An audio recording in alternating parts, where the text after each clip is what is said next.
Chapter 481. Let's turn into fireworks in the sky. Everything was ready. And once the plot officially started, everything went very smoothly. Without any disturbance. Everyone boarded the Enterprise. Before setting off, David added a layer of holy shield to all the starships heading to Vulcan for rescue operations. Starfleet thus avoided a tragic sacrifice. Due to the order of departure, the Enterprise was the last starship to arrive at its destination. So when the Enterprise left the warp speed state, everyone on the ship saw a huge, weird spaceship bombarding the several starships that had arrived before. But it's of no use. How is this going? At this time, the captain of the Enterprise is Christopher Pike. That is, the one who was particularly optimistic about James Kirk and had been persuading Kirk to enter Fleet Academy. The first mate is Spock, a mixture of Vulcan and Earthling. At this time, he also looked at the scene in front of him in surprise. Several Starfleet starships glowed with golden light, and then stood still under the heavy bombardment, not to mention being damaged. The strange golden energy layer didn't even show any fluctuations, as if the attacks on it were all just illusions and illusions. Is this some new type of protective shield? Captain Pike's face was full of questions. If Starfleet used some new shield technology, why didn't he, the captain, know about it? Just when he felt strange, the spaceship that was bombing heavily but failed to get even half of the kills had noticed the Enterprise, which had finally arrived, and turned its guns and concentrated its firepower towards the Enterprise. That's it. The most ferocious firepower output. Turn on protective shield. At the same time as the order was issued, the Enterprise had been hit by ferocious firepower. Then Captain Parker and First Officer Spike were surprised to find that their own Enterprise also had a golden energy shield on it, under the terrifying firepower, standing still under the cover. How is this going? The entire crew on the bridge was caught in question marks. Fortunately, they did not get too entangled in this issue, no matter where this golden shield came from. The question before them now is how to destroy the battleship on the opposite side. What are we going to do?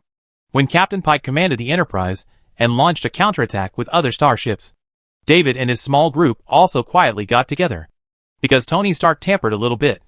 No one from David or the others held an important position on the Enterprise. Not even his deputy, Tony Stark, who held the most important position, was only a science officer on the Enterprise. One of the officials. The seats are relatively back, so you usually have to stay in your work area and don't need to go to the bridge.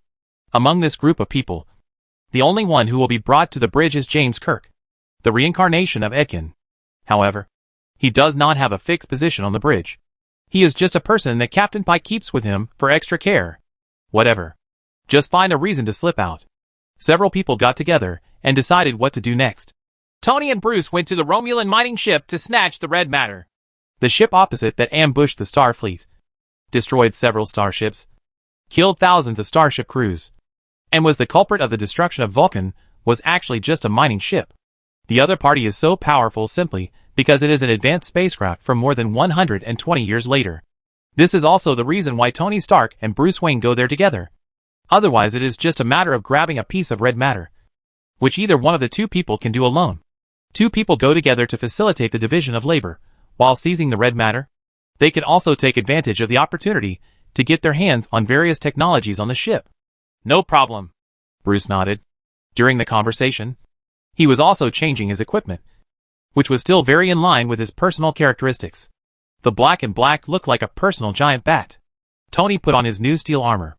The two representative wealthy people looked at David and asked casually, "What about you?" "I'm going to save Vulcan." Saving one is also saving. Saving two is also saving. There are billions of people on Vulcan. David and others can't bear to see thousands of Starfleet people being killed. Of course, they can't just watch Vulcan be destroyed and billions of people die tragically. Anyway, for David, saving Vulcan was just a matter of convenience and not troublesome at all. What happens after this is over? Where will we meet? Will there be any surprises during the operation? Few people have ever considered this kind of thing. What surprises could there be? Tony and Bruce are fully capable of killing everyone on the opposite Romulan mining ship. The only thing they have to be careful about is not to let the red matter explode.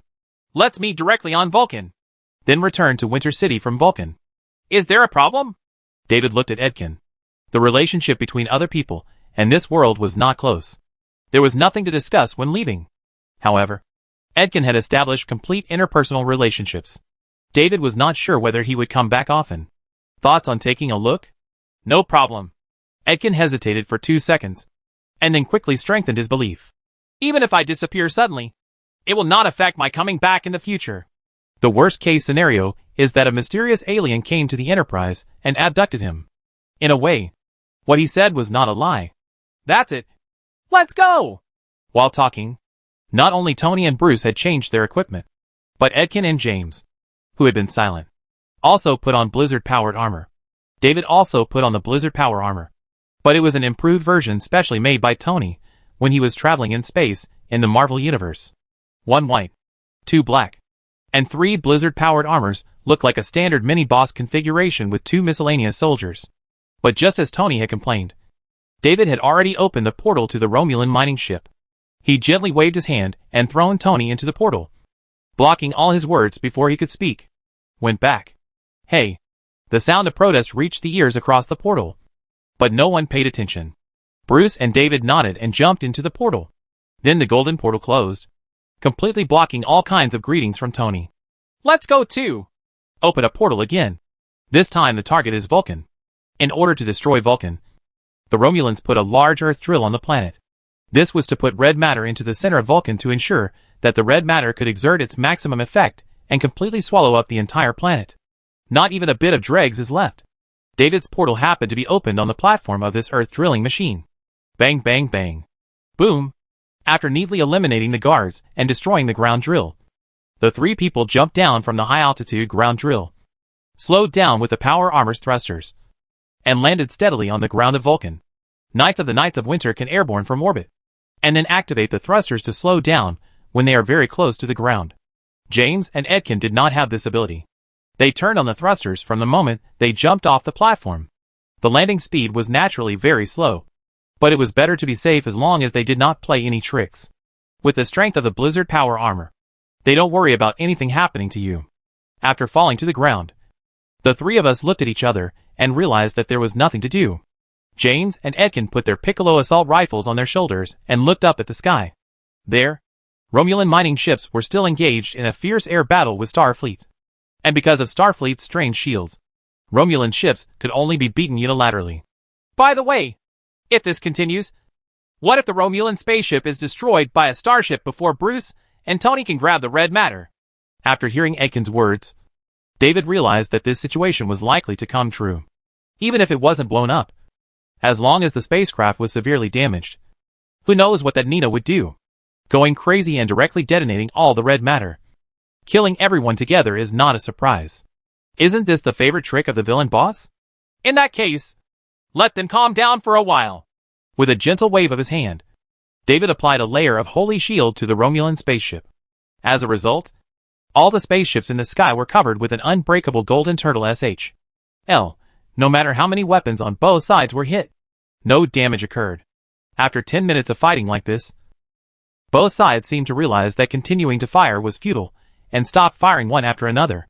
David, Edkin and James stood on Vulcan and could not see the expressions of the Starfleet captains or the state of those on the Romulan spacecraft. The scene must be exciting? It's a pity that we can't see the excitement up close. While they were sighing, a blue-purple arcane light suddenly appeared around them. With a burst of magic and space fluctuations, Tony Stark and Bruce Wayne appeared next to several people. Did you get it? Of course. Tony opened his helmet, revealing his proud face.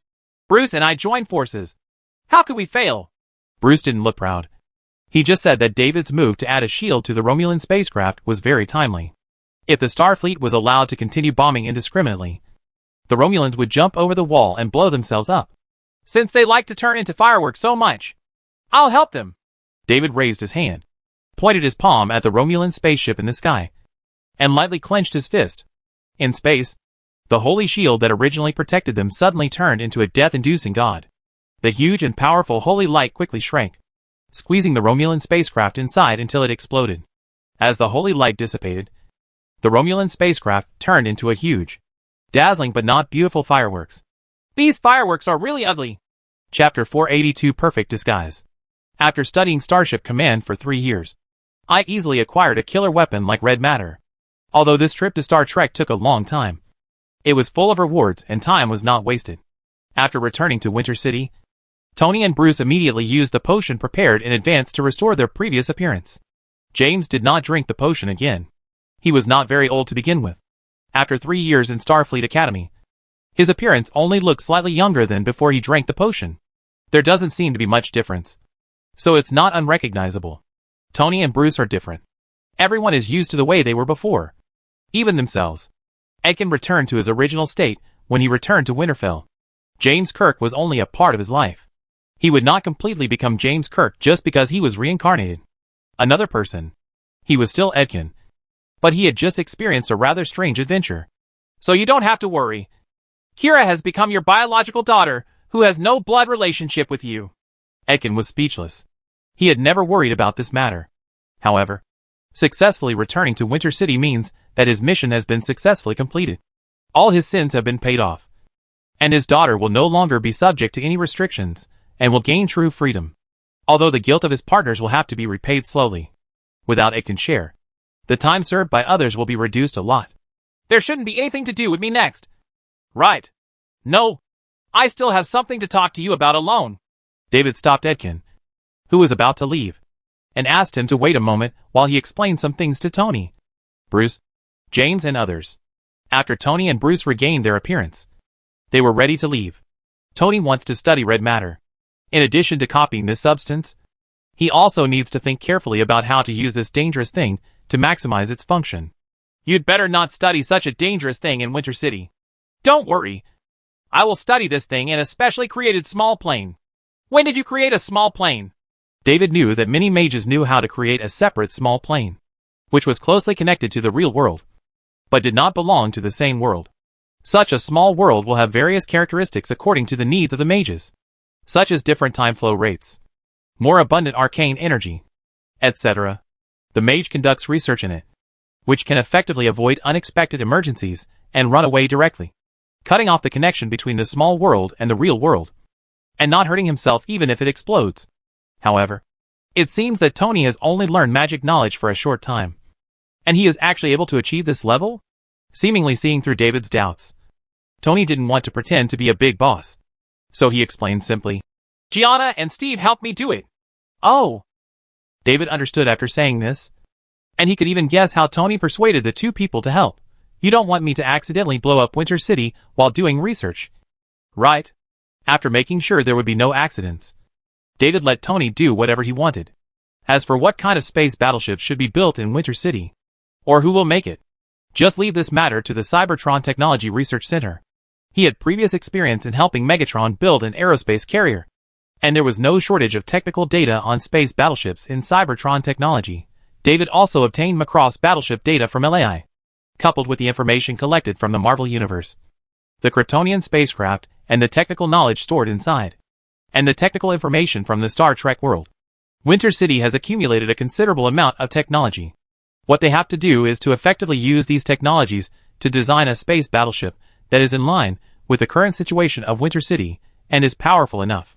Although the new space battleship has not even prepared the drawing paper and has not created a new folder, David has already begun to think about what the new battleship should be called.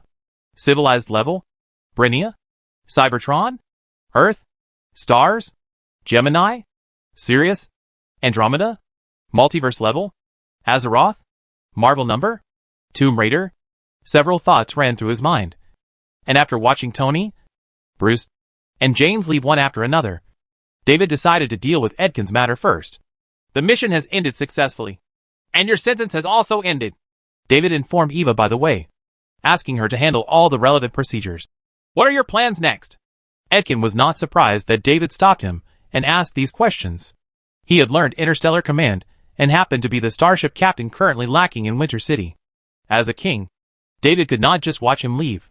To be honest, because this mission was so sudden, even though I have been there for many years, I have never seriously thought about what to do next. Edkin lied. In fact, he had thought about this problem more than once. As a result, he discovered that his future did not entirely depend on him, but more on what David Glamorgan, the king of Winterfell, thought. He actually wanted to return to the continent of Farron and live the free life he originally had. Although he is a little poorer, he has no restraints. After leaving the Harper, the only responsibility he has to shoulder is to take care of his daughter. However, Kira, who has lived a good life in Winter City, learned a lot of knowledge at Winter Academy, and has adapted to the comfortable life here, should not be willing to return to Farron. Right? In addition, his companion has not yet regained his freedom. Before deciding whether to return to Farron, he must first help his companion solve his problems. It won't be difficult for your companions to regain their freedom as soon as possible. There are a lot of good things in Farron, but that doesn't mean David has to collect them all. It doesn't matter if he can't get them. Edkin's partners could have atoned for their sins in other ways. For example, go to the continent of Unila to help Laura. Or like Edkin, go to other worlds to complete the tasks assigned by David. There is a more direct plan. Working in Winter City is like serving a sentence in the city. In this case, I will first thank His Majesty the King on their behalf. Obviously, this was the preferential treatment and benefits he received because of his performance this time. Edkin didn't think it was a bad thing that the benefits were transferred to his partners when he went on a mission. In a way, these partners have to serve their sentences in Winter City. And in a way, it is their own fault. As for you, although I really hope that you can become the captain of the Winter Kingdom, I am not forcing you to do so. You can do other things if you want. I will seriously consider it. David nodded, indicating that his invitation was long-term and Edkin could consider it slowly. Anyway, it takes time to build a space battleship in Winter City, and even more time to build a fleet. Even if Edkin is willing to serve as captain, there will be no spaceship for him to command in a short time. After watching Edkin leave, David walked to the window and looked outside through the glass. The new Winter Castle is the highest in Winter City. David's office and bedroom are also on the higher floors, where he can see farther, compared with the past, where you could easily see the edge of Winter City by standing slightly higher. Now it is difficult to see the edge of the city clearly even if you stay in the high-rise buildings of Winter Castle. More and more people are coming to settle in Winter City, and more houses are being built. Without building too many high-rise apartment buildings, Winter City's actual control area has been extending to the outside. This is actually a very troublesome matter for government officials. The increasing number of areas to manage means that their workload is constantly increasing, especially after the humans rescued from the Matrix world came to Winter City. Their demands were much greater than those of the people who migrated from Brania.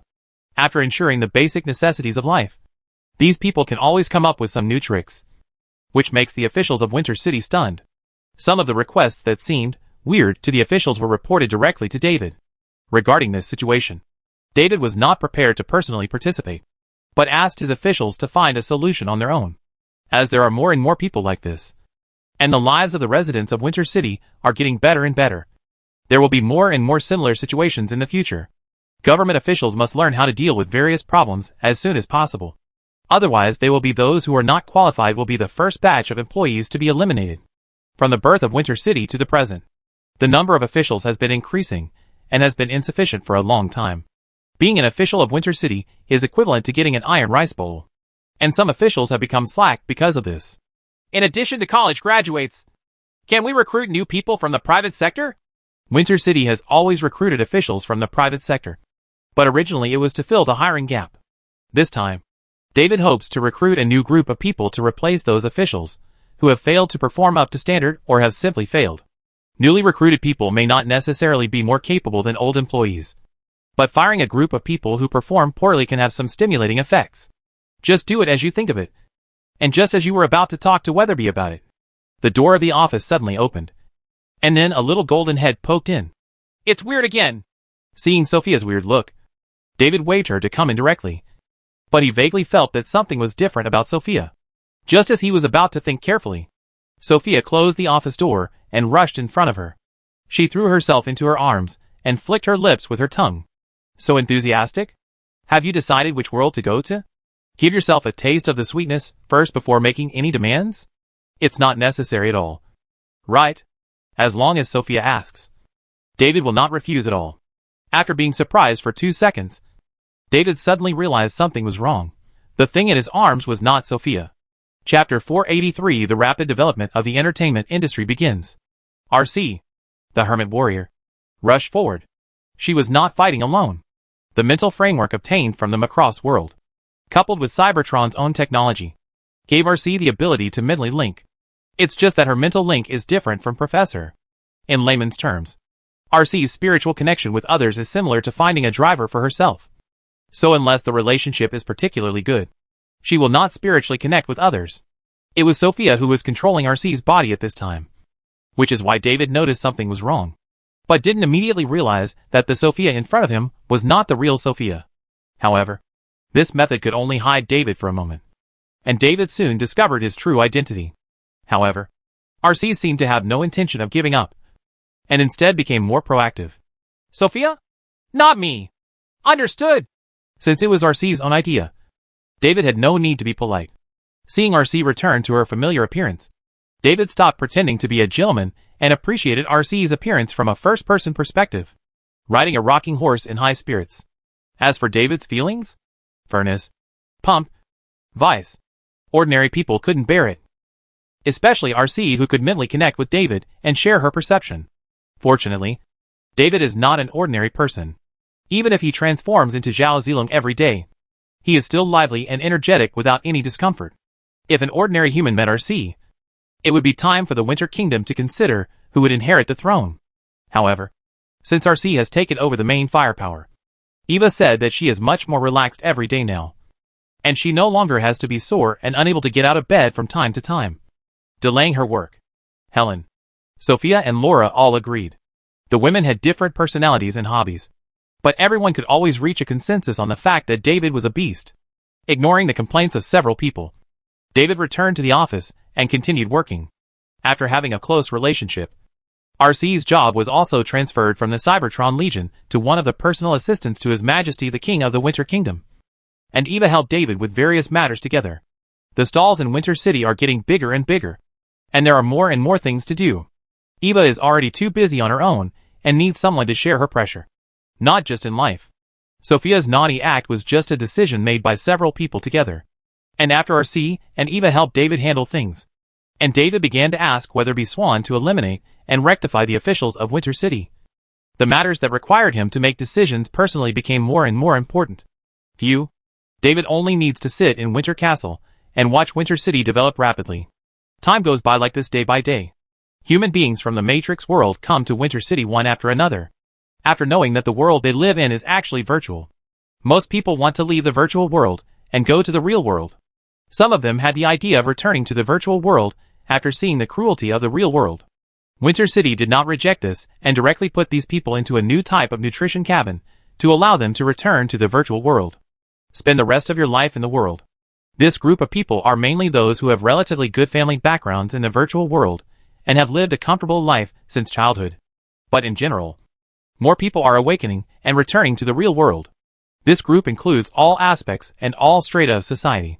Among them are many big capitalists and politicians who have achieved great success in the virtual world.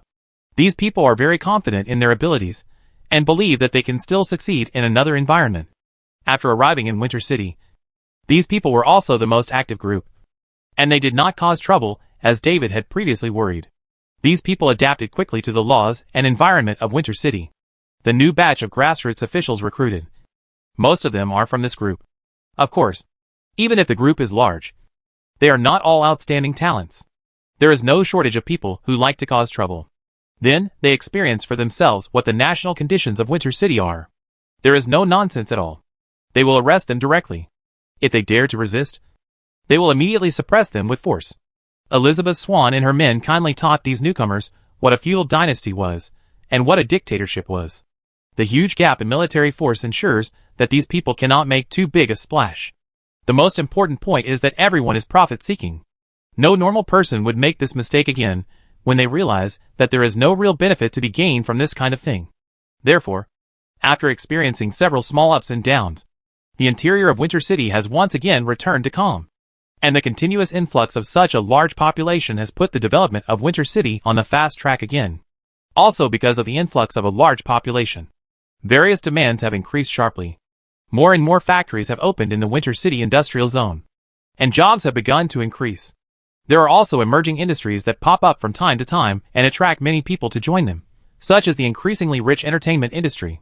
Shirley Lou Norm, the former galactic singer who came to Winter City for treatment, also made her official debut in Winter City. I started singing in cafes and small bars, and gradually moved onto larger stages.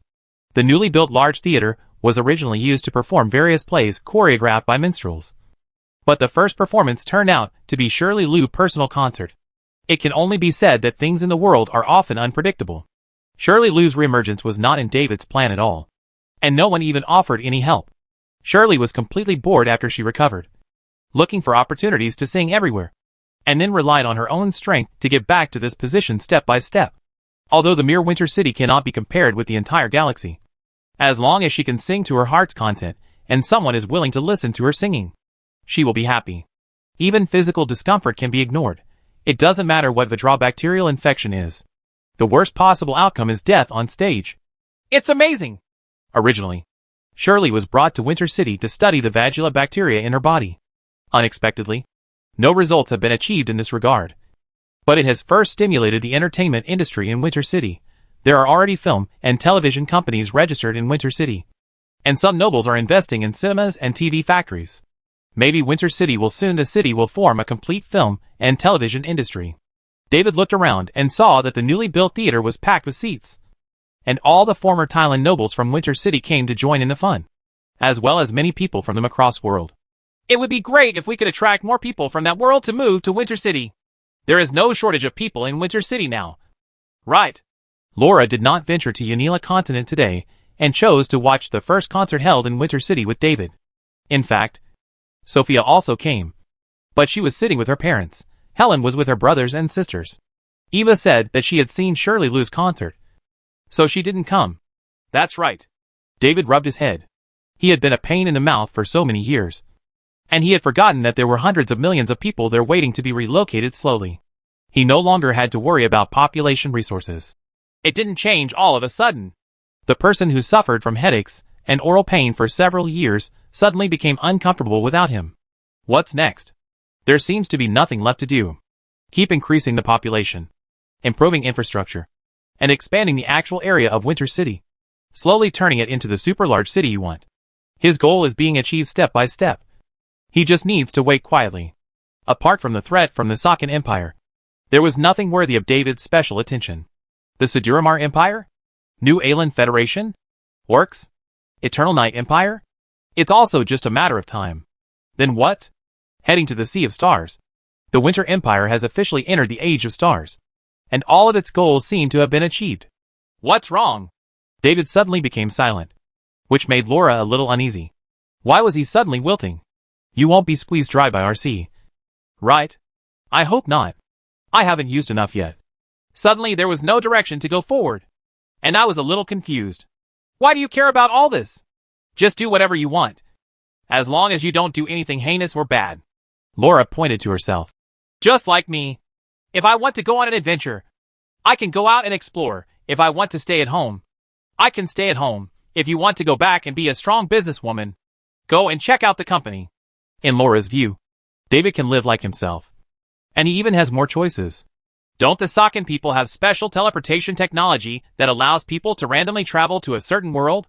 When you really don't know what to do, just use that technology and randomly go to a certain world to stay for a while. Yeah, that's a good idea. Laura was talking about the time travel technology that helped the Sakan successfully turn over and become masters.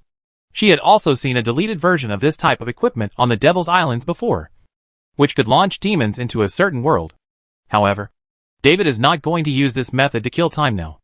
At least, he will wait until the fleet in Winter City is officially formed and His Majesty, the King, has truly become a decoration and spiritual symbol before he considers it.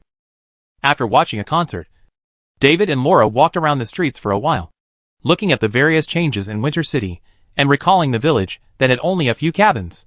If you had not chosen to declare to the Kingdom of Thailand, but had developed quietly in this desolate area, what would it be like now? In that case, maybe this is still a small village, but every villager comes from another world. In that case, you may have to look forward to the arrival of new people every 3 to 5 days. Yes. Unlike now, he no longer cared much about whether someone new appeared. As a result, he saw a new person just as he walked back to the main entrance of Winter Castle. Chapter 484. 2 Old Women. Who is this person? Laura looked at the little man in front of her in surprise as it gradually became clearer. At first she thought he was a child, but when the shadow gradually solidified and Laura saw the other person's appearance clearly, Then I realized it was a very small old woman. Although this old man looks old. He has a very special pink hair. I wonder if it is natural or dyed. Laura looked at it for a while. And after confirming that she didn't recognize him, she turned directly to ask David next to her. She believes that David knows all the visitors from other worlds who can come to Winter City. Laura's judgment was correct. David did know the new guy in front of him. This person's appearance is very recognizable. He is small. Probably not even 1.5 meters tall. With pink curly hair and a face that says, "You owe me a lot of money." This is Yusuke Urameshi's master. The most famous person in the world of Yu Yu Hakusho. One of the strongest human martial artists. Huan Hai. Her name is Huan Hai, and she is a martial artist. Martial artist? The conversation between the two people was not loud. And there was a certain distance between them and the Phantom Sea opposite. So it seemed that they would not be heard by the other party. But after Huan Hai looked at the surrounding situation on the spot, he walked straight towards the two of them. Obviously, after making a simple observation, she immediately figured out who was the person at the scene who could consult the situation. The young man and woman who were pointing fingers at her not far away should be insiders. Hello! Japanese? Laura knew many languages. Japanese was one of them. And with the image of Genhai, she already had some guesses in her mind. David also knows Japanese. He learned it from the world of Macross. The language used by the 25th Immigration Fleet is very mixed.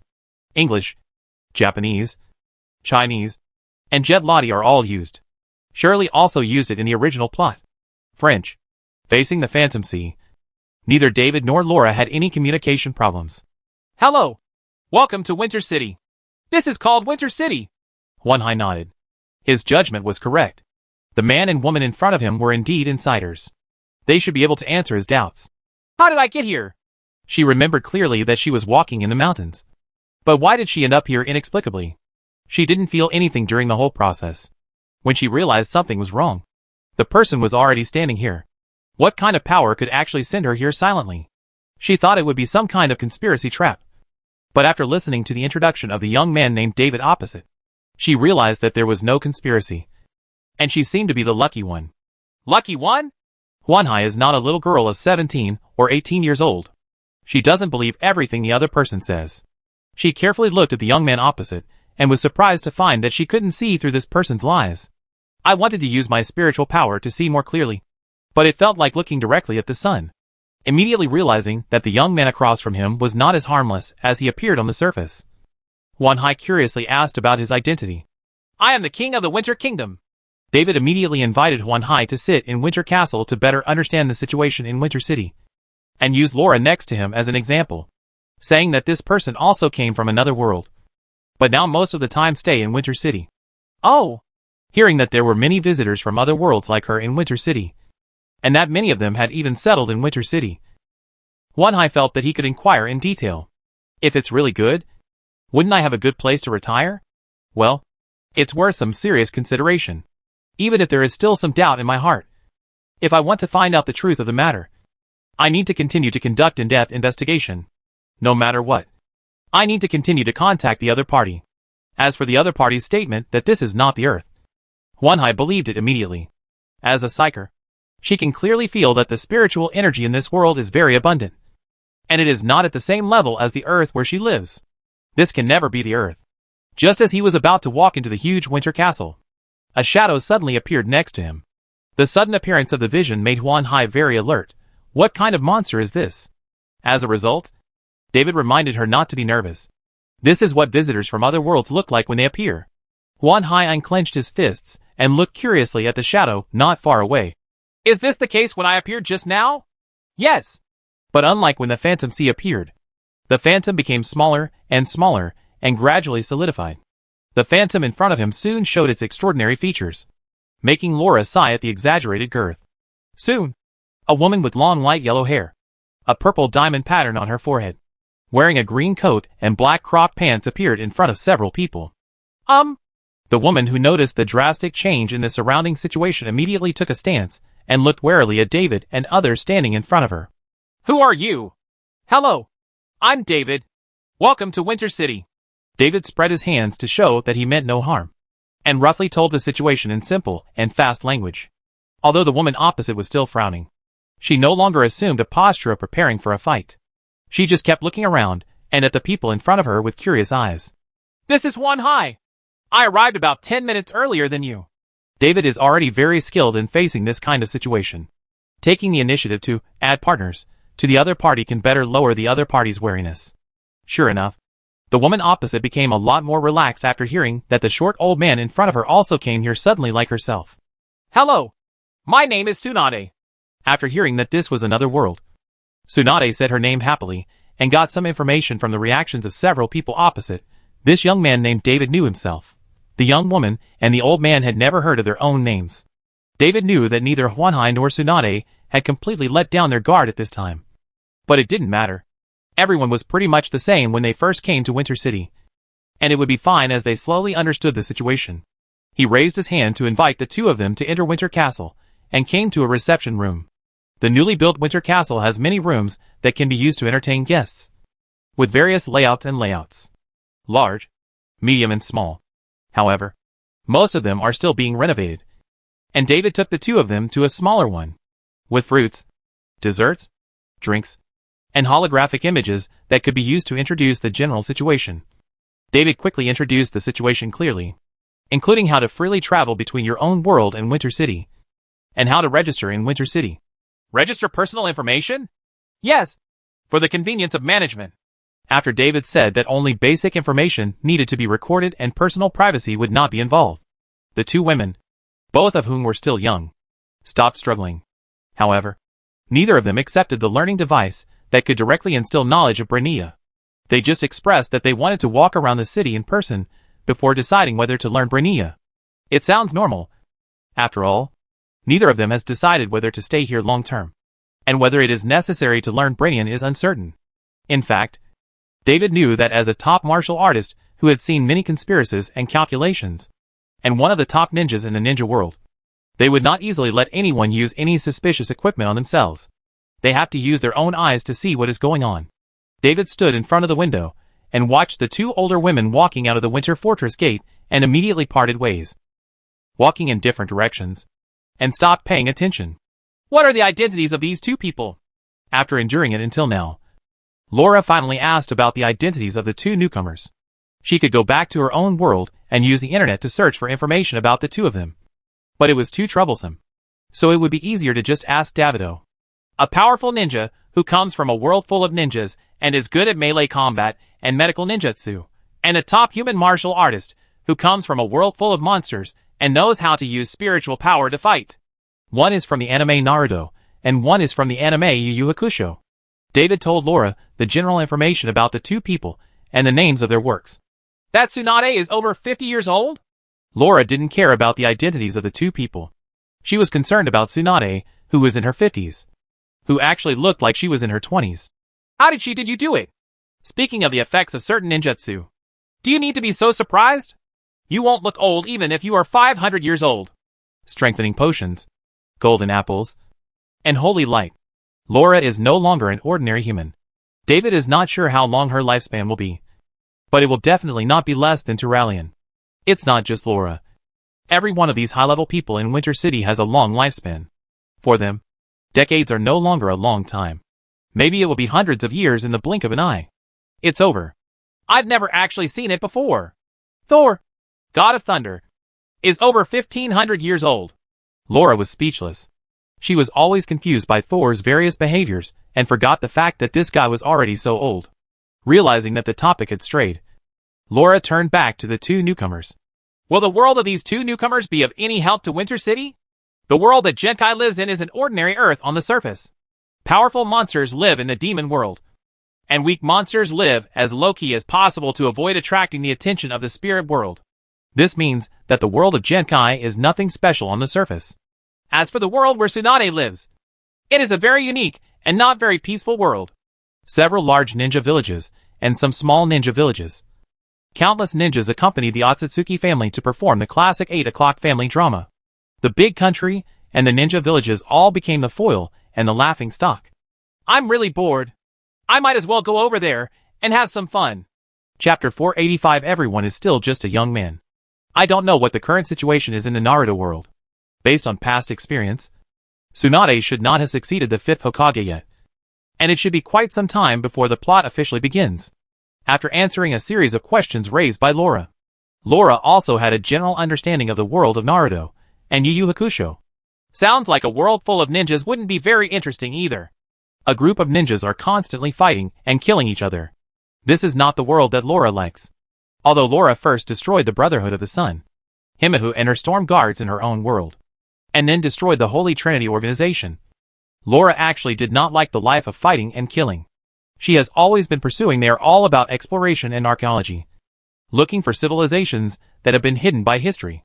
After getting to know David, I gained new focus, learning, understanding, and exploring those strange civilizations. Therefore, a place like the Naruto world, where wars and fighting are everywhere, has very little appeal to her. She was particularly interested in worlds like Azeroth, which had several civilizations, some of which had become silent and disappeared over the years. Correct. What? The Draenei should be arriving in Azeroth soon. Right. When David heard this, he knocked his palm hard. Yes. If you didn't say anything, I would have forgotten about it. During this period of time, David paid attention to bits and pieces. Unlike before, he only focused on a few fixed worlds, and completely forgot about the Draenei that he had been thinking about for a while. However, even if he forgot, Tyrion Fordring would not ignore it. He did not send someone to inform him. Either the Draenei hadn't come yet, or they hadn't established contact with the Draenei yet. Let me ask Jaina to help check the situation. Jaina has been working as a diplomat, and has to return to the world of Azeroth from time to time. David asked her to help ask about the situation of the Draenei. It was just a casual thing for the Archmage. After learning about her original situation in history, Jaina was full of affection for Winter City, which indirectly changed her destiny. This is why Jaina often helped David without expecting anything in return. In the end, it was left to Helen to ask Jaina to inquire about the situation of the Draenei when she returned to Azeroth, because they discussed the battleship together. The two now have a good relationship, and Jaina has become one of Helen's few friends in Winter City. Compared to Gwen, Helen's life has always revolved around David, and she is not the kind of person who likes to socialize everywhere. So she doesn't have many friends except these people in Winter Castle. Occasionally when I go out, I either go back to Sparta or meet my brothers and sisters. Even if he became friends with Jaina, the original reason was for his hometown Sparta. Come back for dinner tonight? Probably not. Let's just have a bite outside. After Helen said hello to David and Laura, she left Winter Castle to find Jaina. When she walked out of the door, she happened to see an old lady with pink hair walking towards Winter Castle. He nodded in greeting, and the old man nodded in response. This scene was also seen by Laura, who turned around and reminded David. The old lady named Huan Hai is back. So fast? David was a little surprised. He thought Huan Hai and Tsunade would wander around the city for at least a few days, and figure out all aspects before coming to see him again. So Huan Hai came back so soon, directly asking the servant to take Huan Hai to his current office. David quietly waited for the arrival of this powerful human martial artist. Laura didn't stay here any longer, so she might as well do her own thing. There's no need to bring my share of dinner. I'll go find Alice and the others. Alice and Catherine have become regular members of Laura's team. The three of them will regularly team up for adventures in the Yanila continent. When they are tired, they will return to Winter City to rest and replace a few temporary teammates, Elsa, Kara, etc. Everyone is a temporary member, and will go on adventures with Laura in their free time. Not long after Laura left, Huan Hai walked into David's office under the leadership of a servant. Looking at David sitting behind the huge desk, Huan Hai still didn't have the real feeling of meeting His Majesty the King. Maybe it was because David's body shape was relatively normal, and the environment of the desk was not in harmony with the king's identity. Bar? If David were sitting on a high throne in a spacious hall, it would feel like meeting His Majesty the King. You haven't seen much in such a short time. Right. The main reason is that I don't understand the language here, and I don't speak Brenian. So I can only take a brief look. Huan Hai just took a general look at the situation in Winter City, without even looking too detailed. He walked along the main road and took a general look at the situation of the residents here before returning. After walking a considerable distance and confirming that this place was really a huge city, she no longer had much doubt in her mind. She didn't think anyone would engage in such a big battle just to deceive her. Nor did she believe that a strong man who ruled such a big city would go out of his way to deceive her. To put it bluntly, Huan Hai has a clear understanding of his own value. She does have some strength and wealth, a few mountains of land, But she can only attract ordinary people. The real strong people look down on what she has.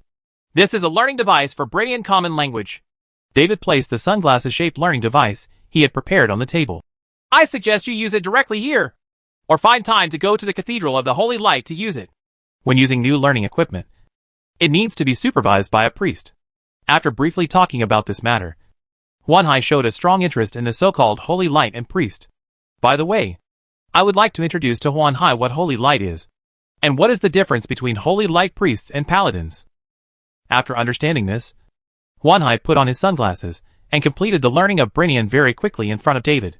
As one of the most outstanding people in the world, and a martial artist who is good at using spiritual power, Jinhai has high physical fitness, mental strength and IQ, so he can learn new knowledge faster than ordinary people.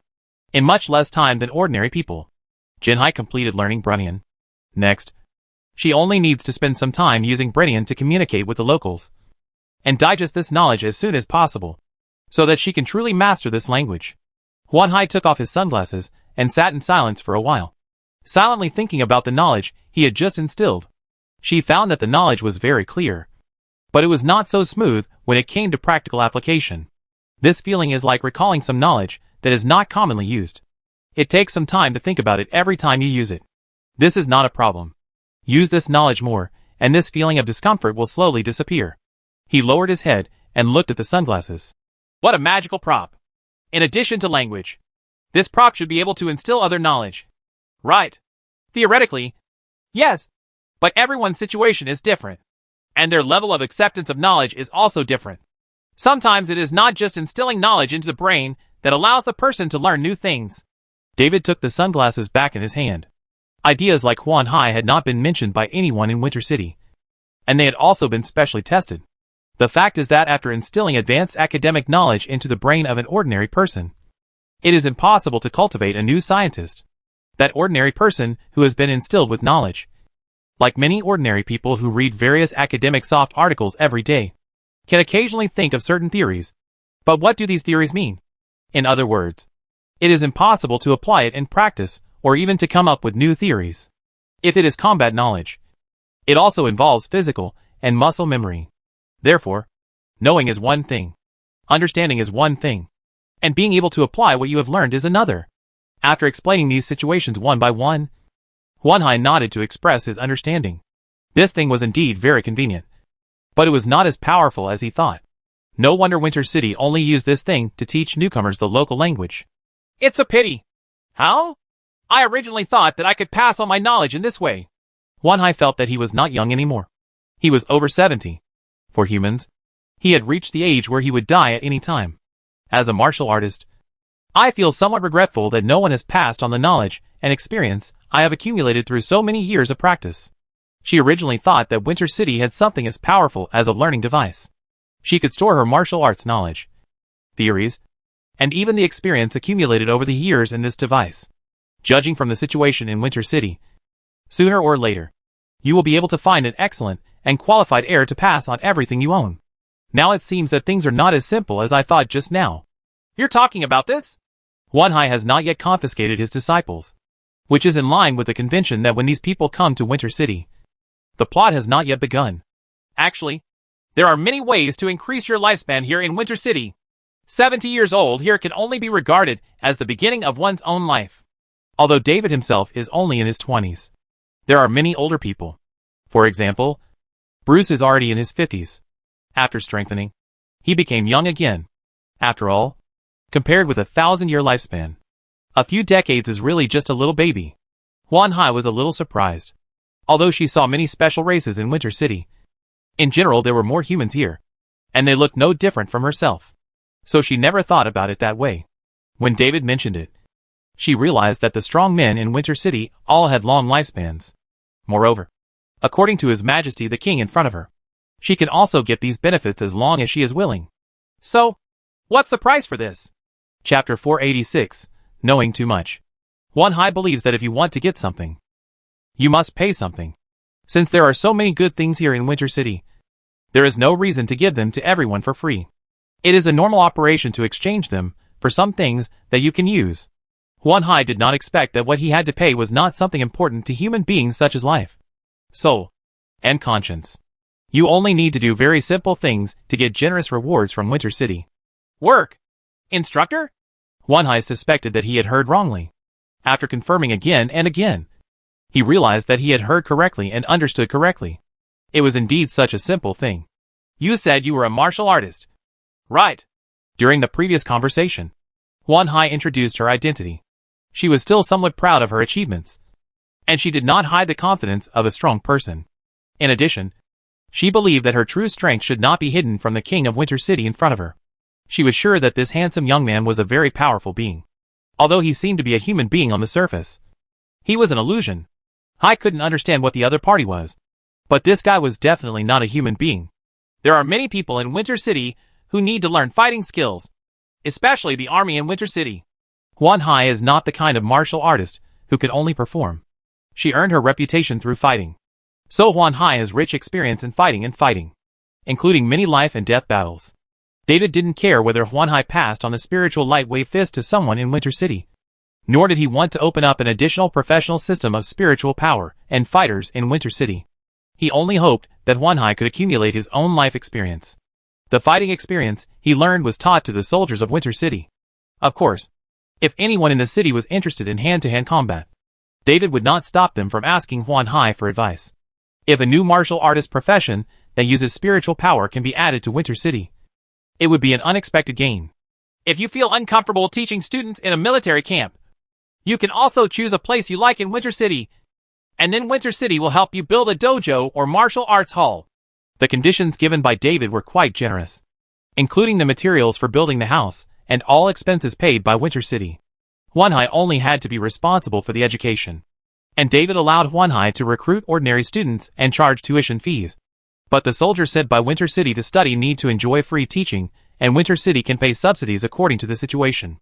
With such a good condition, I think it would be stupid not to agree.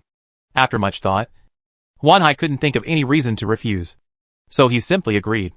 Anyway, I have nothing to do in the mountains.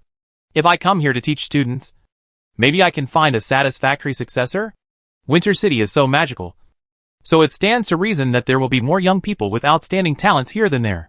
Just as he was thinking about it, the door of the office was suddenly pushed open, and a tall woman walked in. This woman looked like she had a figure that was perfect for boxing. The woman held a golden apple in her hand and placed it in front of her. The golden apple is a welcome gift. David stood up and walked out from behind the desk, came to Huan Hai and stretched out his hand to shake hands. It's also a celebration of our cooperation. Then I'm welcome. After Huan Hai shook hands with David, he reached out and picked up the golden apple, looking at it curiously. What's the use of this? Improve physical fitness. Beautify and maintain beauty. Don't worry. It's just what it means. I know. But am I not going to use this thing? Huan Hai thinks that she is an old lady in her 70s. Is there any need for beauty? After eating, if you want, you can return to your youthful appearance in one day. After eating so many golden apples, David already had a good understanding of this thing. The optimization of the body by golden apple is not fixed and will be subjectively affected by the eater. For example, if you find shaving troublesome or don't like growing a beard, then golden apple will optimize it for you. In the same way, Tony Stark feels that his beard is so handsome and manly. So after he eats the golden apple, his beard will not disappear, but will even become more beautiful and reduce the difficulty of trimming. Therefore, all the important people in Winter City have eaten golden apples, but no one has become the same person. So, what if David feels better without a beard now and wants to grow a beard in the future? It's simple. Just eat one more and it's okay. After introducing the functions, Huan Hai looked at the golden apple in front of him and suddenly suspected that he had not arrived on another planet or a country of aliens. Instead, we came to the place where gods live. How could this thing be possible for humans? No matter how it sounds, it is a treasure owned by the gods in mythology. Let me ask again. If I want to build a dojo deep in the forest far away from the town, that's no problem. Right. No problem. David reassured Huan Hai that even if he wanted to build a dojo further north at the Pillar of the World, David would not object.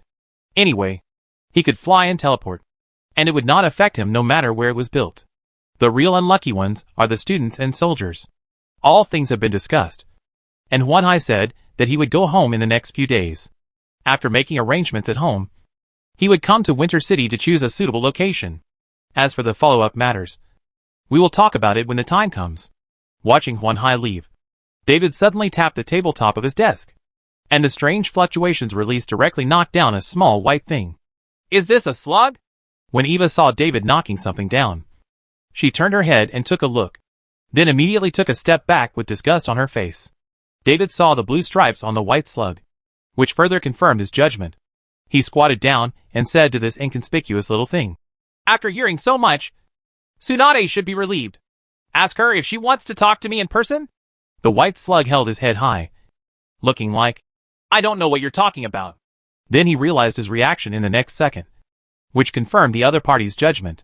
So he nodded obediently, and then slowly squirmed toward the window. David looked at the slug's terrifying movement speed speechlessly. He remembered that the slug crawled very fast. If he climbed up to Tsunade at this speed, who knows how long it would take to wait for him. I closed my eyes and sensed it, and quickly found Tsunade's location. She was indeed a ninja, and she was hiding in the Winter Castle. After confirming the location, David opened a small portal in front of the slug, allowing it to return directly to Tsunade. Eva watched David stand up again after doing this, and then asked what the slug was. Tsunade's summoned beast.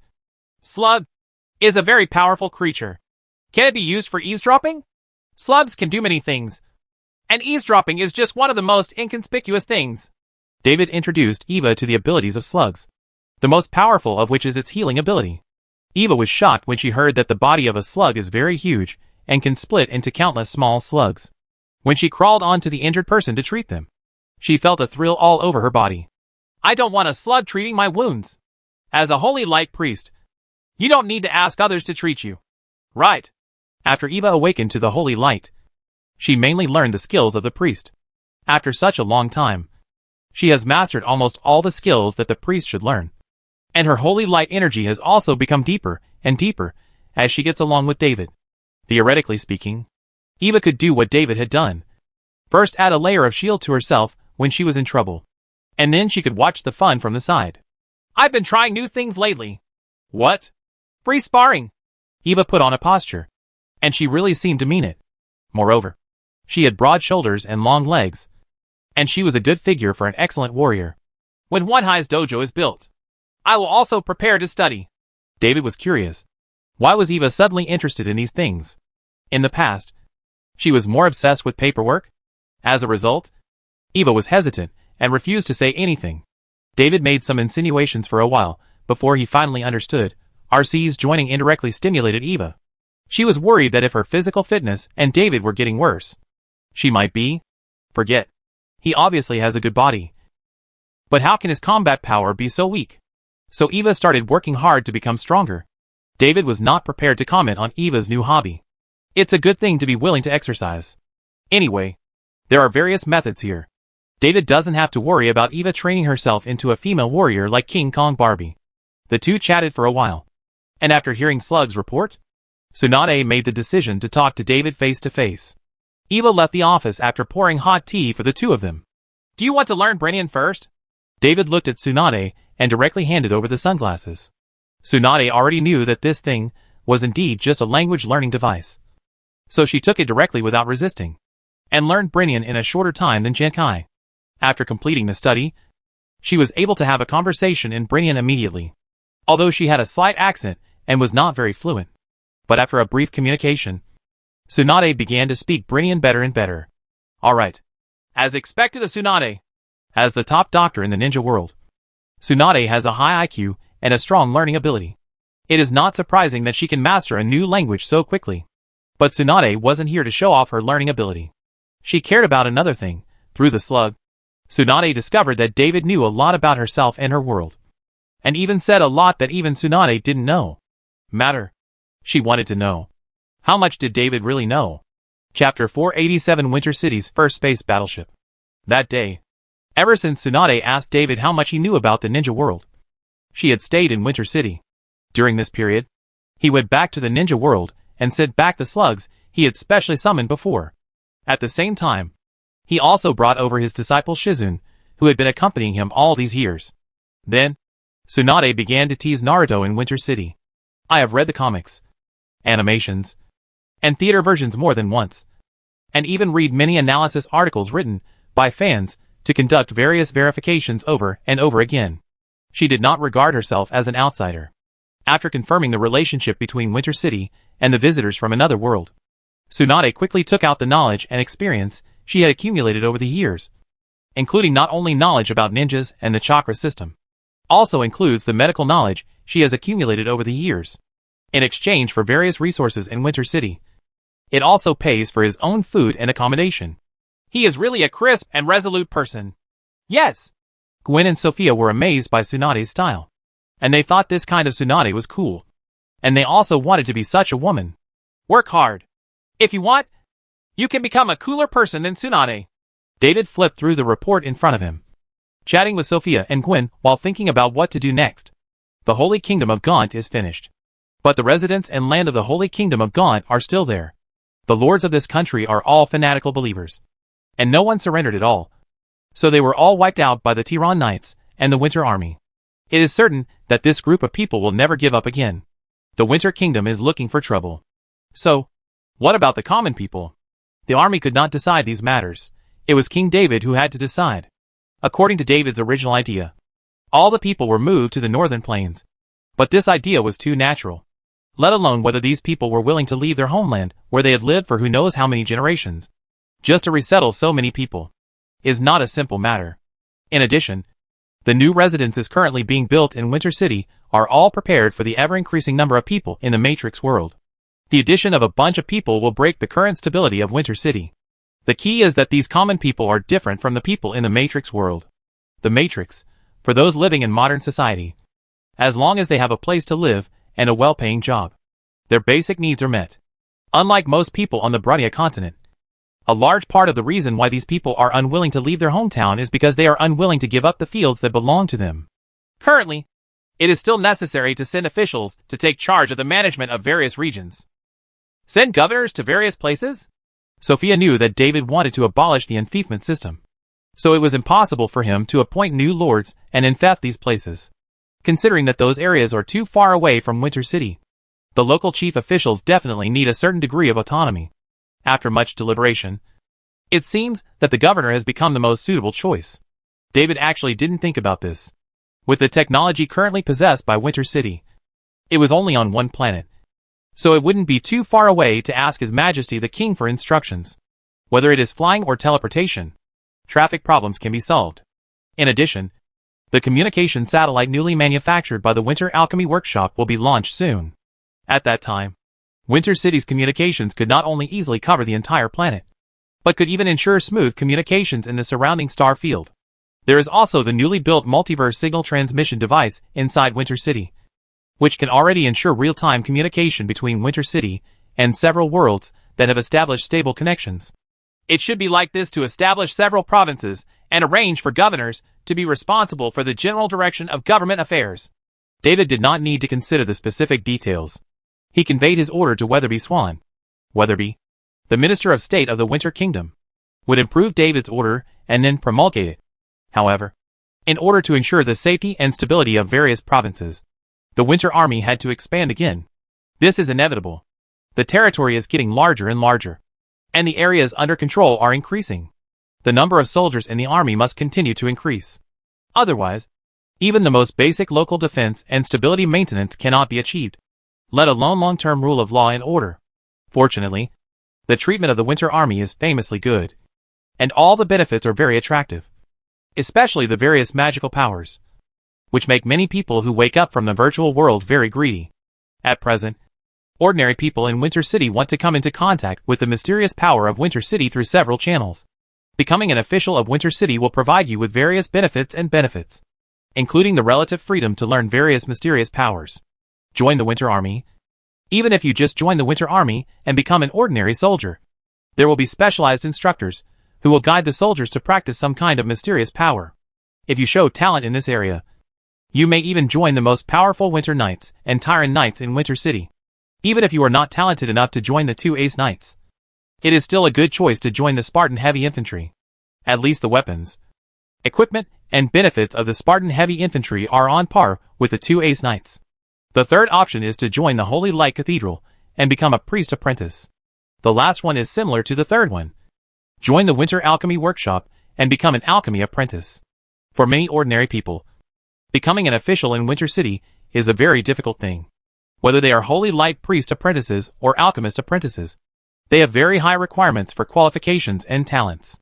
In comparison, joining the Winter Army is the easiest way, even if you can't learn Holy Light or Arcana.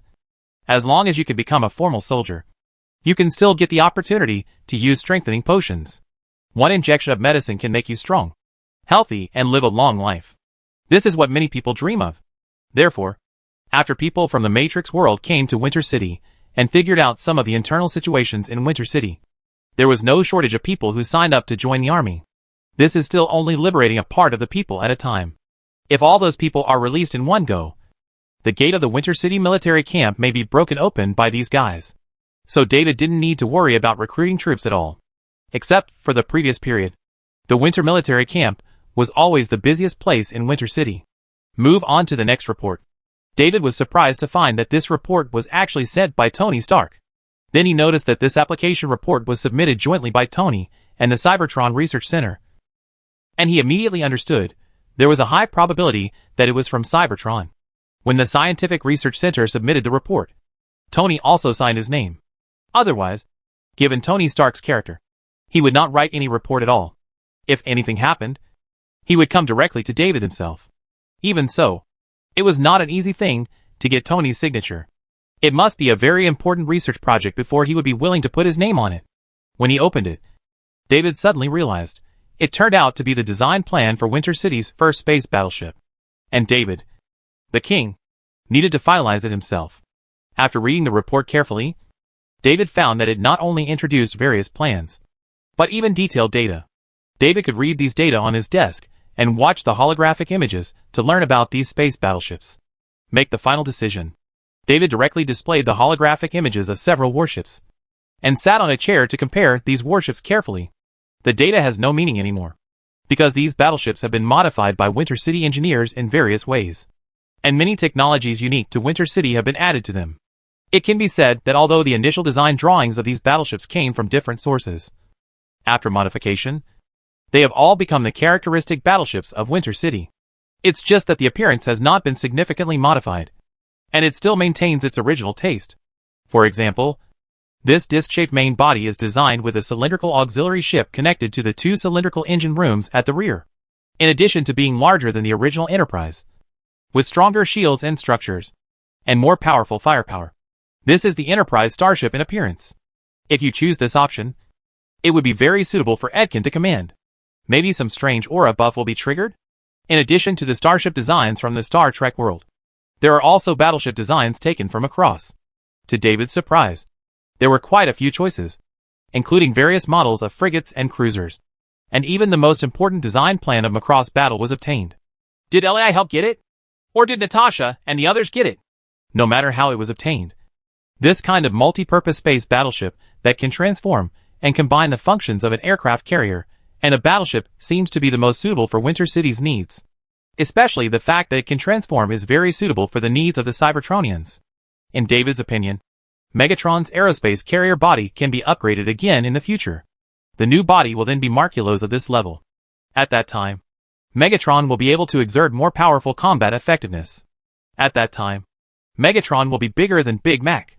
After all, the largest version of Big Mac Ford is only a few hundred meters long, while Macross Battle is at least 1,600 meters long. Pulling my thoughts back from running away, I still have to decide first. Which style should I choose for the first battleship in Winter City? Choose Marcus! The large disc shape of the Enterprise is quite beautiful, but it feels lacking in intimidation. You can build one in the future and use it as a spaceship for exploration, diplomacy, etc. Of course, the Winterfell version of the Enterprise is definitely much more powerful than the original version. When it comes to diplomacy, of course you have to bring your fists with you. Showing your fists, when necessary, can make the other party negotiate with you more calmly. That's it. Let's build a Mercurus first. The 1,600-meter-long stage can still be built on the planet, and the anti-gravity engine can ensure that the warship can take off smoothly. If it is a larger warship, even if it has anti-gravity engine technology, it must first build a spaceport before it can be built. Chapter 488. Do you still want to dance? After sending the decision to the Cybertron Technology Research Center, David just had to wait. With the work efficiency of the Cybertronians, it won't be long before Winter City's first space battleship can be built. However, there seems to be no suitable site in Winter City to build such a large battleship, so before starting the actual construction, we need to find a large enough open space first. The hilly area north of the industrial area seems like a good choice, due to the terrain. It is not suitable for developing agriculture and building residential areas, but it can be left to the Cybertronians to do whatever they want. After taking care of business, David went directly to see Tsunade. Still confused about what to do, Tsunade had a sad look on her face and bit her fingernails unconsciously. She didn't know how to answer David's question at all, so she just sighed. It's too difficult. Ever since she knew the plot and various secrets in the ninja world, she knew she was in trouble. He wanted to pretend that he didn't know anything. After all, he was no longer a ninja, and it was none of his business if the ninja world was destroyed. But such words can only deceive outsiders. They cannot deceive people who know them well, let alone themselves. Various crises will occur in the ninja world in the future, and Konoha Village, where the protagonist lives, will bear the brunt. And as the granddaughter of the first Hokage who founded Konoha Village, can she really watch the various dangers that Konoha Village encounters and do nothing?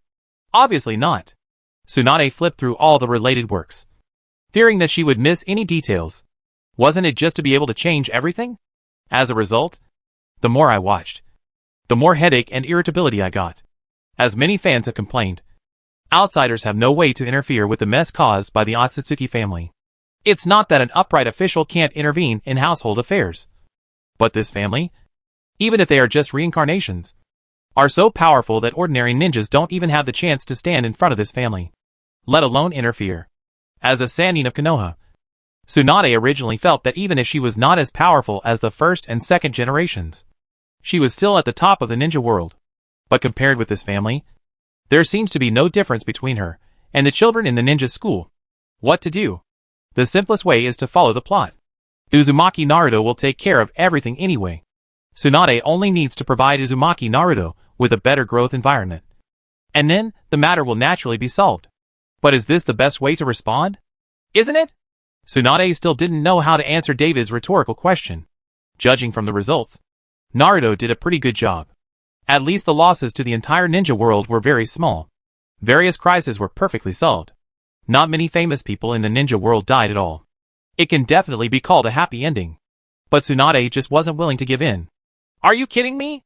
I've already become Hokage, and this is the result? Angrily, Tsunade threw the manga in her hand.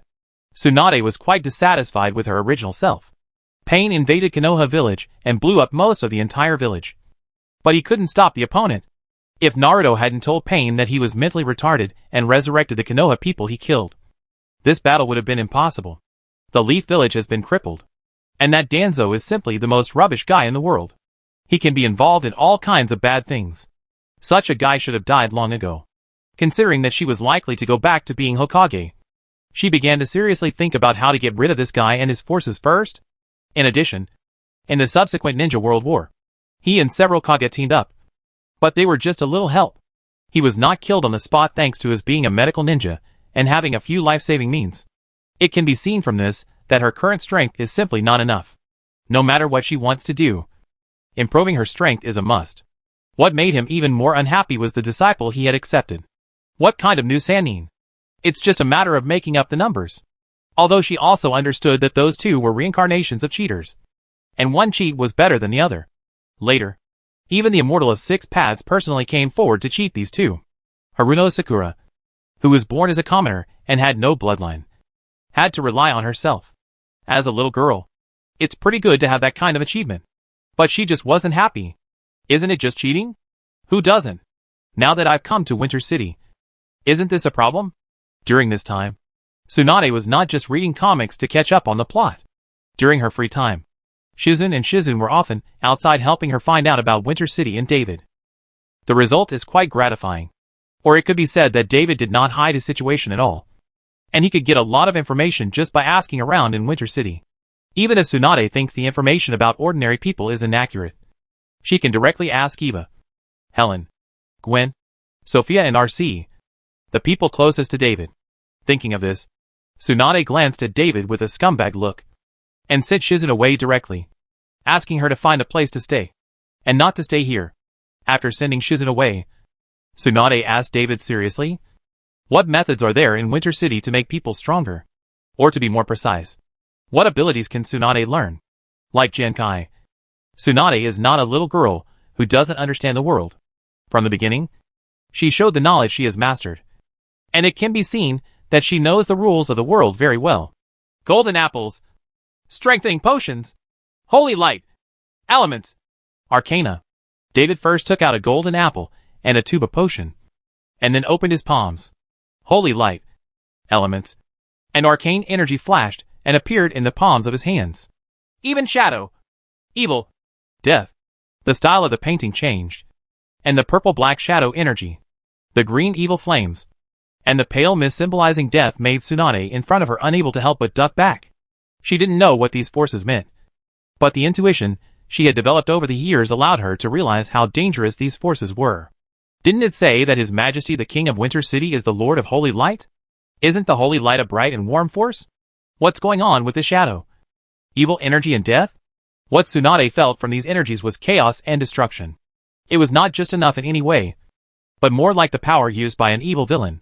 In fact, since David figured out his true situation, he realized that his power was not limited to the holy light. Later, I also specialized in learning arcane knowledge. Although at first, I was focused on various convenient tricks. Then he discovered that he was learning very quickly. The real reason was not only that his power level was high enough, but it was relatively easy to learn these little tricks. Slowly, he discovered that he could easily communicate with the several basic elements that made up the world of Azeroth. But it was just the nature of the power of shadow, evil energy, and death that he did not really store in his body as a common choice. In other words, David can pretend to be a warlock when necessary. It's just not necessary. In addition to the power of the world of Azeroth, in theory, David can also use the power of other worlds that have established stable connections with Brunia, like the cosmic energy of the Marvel Universe. Because David has absorbed Tiamat's power, he can also use it. However, compared to the holy light, which he had been exposed to the earliest and longest, he was slightly less familiar with these powers, and was not as easy to use as the holy light. So he still mainly used the holy light on weekdays. The power system here in Winter City is relatively complete. What kind of power do you want to learn? I think the holy light is pretty good. As a medical ninja, Tsunade has a natural affinity for the holy light that can heal injuries and even resurrect the dead. Before she really started studying, she seriously thought about what changes the holy light could bring to herself, and how to integrate it into her combat system. After thinking about it, Tsunade felt that the problem was not big. The only uncertainty was that if she left Winter City and returned to her own world, would there be any restrictions on the holy light? Don't worry. You won't be subject to any restrictions. Not to mention the connection that Tsunade's world has established with Winter City. Even if there is no connection at all, the holy light will not be suppressed by this. So Tsunade officially took office as a medical affairs consultant in Winter City. She wants to help Winter City establish a medical system based on medical skills, drugs, and other knowledge. Although there is the Holy Light Cathedral and the Holy Light Priest, David has never given up on building a medical system. But there was a serious lack of talent in this field before. Nowadays, with the influx of humans in the Matrix, many of whom have medical backgrounds, the emergence of Tsunade can serve as the glue between supernatural power and scientific medical system. If everything goes well, Winter City's first hospital will be officially open for business soon.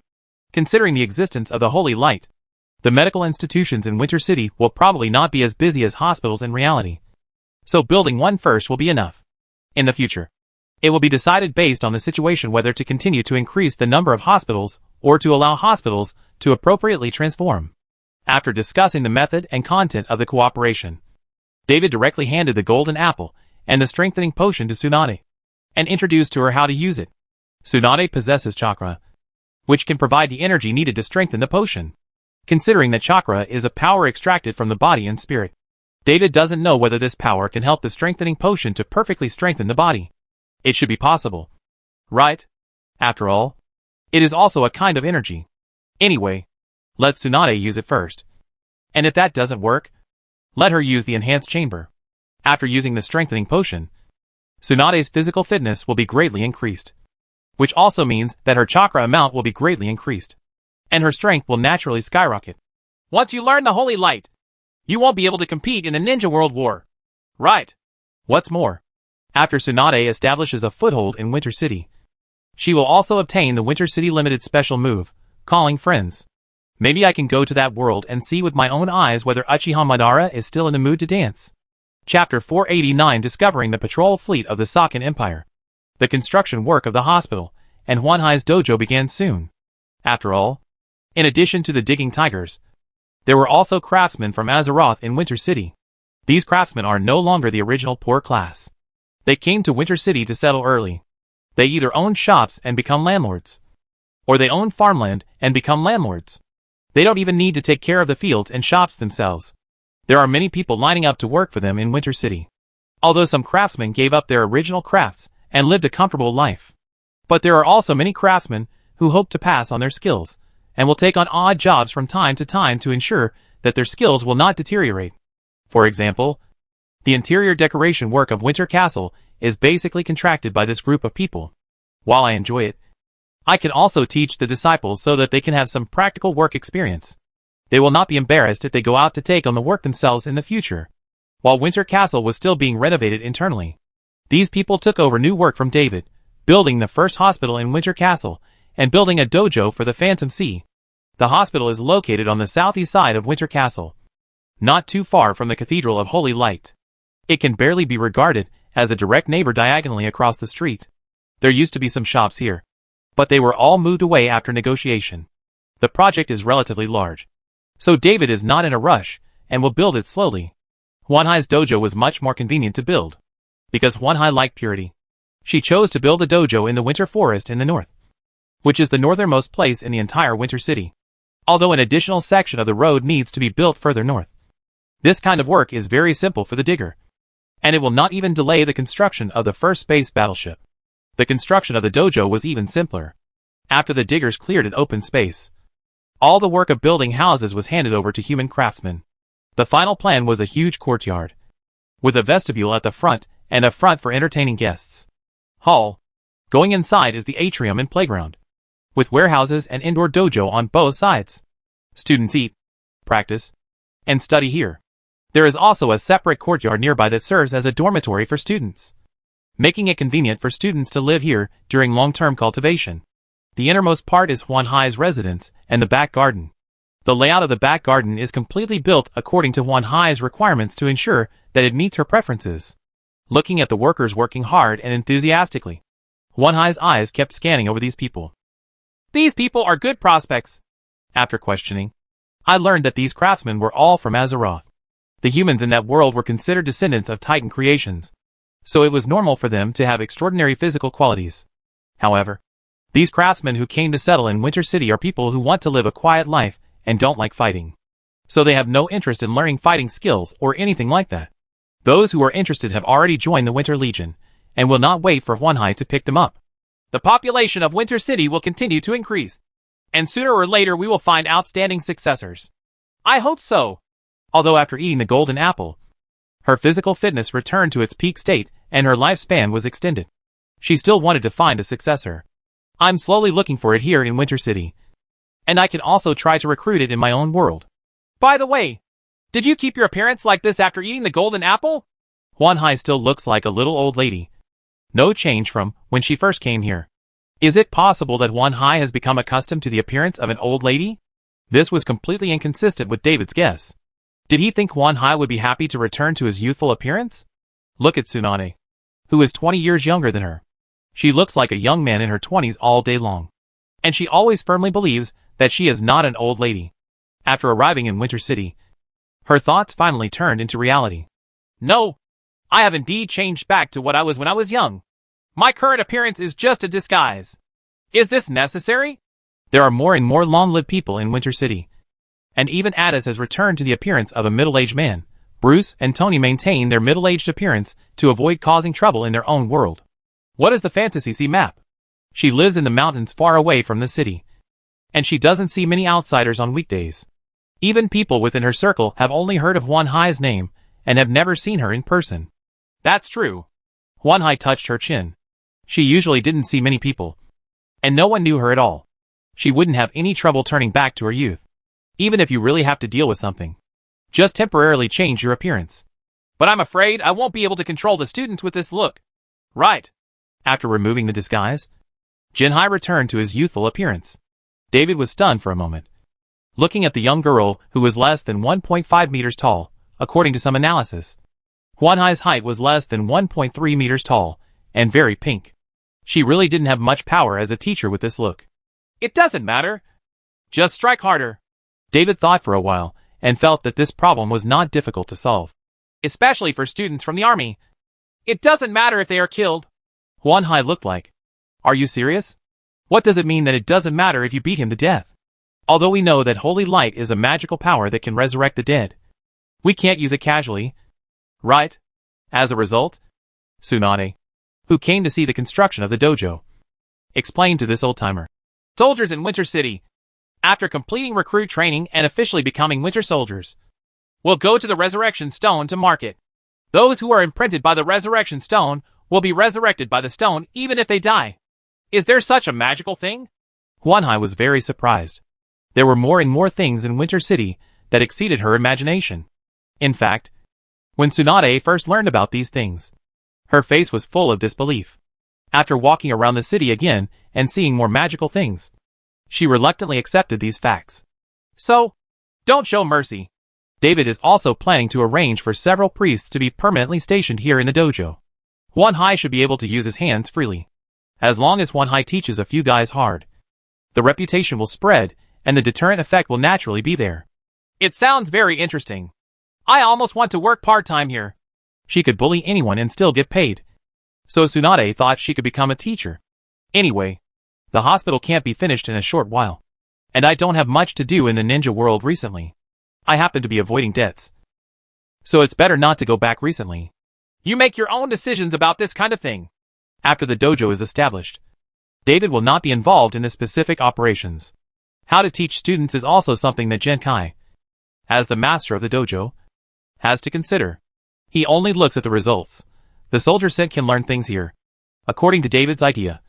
In the future, the new recruits of the Winter Army will receive hand-to-hand combat training here in Huan Hai. For ace knights such as the Knights of Winter and the Knights of Tehran, this is not mandatory, but depends on personal ideas. Those who are interested in learning can choose to go through official channels or private registration. The official channel is to apply with your superiors, and after getting permission, you will receive training like other recruits. There is no need to mention the private channel. You can sign up and pay the tuition by yourself. David made this arrangement mainly because the situation of the Knights of Winter and the Knights of Tehran were different. Now the members of the two ace knights are all people with extraordinary abilities.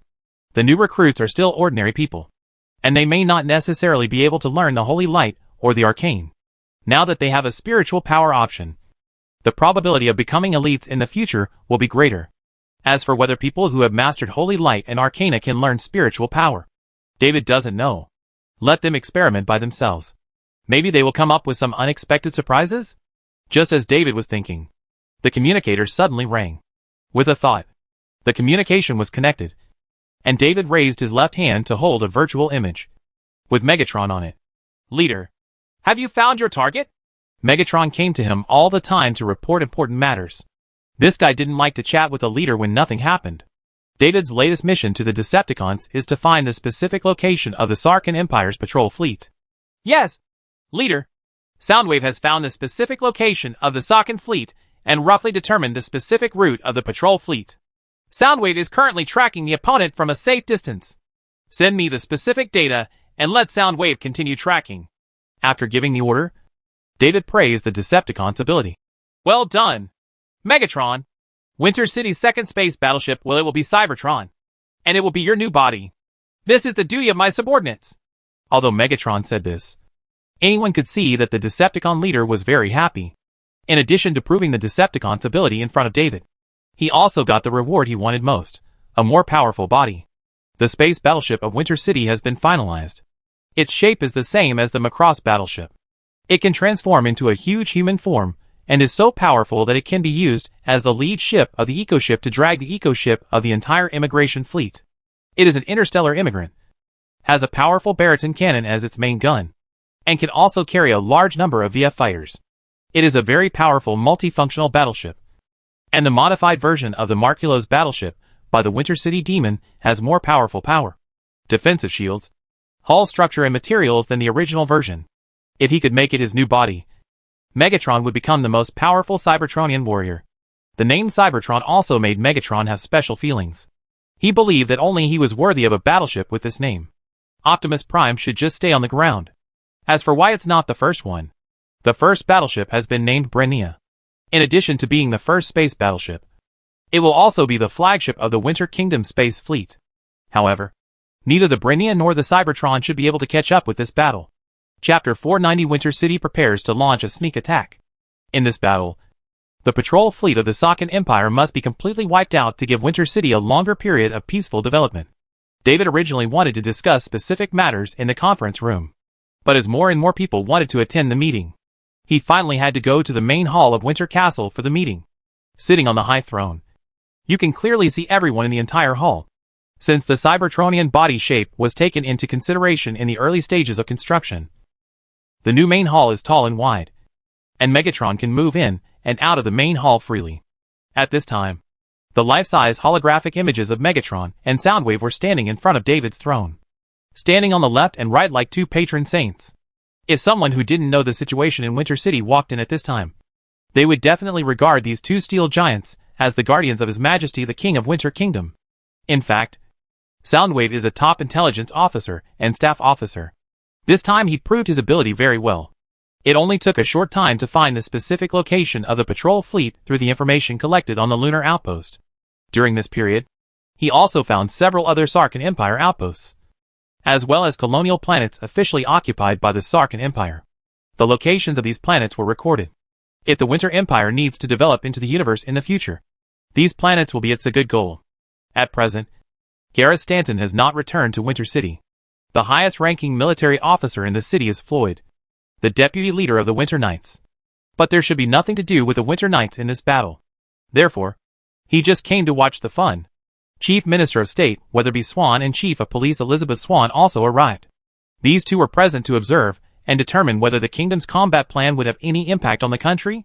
If so, they will immediately formulate various response plans to ensure domestic stability.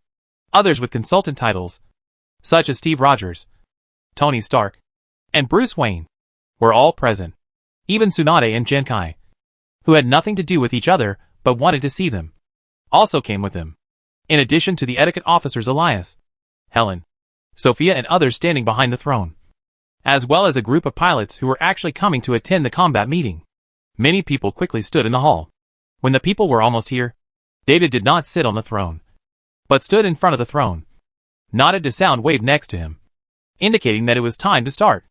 After receiving the leader's order, Soundwave began to introduce his findings during this period. No nonsense. Just get to the point. The few people who were not sure why they were called to the meeting immediately closed their mouths and listened carefully after hearing the information introduced by Soundwave. Genkai and Tsunade didn't quite understand, but they stood quietly on the outside and watched the fun, so as not to affect the main business. However, after seeing this scene today, I finally have a clearer impression of David's identity as the king, compared with the way he looked when he saw him several times before. David at this moment really has the aura of a king who dominates the world. Soundwave's report ended quickly, and now everyone knew what the main topic of this meeting was: how to eliminate the Sarkin patrol fleet. Both Red Matter and Dimension Devourer are up to the job. Tony has been studying these two technologies during this time. Whether it is Dimension Devourer or Red Matter, they can easily swallow up all matter in an airspace the size of a planet. According to the fleet size reported by Sonic, the number of warships in the Sarkin Empire patrol fleet is not very large, consisting of only one capital ship and 6 frigates. In addition, although the patrol fleet's capital ship is much larger than the Brainiac being built in Winter City, it is not so big as a planet, so it only takes a drop of red matter to destroy this ship. Battleship destroyed. The real trouble is with the frigates. According to the Soundwave report, the 6 frigates will not stay beside the battleship, but will be distributed in the front, rear, left, right, up, and down directions of the battleship, keeping a sufficient distance for warning. Although it is still within the swallowing range of red matter, Red matter creates a black hole and generates suction. It takes time to swallow the matter again. If the Saucan people react in time, they may escape the swallowing range of red matter. In this regard, Tony's solution was simple and crude. So in order to ensure that the enemy does not escape and does not have time to send any communications, it is best to fire red matter at all targets at the same time to ensure that these warships are destroyed at the same time. Anyway, the red matter they had previously retrieved from the Star Trek world was a big lump. Although it seemed too wasteful to use a drop to attack only one battleship, this was not the time to consider cost-effectiveness. In order to gain enough development time, what does a few drops of red matter count? With enough time, Winter City can even produce more red matter. 6 frigates and 1 capital ship require at least 7 fighters. This kind of small and fast assault operation must be completed using fighter planes. Anyway, the red matter object is very small, let alone missiles and cannon bullets. As for how to get to the target star field, this matter is quite simple. Not to mention that the fighter planes in Winter City are all equipped with standalone jump functions. Even without David, everyone can be sent to the designated battlefield through the teleportation ability. I've been in Winter City for so long, and I finally have a real mission. Young Dyson, who remained silent throughout the whole process and watched the excitement, said that he could just leave this task to himself. He didn't even need to send so many people. He could solve it all by himself. Isn't it just 1 battleship and 6 frigates? With the excellent mobility of the Winter City fighter, he could complete 7 kills in the shortest time, leaving the opponent with absolutely no chance to escape. Megatron said that it would be better to leave the task to the Decepticons, and the Decepticons can ensure that the task is completed perfectly, in order to ensure that the mission does not go wrong. In addition to using red matter missiles, 7 additional mass-produced Decepticons can be sent to carry Dimension Devourers for suicide attacks to ensure that the Sarkin warships have no chance of escaping. Ozma, Art Satom, and Mikhail all looked at Megatron speechlessly. Originally, they wanted to express their opinions or something. But after all, they had been in Winter City for so long, and even after using strengthening potions, they still had to do it. Through various trainings, I have consciously cultivated a magical skill, and I am just about to show off my talents. But after hearing Megatron's words, they found that they had no way to compare with these war lunatics. How about forgetting it this time? Give it to Megatron and the Decepticons? It's a pity that David doesn't think so, because he wants to go there in person. There are 7 battleships, and I have already reserved the battleship opposite. The Decepticons are responsible for setting up space blockades on the periphery to prevent the Saukans from using space technology to escape or communicate. The task of launching a surprise attack and dropping red matter will be completed by David himself, led by several human pilots. After all, these ace pilots have been recruited for a while and have enjoyed various benefits. It's time to properly pull them out to do some serious work.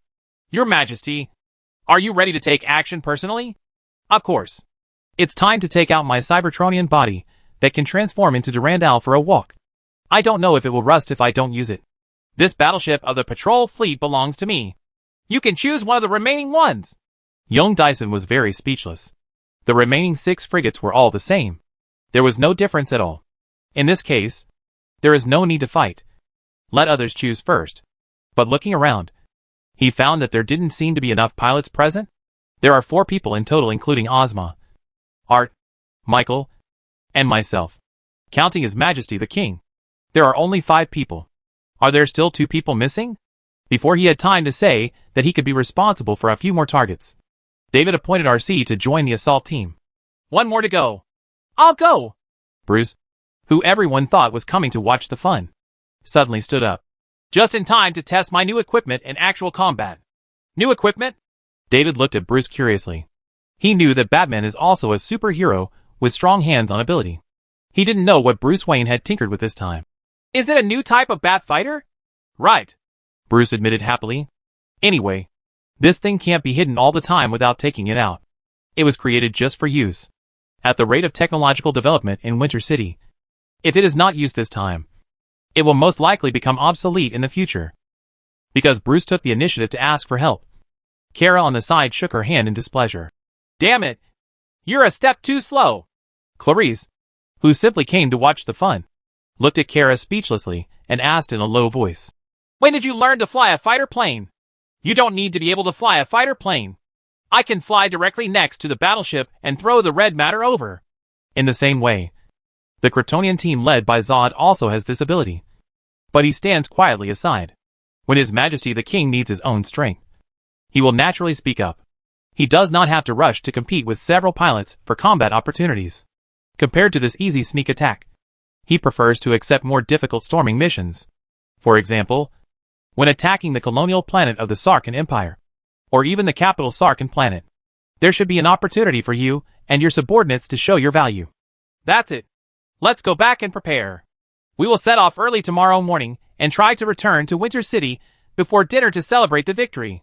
David casually planted a flag and announced the adjournment of the meeting with a wave of his hand. After those who had tasks and those who had no tasks left one after another, David sat down on the throne. If everything goes well in the raid, Winter City will be able to enjoy a period of quiet development. I wonder how long it will last. It stands to reason that if a fleet is missing in space, no clues can be found for 10 or 8 years. Right. It would be best to investigate for 100 or 80 years. Plus all kinds of internal shirk passing and shirking. Chapter 491. Successful Sneak Attack. After getting into his beloved little plane, David looked around at his teammates, who were preparing to take off. The specially built machine piloted by Young Dyson looks the same as the VF-19. But inside is a completely different modified model. RC transformed into VF-27 Lucifer. The remaining people were flying fighter planes based on the VF-25 template. And all the fighters present were equipped with external backpacks. Have everyone received the coordinates of the target star field? David checked the coordinate data sent by the sound wave.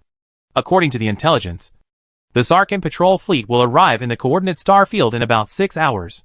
According to Soundwave's report, this star field is located quite far away from Brunia, and is not even in the same galaxy. The Sarkin patrol fleet gives priority to inspecting various planets in the local system before going to other galaxies for inspection. Brunia is one of the planets located in other galaxies, and is very far away from the Sarkin star. In other words, David and his fighters not only have to make a single jump, but also make an ultra-long distance jump directly from their own galaxy to another galaxy. If it hadn't been for the Sarkin people's space technology and the breakthrough progress in folding crystals, this would not have been possible. On the surface, a sneak attack on the patrol fleet seems to be a very simple matter. But the premise is that Winter City has accumulated enough advanced technology over the past few years. Otherwise, even if David and the others were given the opportunity to sneak attack, they would not be able to do it. Wait until the patrol fleet arrives in the star field near Brunia before launching a sneak attack? Doesn't that mean telling the other party that there is something wrong with Brunia? Launching a sneak attack in another galaxy and destroying the patrol fleet. The Sarkin Empire could not even guess that the murderer was an enemy from another galaxy. Skeleton number 1. Confirmed. Ozma was the first to reply. His fighter number was still Skull number 1. And Mihail, Luca, and Satom Arte were number 2 to 4 in order. However, Luca is driving an electric warfare model, and he will not participate in this surprise attack mission.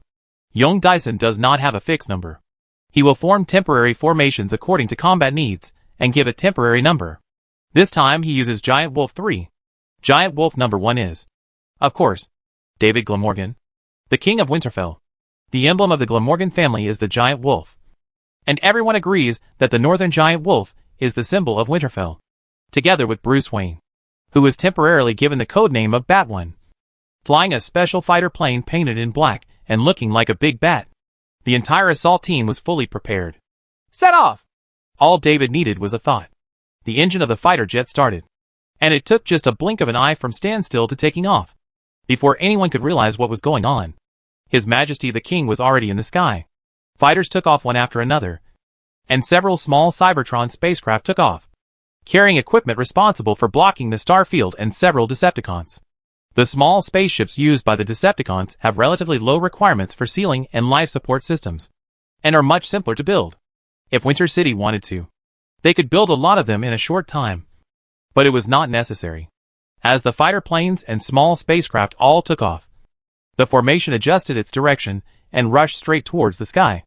All fighters and spaceships did not directly break through the atmosphere, but turned on their jump engines while taking off. A pink circular door appeared in front of each spacecraft. He rushed through the gate and sailed through the folded space at high speed. Colorful lights kept passing by, but they couldn't attract anyone's attention. Everyone from Macross has long been tired of seeing the scenery here. The entire immigration fleet will jump every now and then. Some long-distance jumps. Some short-distance jumps. Either way, the scenery in this unique space remains the same. Although the jump system of Winter City is more powerful, and it only takes a short time to cross the galaxy. For those who experience it, this space will always look like that. David is somewhat curious about this space. But the various data in the folding space have long been recorded in detail by Winter City. He has read it countless times, and he is not in the mood to study the peculiarities of this space now. In comparison, he was more concerned about the next battle. Not only is David focused on the coming battle, but so are the members of the Skeleton Squad, especially Art Satom. This is a new rookie pilot. Art Satom is fighting for Winter City for the first time. Although he has participated in several actual battles with the immigration ship group, this time is a little different. Relax. This is no different from the previous battles you participated in. It will even be easier. In the battle he participated in before, he had to fight to the death with Vagula. If he was not careful, he would really die in the battle. At that time, Winter City had not built the Resurrection Stone, so there was no way to fight without fear of death. As long as we fight according to the previously prepared plan, our opponents will not even be able to detect us. As the captain, Ozma comforts his team members before the battle begins. What he said is not a lie. The VF fighter itself has extremely strong anti-detection capabilities. The Winter City version of the VF fighter has strengthened these functions. Coupled with the physical stealth system, it can do it in various senses. Complete attack missions without being seen by your opponents. Don't worry. I'm not nervous. Art Satom wasn't nervous. He was just a little excited. This was not his first time on the battlefield. But fighting on behalf of Winter City had completely different meanings than temporarily teaming up with SMS. The latter is more like sending him to a real, dangerous battlefield for training. The former is the real opportunity to prove one's abilities. He wants to prove that every grain of rice he eats in Winter City is worth the money, prove that he can become an excellent pilot. Not just a naughty kid who just finds a job to stimulate his father just to quarrel with his family. That's good. And you don't have time to be nervous. In a few words, everyone had arrived at their destination. So fast! Seeing this, Mikhail couldn't help but sigh. The immigration ship group has been traveling for many years. From time to time, it will make short and long distance jumps. And when jumping long distances, the sailing time in the folded space is not short. But even so, it's still spinning around in the galaxy. As a result, Winter City quickly made a major breakthrough after acquiring their world's jump technology. It could easily jump across galaxies, and the distance on the way was still very short. If he hadn't come to Winter City, Mihai would never have imagined that this technique could be so powerful. David didn't know what Michael was thinking at this time. Otherwise he would have told him. The space jumping technology of humans in your world comes from Vidra. And Vidra itself is a powerful creature that can easily jump across galaxies. In addition, human jumping technology will also be affected by folding space faults. When encountering faults, we can only fly through this star field through ordinary navigation. And then we can jump again. But there is no so-called space fault in Vagula's eyes. This shows that the space jumping technology mastered by humans in that world is still far from mature. Winter City was able to quickly master and surpass the humans in the Macross world, mainly because it had several similar technologies in its hands. Cybertron Space Bridge, Marvel Universe's jumping technology and Bifrost, and warp speed technology from the Star Trek world. It is normal for them to prove each other and learn from each other's strengths. Plus there are a lot of cheaters in the city to master higher level jumping techniques. The pink, round space doors with beautiful petals inside opened one after another, and fighter planes flew out one after another. After leaving the folding space, several fighters immediately stopped and were suspended in the empty space through the attitude adjustment nozzles on the fuselage. Several other Cybertronian spacecrafts broke away from the folded space at the designated location according to the previously formulated plan, and began to lay traps, waiting for the Sarkin patrol fleet to enter the target area, and immediately block the space. Under the command and arrangement of Soundwave, everything went smoothly, and the Sarkin people also appeared on the scheduled route on time. David sat in the cockpit with his eyes closed, letting go of his senses to determine the specific location of a battleship and 6 other frigates. Leader, everything is ready and ready to attack at any time. After receiving the notification from Soundwave, David sat in the cockpit and waved his hand. And 7 golden portals, 1 large, 6 small, appeared in front of him. Attack! The jet black Durandal fighter jet instantly changed from a stationary state to a racing state at full speed, and rushed towards the largest portal. The same was true for several other fighters. Each fighter plane chose a portal and rushed in. Before entering the portal, all fighters turned on stealth mode to ensure that they were not noticed by the enemy before firing. Everyone has 5 missiles carrying red matter, so don't be stingy if necessary. After giving the last order, telling everyone that Winter City is very wealthy, there is no need to worry about insufficient ammunition, David had already passed through the portal and came to the side of the patrol fleet's main ship. After rushing all the way to a close enough distance, David launched the missile with red matter. Without any accident, the missile accurately hit the middle of the Sarkhan patrol fleet battleship. Then the red matter began to burn and react. A black hole that was enough to swallow planets, and even an exploding supernova gradually took shape. The suction force began to weaken. When it gets stronger, it begins to devour all surrounding matter. After confirming that the red matter had begun to react, David controlled the fighter plane to distance himself from it. While cruising at a safe distance, he also paid attention to the situation of several other people. Overall, the sneak attack went very smoothly. Due to their size, the 6 frigates were swallowed up by the black hole the moment it was created.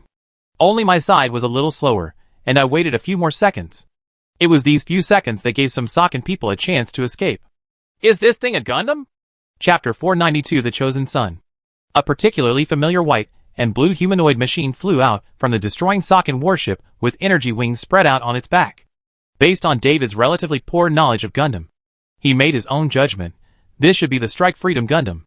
David didn't know much about Gundam. This one was one of the few models he could recognize. While watching the excitement, David had already adjusted his direction and flew to the path of the Gundam, preparing to intercept it. In order to ensure that this guy doesn't run away, start with a full shot. The dense missiles were like a goddess scattering flowers, collectively covering the Gundam from all directions. The Gundam on the opposite side was advancing at full speed and wanted to escape from the black hole's devouring range as soon as possible. Unexpectedly, a bunch of missiles suddenly appeared and enveloped itself.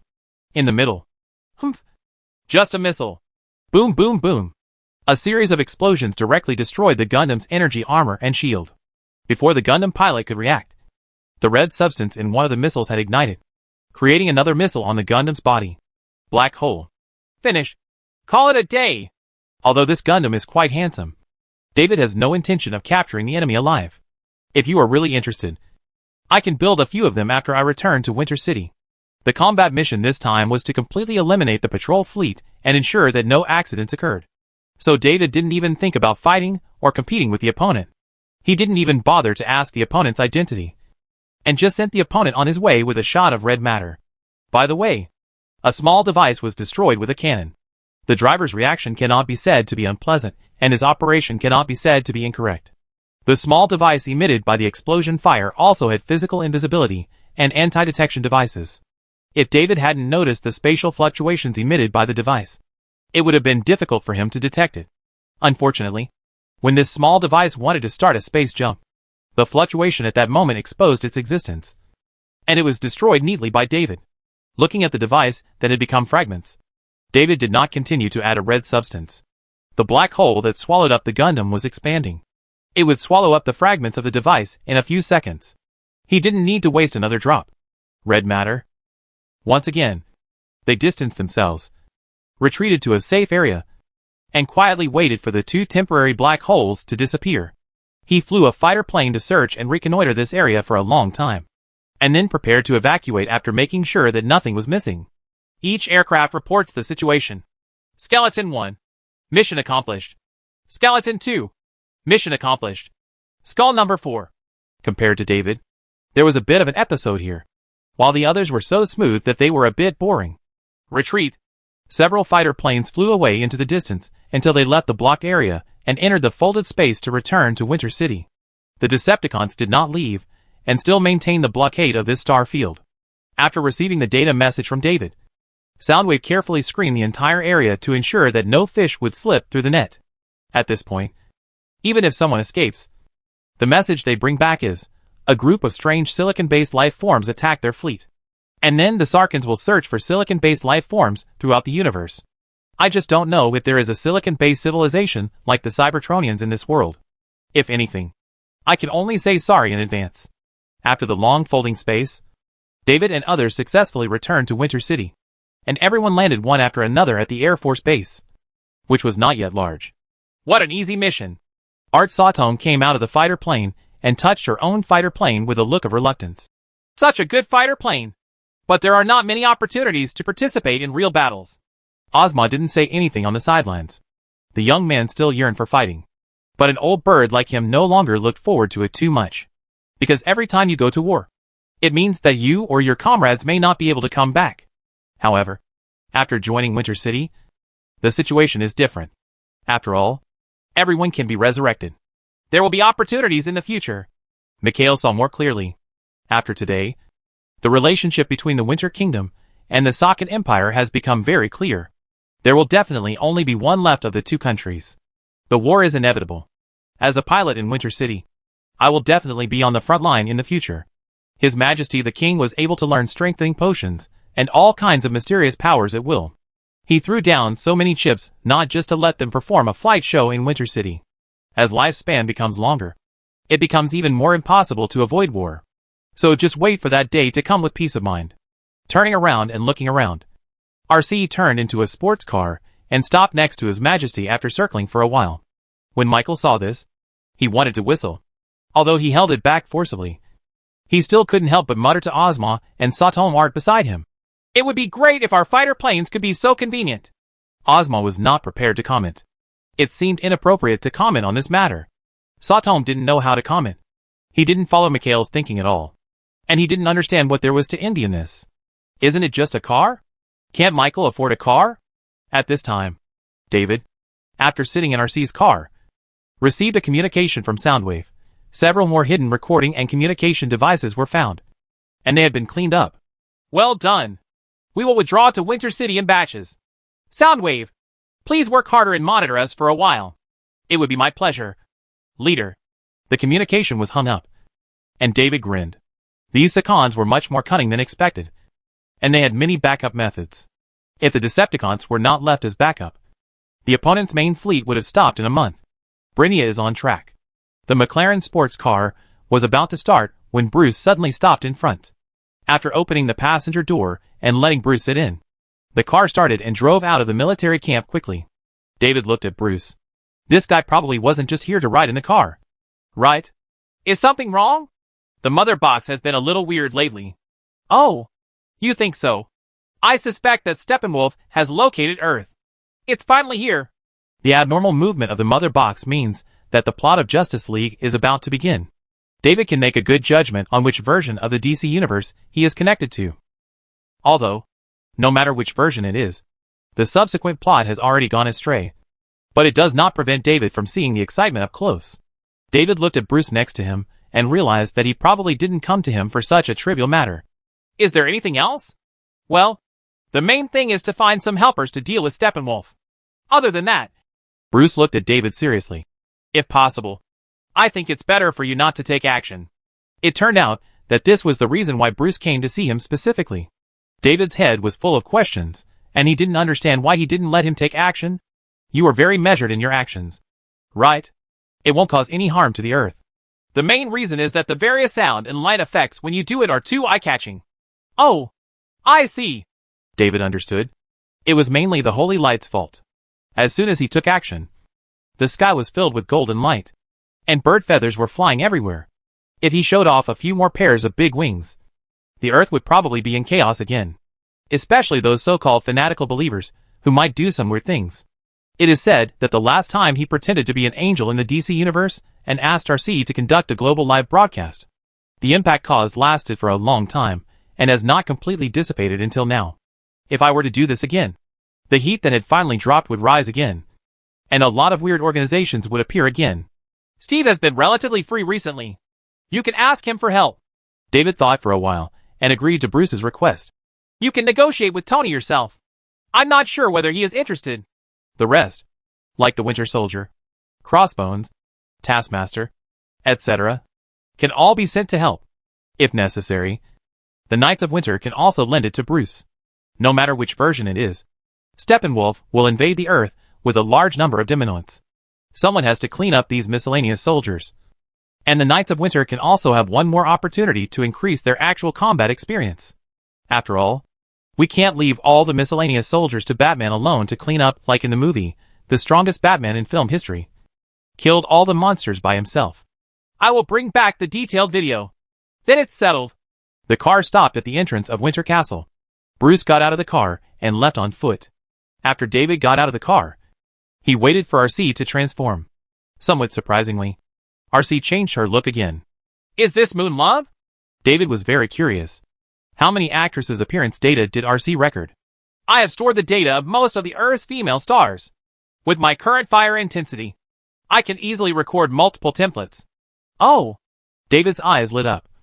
And he realized that he still underestimated Arcee's strength. He didn't get a big tree, but a forest. Just when David wanted to take a closer look at the various trees in the forest, he found a new person coming to the gate not far away. Huh? Is there someone new showing up? He waved to Arcee, and the two of them walked towards the door together. Didn't two newcomers just arrive? It's not a strange thing. There have been 3 people appearing at the same time before. I just don't know if only one new person will appear this time. Or 2 people at once. Who will it be this time? What kind of world do you come from?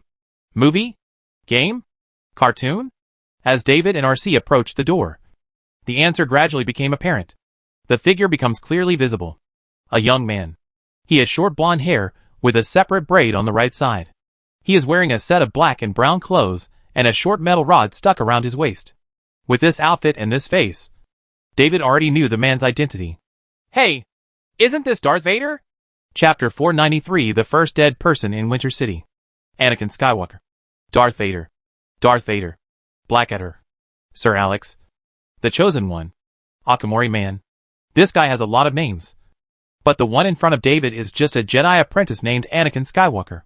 The little braid on his head is a symbol of the Jedi apprentice. And it will be cut off when he leaves the army. Hello! What is this place? As soon as the other person spoke, David found that he had learned a new language. There are many languages in the Star Wars worldview, among which Aurebesh is the official common language and text of the galaxy. Basically, in that world, all intelligent races living in the galaxy understand this language, even if they cannot speak it due to some physiological reasons. I can understand it too.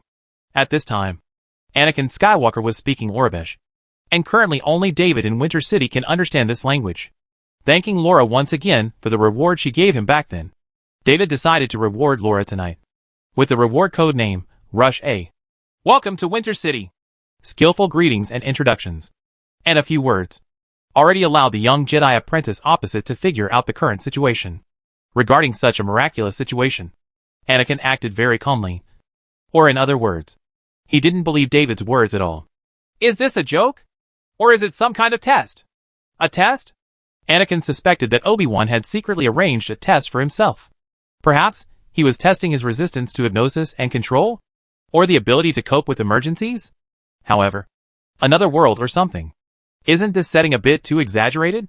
As for the Brainian language, Anakin didn't take it too seriously. The Milky Way is very large, and there are so many languages that it is impossible to sort them out.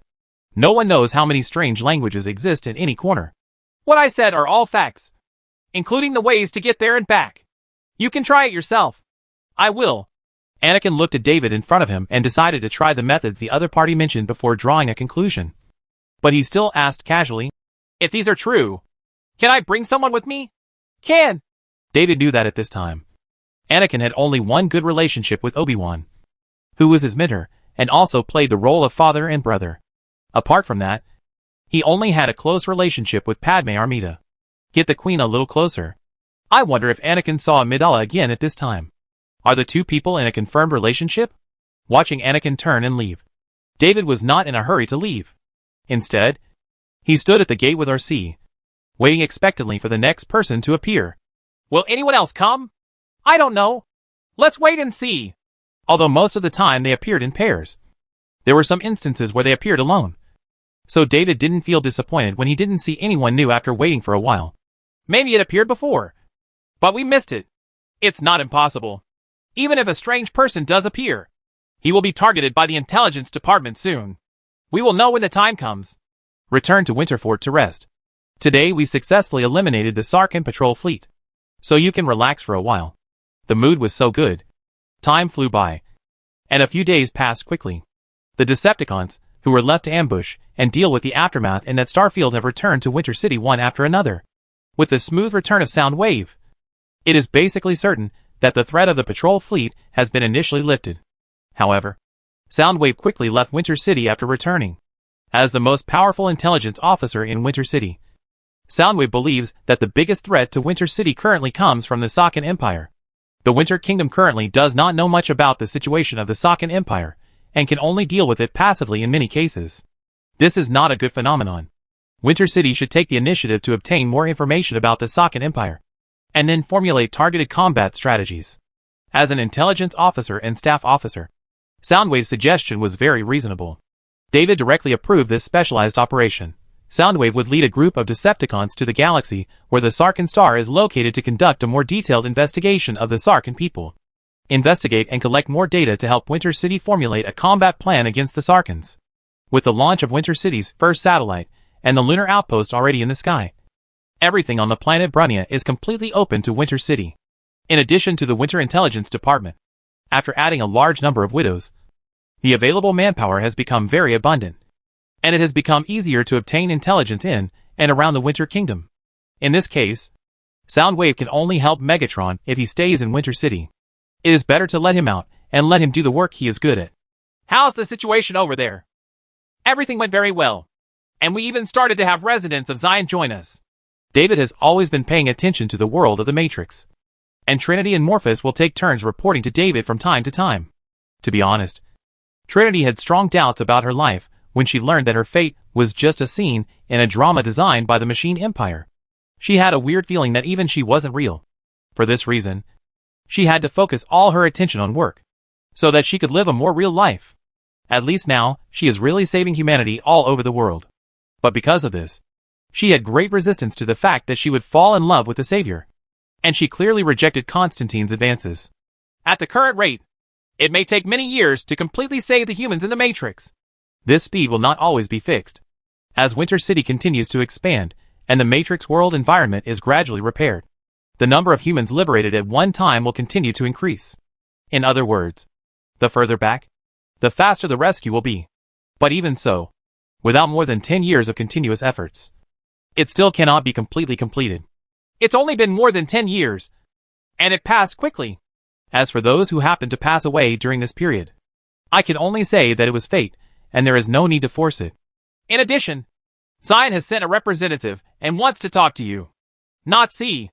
Although she had long expected David's answer, Trinity still sighed helplessly when she heard David's crisp rejection.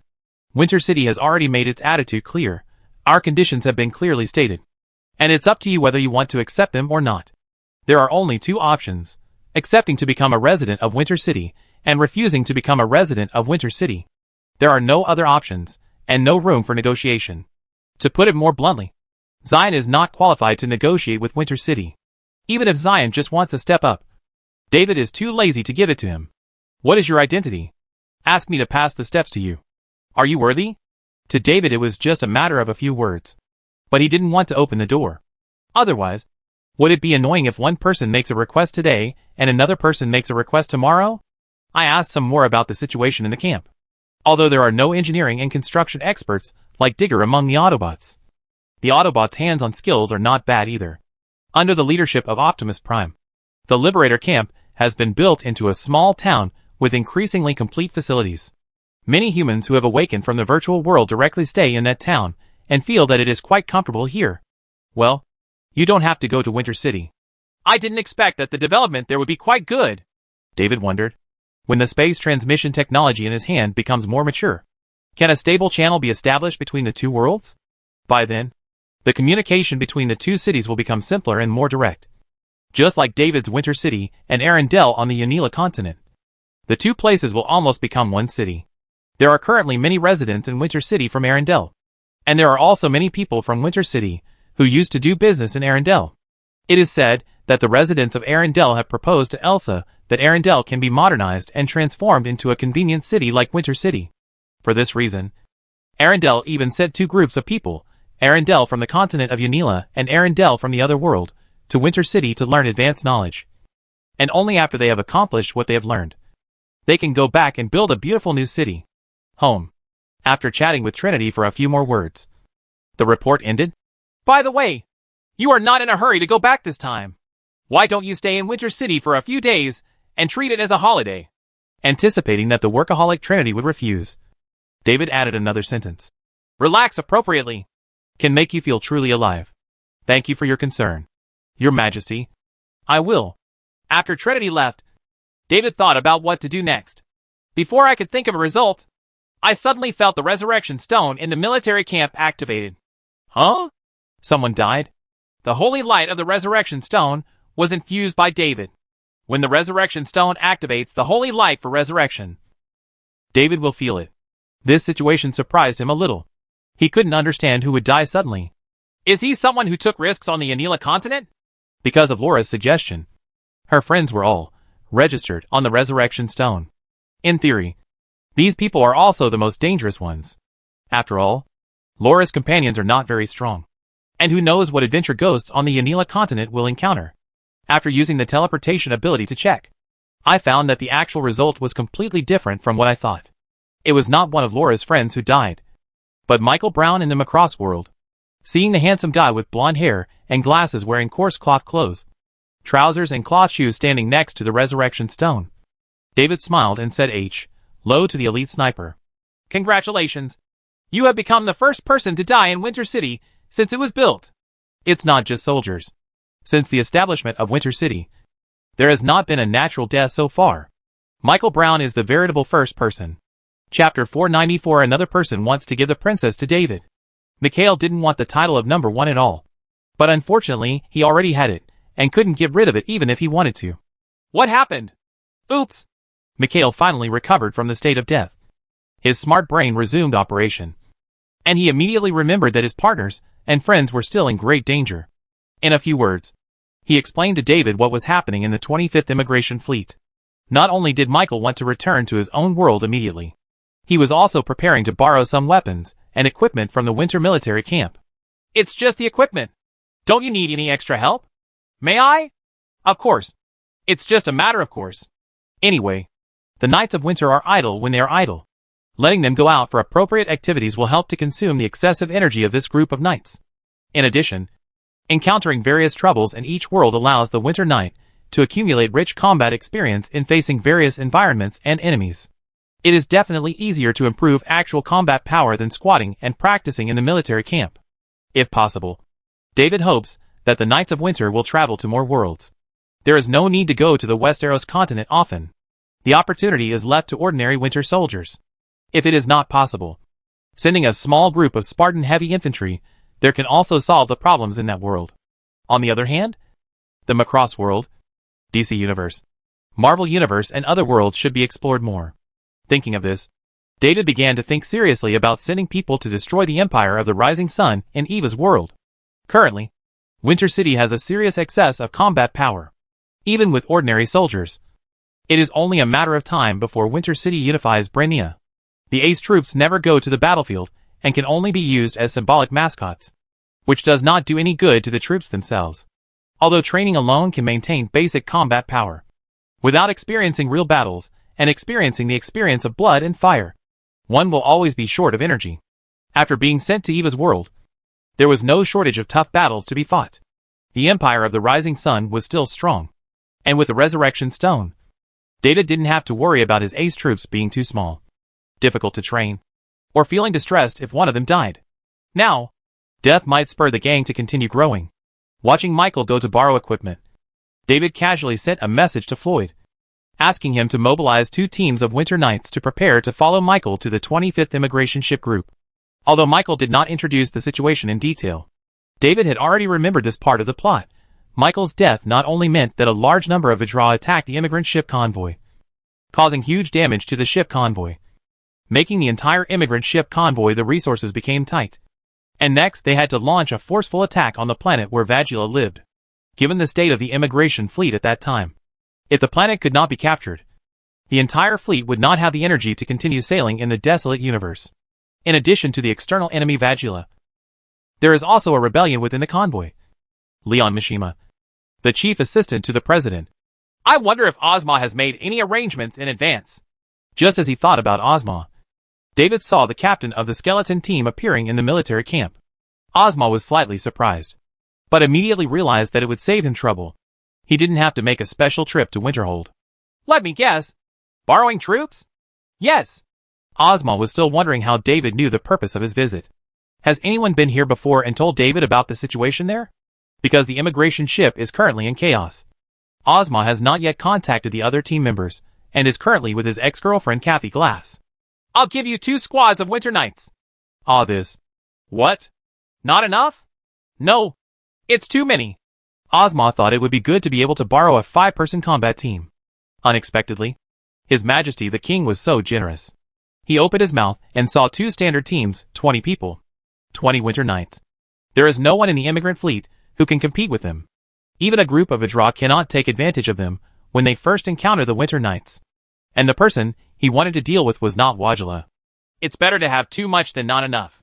David conveniently sent a message to Floyd, asking him to mobilize 20 more Winter Knights to prepare for departure. Hearing that His Majesty the King was mobilizing 40 Winter Knights one after another, nearly half of the Winter Knights, Floyd realized that there was something big going on. Not only did he recruit 40 Winter Knights in the shortest time, he also put on power armor and was ready for battle. Mikhail, who ran to borrow someone and got a set of power armor to wear on his body, was originally wondering why the 20 people he just mentioned turned out to be 40. After coming out, they met Ozma. The two looked at each other, and after exchanging their respective situations, they finally figured out the current situation. The entire fleet was in chaos, and fighting was going on everywhere. Michael even died in battle. If he hadn't joined Winter City, and could come back to life with the Resurrection Stone, Ozma would have lost this subordinate forever. Now he doesn't think that 40 Winter Knights are many. In such a chaotic situation, only strong enough force can guarantee safety. Go back quickly! Ozma. Michael and David saluted and left, followed by 40 fully armed Winter Knights. David originally wanted to follow and watch the excitement for a while, but unfortunately, he suddenly received a message from Tony. Is something wrong? After Tony solved the 2 problems of red matter and Dimension Devourer, he did not tinker with any new projects, but continued to practice arcane and magical knowledge, studying technology and magic alternately. Tony feels that his life is quite fulfilling. From time to time, you could also go to the continent of Westeros and experience the corrupt life of the traditional nobles. However, it was precisely because he recognized the Stark family in Westeros as relatives that he got himself into a little trouble. Ned asked me to ask you something. What did he want to ask me? David is very surprised that after Ned Stark was rescued by Winterfell, he became the spokesperson of Winterfell in Westeros and has been promoted to the position of King of Westeros. Ned Stark, who became the king, naturally became more important to Winterfell. And David was also very polite to the Lunch King. If he had any ideas, he could come and talk to David in person. There was no need to ask Tony to send the message. Right? Unless it's something particularly difficult, find a middleman to make the transition. Even if the negotiation breaks down, at least both parties will not be in trouble. Ned thinks Sansa is too old. What does so mean? Do you want to make the decision yourself and arrange a husband for Sansa? He thinks his daughter has good looks and figure, and is familiar enough with Winter City. Please let me ask if you are interested in his daughter? David looked at Tony speechlessly. Although he didn't say anything, his meaning was clearly expressed. Tony, on the other hand, had a wicked smile on his face, as if he was just watching the fun. And he spread his hands to show that the matter had nothing to do with him, and that he was just a messenger. In fact, it is understandable that in their thinking, marriage is an important means to ensure the relationship between the 2 parties. If it were not for our intervention, Sansa would have married Joffrey Baratheon. The Baratheon family is the original king of Westeros. In order to maintain the rule of their family, several major families in Westeros would have entered into marriages. Therefore, it is not a strange idea for Ned to want to marry his daughter to David. It is very consistent with his current identity and status. The idea may not have been his own. It may have been a suggestion given by his staff, a think tank, or even his wife. Because Ned Stark became the king of Westeros, the driving force behind the scenes was the Winterfell ruled by David. And the Winterfell with countless magical powers is as high as a god to the Stark family exist. This situation is not fundamentally different from the relationship between Sparta and Winter City. After studying the situation in Winter City, David's character and preferences, sending his daughter Sansa into David's hands was a good idea no matter how you looked at it. The only question is whether David can fall in love with Sansa. After careful observation and careful analysis, the Stark family felt that the problem was not big, and David seemed to be in love with women with good bodies. After the hair control, I have another comment about the body control. David was speechless. Who is spreading these gossips? Actually, I can understand. After all, your current physical fitness is far beyond that of ordinary humans. And even those who are in poor health can't bear it. Tony, who muttered for a moment, rolled his eyes and said firmly, It should have nothing to do with Steve. Speaking of which, Steve and you don't have much to do lately. So why not take charge of a new project together? Tony wanted to emphasize again that this matter really had nothing to do with Steve. But he was very curious about the new project proposed by David. And his words became, What project?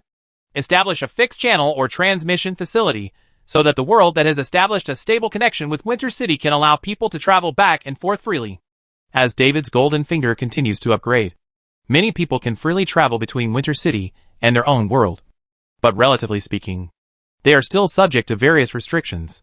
To be more free, Winter City has the qualification to go to other worlds at will. It's a very interesting project. I'll study it first. Tony's research first does not mean to do the research yourself, but to make preliminary preparations for the formal project, including who and what resources are needed. After settling the matter in 2 sentences, Tony reminded David one last time. As for my eldest niece, you'd better give a clear answer as soon as possible. The entire Stark family over there is waiting for confirmation. Your attitude, it may determine how loyal Westeros is to Winterfell. Chapter 495 Presenting a Princess to the Great God King. Have a meeting. Have a family gathering. After Laura, Helen, Eva, Gwen, Sophia, Elsa, RC, and everyone close to David arrived, David directly told what Tony had conveyed. After listening to David's words, several people all had the same expression. Why are you telling us this? Ask your opinion. There's nothing to hesitate about. Right. Helen looked around, and after seeing that no one objected to her words, she continued, Sansa is not ugly. David was speechless. Isn't this a matter of being ugly? That's weird. Aren't they angry? In fact, these people are really not angry. If they were really angry, they would not wait until now. As for Elsa, she is in a state of confusion now. After realizing what is going on, her entire face is as red as a snake fruit. If someone pours some water on her head at this time, a mushroom-shaped mass will immediately explode. Steam. So Elsa has been sitting there obediently, not saying a word, trying hard to reduce her presence. But she couldn't help but want to hear what everyone was talking about. She was also curious about how these sisters viewed her. Looking at it from Winterfell's point of view, you can't refuse it all. Right. Laura felt that even for the sake of the Stark family, it was inevitable for Sansa to move into Winterfell. Sophia also nodded in agreement. As a king, sometimes you can't help yourself. There are no purely personal matters at all. Not just a king. Sophia is just a princess and can't really decide her own future. It's just that she was lucky enough to meet David and make the best bet. That's not the case. Winter City is still different from ordinary kingdoms. David waved his hand, looking very proud. Winter City has absolute strength, so David does not need to sacrifice his personal life for the development of the kingdom. Why did you sacrifice a fair and strong little girl for nothing? Laura patted David's shoulder hard. Don't be a good boy just to get an advantage. You called us here just to inform us that Sansa is moving in. Right. Hearing these words, the other people's faces were filled with astonishment. So that's it. That is to say, how could David refuse such a good thing? In addition, Laura's words also reminded everyone that this kind of thing may become more and more common in the future. After all, David is not just the king of Braenia. His power spreads across many worlds. And those spokespersons chosen by David will definitely do what he wants in order to please this god. So following the successful precedent, sending a princess to David is undoubtedly the simplest and most effective way. After all, you are about to become the true god king of Greece. The kingdom of Sparta has unified the Balkan Peninsula, and King Tyndareus is seriously considering whether to change the country's name to a new one. If there are no accidents, the kingdom of Sparta will be renamed the Kingdom of Greece in a while. David, who is worshipped as the main god by the kingdom of Greece, will naturally become a veritable Greek god king. It's a pity that Winter City is not built on a high mountain. That would be more in line with the character. I could build a vacation home on Mount Olympus in my world. Helen's suggestion received a positive response from everyone. They thought it was more interesting. As for Sansa, is there anything else worth discussing? At most, David could be reminded to be careful when he strikes, so as not to hurt or scare the child. Seeing several people excitedly discussing what kind of holiday house they wanted to build, David stopped mentioning the matter. How to reply to Ned Stark? Just let them do whatever they want. Anyway, Winter Keep is very big, and I don't mind having one more person. After casually sending a message to Tony Stark as a reply to the Stark family, David received a message from Black Widow Natasha. Anakin, who had been to Winter City not long ago. Skywalker appeared again, this time with someone else by his side. David opened the message and looked at the image above, recognizing that the other person was Obi-Wan Kenobi. At this time, these two people were wandering around Winter City, but from these images, it can be known that they have realized that they are being followed and observed. He sent a message to Natasha so that she didn't need to continue to send people to spy on her, and directly invited the two of them to Winter Castle. Receive. After Natasha received the message, she was ready to meet the two in person. Star Wars is a very famous series, and the Marvel Universe also has Star Wars films. Although Natasha is not a big fan, she is still interested in famous characters like Obi-Wan and Anakin. Do you speak Galactic Common? Just when Natasha was about to get up and set off, her sister Yelena lazily reminded Natasha that in the entire Winter City, only His Majesty the King with the language switch enabled could communicate with these two people without any obstacles. Using simple gestures to communicate is enough for the other person to understand me. That scene must be interesting. I'll go and see it too. Putting down the comics in her hand, Yelena stood up and followed Natasha out of the office. The office building of the Winter Intelligence Department is located in the northeastern area of Winter City, very close to the Winter Forest. It is an ordinary-looking office building. It includes most departments of the Winter Intelligence Agency, and is not far from the Intelligence Personnel Training Base in the forest to the north. In an emergency, Intelligence Department personnel can evacuate directly to Winter Castle, Intelligence Personnel Training Base, and Winter Military Camp. As one of the top executives of the Intelligence Department, Natasha has her own office with complete supporting facilities. So Yelena, a sister who does not have any position for the time being, likes to spend time in her sister's office when she has nothing to do. It's not like she hasn't done anything serious. During this time, she has been reading comics and movies, and learning all kinds of knowledge about Winter City. It is estimated that if she is given a few more years, Yelena will be able to become a qualified dead otaku. After coming out of the building, the two sisters got into a car. During this period, Natasha withdrew most of the intelligence personnel responsible for tracking, leaving only a few people to determine the location of the two people so that she could find them. However, the two people seemed to realize something and stopped directly at a coffee shop, as if they were waiting for her to come. Natasha looked at the name of the coffee shop and sighed at what a coincidence. After arriving, she met Clark and Bruce as expected. Hi, Bruce. Clark. Good afternoon. Natasha. Clark looked at Natasha in surprise. This elite agent did not have the habit of coming to drink coffee in broad daylight. The two of them immediately realized that there was a situation. Do you need help? It shouldn't be necessary. I'm just here to welcome the newcomers. Clark nodded clearly, and turned to look at the two people sitting at the bar. He noticed the two people when they came in, and when he was thinking about whether to notify David, Natasha appeared. Seeing Natasha walk straight to the bar, making gestures with the two people for a while, and then leading them to leave, Clark knew that he didn't need his help. There's going to be a party at Clint's house in a few days, so don't be late. Don't worry. I won't be late. I'm talking about this one. I'll try my best. Bruce said that he would try to arrive as early as possible. As for what kind of party Clint's house was going to hold, he wouldn't ask. The simple chat between a few people was watched by Anakin and Obi-Wan. Although the master and apprentice could not understand what they were talking about, they could tell from the expressions, demeanor, and mood swings of these people. Some commonplace words. The environment and atmosphere of the city is great. Obi-Wan has been to many planets and seen many cities. I don't know how many cities I've seen in a seemingly low civilized city like Winter City, but it can be said that none of them have such a good sanitary environment. The public security in the city is amazingly good, and the relationship between people seems to be very good. It seemed like this was a great city. Now he was a little curious about who the ruler of this city was. From what Anakin said, he seemed to be a young man. Soon, Obi-Wan came to Winter Castle, the largest building in Winter City. When he met the ruler of Winter City, or His Majesty the King of the Winter Kingdom, he suddenly had a strange feeling. The person standing in front of him was not a person or a humanoid race, but an extremely hot stars that shine with dazzling light. Welcome to Winter City. The familiar language reached his ears, and Obi-Wan asked curiously, "Where is this place in the galaxy? This is not the Milky Way." Obi-Wan believed that Anakin just passed through some kind of special wormhole and came to a relatively remote place. Winter City is still located in the Milky Way. Otherwise, how would the other party understand the common language of the Milky Way? David briefly explained that he has some kind of magical power that allows him to learn a new language in the shortest time, so that he can communicate with people from all over the world. So that's it.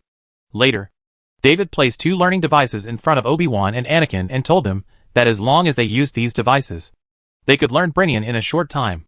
Obi-Wan, who had been walking around the city for a while and had a good impression of Winter City, and who was confident enough in his own strength, decided to use this thing first.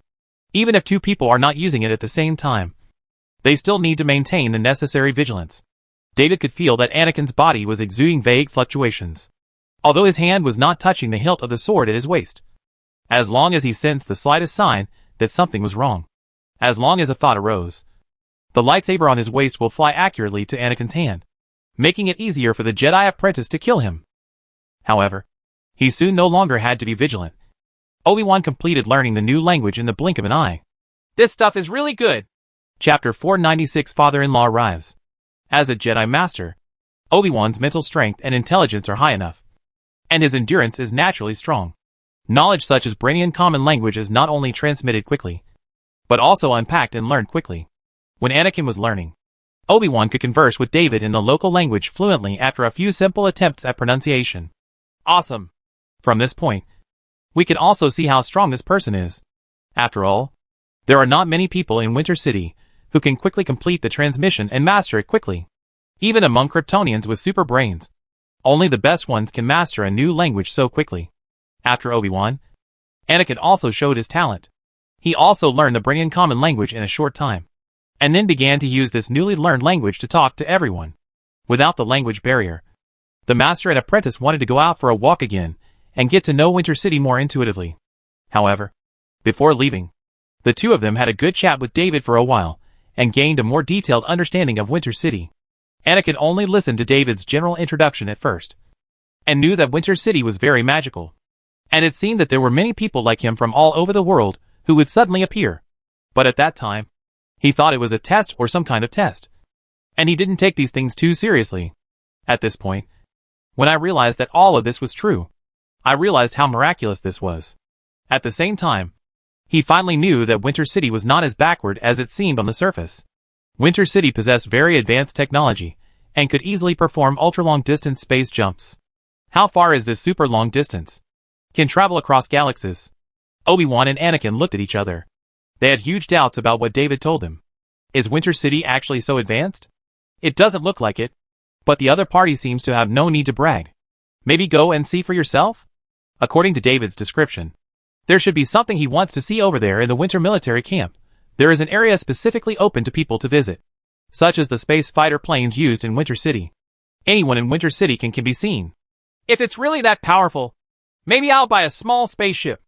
If you really want a spaceship, Winter City can provide customization services. As for what Obi-Wan used to buy it, this is too simple. There are many technologies in the Star Wars world. Don't think that these Jedi Knights don't understand high technology. The lightsabers they use are pure technological creations that incorporate a lot of black technology. If you want to become a Jedi Knight, the most important topic when you graduate is to make your own lightsaber. So as long as Obi-Wan and Anakin want to, they can exchange their technology for Winter City's money and items. However, the master and apprentice had no idea about this yet. After communicating with David, the 2 left together to visit various corners of Winter City. After being able to communicate in Brynion, the 2 people could visit more places, and the speed of visiting also slowed down, because they can no longer just walk around and take a general look like they did before. Now they can communicate with the locals and understand the culture, living customs, technological level, and mysterious power of Winter City. The first destination after the two of them left Winter Castle was the Holy Light Cathedral diagonally opposite the gate of Winter Castle. Both of them had felt the sacred aura exuding from this place before. But they did not go in because of the language barrier. Now that I don't have this trouble, I can get to know the local religious beliefs. I'm afraid it's not that easy to deal with these two people. While David was chatting with the master and apprentice, Natasha did not leave directly, but stayed to watch the excitement. Unlike most newcomers who come to Winter City from other worlds, Anakin and Obi-Wan appear to be particularly independent. Neither of them seems to be prepared to establish a close personal relationship with David, but only regard Winter City as one of many planets in the galaxy. For these Jedi, no matter how magical this place is, it is just a passerby in their lives, and they have never thought about other possibilities. Normally, the Jedi dedicated their lives to the Jedi Temple. Before Secret Order 66, this was basically the case for Jedi Knights. Anakin is the most special one among the Jedi, because he still cares about his mother, and still has worldly desires in his heart. Because of this, Anakin has not been recognized by the Jedi Council for a long time. No matter how powerful he is, they have never considered letting him become a Jedi Master, and they have never considered letting him join the Jedi Parliament. Similarly, it was also because of the various operations of the Jedi that they gave Palpatine so many opportunities, and finally drew the Chosen One under his command, creating a man who shocked the multiverse, and was always ranked among the most popular. Blackadder Darth Vader is at the top of the villain list. So, are you going to wait for Secret Order 66 before recruiting the Jedi Master? Under the current situation, I don't know whether Secret Order 66 can be executed smoothly. David has great confidence in Winter City, even if he doesn't take the initiative to spoil it. With the intelligence of Obi-Wan and Anakin, they will soon discover what Winter City's biggest opportunity is. At that time, the two of them had the advantage of knowing the plot, and it was not completely impossible to twist the entire plot in another direction. What if Palpatine realizes the situation is out of control and flips the table? Then let's train with Palpatine and the Galactic Empire's fleet first. Winter City happens to lack experience in space combat. If they want to quickly gain experience, the simplest and crudest way is to conduct a large number of actual battles. Anyway, the soldiers of Winter City are not afraid of death. It is not a big deal if they cannot defeat the Galactic Empire for a while. After all, across planes, only David can fight the Galactic Empire, and the Galactic Empire cannot threaten Winter City. It is not uncommon for the Galactic Empire, which has been beaten unilaterally and cannot regain the initiative in the war, to be beaten to death by Winter City. By that time, I will be able to cultivate an experienced space fleet. If everything goes well, Anakin can be recruited, and His Majesty can replace him and become the Emperor of the Galactic Empire. Natasha followed David's words and found that this script didn't seem very fair. However, I thought that David had the opportunity to become the King of Sparta and Westeros. But he did not really rule those two places. He only supported the two major agents Tyndareus and Ned Stark. Maybe David is not interested in the position of Emperor of the Empire? Maybe choose to support Anakin Skywalker to become Emperor of the Empire? Unexpectedly, after listening to what Natasha said, David suddenly felt that becoming the Emperor of the Galactic Empire would be pretty good. He looked down on Westeros and Sparta. Essentially, those two places were not big enough.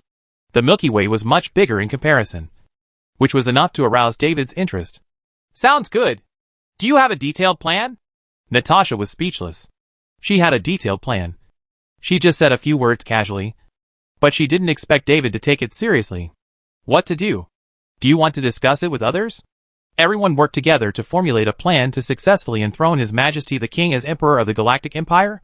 She doesn't think there's anything wrong with David being the Emperor of the Galactic Empire. He's definitely better than that Sith Palpatine. It is definitely better than the bunch of useless politicians from the old and new republics. After I discuss it with Steve, Tony, and Bruce, we can make a rough plan? It's just a joke. No need to go to such trouble. David looked at Gwen, who opened the door and poked her head in. He knew that Gwen had something to ask him and stopped joking with Natasha. If he was really interested in the position of Emperor of the Galactic Empire, he would get it himself, and there would be no need to make any special plans. Let's see what Anakin and Obi-Wan do first. Natasha turned her head and looked at Gwen, knowing that it was time for her to leave. So she decisively resigned and left Winter Castle. Yelena, who was watching the whole process, looked at her sister and complained casually. The famous Black Widow is not as charming as the legend says. His Majesty the King seems to have no interest in you at all. Should he consider abdicating the throne in favor of someone better? Already? Natasha rolled her eyes. She knew what this sister was thinking. Just use your White Widow codename. The sisters left noisily, while David chatted with Gwen about more serious things. Are you going to explain the situation to your father? Yes. Gwen and David had been together for several years, and she felt that there was no need to hide some things from her father. Letting his father know the actual situation would make him feel more at ease, so that he would not have to think about finding David as a liar all day long. Actually, you could have told him a long time ago. David understood why Gwen wanted to talk to him specifically about this matter. In order to make her father, George Stacy, believe that the outrageous words were true. He must bring his father to Lynn. A trip to Winter City. When the time comes, David will definitely come out to entertain him. And it is impossible to hide and not meet him. I have wanted to tell him the truth for a long time, but there are some things I don't know how to say. What's up? Laura, Eva, Helen. Gwen glanced at David and watched David's expression change little by little. Now it seems that it would be better to explain it earlier. But if it takes another 2 years, it will be even more inconvenient. Sansa's incident reminded Gwen that if she waited any longer, the list would get longer and longer, and her father might not be able to bear this stimulation. Then it will be great fun to perform an American-style live performance and open up David's imagination. Gwen didn't mind having fun, but she didn't want to be the fun herself. In order to avoid the worst situation from happening, it was better to let her father know the truth as soon as possible. Chapter 497. Let the father-in-law open his eyes. Gwen, no matter how bizarre you tell me, I won't be surprised. After all, I have seen too many strange things in this city.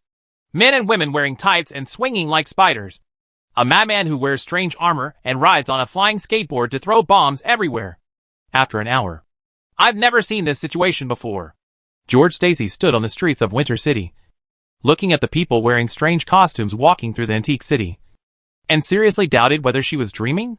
Why did he arrive at another place in the blink of an eye? Is this the place called Winter City? In comparison, it was not a big deal when my daughter revealed that she was the woman who wore black tights and liked to swing around the city like a spider. For director George Stacy, what concerns him most is that this city is actually the place called David's Rule. Originally, he thought that the dead liar named David had given his precious daughter some strange ecstasy potion, and he actually said that he was a king. This was totally outrageous. He was already going to find this guy and teach him a lesson. As a result, he came to Winter City in person, and saw what the city ruled by David looked like. Is that guy really a king? Not a liar? Just as he was thinking about David, that face that made people look more and more angry appeared in front of him. Hello, Mr. Stacy. Welcome to Winter City. Seeing that the other party was a noble king, was so polite to me, and was still on the other party's territory. I didn't draw my gun yet. After reaching out and shaking David twice, George Stacy turned his head and glanced at the extremely conspicuous huge building next to him. He guessed in his heart that this should be the municipal building? Somewhere like the Capitol. Right? The next second, he was slapped in the mouth by his precious daughter. This is Winter Castle, David's residence. Because it has just been built, there are still many rooms inside that have not been decorated. You tell me that such a big building is the residence of this bastard boy? Although he is a king, is it too outrageous? Speaking of which, how large an area did this king rule? Is this the only city? Accompanied by his daughter, and personally led by David, George Stacy, with a foul-looking face, walked into this huge white building, walking into the brand new Winterfort. Although there are still many rooms inside that have not been completely renovated, the public areas have been completely renovated, especially the particularly tall and wide first floor, in order to ensure that Cybertronians can move around here. The entire area has been renovated. The floor has amazing space. When you walk in here, you will suspect that you have not entered the room at all, or that you have entered some kind of huge venue. George Stacy had this kind of doubt. He couldn't understand the meaning of making the interior of the house so huge. Is it just to show off your status? Just as he was thinking this, his baby daughter Gwen had already seen through his thoughts and explained to him in a low voice why the first floor of Winter Castle was so tall and empty. Winter Castle is inhabited by a race called Cybertronians, and there he is quite large in height and body. In order to make it easier for them to come to Winter Castle to meet David, the first floor of Winter Castle was specially built like this. On both sides of the first floor of Winter Castle are the main hall and the large conference room. George Stacy, who secretly lamented that the little cotton-padded jacket had leaked, reluctantly accepted this statement. Follow David all the way to the reception room. Gwen can take her to see the Winter Castle and things like that later. At this time, David has to show his kindness as a landlord and entertain his father-in-law who came here specially. The best tea, various snacks and fruits in Winter City are to prove that Winter City is rich in products, and Gwen will not have any discomfort in life here. By the way, I would like to introduce the current situation of the Kingdom of Winter to Mr. George Stacy. The Kingdom of Winter has completely inherited the territory of the former Kingdom of Tilan. Of course, this can be ignored. The Holy Kingdom of Gaunt, which had a huge hatred, had just been wiped out. This should also be mentioned in one go. The area currently ruled by the Kingdom of Winter includes the entire northern region of the eastern region of Brunia continent and the central and western regions. It is the most powerful human kingdom on Brunia continent. In addition, the Kingdom of Winter has a port city of Arendelle on the continent of Yanila. Although Arendelle has not been formally incorporated into the territory of the Kingdom of Winter, it is actually under the governance of the Kingdom of Winter. Elsa, who was originally supposed to be the Queen of Arendelle, is now staying in Winter City for a long time. Winter City has given a lot of guidance and advice on the daily management of Arendelle. Even the citizens of Arendelle know that they are now accepting the rule of His Majesty King David Glamorgan of the Winter Kingdom. In this regard, the mood of the people of Arendelle is quite stable. They feel that David, who has rescued Elsa and indirectly saved Arendelle, is a good king. Although he is a little carefree, as long as he treats Elsa and Arendelle enough, well, these minor issues can be ignored. In short, the area ruled by the Kingdom of Winter is not small. According to the current situation, it will take less than a few years to completely unify the Brunia continent. It's a pity that these words cannot be said in too much detail. Saying too much will make George Stacy seriously worried about the safety of his daughter, because it sounds like the Kingdom of Winter is constantly at war with people. A country in constant war does not sound like a good place. Anyway, let me briefly introduce the territory of the Kingdom of Winter. Its population, diverse races, field output, and various crops, the surrounding countries, and the unique customs of the Brenian continent, especially the technological level of Winter City. This should be highlighted. You mean, Winter City's power supply is nuclear power? Yes. When he first came here, George Stacy felt that this Winter City was more like a city or country roughly in the Middle Ages to the Renaissance. Anyway, it has nothing to do with the word industry. As a result, after entering Winter Castle, I found that there were many modern facilities in Winter Castle. Electric lights, modern bathrooms, and the occasional car made him realize that Winter City might not be that backward. But now David told him that Winter City used safe and pollution-free nuclear power generation technology. Nuclear power generation is risky. Right. You are talking about nuclear fission technology. And Winter City uses nuclear fusion technology. The Winter City power plant uses the arc reactor provided by Tony Stark. The arc reactor is a cold nuclear fusion technology. A complete black technology. George Stacy was not a father-in-law, and he knew very well how big the difference was between the two. I never expected that I would see things in this place that I had not yet been able to study and understand in my own world. Next, all kinds of nonsense-sounding content kept coming out of David's mouth. Space fighters, space jumping technology, new space battleships. What's this? Bragging show?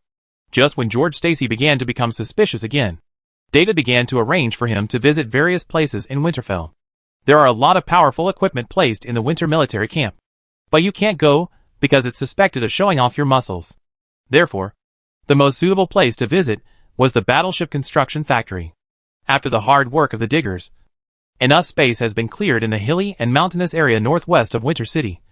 That is, north of the industrial zone of Winter City, and various supporting facilities have been built. Construction of Winter City's first space battleship, the Brenia, has begun. Although construction has just started, the construction site is full of black technology, making it a very suitable place to visit. A Quinjet was called and flew directly from Winter Keep, which was convenient and fast. This fighter plane alone is enough to make Mr. George Stacy feel amazed. Winter City's Quinjet fighter has been upgraded again. The latest Quinjet fighter currently used in Winter City, although its appearance is no different from the previous generation. New materials and new engines allow the Quinjet fighter to have the ability to freely enter and exit the atmosphere, navigate in space, and make space jumps. When the Knights of Winter fight in the future, they can still choose to take the Quinjet fighter when it is inconvenient for large warships to enter the planet's atmosphere. They could also use the Quinjet fighter to land.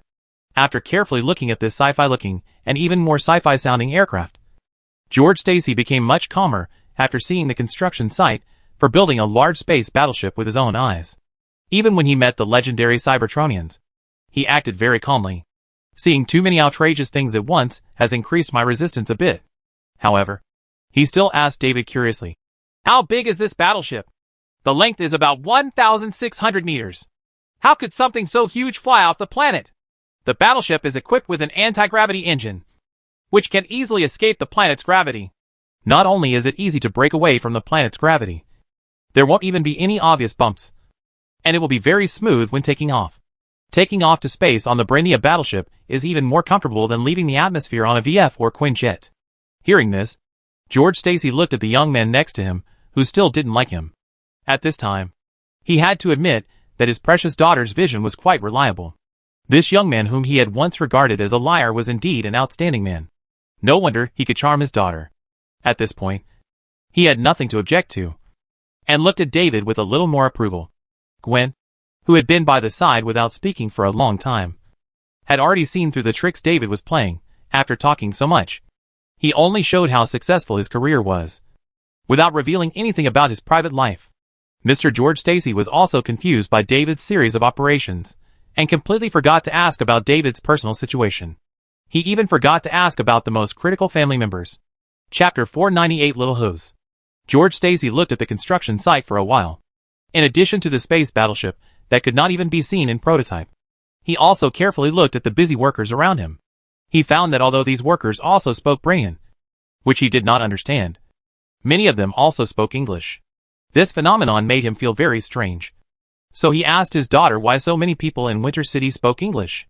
If he heard correctly, he also heard French and Spanish. Gwen had no choice but to explain to her father that in addition to people from this world, the residents of Winter City also had many people from other worlds, including many from Earth. For example, in an apocalyptic world occupied by machines, all humans there were enslaved by machines in a virtual world. After Winter City rescued the humans in that world, these people also moved to Winter City to live. Why come to Winter City? Are they unwilling to continue living in their own world? After that world experienced a world war, the environment was greatly damaged. It will take a long time to restore it to a state that was originally suitable for human survival. In that case, a small number of humans can still live. Once the number exceeds a certain level, the state of the Earth cannot support so many people. The only way to survive is to come to Winter City, and to stay there is to wait for death. After George Stacy learned about the situation, he had a good impression of David. He liked young people with a sense of justice. In addition to post-apocalyptic worlds like the Matrix world, where the world's environment has been destroyed, the residents of Winter City include high elves from Quel'Thalas. Although the number is not particularly large, their status in Winter City is particularly important. Most of the priests in the Holy Light Cathedral are high elves. Not to mention that the Tyrant Knights, one of the two ace knights in Winter City, were also trained by the high elf Sylvanas Windrunner. Plus the Cybertronians who lost their homes and came to live in Winter City, the Kryptonians who lost their homes and came to live in Winter City, the mutants who lost their homes and came to live in Winter City. George Stacy understood that Winter City could develop rapidly only by absorbing refugees who had lost their homes from all over the world. But it was considered a kind act at least, so he didn't complain about it. Just when David was about to continue taking George Stacy to visit other places, he suddenly received a message from Gianna. This is very strange. This person really comes to visit for no reason. She must have something serious to do with him. If you have something to do, go and do it. I'll go shopping with my father. David, go get down to business. Anyway, I'm just looking around, and I don't necessarily need anyone to accompany me.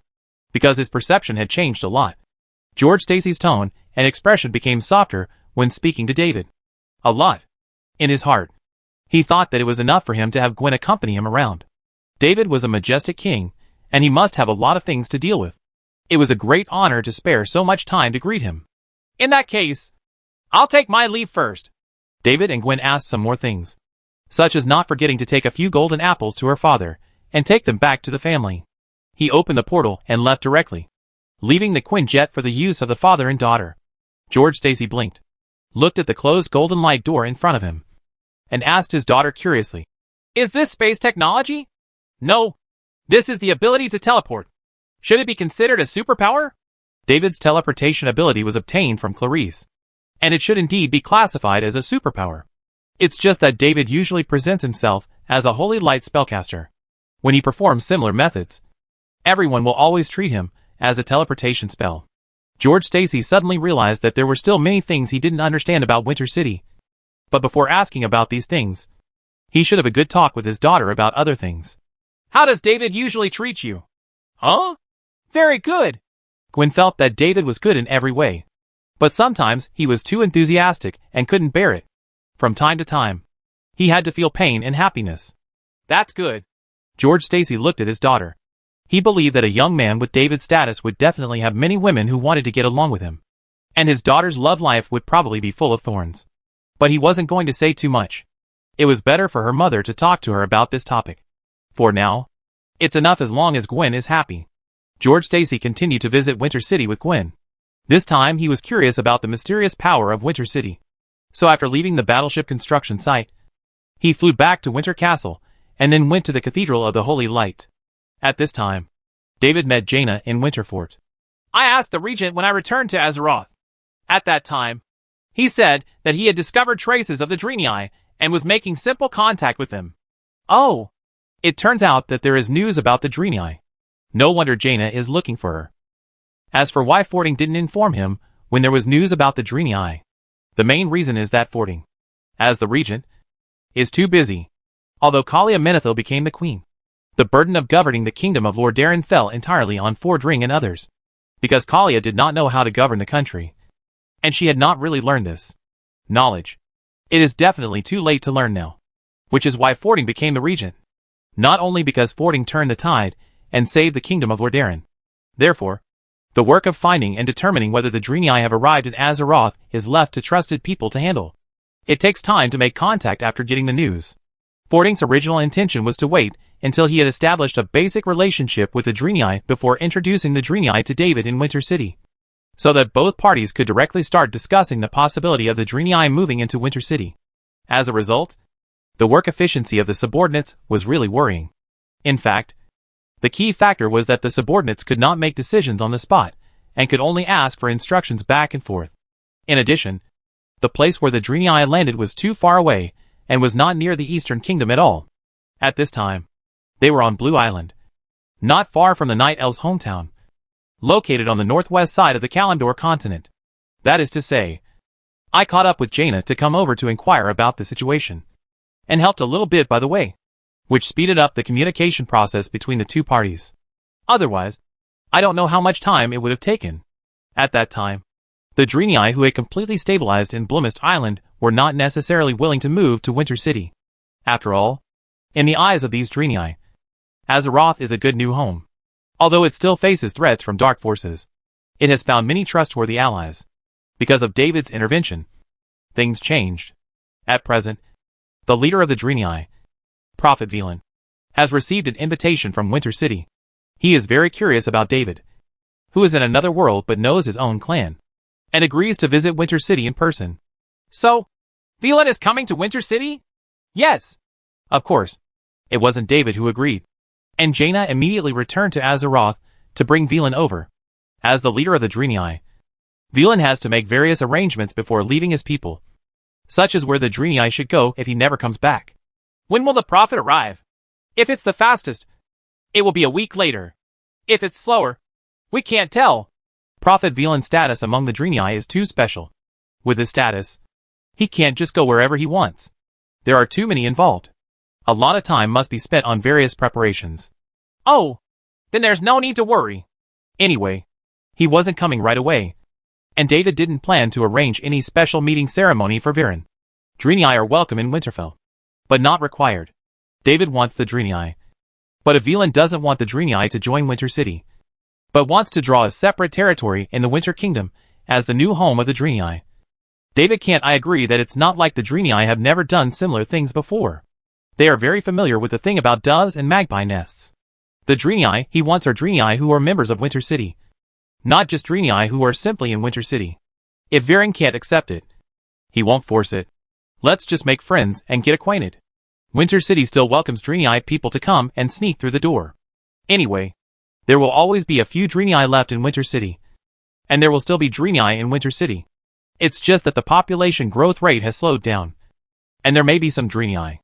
Lots of mixed blood. In addition, there are also some groups among the Draenei that they themselves have excluded, the group known as the Broken Ones. Corrupted by demonic power. These people were deformed. Had loose skin. Shrunk in size. Had sarcomas on their bodies. And were abandoned by the holy light. If Nobundo hadn't found the power of the shaman to keep some of the Broken Ones awake, this group of unlucky guys would have been wiped out by the Draenei. Even so, the Broken are ostracized and hostile among the Draenei community. And the Broken, who rely on the power of the shaman to keep their minds clear, are eager to find a way to recover. David hasn't seen the Broken Ones yet, but he can try to help these corrupted Draenei recover. By then, he may be able to harvest a large number of Draenei shamans. Shamans and Draenei have two problems solved at the same time. There are many plans, and no matter which plan is used, the Draenei are destined to join Winterfell. However, it is not without hidden dangers. What about the Draenei and Blood Elves? David finally realized what he had overlooked during this period. The plot of the world of Azeroth had been mixed up by him, and Quel'Thalas stood intact in the Eastern Kingdom. Naturally, Kael'thas didn't lead a group of High Elves, call themselves Blood Elves, and then go to the Outer Lands to kill randomly, and became enemies with Draenei. So the question is, who brought the Draenei from Outland to Azeroth this time? Chapter 499 Subtle Changes in Development Model. After thinking about it, David felt that the murderer was most likely the Burning Legion. In terms of time, it's almost time for the Burning Crusade plot. The Dark Portal opens again, and the warriors of Azeroth set out to conquer the Outer Lands. But this time, I don't know what will happen if I attack the Outer Domain.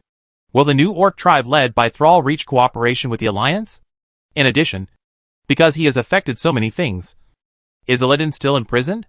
Without Illidan and Kael'thas, the situation in Outland should be completely different from what I know. Oops! No profit advantage anymore. Not only is the situation in Outland, the Alliance army just swept Northrend away not long ago, which means that the plots of the Burning Crusade and Wrath of the Lich King are all gone. Azeroth in this world line will go in a completely unknown direction. I remembered that when Fording introduced himself to Varian, he even called him a prophet. As a result, I never used my identity as a prophet properly, and was suddenly laid off. It seems that it is not useless. It can predict catastrophes in advance. David immediately thought that Fording also knew the plot, and it was impossible for him not to be prepared for the Black Dragon in advance. After Balbuki solved the problem in the Outer Domain, he turned around and recruited a group of heroes to slay the dragon. You might consider asking Fording for dragon blood, dragon scales, dragon skin, dragon whip, and the like. Just do it as soon as you think of it. Just make a list, record the things you want, and then give it to Jaina. Please ask her to bring it to Fording the next time she returns to Azeroth. Gianna calmly took what David handed over. Although she worked part-time as a courier girl, it was just a small favor, so she didn't care about anything with David. Anyway, I had a good time in Winter City. Since the god of magic was killed, and the shackles attached to the magical power of the world of Brynea were completely lifted, now she can cast spells as she likes in Azeroth. And the spellcasting environment in Brynea is even better than that in Azeroth, because there is a higher concentration of arcane energy that is easier to mobilize. After talking to Jaina about the Draenei, Jaina left. She recently teamed up with Tony Stark and Steve to develop a stable teleportation facility that can travel to and from various worlds. This project has actually been studied since the first day she came to Winter City, although it has not been successful for such a long time. Also accumulated a lot of experience. With the accumulation of various technologies in Winter City and the acquisition of space technology from the Sakan people, success seems to be very close. At this time, there are cheating guys like Tony and Steve, who is particularly good at defense, and the former Supreme Mage who broke the space barrier helped. And he thought he would be able to produce results soon. David is looking forward to that day coming soon. But the problem he has to deal with right now is still Gwyn's father, Mr. George Stacy. After walking around Winterfell, Mr. George Stacy, who explained how magical Winterfell was countless times, left after having a meal at Winterfell. Looking at the exquisite food placed on the huge dining table and the busy servants around him, Mr. George Stacy experienced the feeling David had when he ate at his home. Food couldn't make him feel comfortable. and the atmosphere around him made him feel uncomfortable all over. At this time, he finally felt like facing His Majesty the King. Even if this man is very young and is his daughter's boyfriend, he can't suppress him in terms of momentum. In this case, George Stacy didn't ask too many questions, just chatted with David for a few words, barely finished the meal, and then left. No matter what, he is determined that his daughter's boyfriend is not a liar. Although his identity is a bit outrageous, it is not unacceptable. Moreover, the other party has shown quite excellent abilities, and proved that he is fully capable of providing a good enough living environment for his daughter. Plus his daughter really likes each other, so he has nothing to worry about. Taking a few golden apples, a specialty of Winter City, George Stacy went home under the leadership of Gwen. David guessed that after returning to his home court, George would definitely ask more questions after returning to his senses. But those were the questions Gwen had to face. As long as they don't confront each other face to face, everyone won't be completely broken, and things won't be too bad. Hopefully Gwen can handle it. I made random gestures to pray for Gwen, hoping that she could get through the hard times smoothly. I don't know if David's prayer had an effect. Gwen didn't show any embarrassment when she came back after dinner. She seemed much more relaxed. It seemed that the conversation with her father went smoothly and resolved the problem she had been feeling. Questions on my mind. This made David very curious. Didn't you tell your father what was going on in Winterfell? Gwen shook her head. I think he has already seen it. Her father is an experienced police officer, and he can guess many things at a glance. Then he didn't ask you to leave me as soon as possible? He just said he would support me no matter what decision I made. After hearing this, David put his arms around Gwen and gently rubbed her back with his palm. Me too. The two fell asleep hugging each other, enjoying this peaceful and comfortable time. The next day, the sun rose as usual, and the people of Winter City still got up according to their usual habits and started a new day of busy life. Cities are being built and expanded, and there is a busy scene everywhere in the northern plains. Winter City, Snowfield Castle, and Tylan Port are all developing at the same time. According to this pace, the entire northern plain will be completely developed in a few years. However, the northern plains will not become a complete city, and will still retain considerable natural scenery. Some reserved green areas will be planted with trees, and a few additional woods will be created. Some of the residential areas will be integrated into these small forests, making it look like you are living in the forest. At present, in the southwest of Winter City, on the land on the west bank of the Taishui River, a residential area like this is planned to be built, with single-family houses and widely spaced apart, surrounded by lush trees. The natural features are relatively intact. At the same time, it can also make people's lives more comfortable, and also to try to attract the elves to settle there. Many nobles in the city are very interested in this plan. David listened to the words of Sutton Stewart, who had recently returned to Winter City, and wondered when did this guy switch to a real estate developer. Should you start considering setting up a property tax? I just want to remind you that since the nobles have this idea, you might as well ask them to spend money to hire people to form a team to be responsible for the construction and development. What do you mean? Throw away these infrastructure projects and let them spontaneously contribute to the strength of Winter City? It's not that David hasn't thought of this method, but Winter City was not big at that time, and he hoped to develop it more. The situation is in your own hands. If these tasks were thrown away early, he was worried that Winter City would soon become like the capital of King Tylan. The inner city area was very beautiful, but it was surrounded by various ugly and simple broken houses, forming a slum-like situation. Outer City. Weatherby can be asked to form a department specifically responsible for review. From design to construction to delivery, everything must meet the requirements of Winter City. David didn't say anything. There was nothing inherently wrong with Earl Sutton Stewart's suggestion. Even if there was a problem, it was a human problem. Under normal circumstances, David would just adopt it. He believed that the nobles under his nose would not dare to do anything for the time being. If something really happens, we have to go further. The probability of going to the northern plains is not high, at least to Iron Tree Fort, or even further south of Iron Tree Fort. As the Winter Kingdom continues to expand, those cities will undergo various reconstructions. This kind of real estate business will definitely be the most fragrant cake in the Winter Kingdom in the future. From this point of view, handing over these affairs will indeed help the rapid construction of the entire Winter Kingdom, allowing other regions to catch up with Winter City faster, in order to prevent Winter City and remote cities from feeling like they are in different eras in the future. It can also attract more employed people, such as craftsmen who still insist on doing construction work. And they can form a team to take on this type of work, even if each person only recruits a few more apprentices and small workers. How many jobs will be created? Considering that people will continue to enter Winter City in the future, David must consider the work issues of these people. Even if these people are not willing to do these hard jobs, these teams still need to manage money, negotiate, and find civilian jobs for engineering projects. Just do it! After casually finalizing a new proposal, Weatherby and his men needed to work together to improve the plan, striving to maximize the beneficial parts and suppress the negative aspects. It will take some years to know what the final outcome will be. David knew that any decision was accompanied by risks, and he could not resist just because he saw the disadvantages. Otherwise, nothing would be accomplished. The formal implementation of this proposal also means that Winter City's development model has loosened a small gap, and it is no longer purely implemented according to the plan. More people will participate in the game of developing Winter City. But unlike pure free development, David, as an autocratic king, still has the final say. Therefore, as long as David pays a little attention to his own kingdom, the development of the entire kingdom will not deviate from the planned general direction. Not only because the Kingdom of Winter is a dictatorial imperial country, but also because David has the biggest fist in the entire kingdom. This is the point. This is also the reason why David is willing to open a gap appropriately to allow more people to participate. So he doesn't worry about anyone messing around. If he wants to die, just give it a try. David just used it to show how sharp Winter City's guillotine is. Chapter 500 It's all up to Daddy.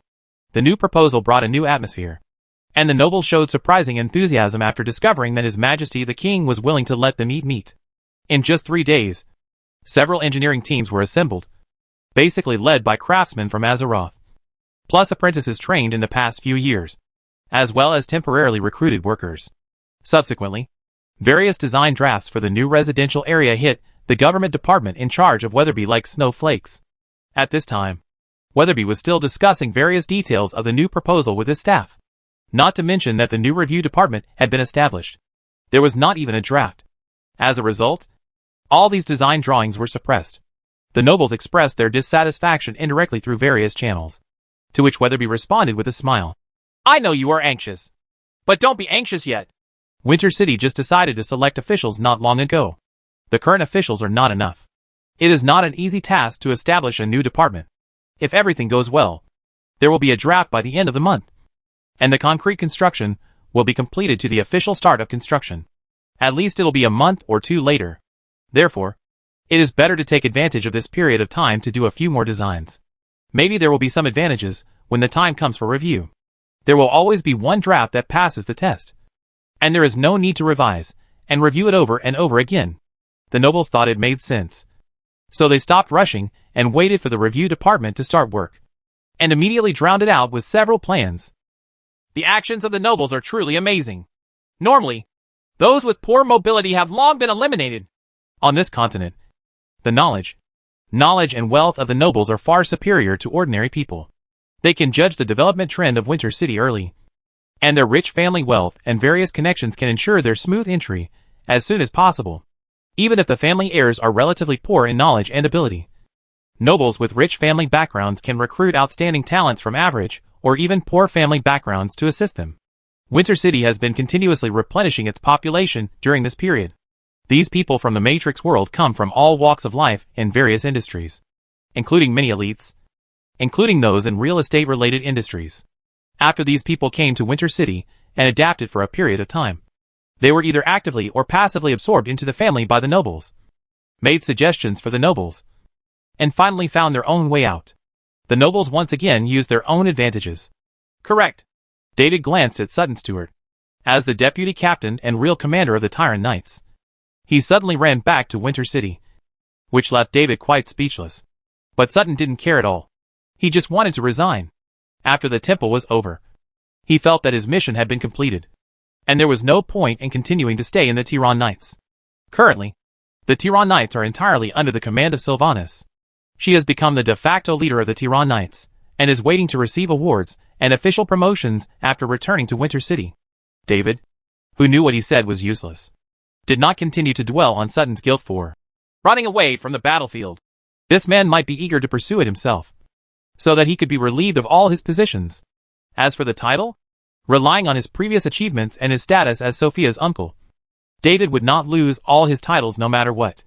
In other words, he doesn't care even if his position as Earl is really taken away, as long as it doesn't prevent him from continuing to live a comfortable life. How is the war situation in the south?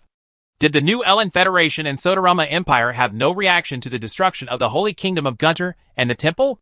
Gareth Stanton, who is in the south, will often report on the situation, but it is better to ask people who have returned from the battlefield to better understand the details.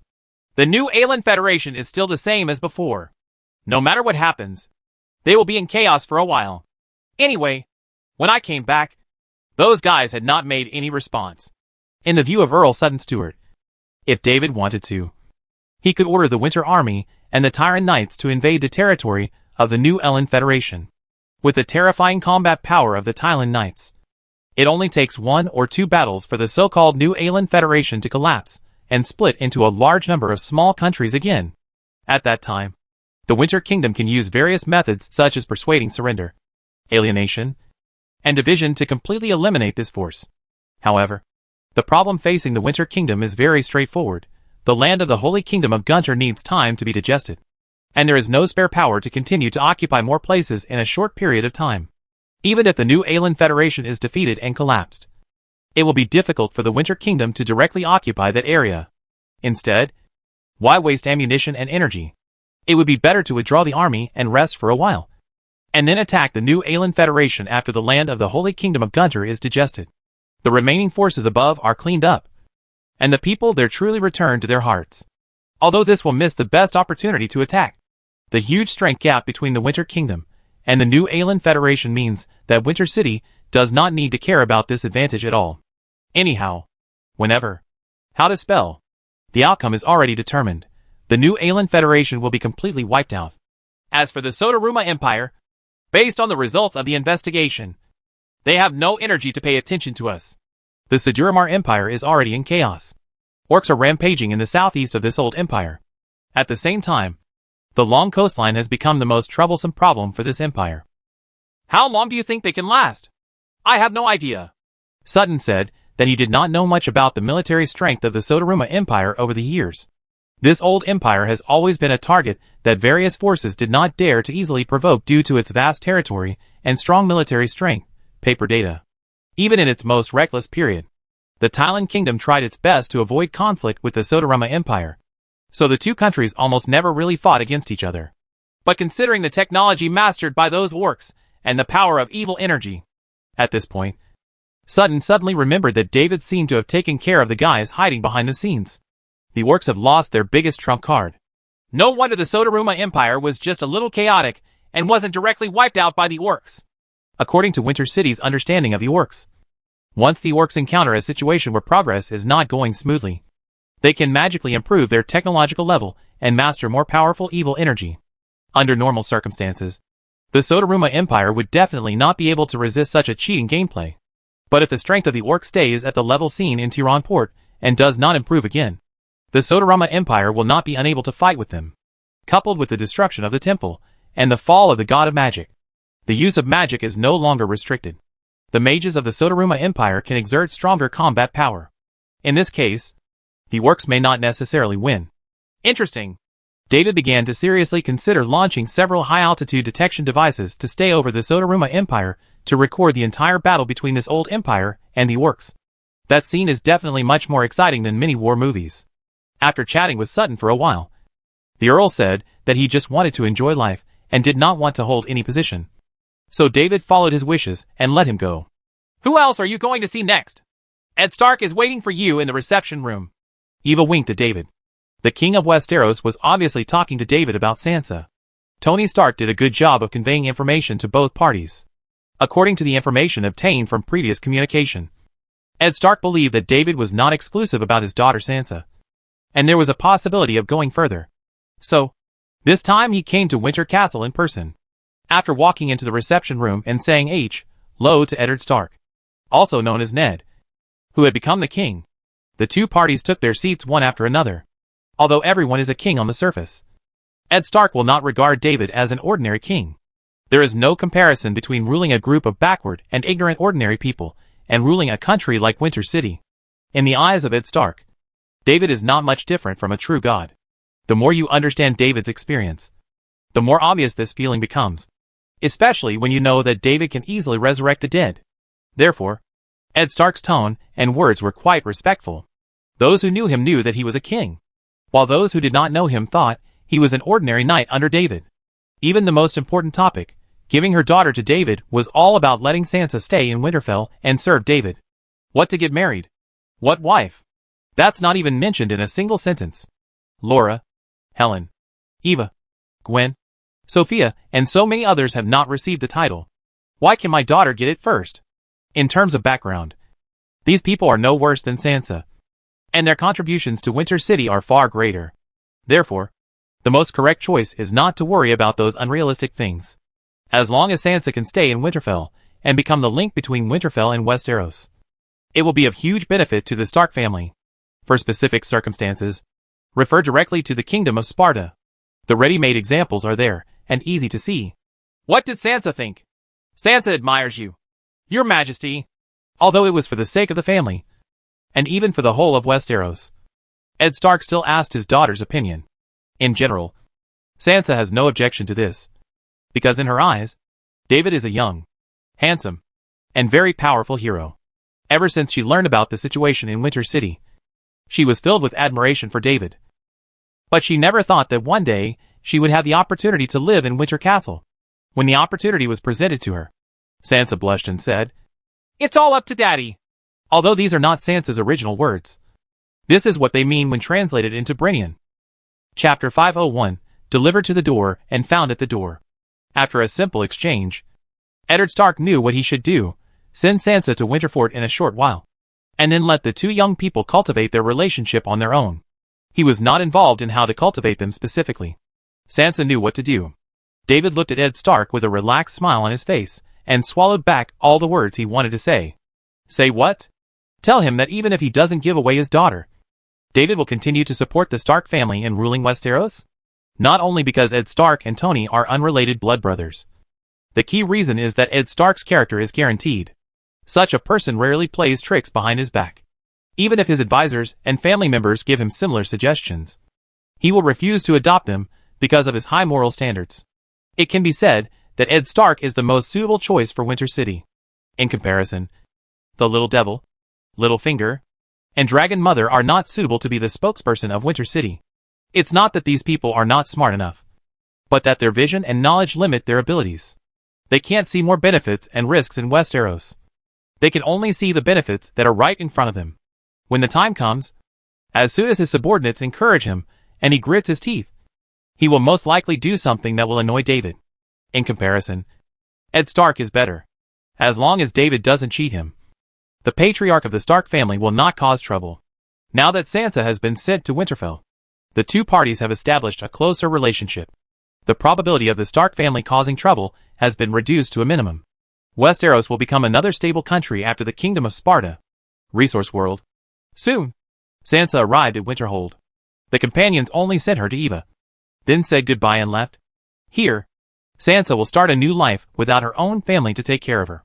But she does not show panic, because Sansa often comes to Winter City. She is very familiar with Winter City, and she is a little older than when she went to King's Landing in the original plot. In addition, she is full of longing for Winter Castle. She is now full of expectations for the future. And of course she will not feel panic or fear. As for David's personal life, this is no secret in Winter City. It has been discussed by many civilians, and has been a hot topic among the residents of Winter City for a long time. Some girls are also discussing these things privately.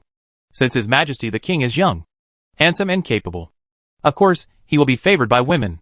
Many people privately, and even publicly expressed a favorable impression of His Majesty the King. As long as David nodded, these people were immediately willing to report to Winterfort. It can be said that if David is willing, he can fill all the rooms in the newly built Winter Castle in one day. Sansa also talked about this when chatting with Shirley, but she didn't expect that she would really have the opportunity to live in Winter Castle. Maybe Shirley will be angry? Shirley was one of the girls who didn't want to live in Winter Castle, but she didn't expect that her good friend had moved in now. Sansa met Eva and chose a bedroom under Eva's guidance. Next, Helen will take Sansa to visit the entire Winterfort to help her get familiar with the environment as soon as possible. By the way, let her get to know everyone in Winter Castle. You should know everyone who lives in Winterkeep. Among them, Helen, Eva, Sophia, and Arcee live in Winter Castle. Miss Hood also lives in Winter Castle, but she often goes to the Navy. Belfast is currently the general manager in Winter Castle, and is responsible for managing all the servants. If you need anything, you can directly contact Belfast, and she will help you solve most of the problems. Laura and Gwen often go out, and Elsa often comes to visit. Elsa's room has been reserved in Winter Castle, and she may move in at any time. Basically, these are the people you need to get familiar with. As for who else will live in the house in the future, Helen didn't know the answer to this question, but there was currently a list circulating among them, and they would occasionally place bets on who would move in first. Names including Sylvanas, Liedrin, Kara, Clarice, etc. are all on the list. From time to time, new names would appear on the list, such as Gil, Gretel, Natasha, etc. But no one expected that after Arcee, Sansa Stark would be the one to live in. Helen felt very sorry for this, and she placed a heavy bet on Carla. As a result, David and Carla actually maintained a very stable relationship as friends, while Sansa was visiting Winterfell to get acquainted with her future new home. Another person was also visiting Winterfell. Since Anakin discovered Winterfell, he has come here often. He had no friends in the Jedi Temple. Apart from Obi-Wan, only Chancellor Palpatine would chat with him from time to time. Therefore, after discovering Winter City, he would choose to hang out here when he was depressed and bored. Because in this place, no one knows who he is, let alone exclude him. The residents of Winterfell were very friendly and happy to chat with him. At the same time, the priests of the Holy Light Cathedral were also very happy to share their various experiences with him, which made Anakin extremely curious about the magical power of the Holy Light. However, Anakin did not go to the Cathedral of the Holy Light today to discuss the Holy Light with the priests in the church. Instead, he walked along the road to the north of Winter City. After coming here several times, he already knew that the main avenue of Winter City would extend all the way to the Winter Forest to the north. The most important military camp in Winter City is in the Winter Forest. In addition, there are power plants, water plants and other facilities. He mainly wanted to visit the military camp today. In addition, it was also because of the advertisement he saw in Winter City. A new martial arts gym was built in the Winter Forest. If anyone is interested in martial arts, they can sign up. Anakin was somewhat interested in this martial arts gym, because from the introduction in the advertisement, this martial arts gym taught not just fighting skills. There is also a magical power called spiritual power. There are so many tricks here in Winter City. Heading north, Anakin first visited the military camp and visited the training of the Knights of Winter.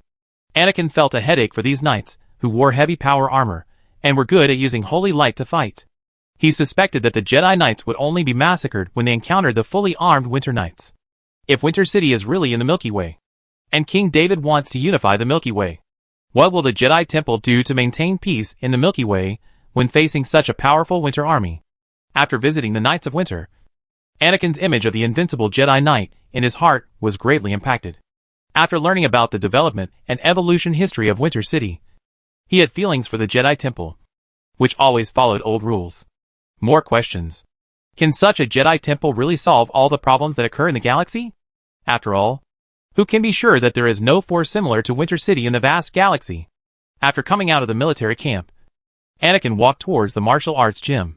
He didn't take any transportation, but when there was no one around, he could catch up by running. Jedi Knights have superhuman strength, and when necessary, they can move no slower than vehicles. As a genius Jedi, even if Anakin has not yet officially launched his army, he is strong enough. For ordinary people, the distance is a bit far, and he only needs to sprint to reach it. Looking at the huge courtyard in front of him, Anakin stood at the door curiously and looked at it for a while. As a result, he looked for a long time and didn't see a single person. This made him wonder if he was looking in the wrong place. What's the matter with you? Just when Anakin was hesitant to go in and take a look, a blonde woman with an exaggerated figure and a purple mark on her forehead came out. She was a little surprised when she saw Anakin, and then looked at him with curious eyes. I saw an advertisement saying that a martial arts gym opened here, but I seem to have found the wrong place. It's not a mistake. It's right here. Tsunade nodded. It turned out that she came here specially. It seemed that there was a lot of fun and entertainment, So she gave up her plan to go out for a drink and prepared to watch the excitement for a while before saying, "Come in. I will take you go see the director of this martial arts gym." "Thank you." Anakin nodded and thanked him. At the same time, he also knew that the woman in front of him was not the owner of the martial arts gym. "My name is Anakin Skywalker. You can call me Anakin or Annie. My name is Tsunade." Tsunade looked at Anakin again. She could tell that this young man was very powerful, and definitely not an ordinary young man. "I wonder if you are here to play in the gym." Just as Tsunade was thinking this, Anakin looked around and asked, "Why don't you see anyone?" He originally thought that there should be many talents here in the martial arts hall. Right? Even if there are not many students when it first opens, there will still be a few teachers. The Tsunade in front of me shouldn't be the teacher who teaches fighting. Right? The martial arts gym has just been built, and the advertisements have just been sent out. You are the first one to come to the door. Tsunade looked at Anakin. But it doesn't look like you are here to become a disciple. I was curious about the psychic powers advertised, so I came over to take a look. So this is all. Tsunade looked at Anakin again, and came to the conclusion based on her own observations. This person should also be from other worlds. And he also has some kind of power. So he is curious about other powers. Just like myself. I am also full of curiosity about the holy light and arcana in Winter City. And I will also ask Huan Hai what spiritual power is. When I lived here these days, I often had discussions with Huan Hai. I really didn't expect that that little old lady had such amazing strength. I just don't know what kind of power this Anakin uses. Who is stronger, and who is weaker compared to Huan Hai? Would you like to call some people over? Make a profit by opening a handicap? Chapter 502 Finalize 2 Tourist Resorts. Tsunade wanted to make some pocket money. That's what she thought. And that's what she did. He directly used the communication device to call the people he knew in Winter City. When David came to Huan Hai, a newly built martial arts gym that didn't even have a name, he saw several acquaintances. "Here you come?" After Tsunade glanced at David, she focused on the note in her hand, which contained the names and amounts of people's bets. As long as things go well, whether Huan Hai wins or the young man named Anakin wins, she will make a fortune today. And she will not be short of wine money in the next period of time. "Would you like to place a bet?" David shook his head speechlessly. He was not interested in placing a bet. He even thought that Tsunade was going to be unlucky because he didn't think Anakin and Genkai could fight. Even if it is a discussion, the possibility is very low. As expected, Anakin came here to understand what spiritual power was, mainly to discuss it with Genkai, without any need to do anything. This left Tsunade, who had been waiting for a fight for a long time, speechless. The betting note in my hand became more and more hot, and I seriously thought about how to calculate the current situation. Is this considered a banker's killing? Or general compensation? It's really hateful. How can you, a young man, Anakin, act like an old man? Just sit there and chatter. At your age, you should directly challenge the fantasy sea. Where is your passion? Where is your gumption? Unfortunately, after Anakin asked clearly what spiritual power was, he said goodbye and left, with no intention of challenging the fantasy sea. It feels more like we are here for academic exchange. The few people called here by Tsunade didn't take it seriously when they saw the excitement, and strongly demanded that Tsunade compensate them for their mental losses. Everyone went to drink together tonight, and Tsunade paid for the drinks. As for the money they bet, of course they wanted to go back. David took a look and saw that there were Natasha, the Black Widow, Rumlow the Crossbones, Bucky Barnes the Winter Soldier, Young the Pilot, and Edkin also came to join in the fun. After a quick glance, David understood they were all drinking buddies. At the same time, these people have one thing in common. They are basically people who are resident or even settled in Winter City. Tsunade will be familiar with them, probably to understand the situation in Winter City more quickly. Everyone also greeted David, the ruler of Winter City, and extended an invitation to David. "Would you like to go to a bar together tonight?" Edkin said that it was a newly opened bar. Although David is the king of Winter City, he probably has never been there. "It's a very nice place. It is said that Shirley will be there tonight. We'll sing there. You also work part-time in that bar?" Edkin is a bard, and bards also make money through performances on weekdays. However, after Edkin switched careers and became a thief, he probably hasn't relied on this craft to make a living for a long time. "I can't do that. If I go on stage, I'll be kicked off the stage in less than half a minute. Can you still be a bard like this?" Your loot isn't all rusty, is it? That way, it will be more powerful when used to hit people. Edkin's loot is an enchanted piece of equipment. It has a very strong effect when used to hit people. He also particularly likes to do this. After a brief chat, everyone dispersed. Although they extended an invitation to David to join him for a drink at the new bar that evening, no one thought that His Majesty would accept the invitation. After everyone was almost gone, David looked at Tsunade, who was looking depressed, and Genhai, who was full of regret. How? That young man has a very good understanding. But unfortunately, he is already someone else's disciple. After Huan Hai communicated with Anakin, he admired the young man very much. If he was willing to stay in the martial arts gym and learn her spiritual lightwave fist, he would definitely become the perfect successor. It's a pity that Anakin has his own path to follow, and he can't suddenly give up everything he has and follow Huan Hai to practice Aura Wave Fist. The key is that through a simple communication, Huan Hai confirmed that the other party's path of practice was far more ambitious than her current martial arts, which made her unable to speak at all. How to say? Give up your great path of balancing the force of the universe and learn to fight with me. Anyone with a right mind knows how to choose.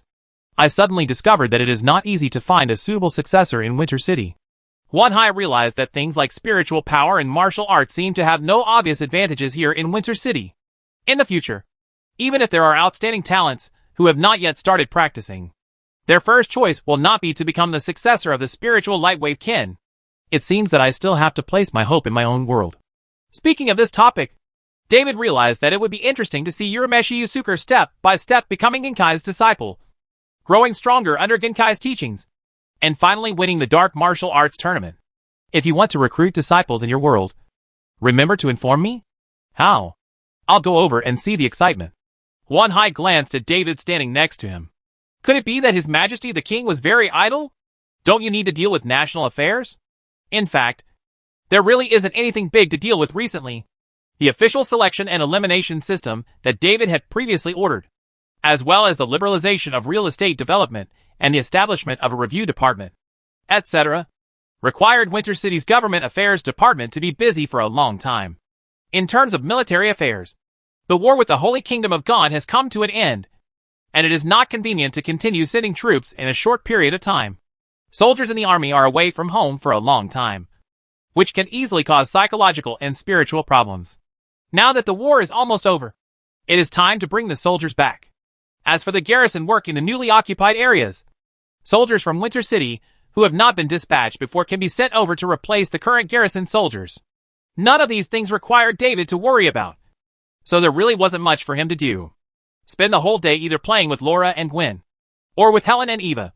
And by the way, help Sophia think about where to go on vacation. Looking at it now, Huan Hai is a good place. You can watch the fun for a while. And if your hands are itchy, you can go there in person. He remembered that when Urameshi Yusuke was going to participate in the Dark Martial Arts Tournament, he lacked a suitable teammate. At that time, Genkai participated in the event in a mask. Wouldn't it be better to go alone now? Moreover, the opponents he had to face in that game were all monsters, most of whom were malicious towards humans. David did not need to consider holding back when facing such opponents. As for David's strength, facing a group of middle and low-level monsters, is he suspected of bullying the monsters? He just likes this tune. After agreeing with Huan Hai, David asked about the situation at Tsunade. Tsunade already knew the plot and knew what would happen in the future. This period of time was not just about drinking, gambling, and messing around. She has been learning about Winter City in order to formulate a clear and feasible plan for herself to become stronger. At the same time, she is also paying attention to the situation in her own world and figuring out which stage of the plot she is currently at. According to her investigation, there is still quite some time before the plot begins, and she has enough time to improve her strength. Do you want me to notify you when the plot starts, so that you can go to Konoha Village to watch the excitement? Almost. After settling on 2 potential travel destinations, David was ready to head back. As soon as he raised his hand, and before he could use his teleportation ability, he was stopped by Tsunade. For the sake of safety, I want to ask. What? If necessary, can I ask you to instill some holy light into me? Are you worried that you won't be able to learn the holy light or something else? So you decide on a retreat in advance? Yes. No problem. David thought for a while. This was just a piece of cake for him. As for the reward, I can even lend you some people to help you unify the ninja world. Tsunade did not answer the topic. She knew that David was serious, and that Winter City had the strength. In the past, Tsunade would rather not have this power than let David start a war in the ninja world. But Tsunade, who already knew the plot and understood the strength of Winter City, didn't know what she should choose. From a certain perspective, letting Winter City take action to unify the ninja world might be a good thing for that world. Ninjas, ninjutsu, chakra, etc., did not bring any good things to that world, but only created wars and crises again and again. She even thought in her heart, maybe it would be a better ending to completely eliminate the so-called ninjas. What if she wasn't a ninja herself? What if her family wasn't ninja? If Konoha village was not founded by her grandfather, Tsunade would definitely choose to do this. Now, she is still struggling. While Tsunade was struggling, David received a summons from Floyd. The matter with the immigration fleet was basically resolved, and he and 40 Winter Knights had returned to Winter City. Ozma and Michael need to stay there for a while to deal with some finishing matters, and will report the entire incident to David in person later. The battles that the Winter Knights participated in have been recorded, and the relevant records have been sent to Winter Castle. Your Majesty can check them at any time. I see. David complimented him casually, and then hung up the communication. It wasn't that he didn't pay attention to the battles taking place in the immigrant fleet, but another communication request came in. Dr. Rebecca Chambers. That's really strange. In my mind, this is the first time this person has sent me a message. What big thing happened? Could it be that the virus was leaked? Is it possible that a biological crisis is about to break out in Winter City? Your Majesty, Shirley's vaginal bacterial infection has suddenly worsened, and I'm afraid you need to personally treat it. Location: Winter City Virus Research Laboratory. After hanging up the communication, David opened a portal after sensing it for a while. After stepping through, there was Rebecca in front of him, and Shirley was lying on the testing platform in front, already in a coma. Chapter 503: Pink Hair Reborn. Shirley's face was ugly, and even her hair color seemed to have changed in her extremely weak state. Shirley's hair was usually golden pink, but now it looked very dull, almost gray-white. David thought it was amazing. Is it related to Shirley Lu's bloodline? Seeing Shirley Lu's random thoughts, Rebecca next to her thought that David was checking Shirley Lu's condition, and rattled off a lot of data so that His Majesty, the King, could have a more intuitive understanding of Shirley Lu's current status. As a result, after talking for a long time, David had no reaction at all. Rebecca thought that what she said was too professional, so she summed it up with an easy-to-understand sentence. If Winter City didn't have such a magical power as the Holy Light power, Shirley's vaginal bacterial infection is almost impossible to cure. It's almost because in the original plot, Orchid Lee can communicate with the Vajra bacteria and transfer them from the brain to the intestines, allowing Shirley to enter the same beneficial symbiotic state as herself. Not only was his life out of danger, but he also gained the ability to communicate with Vagila, and was able to conduct long-distance cross-space communications through resonance with the folding crystal. Your Majesty? Rebecca felt that she had finished introducing the situation. His Majesty the King should take action. Right. Why are you still standing there and not taking any action? After reminding him aloud, he finally got a reply. I'm thinking about something. In addition to looking at Shirley's hair, David also thought about how far Shirley should be treated.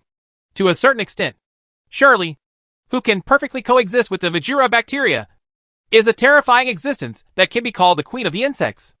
As long as Orchid understands her situation, she can perfectly direct the vaginal bacteria in Shirley's body to leave the brain and go to the intestines to parasitize.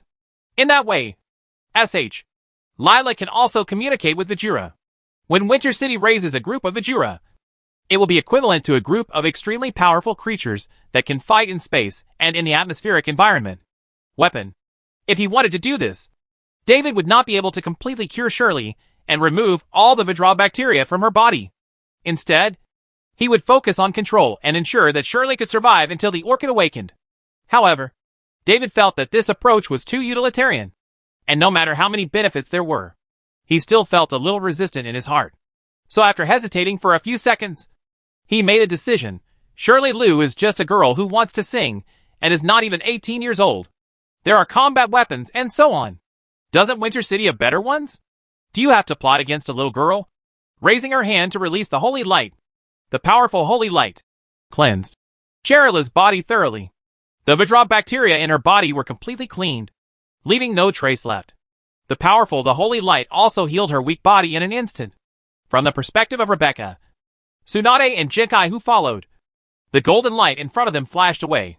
And then the girl who was lying on the testing platform, her weakness visible to the naked eye, opened her eyes and sat down. Stand up. Looking at her face and spirit, she looks very healthy. Although I had known that Winter City had the magical power of holy light, and had seen holy light priests and winter knights using holy light, Tsunade and Jinkai, the two newcomers to Winter City, were still the first I saw David using the holy light once. It's simply terrifyingly strong. Now, these two finally have a sufficiently intuitive understanding of what people in Winter City call the Lord of Holy Light. At this time, the Lord of Holy Light was asking Sherry Gnome in front of him, "How do you feel?" "It's never felt so good." Shirley Lu has been taking medicine for these years, relying on medicine to suppress the impact of the Jura bacteria in her body on her body. Over the past few years, the suppression effect of the medicine has become worse and worse, and her body will have minor problems from time to time. In her opinion, if she hadn't been taken to Winter City by Michael and treated with the magical power of Winter City, she would have died. But even so, she didn't feel that she could really recover. She just wanted to do everything she wanted to do in the last period of time. When she fell down today, she felt a little pity. Although she had worked very hard, she still had a lot of regrets in her heart. If only I had more time. Just when she thought everything would be over, a warm feeling enveloped her whole body, and then all the discomforts in her body disappeared. For a moment, she thought she was completely free. But when she opened her eyes, she saw several people in front of her looking at her. Of course she knew Rebecca. She had been checking and treating herself during this period. She looked young, but she was a very capable doctor. I don't know the other two women and don't know who they are.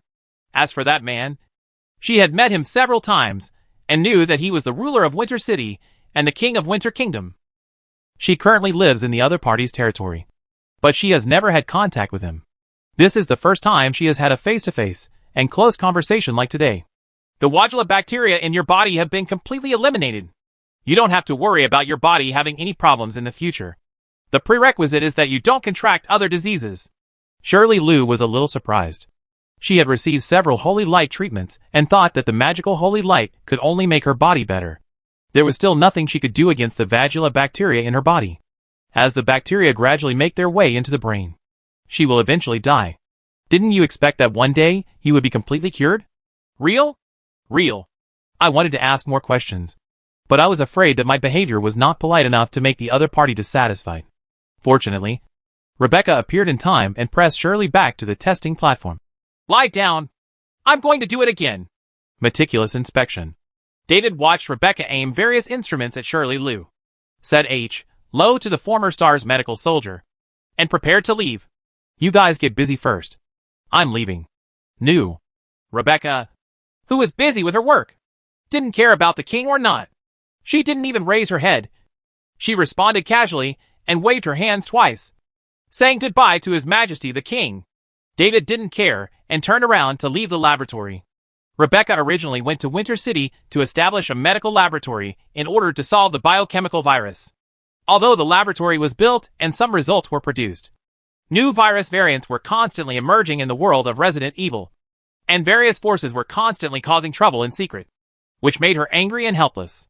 However, she is still angry, and Rebecca is still working hard, even if she cannot create a drug to immunize against viral infections. As long as she can create serums and vaccines that slow down the erosion of the virus, it can also be of great help to BCAA and other institutions. A lot of results have been achieved so far, but the sources of raw materials for this type of potion are more troublesome. Sanctuary Dungeon, the world of Azeroth, and the continent of Farron. In addition, the most effective method used to deal with biochemical viruses in Winter City is still the magical power of Holy Light. Rebecca sometimes thinks that she might as well let Winter City rule her world. At least the biochemical virus can be completely eliminated. David didn't know that Rebecca was struggling with whether to become a leader. If he knew, he would most likely start planning to support Chris or Leon to become the world ruler. After coming out of the medical laboratory, Tsunade did not leave with him, but stayed, wanting to see what novel knowledge and technologies were available in this medical laboratory. Wonhai did not stay, and she was now more interested in the holy light used by David. Holy light and fighting. Are you having a head start? Of course. I've done this before. After hearing what David said, One Eye immediately proposed that he would have a simple discussion with David. He didn't want to win or lose, but just wanted to see how David used the holy light to fight. But after a few moves she stopped. What a bummer. Put a layer of holy light shield on yourself. Completely ignore any moves from the opponent. Choose to take advantage of them. And take the opportunity to attack. It seems like a lose-lose strategy. But because of the powerful defense of holy light, it has become the most effective fighting method. Even if the protection of the holy light is really broken by the opponent, the holy light still has powerful healing capabilities. There is no way to beat such an opponent. When David left, One Eye was still thinking about whether martial arts had a future in Winter City. He wondered what conclusion the martial arts master would reach in the end. It would also be a good thing if you could comprehend something and improve your skills greatly. Back at Winterfell, David asked Eva, How's it going with Sansa? I followed Helen around for a day and visited all the places I often visit in Winter Castle. Winterfort is very huge.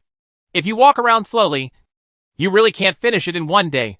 So I focus on getting to know a few places first, and get familiar with the rest later. Is she still following Helen around to familiarize herself with the environment? No. I was dragged by Sophia to play video games. When Elsa and David confirmed their relationship, Sophia showed great enthusiasm after she realized that she was no longer the little sister. Elsa was a little overwhelmed. I wonder if it would be okay to be replaced by Sansa this time. Follow Eva to the game room, where there are various game consoles, computers, and even several simulation chambers. Whether it is a variable fighter plane or something else, you can experience it perfectly at home. At this time, Sophia and Sansa were in the simulation cabin. They were driving the modified version of Ingram Unit 1 and Unit 2 respectively, maintaining law and order on the streets of Winter City, and fighting Seb, who was drunk and acting crazy. 10 people. At this moment, Sophia's voice sounded from the simulation cabin. Sansa, you are very talented. I will take you to drive the real Ingram next time. After hearing this, David's head was filled with questions. Does Winter City have such a thing? I do not know how. Chapter 504 Shaman Supplementary Plan. Winter City really does have this thing. But it only has the same appearance. And the inside is the human form structure of a transforming fighter plane and a chariot. When the Winter Alchemy Workshop helped the Tylan Knights research equipment, they made a lot of them. The driving robot can pretend to be a mobile police officer by adding a SHL. The Ingram produced by the Winter Alchemy Workshop is many times stronger than the original version. And the SHL is not the polymer material of the original version, but the latest alloy from Winter City, coupled with the fact that it uses a lot of Cybertronian technology. This Ingram can really fight against the Cybertronians. We can consider getting a few more and give them to the police in Winter City. The Cybertronians are now managed as military personnel, and so far there has been no trouble. But as time goes by, no one can guarantee what will happen. It is better to make preparations early. After all, the police are currently responsible for the security work in the city. They cannot be punished every time they encounter Cybertronians, who violate public security regulations in the future. Mobilize the Knights of Winter to help.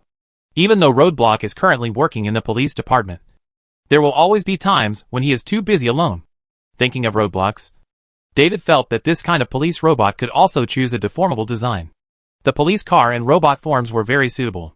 No matter what, Sansa didn't feel any discomfort on her first day at Winterfort. With the care of Helen and Eva, and the warm welcome from Sophia, she had a hunch that she would have a good life in the following days. It was how to get closer to David that gave her a headache. She has no experience in this area. The only way I can think of is to try to be by David's side. So for a while, Sansa often followed David around, no matter what David did. For example, now, after a period of preparations, the leader of the Draenei, Prophet Velan, finally arrived in Winter City. When David met with the Prophet, Sansa was by his side, looking at this magical-looking race with curious eyes. Velan noticed Sansa's gaze, after seeing that she was a little girl, with curiosity in her eyes, and no other malicious intent. This devout believer in the holy light smiled at Sansa and nodded. Then, Veran turned his attention back to David, just as Sansa sized up Velan. The Draenei leader was curious about Davy. He had heard the name of David in Azeroth, who was called the incarnation of the Holy Light by the believers of the Holy Light in Azeroth. So Velan initially thought that this was a man who, like himself, piously and firmly followed the Holy Light. believer of the light. But after coming to Winter City, he heard another saying, the Lord of Holy Light. This made him a little confused until now. In Villean's eyes, the David in front of him was not a human being at all, but the Holy Light. He had never seen such pure and powerful Holy Light. Even Neru was not as powerful and pure as the Holy Light in David's body in front of him. This situation shocked Villean extremely. He couldn't figure out what kind of existence could actually master such a powerful Holy Light. Is it really as described by some people here? David Glamorgan is the Lord of Holy Light? Viren couldn't believe that David was really the Lord of Holy Light. He only thought that the other party had gone further on the path of Holy Light than himself. So he had such powerful Holy Light. Because David appears to be a human on the surface. Judging from the information he has learned, he is not born with such a powerful Holy Light. If David is really the Lord of Holy Light, he should be a creature of Holy Light like Naru. He kept thinking about various issues in his heart, not delaying the communication between Viren and David. After a few simple conversations, Villean also understood why David wanted to see him. The king of Winter City wanted the Draenei to become his people. This really surprised Viren. When he learned that David wanted to see him, he thought of several possibilities. But he never thought that the other party actually wanted to absorb the Naveline people into his kingdom. Since leaving Argus and fleeing everywhere, this is the first time Villean has seen a force willing to accept the Draenei. Your Majesty is not worried about the Burning Legion? Do not worry. The Draenei left Argus because of the Burning Legion. The current two commanders of the Burning Legion, Kil'jaeden and Archimonde, are both Eridar on Argus. In fact, the Draenei are the Eridar. And the Eridar, who left Argus, call themselves Draenei, which means exiles. Due to various involvements and personal grudges, Kil'jaeden and Archimonde have never stopped hunting the Draenei. Therefore, no matter where the Draenei go, there is a high probability of attracting the Burning Legion. As a result, Draenor became a broken outland and became a battlefield for many forces to compete and fight. The Draenei also began to flee again, eventually settling in Azeroth. Judging from this resume, a normal leader would tell the Draenei to get as far away as possible. Villean also knows how unpopular the Draenei are with their qualities that attract the Burning Legion. Why is Winter City not afraid? Because King David Glamorgan has absolute confidence in his own strength? Does he think he can fight Sardras? Viren wonders if this is what David really thinks. If so, should he praise the other person's confidence? Or complain about the other person's arrogance? Having never really seen David's strength, it was difficult for Viren to make a judgment. So in the end, he could only reply with an awkward smile. Seeing that Viren remained silent, David knew that the prophet did not completely believe in him. This was normal, and he had no idea to prove his idea immediately. He continued to chat casually with Villean, and arranged a plane to take Villean to visit Winter City. The first place to visit is still the construction site of the Brynea. This is the battleship Brynea. Quite splendid. Just from the construction site of this battleship, Villean can know that the technological level of Winter City is far ahead of Azeroth. Even at its peak, Argus could not be said to be stronger than Winter City. After Viren visited the Cybertronian living area and the Winter military camp, and saw the weapons and equipment used by the Cybertronians and the Paladins of Winter City, he understood a little bit why David was so confident. But he still believed that it was impossible to defeat Sardras with just these powers. It wasn't until Villean learned from David that the universes of Winter City and Azeroth were not the same universe at all, that he understood why David didn't take Sardras and the Burning Legion to heart. After learning this important information, Villean began to seriously consider the feasibility of the Draenei moving to Winterfell. Although they landed in Azeroth and established a temporary home, they did not necessarily have to live in Azeroth permanently. In the eyes of Villean and many Draenei, Azeroth is also not safe enough. The existence of the Dark Portal makes Azeroth an outland as close as a pair of neighbors. The Burning Legion is currently an outland. This also means that the Burning Legion may enter Azeroth at any time. If the Draenei cannot build a new spaceship by then, the end of complete annihilation seems to be around the corner. If you move to Winter City, Viren knew that things would definitely not be that simple. As the king of Winter City, why would David welcome a strange ethnic group into his territory? After careful questioning, Villean finally understood. David was not providing a piece of land for the Draenei to settle here. The Draenei were living in Winter City as a subordinate country of Winter City, but to completely integrate into the Winter Kingdom. Can you agree to this kind of thing? The Draenei are very arrogant, as can be seen from their attitude towards the Broken Ones, who were corrupted by demonic power, and thus became ugly in appearance. Even though they were hunted by the Burning Legion all over the universe, like bereaved dogs without even a shelter from the wind and rain. The Dreenii still did not let go of the pride in their hearts. So when faced with David's invitation, even the most enlightened and wise Viren fell into a dilemma, not knowing whether he should agree or not. I need to go back and discuss it with my compatriots before I can give you an answer. David nodded. He knew deep down in his heart that it seemed difficult to succeed in getting all the Dreenii to join Winter City. They are already in such a state of desolation. Viren has not even agreed. So when he goes back to discuss it with his compatriots, there is a high probability that he will still refuse. After all, despite all the difficulties and potential threats facing life on Azeroth, the Dreenii are still Dreenii, not people who are ruled by humans or other races, and do not even have a country of their own. Poor race.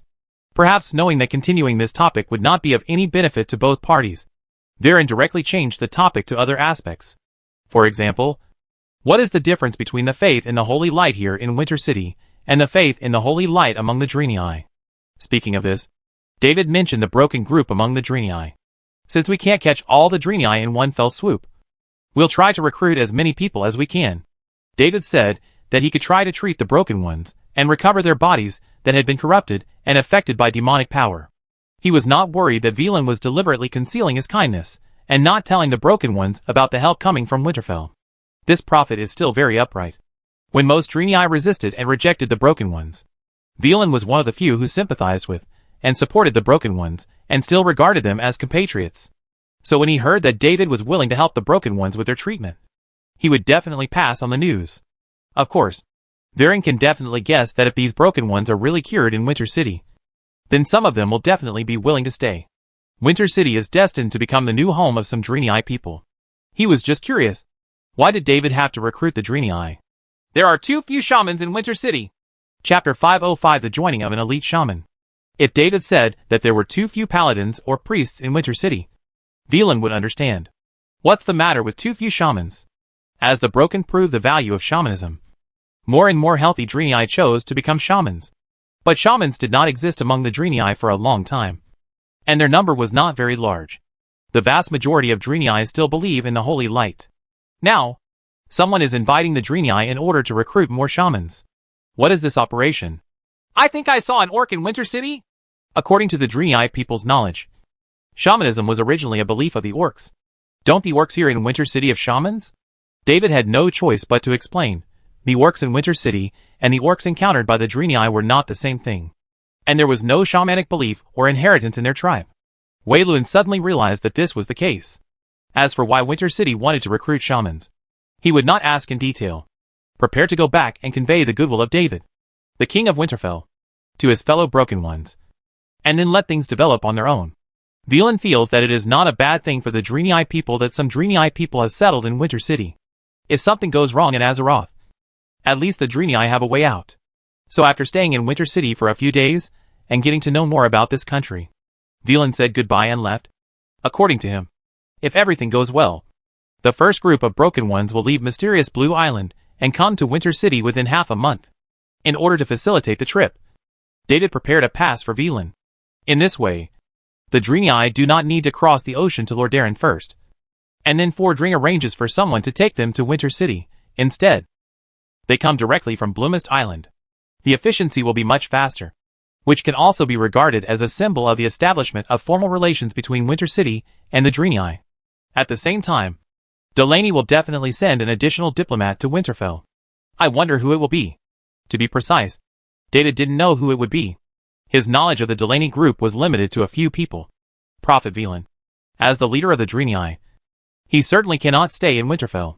Yrel the famous hoof. But she should have been out cold in this timeline. There is also Nobundo, who became the Broken One, discovered shamanism, and spread shamanism among the Dreenii. Apart from that, he could not recall any other famous Dreenii. Therefore, when the Dreenii Mahor came to Winter City as a diplomat, David thought for a while, and couldn't remember what this person did. But Nobundo's arrival made David even more happy. Welcome to Winter City.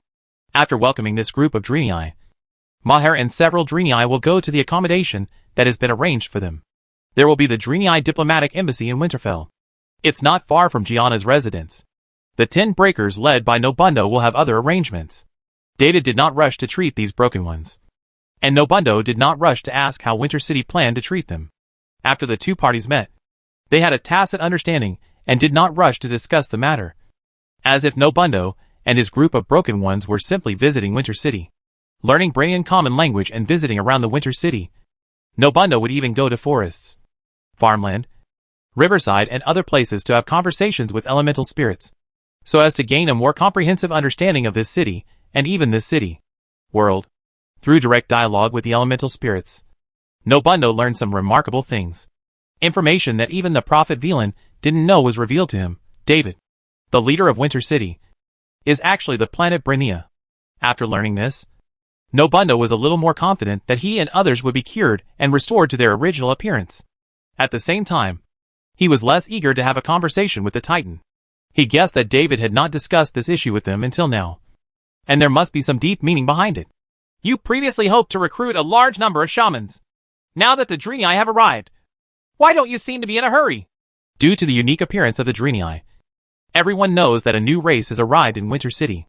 These tall, strange races with blue and purple skin, reverse joints and hooves have become a hot topic in Winter City during this period. Fortunately, there are more and more races in Winter City. Even though many of them are ordinary humans from the Matrix world, they have become accustomed to this strange world after seeing it too much.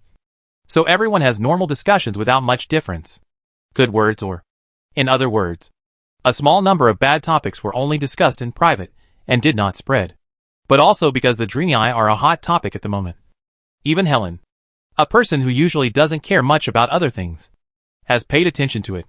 I'm still trying to figure out how to talk to these broken ones. Did you say it directly and clearly? I will heal your bodies. And then you, the former broken ones, who have returned to normal, will stay in Winter City to work for how many years? Or is it simply a favor without any talk of repayment? And it all depends on the other person's consciousness? David felt that with the moral standards of the Draenei, even if he didn't say anything, they should know how to repay appropriately. Right? But what if you only leave some promises and then run back one by one? Speaking her thoughts out, Helen understood why David had never started treating the broken one. Regarding this point, Helen felt it was best to speak out clearly. The price is clearly marked. Whether it is acceptable or not depends entirely on the other party's choice. You're right. It's better to make it clear directly. If it all depends on the other party's self-consciousness, I will be dissatisfied with the rewards given by the other party, and I will still have knots in my heart. This is not a good thing. Just mark the price clearly. Just like Edkin and his partners. The conditions are laid out here. There should be no complaints or dissatisfaction after choosing to accept.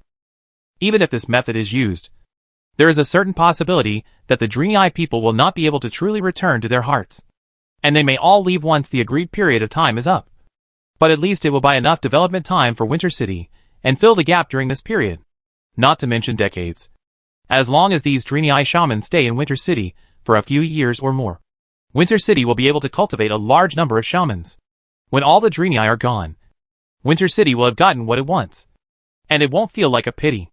After making the decision, David no longer wasted time and directly called Nobundo to have a simple conversation with the shaman who had a high reputation among the Broken Ones. Regarding David's condition that the Broken Ones cured by Winter City must live and serve in Winter City for at least 10 years, Nobundo said it was not unacceptable. However, he also made suggestions. Not all Draenei want to leave their tribe, and the main reason why some Broken Ones want to restore their bodies is to return to their relatives. Regarding this situation, I hope David can understand and let them go. The number of years these people need to serve can be filled by others. If your majesty doesn't dislike it, I am willing to stay in Winter City forever and serve your majesty. Many people may not understand the meaning of this sentence. The Draenei have the longest lifespan among all races in Azeroth, not counting the immortality obtained by the Night Elves due to the Well of Eternity, with a maximum lifespan of more than 5,000 years old, including the background board and all the Draenei in the setting. There is no example of natural death, and they basically all died in battle.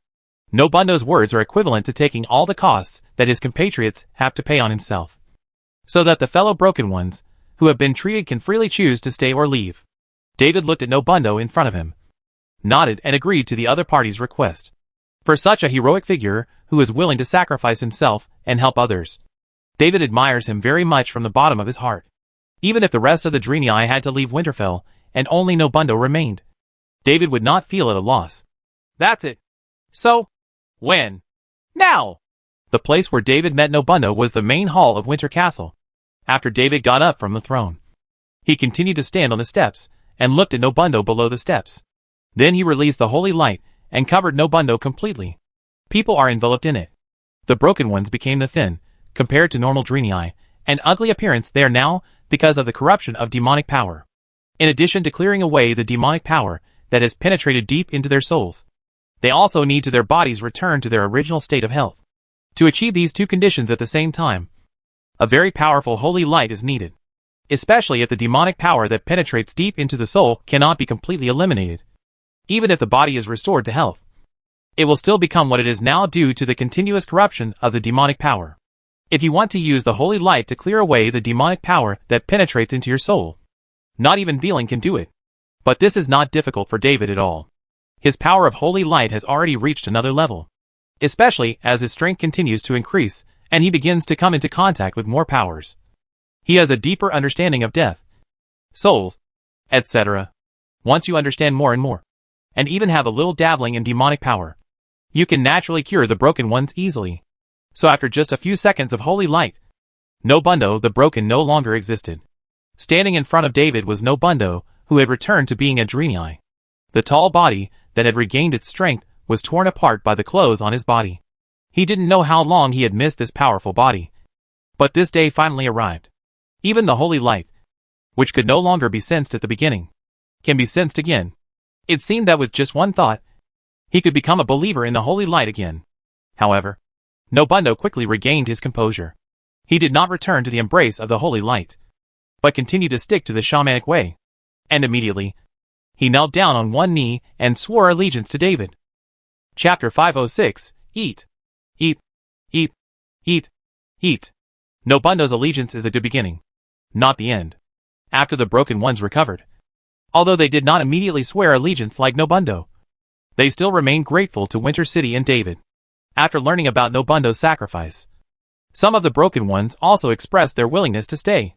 It's not about sharing the years with Nobundo, but staying to help Nobundo, no matter what the reason is. Since Winter City needs a large number of shamans, there is an opportunity for them to contribute, so that the work will not be entirely on Nobundo alone. There are also many people who want to return to their loved ones, and not all broken ones are shamans. So the number of shamans in Winter City has not suddenly exploded to an exaggerated level. It can only be said that there are finally enough shaman mentors to officially list this profession as one of the extraordinary professions in Winter City. In addition, among the broken ones who have regained their bodies, there are also many paladins and acolytes who have recovered the power of the holy light. Some of these people also choose to stay. They basically go to the Cathedral of the Holy Light and the Winter Military Camp. Needless to say, those who go to the Holy Light Cathedral will choose the paladins in the Winter Military Camp to serve mainly as paladin instructors, helping Winter City cultivate more paladins. Before that, these Draenei paladins need to receive military training from Winter City and figure out how to use Winter City's weapons and equipment. They need to make a batch of power armor that the Draenei can use. If necessary, sometimes they can also be sent to the frontline battlefield. Nobundo became the leader of the Draenei in Winterfell, reporting directly to David. As for Maher, the diplomat representing the Delaney, he keeps a relatively low profile in the city. He usually walks around and discusses the doctrine of the Holy Light with the Holy Light priests in Winter City, and occasionally visits the Winter Army training. As the Draenei gradually adapted to Winterfell, the Brunia also completed the construction of the overall frame. At this time, Winter City's first space battleship had already taken shape, and it looked even more impressive than during the previous visit. Although they have seen many magical things in Winter City, this is the first time for Sophia, Elsa, Sansa and others to see such a shocking steel creation. At this time, they held their heads high, opened their mouths, and widened their eyes. His face was full of shock. In fact, it was also the first time for people like Gwen, Helen and others to see such a shocking technological creation with their own eyes. However, Laura and Eva have experienced them in the Marvel Universe and the Macross world respectively. Not to mention that Eva's world itself has many outrageous black technology weapons. Can something like this really fly into the sky? After spending some time together, Sansa has become familiar with these people, and her behavior is no longer as silent as at first. Soon you'll be able to watch her take to the skies with your own eyes. David looked at the shocked expressions of several people, and then looked at others not far away. The most excited person present was not the people around him, but James Norrington, who was standing not far away, because this ship would be the battleship he was responsible for commanding. Although this battleship is nominally the flagship of the Kingdom of Winter, its commander is His Majesty King David Glamorgan. But in fact, the captain and commander are James Norrington. At the construction speed of Winter City, this battleship will be completed by next summer at the earliest, and all construction work will be completed this winter at the earliest. When the time comes, I will be responsible for the actual testing of this battleship, which makes me very excited just thinking about it. Don't be happy too soon. You don't have enough qualified crew members at your disposal yet. A few space battleship commanders were trained through cheating, but the crew members were not so easy to train. James Norrington had previously made great efforts to train a group of surface ship crews. Just when he thought things were finally on the right track, His Majesty the King made a big move. He reached the sky in one step. The surface fleet, and so on, can no longer meet the needs of His Majesty the King. They directly launched space battleships, starting with a large battleship that is 1,600 meters long. We have been using simulators to train them during this period. By then, they should be able to barely launch the warship into space. James Norrington can only hope that his group of people can live up to their expectations and not be embarrassed when the time comes. Edkin patted James on the shoulder and gave him a look that said, I support you mentally. Anyway, it will be James who will be embarrassed when the time comes, so he can just watch the excitement. Although Edkin has lived as Kirk for more than 20 years, he has also received a complete Starship Command course, and he is also considered a candidate captain. But he has already inquired. After the completion of Brenia, Winter City's second space battleship has been determined to be Cybertron. That battleship will become Megatron's new body. As for the current flight over the northern plains, maybe the space carrier will be integrated into a new body? Even if David allows himself to serve as the captain of the third battleship, it will be the year after next or even later at the earliest. At that time, Winter City should have trained a group of crew members, and the situation he had to face was much better than James. After watching the battleship, everyone dispersed. David looked at the women around him and asked again, Finally, who else wants to go together? We won't go. You two have fun. Although Sophia had an expression of I really want to go, she still waved her hand firmly and said that she would go to other worlds with David next time. Let's give this opportunity to Elsa. After all, she is my sister. As an older sister, I have to give way to my younger sister. Sansa, won't you come with us? No. Shirley is on vacation recently, and I made an appointment with her. Sansa already knew what was going on, and she wasn't going to force her way into it and make people annoying. Everyone is creating opportunities for David and Elsa to be alone so that the two can take a step forward. Of course, she is following everyone's actions. When she thought that everyone would work together to create opportunities for her, her heartbeat became much faster. Shy, excited, and full of anticipation. Don't know what will happen. Are you also traveling to other worlds? Don't know what kind of world it will be.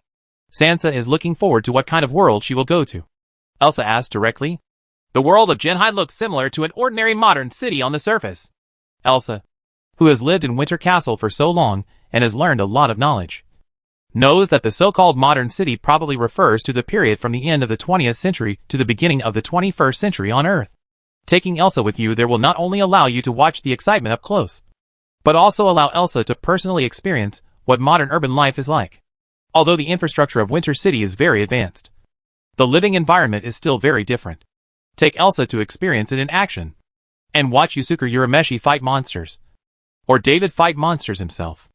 As for why you didn't choose the immigration ship group that looks similar to a modern city and is more advanced? Because after the continuous wars and civil strife there, the current situation is not good, and the entire fleet is in a special period, and the final battle was not far away. So going over it this time was not a good choice. Elsa didn't want to fly a plane and go to the battlefield in person, so she eliminated this option. After leaving the girls, David found Huan Hai in the gym. She had nothing to deal with. After seeing David coming over, she said hello to Tsunade, who was living and eating here, and asked her to take care of this place, and then brought David and Elsa to her own world. Huan Hai lives in a very remote place, in the wilderness, deep mountains and old forests. In a place like this, let alone a modern city, Not even a village can be seen. It will be lively in 2 days. Huan Hai has already sent out the news that she is recruiting disciples. She is confident that she is somewhat famous in the martial arts world, and there should be many people coming to become her disciples. At that time, a large group of people came over, and David could enjoy the excitement.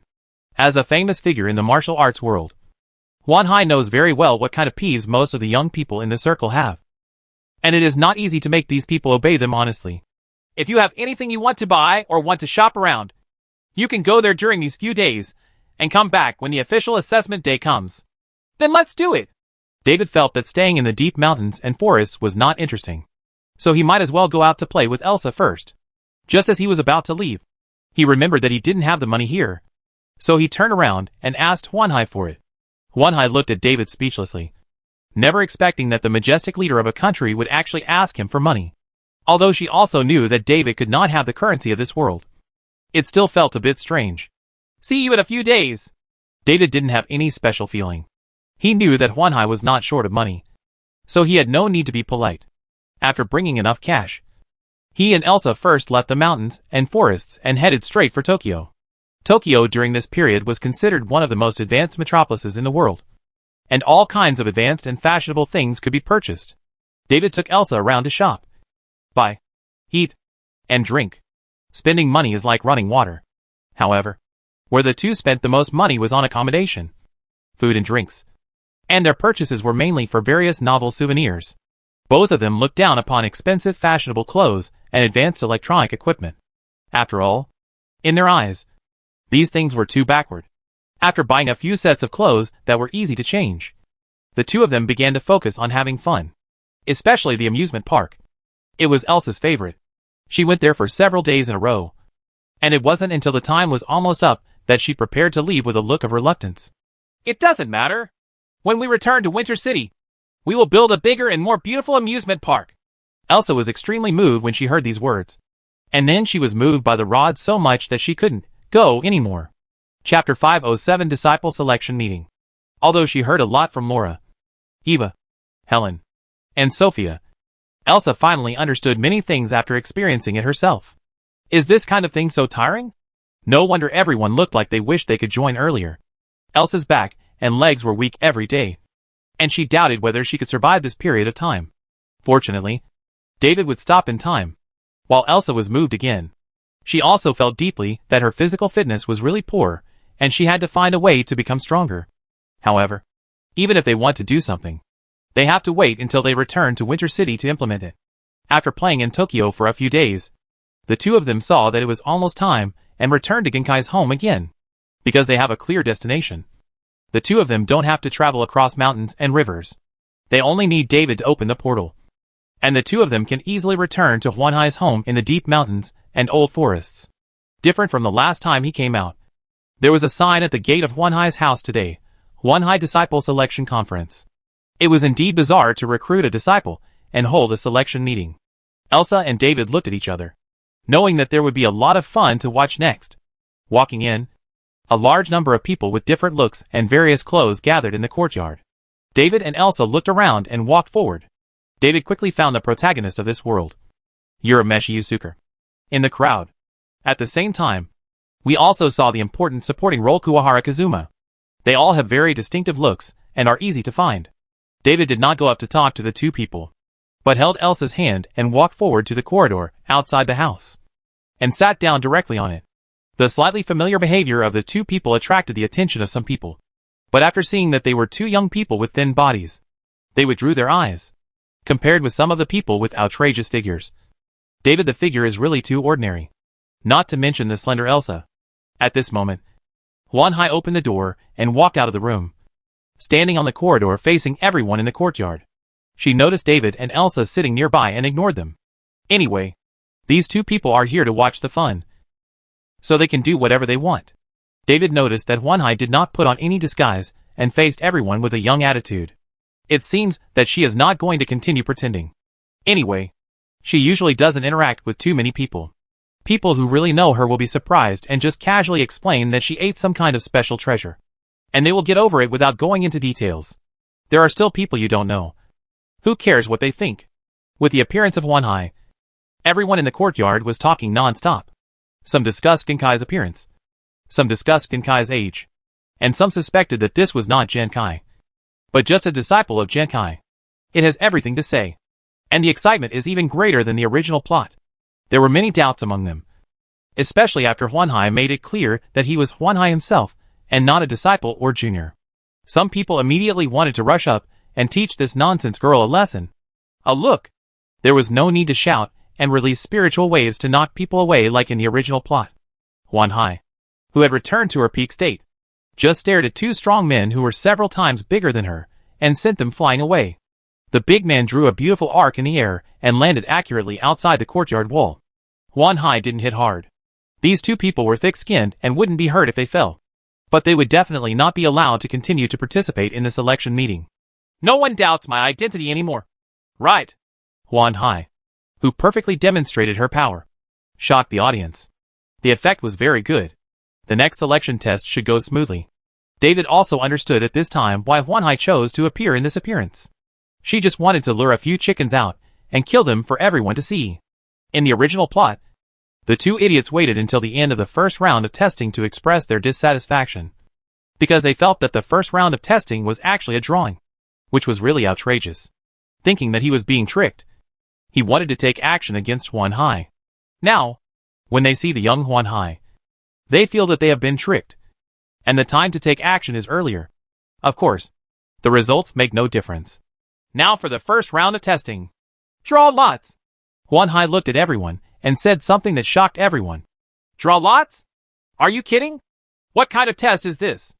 Huanhai ignored everyone's voices and moved an urn out of the room and placed it next to him. Everyone draws a lot from the urn.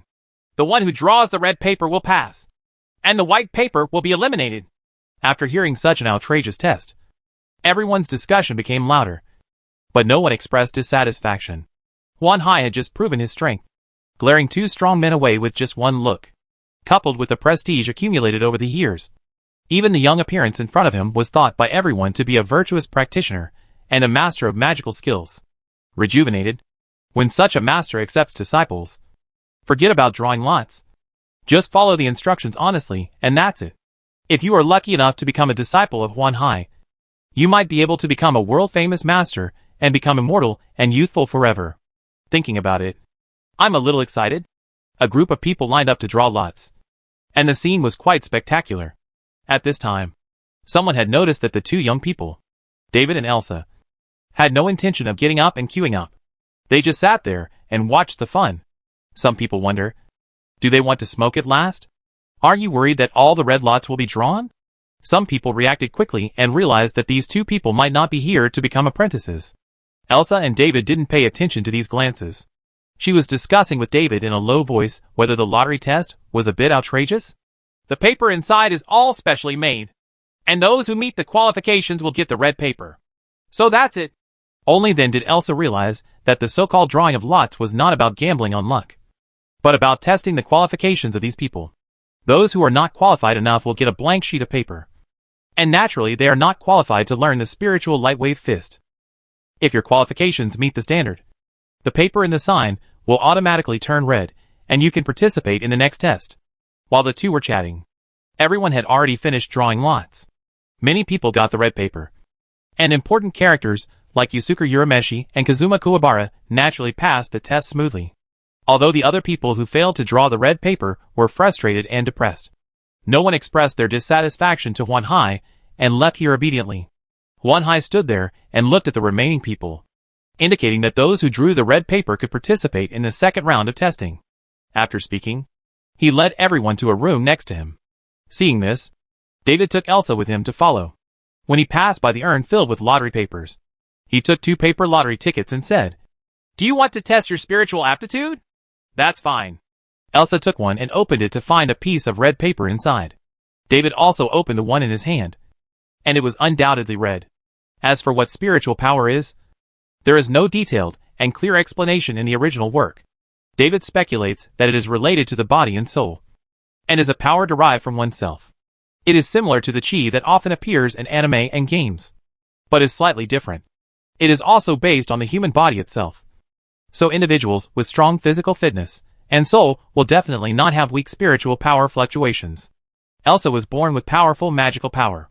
Although her physical fitness is not particularly strong, her soul power is certainly amazing. In this simple test, you will definitely be judged as qualified. In the more targeted tests starting from the second level, you may not be qualified. David is different. He is strong in all aspects and has no shortcomings. Follow the crowd into a huge room filled with various game consoles. Wanhai is introducing to everyone the three most important game machines: a guessing machine to test inspiration, a boxing machine to test the strength of spiritual attacks, and a singing machine to test the strength of one's own spiritual power. Of these three tests, two must exceed the passing mark to pass. This is the second test. What about the other consoles? Those are not machines for testing spiritual power. They are simply my personal preference. Wanhai ignored everyone's speechless expressions and said an even more speechless thing. Every time you use a machine for testing, remember to cast 100 first yuan coins. After explaining the situation, Wanhai strolled over to David and prepared to stand by and watch the fun with David and Elsa. At this time, everyone also realized that these two people were indeed people who knew Wanhai. Are you a disciple of Wanhai? Aren't those our senior brothers and sisters? It sounds like you're sure to pass all the tests. Maybe it's Uncle Master? It's not impossible, since Wanhai can maintain his youthfulness through practice. It is normal for Wanhai's senior brothers, sisters, and so on to be able to do the same. Only Urameshi Yusuke was confused. He hadn't heard from Yuden that Genkai already had a disciple? If you have disciples, do you still have to worry about the spiritual lightwave fist being learned by random children? Or, those two people are actually other people? For example, Wanhai found out that a monster was going to harm her, so she called for help? If I had known, I wouldn't have come. For middle school student Yusuke Urameshi, having fun during the holidays is much more interesting than being a spirit world investigator conducting infiltration investigations. It's a pity that I fell into Peony's trap and gave up my vacation for tickets to the fighting competition. At this time, Wanhai looked at everyone's test results and asked the two people next to him, "Aren't you going to have fun?" As soon as he finished asking, a pair of white and slender palms stretched out in front of him. Wanhai looked at Elsa, who was looking at him with big eyes. He felt deeply that David was tireless in destroying people. He took some coins and gave them to Elsa. He glanced at David, who didn't reach out strangely, but heard a rhetorical question. "Don't you want these game consoles?" Wanhai suddenly realized. "Just pretend I didn't ask." Chapter 5082 Disciples. Elsa held her breath and concentrated, then punched out with all her strength. 10 points. The people who were watching with great anticipation didn't know how to evaluate this score. Those who had previously speculated that Elsa was a senior sister or disciple of Wanhai were all silent. This is lower than the score scored by the previous guy who didn't know the essentials at all and relied only on brute strength. Does this mean he doesn't understand spiritual power at all? Why would an ordinary girl appear here? Is he a relative of Wanhai? Urameshi Yusuke and Kuwahara Kazuma whispered about Urza's identity. In fact, everyone was in a similar state, but they didn't know each other well, so they could only guess in their hearts and couldn't communicate with the people around them. Elsa blushed and separated from the crowd. Maybe she felt a little embarrassed. So after playing it only once, she did not continue to try the other two machines and returned the remaining coins to Jehai. Well, it seems that this little girl has not been led astray yet. Wanhai put away the coins and looked at it, confirming that everyone present had completed the test, and more than 20 people had passed the test. There are still a lot of outstanding seedlings. Wanhai didn't expect that so many people could pass 2 tests in a row, and the next one is even more worth looking forward to. The third test is to pass through the demonic forest within 2 hours and reach the tall tree that can be seen from the outside of the forest.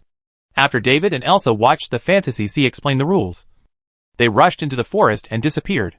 The remaining people also entered the forest one after another. Some people felt the danger of the demonic forest and gave up in advance. Whether they gave up and left or continued the challenge, they all looked at David and Elsa before leaving. In this case, will this couple continue to watch the fun? I shouldn't be able to continue watching, right? Because this forest is really dangerous. With this thought, Yusuke Urameshi glanced back and saw the man gently raising his hand. And then a golden circle appeared on his hand, and the two people walked into the circle and disappeared. What it is? Urameshi Yusuke stopped and looked at the empty place, his head filled with questions. But he was certain of one thing. Although the blonde girl was an ordinary person, the man was extraordinary. He might actually be the helper called by Huan Hai. David took Elsa and directly used the teleportation ability to reach the destination. When the Phantom Sea appeared, he was stunned for 2 seconds when he saw David, and then remembered that David had the ability to teleport. Should come with you. Standing under the tree, Elsa suddenly became interested in Genkai's aura wave fist, and asked carefully how Genkai usually practiced. Huan Hai thought Elsa was just curious, and she had no intention of hiding it when faced with David and Elsa from Winter City. He directly talked about his daily practice methods. In fact, Elsa found that practicing the aura wave kin seemed to help strengthen her body. So she became interested. After all, her physical fitness is not strong enough, even if she can improve her fitness by using strengthening potions after returning. According to the information Elsa heard from other people, the gap with David is still huge. In addition, David is still getting stronger. So maybe he and others need to work hard to avoid being pulled too far. The aura wave fist seems good? After David listened for a while, he guessed what Elsa was thinking. He made no solitary remarks, mocking Elsa for thinking too much. After all, in a way, Elsa's physical fitness has improved, and he can be more playful. If you want to learn the spiritual light wave fist, you must first be prepared to endure hardship. I'm not afraid of hardship. When the two of them said this, Huan Hai realized that Elsa had asked herself so many questions. Did she really want to learn the spiritual light wave fist? No wonder Huan Hai didn't think about this aspect. Knowing that there are various magical powers in Winter City, she no longer thinks that the people in Winter City will be too interested in the spiritual light wave fist. And if she remembered correctly, Elsa seemed to be a mage. Do you really want to learn? After asking Elsa seriously, and receiving a positive answer, Genhai nodded to show that he understood. Elsa was willing to learn. And of course she was willing to teach. In a way, any teacher would love an outstanding young child like Elsa. And Genkai was also very curious. After Elsa learns the Reiki wave kin, to what extent will she develop it? In just a few words, it was decided that Elsa would learn the aura wave kin from Genkai. Considering that there are still many people working hard to be able to become Huan Hai's disciples, it shows how unreasonable the connections are. When Kuwahara Kazuma, who was the first to pass through the demonic forest, appeared in front of several people, this young man with super inspiration did not know that not long ago, several people in front of him had just negotiated a behind-the-scenes deal. I'm still surprised that David and Elsa are actually here, standing with Huan Hai. Then he was surprised that he was the first to arrive, because he kept taking detours along the way. If he felt something was not going well ahead, he would choose to take detours. He thought that he would not be able to reach the destination quickly with this way of walking. In the end, apart from the unidentified man and woman, he was actually the fastest. Genhai didn't explain anything to Kuwahara because his perception was strong enough, and he avoided all trouble areas very reasonably. So he arrived so quickly. Others more or less met the monsters in the forest and fought with them. In just a short time, several people have been defeated by monsters and eliminated. By the time Urameshi Yusuke, the last-minute arrival, arrived, there were only 8 people left on the field. A bit more than I expected. Huan Hai didn't expect there to be so many outstanding talents, and she didn't want to have more test projects. At this point, she could only choose the simplest and most brutal method, a single elimination match until the last one was left. 4 people were eliminated from the battle in the small black room. The last 4 people came to the wild to compete, including Kuwabara and Urameshi, as well as the monster Rando, who was said to want to steal the aura wave fist and collect the secret skills of 100 masters. And during the battle in the black room, when Urameshi Yusuke died for the first time, Moden, the underworld ferryman, who was responsible for Urameshi Yusuke's contact with the spirit world, was the one who was responsible for taking Urameshi Yusuke's soul to the spirit world. At this time, the girl with a ponytail also came here. He was listening to Urameshi Yusuke's complaint. Has Genkai received the news? Is that man the one she called to help? That person? Muden originally didn't pay much attention to the other people present, but when she heard Urameshi Yusuke's complaints, she realized that not all of them were here to be apprentices. But there was also a young man and woman whose origins they didn't know. He looked over curiously, and happened to look at the man, who smiled at him. Peony didn't feel handsome or gentle. Instead, she felt like she was being targeted by something very scary, and the hairs all over her body stood up. This feeling was as if the furious King Yama was staring at him. But that person clearly just glanced at him from a distance. But he actually gave him such a huge sense of oppression. Who is this person? While Muden was scared to death, She kept thinking about the identity of this person in her heart. After much deliberation, she couldn't find anyone who could match him. It seems like he is very familiar with Huan Hai. Muten also wondered if Huan Hai had heard the news and called her friends specially. In addition to David's identity, Muten was also surprised by Huan Hai's appearance. He was obviously an old man. How could he become so young? Does the Aura Wave Fist still have such a magical ability? Just when she was struggling, Urameshi Yasuka relied on luck to eliminate his opponent and advance to the final battle. Shaolin, who was facing off against Kuwahara Kazuma, also lifted his pretense at this time. No more pretending. I show my cards. I am just the yokai rando who wants to steal the magic of the sea and prepare to kill him. David watched this scene from the side and felt extremely speechless. Where does this promiscuous boy get his confidence? Could it be that Huan Hai is on the same level as the martial artists he killed earlier? Do you know how valuable the top psychics in the world are? Huan Hai might not even need a second punch to kill this guy. Turning her head to look at Huan Hai, she remembered that in the original plot, this person said that if the promiscuous boy won, then she would still accept him as a disciple and teach him. Now that I think about it, that may not be a good thing for the promiscuous child. Huan Hai has 10,000 ways to round and flatten this mentally retarded monster, and regrets his stupid behavior of sending him to his door rashly. In this situation, David did not take action to eliminate the promiscuous children. In a way, he, who came here specifically to watch the excitement, did not want Yusuke Urameshi to win by virtue of his halo as the protagonist. If the promiscuous child wins, the next fun seems to be even greater. What a pity. Urameshi Yusuke is the protagonist of this world after all. He seems to be favored by the whole world. His luck in the last two matches was simply unreasonable.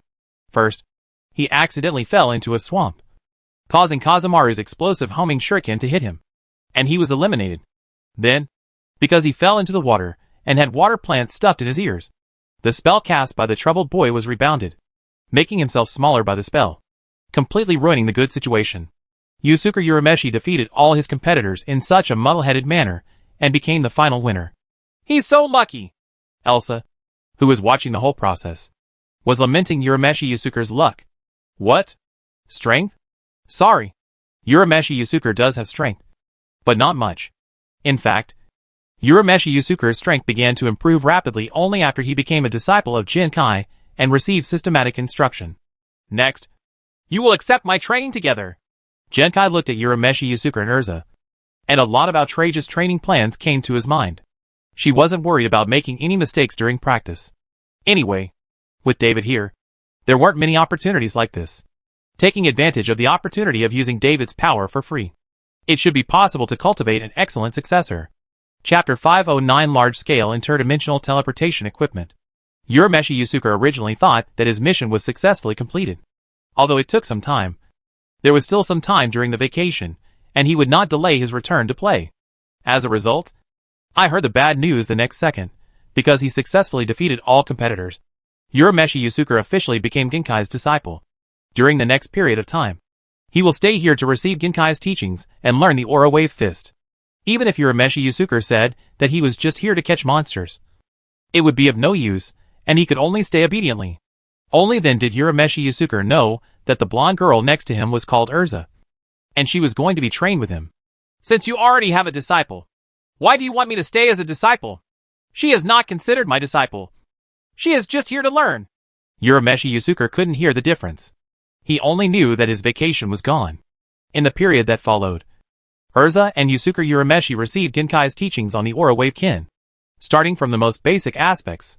This is not to take care of Elsa, but Yusuke Urameshi himself has no knowledge in this area. During this period, he relied on his accumulated fighting experience, flash of inspiration, and the aura of the protagonist to deal with monsters. The spirit world appointed Yusuke Urameshi as a detective, but he did not give him much instruction in combat. Only Shaoyama taught Yusuke Urameshi the Racial Pill move, which has since become his representative skill. Here at Jinkai, he finally accepted the teaching systematically, and Jinkai did not rush to teach Yusuke Urameshi any tricks, but let him learn how to use his spiritual power correctly. All kinds of spiritual practice are carried out around this point. Elsa also received the same guidance, and she also learned to use spiritual power, a power that originated from herself. Moreover, when Elsa uses her spiritual power, she will mix it with her own huge magic power. In a way, Her spiritual energy is incredibly strong and has a freezing effect. While practicing, Urameshi Yusuke didn't expect that Elsa, who looked like just an ordinary girl, could be so terrifying.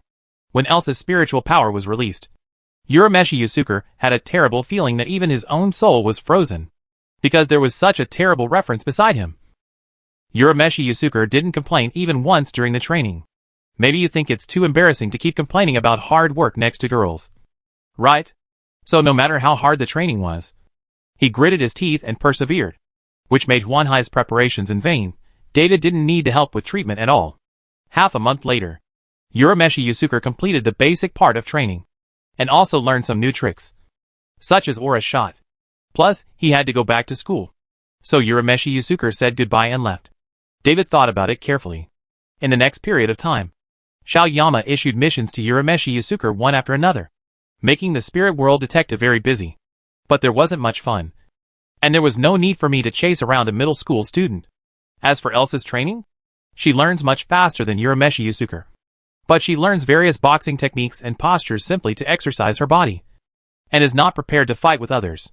You can continue to practice these things when you return to Winter City. Genkai also has a dojo in Winter City. From time to time, he will go there to see the future when the time is right. He will also take Urameshi to Winter City to open his eyes and gain insights.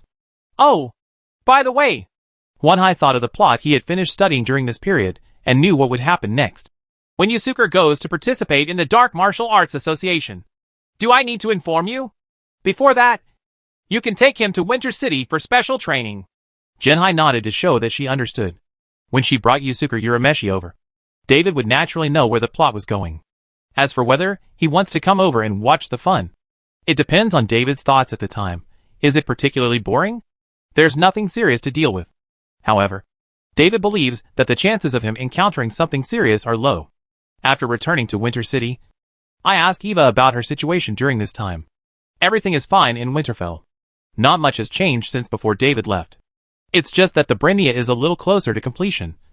The population is a little larger, and there are dozens more houses. There are more factories and more products in Winter City. Television has become the most sought-after commodity right now. There is not even a TV station in Winter City, but TV has become the most sought-after commodity, which surprises David a little. After careful inquiry, I discovered that the TV in Winter City was not the type that received live signals, but closer to online TV. After turning on the TV, it can be connected to the program library. Users can choose and play programs in the database according to their own preferences. Currently, there are 3 TV factories in Winter City. They all have their own program libraries. There are also several newly opened entertainment companies that produce various programs and sell them to these 3 TV factories. In addition to producing TVs, several TV factories also rented additional servers from Winter Alchemy Workshop to store programs and purchase wireless network and other services. With the establishment of various factories, there are more and more technologies that can be used to make money in the Alchemy Workshop. Now the alchemists in the Alchemy Workshop are all happy from year to year. This year, each of them either receive a large dividend or receive a large bonus.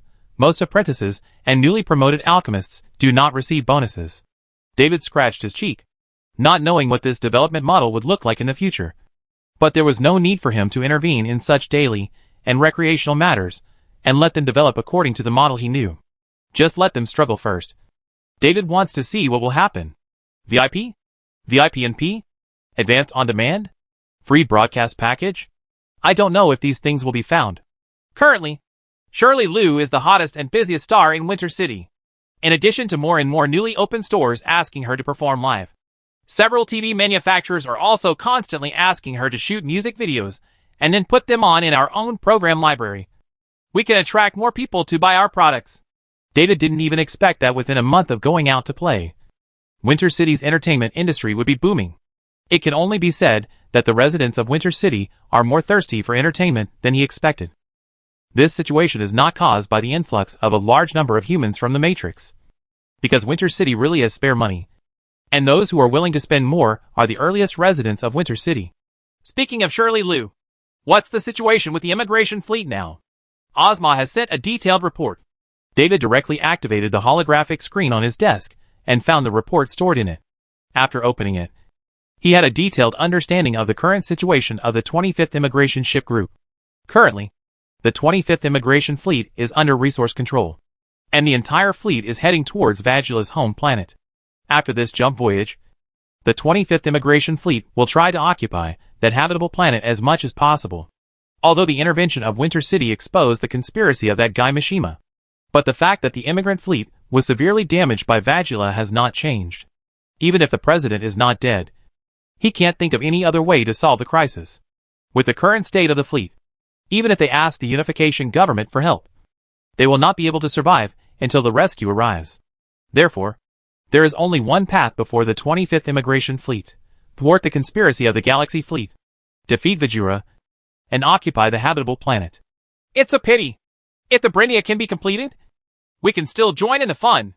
After much deliberation, the only person left worth worrying about on David's side was Brera Stan, the cyborg pilot. There is no need to tell Ozma and the others about this. With Ozma and Michael's shrewdness, they will definitely trick him into coming to Winter City after knowing Brila's situation. Yon, Ozma, Mikhail, Art, Brera. The number of top pilots is not small. With the arrival of humans in the Matrix world, there are many people who are engaged in flying work in the virtual world. After these people come to Winter City, they can still do what they are best at. They can set up the framework of Winter City's Air Force very well as several other branches of the military. In such a blink of an eye, winter is here again. The construction of the Brindia has entered the final stage and is expected to be completed within 2 months. Various tests will then be carried out, and it will initially have combat effectiveness. The Naval Academy headed by Miss Hood is currently absorbing a large number of talented students. According to this trend, when the number 3 ship is built, there is no need to worry about no crew available. Although they are studying subjects such as space battleship driving, it is still called the Navy. David thinks there is no problem. The stars and the sea are also seas. The Tiran Knights and the Winter Legion that had previously marched south had withdrawn to Winter City. After receiving the award, Sylvanas officially took over the position of leader of the Tiran Knights. Under the leadership of the new leader, the Tiran Knights will take a period of rest, followed by further intensive training and army expansion. Not only the Tiran Knights, but all the armies in Winter City will expand their armies. In the next stage, David's target will not only be these countries on the Brainian continent, but will also launch an attack on the Empire of the Rising Sun in Eva's hometown. The key reason why he made this decision was that the interdimensional teleportation device jointly developed by Tony, Steve, Jaina, and Mediv, who finally sneaked back, made breakthrough progress.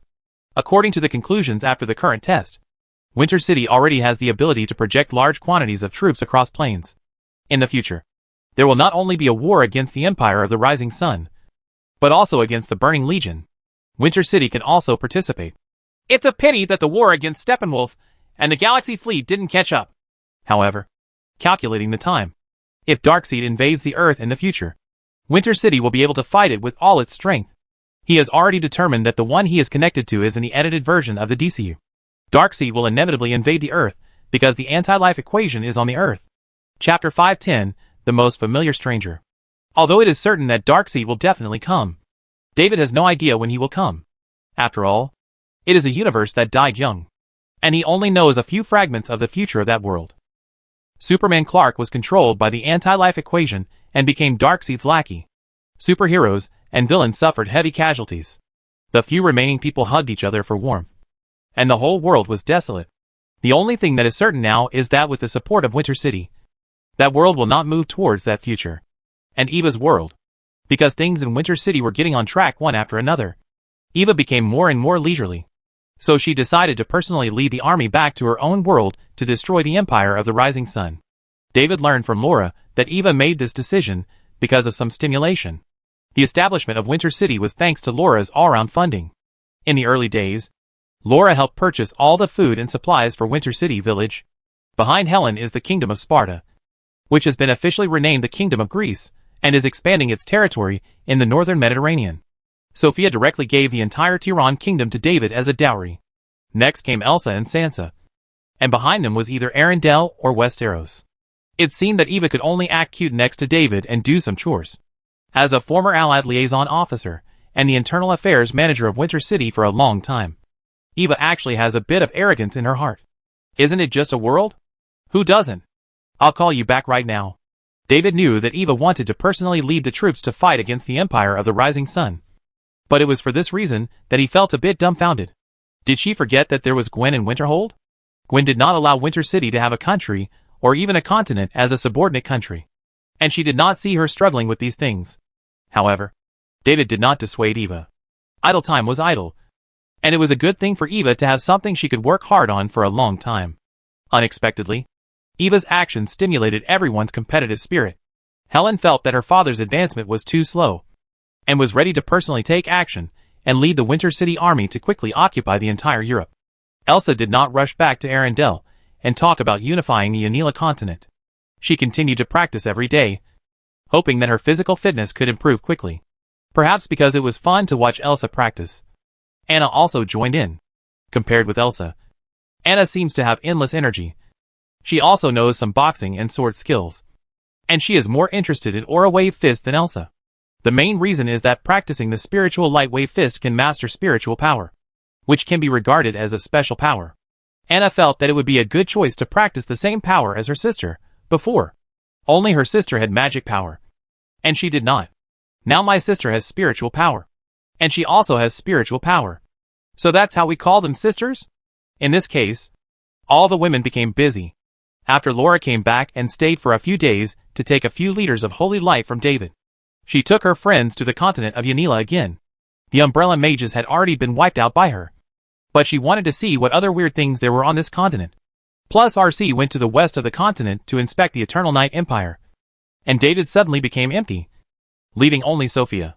How about I take you to a certain world to stay for a while? To what world? Random? Is this still possible? Sophia thought that David's ability could only connect to new worlds through new visitors from other worlds or positioning props. But he could also perform random teleportation? It wasn't possible before. But the Stargate, short for the large interdimensional teleportation device made in Winter City, made by Tony and Medivh, has a similar function. This huge teleportation device was made to look like a triumphal arch by Tony in a bad way. It is currently standing in the Winter City military camp. It is not far from the Resurrection Stone, and can be regarded as the two landmark buildings in the military camp. According to Tony's idea, a slightly smaller Stargate will be built in Winter Castle in the future, so that people around David can go wherever they want. As Winter City continues to grow, several more Stargates can be built in the city, and a very large Stargate can even be built outside the planet's orbit to facilitate interdimensional teleportation by the space fleet. Of course, these are still in the plan. Currently, there is only one Stargate with the same appearance as the Arc de Triomphe, standing in the military camp. After taking Sophia to the Stargate, Tony was still busy around the Stargate. Although the Stargate has been built, these people, including Tony, have been testing, collecting various data and information, and improving it. According to them, Stargate can currently stably connect to worlds such as Azeroth, the Marvel Universe, and the DC Universe that are already stably connected to Winter City. Because these worlds have stable connections with Winter City, there is no problem with the time flow. But if you want to travel to other worlds, there are some dangers. For example, the landing location and time have greatly deviated from the planned target. If you want to open up a new world through the Stargate, it is not the right time yet. The stability of time travel is far inferior to David's teleportation using the positioning of people or objects. For example, if David wants to go to the world of Special Forces, he can use the tokens obtained from the Star Trek world to travel to the world of Special Forces very stably. The landing time must be shortly before the plot begins. But if you want to use the Stargate to travel and go to that world, let's not talk about whether you can be sent to that world accurately. The time of landing is also uncertain. Maybe hundreds of years earlier. Maybe hundreds of years later. What about pure random teleportation? Oh, there's no problem with this, because no one knows where you will be sent. If it were someone else, Tony might have warned the other person that this kind of random time travel might throw you into a particularly distant world. In the past. The kind that can't come back. But David? There was no problem with that. David has his own positioning ability. No matter what world he goes to, he can accurately return to Winter City. In a way, he was the perfect candidate to test the Stargate. It's a pity that this is the biggest boss in Winter City. And even Tony can't control David like he can control Steve. But if David himself came to the door on his own initiative, Tony would certainly not miss this opportunity. If two people teleport together, there won't be any accidents. Right. I can guarantee this. Absolutely not. The Stargate was created for group teleportation from the beginning. Once a channel is established, it will only send people to that place, whether it is one person or 10,000 people. Seeing Tony patting his chest in assurance, David looked at Sophia beside him. How are you doing? Do you want to go? Want to delay the business? This time we are going to a place that is not connected to Winter City. Even if we stay for a long time, it will only be one day when we come back. It's a one-way ticket. Just send it, and don't return it. There is no need for a Stargate to forcibly connect the two worlds. Which means that only when David uses his teleportation ability to open the return portal, the two worlds will establish a connection and synchronize the time flow. This is not Stargate's ability, but David's own ability. He has enough confidence in his golden finger. Okay, let's do it. David nodded and asked Tony to prepare for random teleportation. He and Sophia went to make some preparations first. Considering that we don't know what world we will go to, it is not impossible to be thrown into a desolate and uninhabited world that is not even suitable for life. So we must prepare everything we need to prepare in advance to avoid any accidents. By the time the two of them were ready and came back with a bunch of things, it was already 3 hours later. Tony had long since disappeared, and waiting for the two of them was Steve Rogers. Where's Tony? I went with Little Pepper. What a good man. Steve nodded. Didn't say anything. Just looked at the time. What? You have a date too? Well, we made an appointment to have dinner with Peggy. What are you going to do if the time comes and I haven't come yet? I have already informed Wanda. If I had not told her to cancel, she would have taken my place here in an hour. While chatting, Steve had activated the Stargate. The interior of the huge Stargate was filled with energy. Standing in front of the gate, it was no longer possible to directly see the other side as before. The entire gate was filled with mysterious blue-purple energy. After standing there and looking at it for a while, David couldn't understand anything. He just vaguely felt that the energy emitting space fluctuations was very violent, as if it could tear everything apart. Are you sure this thing is safe enough? Yes, absolutely safe. David didn't ask again. Steve's words were quite reliable. David took Sophia's hand and applied the Holy Shield technique to both of them. However, when the two passed through the Stargate and walked through the extremely short transmission channel and returned to the real world, David found that the surrounding environment was normal, exactly like the modern Earth. Where is this? I don't know either. David looked around and found that the signs around him were in traditional Chinese characters in addition to English. Looking around again, David soon saw a familiar figure not far away. This face is obviously that of classmate Zhou Xingxing. He and Sophia were randomly sent to Xiangjiang by the Stargate? David was shocked. He didn't expect the Stargate to be able to break through the blockade and send him here. Which world specifically? There are too many worlds that Zhou Xingxing appears in. Judging from the other party's appearance and clothing, it shouldn't be the one about catching ghosts. In addition to the surrounding modern urban environment, it will not be those with a few ancient costume backgrounds. No matter which one it is, follow him, and you will know the answer soon. As a result, I didn't follow him for more than 2 steps before I saw classmate Zhou Xingxing walking straight into the police station. Is it really Zhou Xingxing? Chapter 511 Tianxiaohui. David did not stay outside the police station for too long, but took Sophia to find a hotel to stay in. Before the two came over, they made various preparations, including all kinds of documents that were the same as real ones. After getting settled, David went out for a walk at night, created a complete entry record, and put the two people together. My personal background has almost been cleared up. By the way, I also set up accounts for the two of them to ensure that they don't have to run out of money to spend in the future. Now unless someone takes the two people's information to check the paper documents for comparison, his current identity will be true. British? Well, in this place at this time, it is more convenient to be British. David looked at Sophia. You can speak British English. Right. Yes. Sophia learned many languages in Winter Castle, including English, Chinese, Japanese, etc., which made it easier for her to play games and watch various film and television works. Laura said my accent is very authentic. Then there's no problem. David thought for a while, and there should be nothing he had forgotten. When he turned around, he found that Sophia had brought back a pile of newspapers from somewhere, spread them on the bed, and was reading them with gusto. What are you doing? Looking for a place to live. Ah? Sophia crossed her legs and carefully searched for what she wanted in the newspaper. Didn't you say you would stay here for a long time? Do you want to stay in the hotel all the time? There's nothing wrong with staying in a hotel.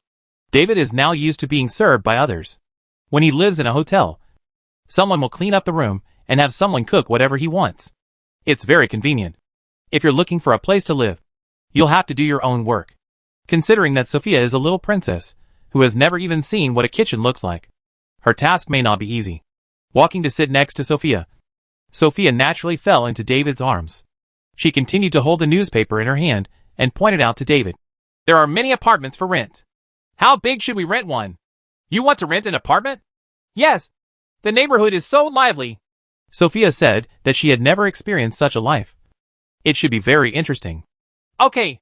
I'll listen to you. Anyway, this is a world without danger, so you can do whatever you want. The two of them read the newspapers for half the night and decided to go to the apartment building they had selected at dawn tomorrow to have a look. If it is suitable, they would sign the lease that day and then go buy furniture and other things. Thinking of this, David seemed to understand what Sophia was thinking. Did she want to build a love nest with David? Early the next morning, the two energetic people went out early. According to the several places recorded last night, I went around one by one.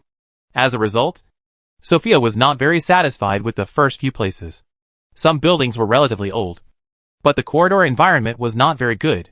Although Sophia wanted to experience ordinary life, she was not prepared to experience it so thoroughly. She wanted to find an apartment with a better environment. I hope the environment here will be better in the future.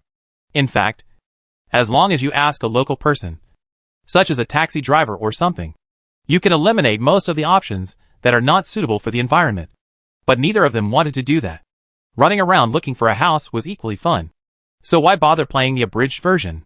Arriving at the new building, David and Sophia got off the car and their eyes lit up when they looked at the brand new building in front of them. It looks good here. After comparing the address, it was indeed this building. David looked around. This building faced the street, but it was not a main avenue. It was very lively during the day, but there shouldn't be too many cars coming and going at night. There are small supermarkets, tea restaurants, and tea houses around. When I came by car just now, I remembered to walk a little way, and when I turned around, there were several restaurants and restaurants. The location was quite good. What's the name of this building? Taengxiaowi. What's wrong? I always feel like a strong old man who can make waves with his bare hands will come out of it in the next second. Stepping into the building, David found that there was a security room and a dedicated front desk on the first floor of the building, and several elevators corresponding to different units. The layout looks less like an apartment building and more like an office building.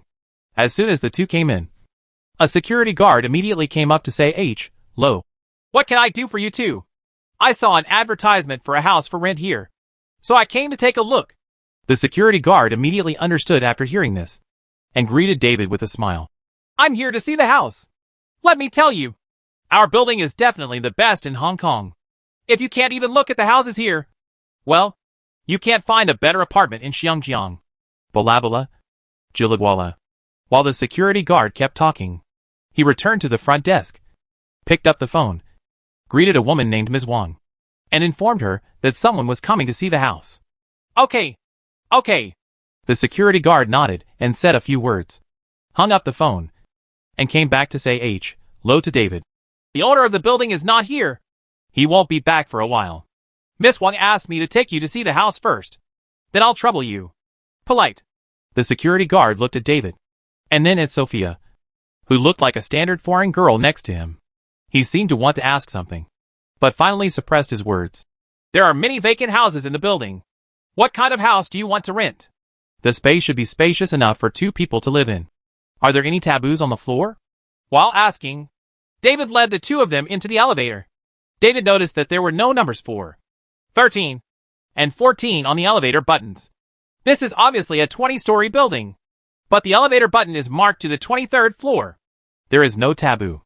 Then he turned to Sophia and asked, "Which floor do you like to live on?"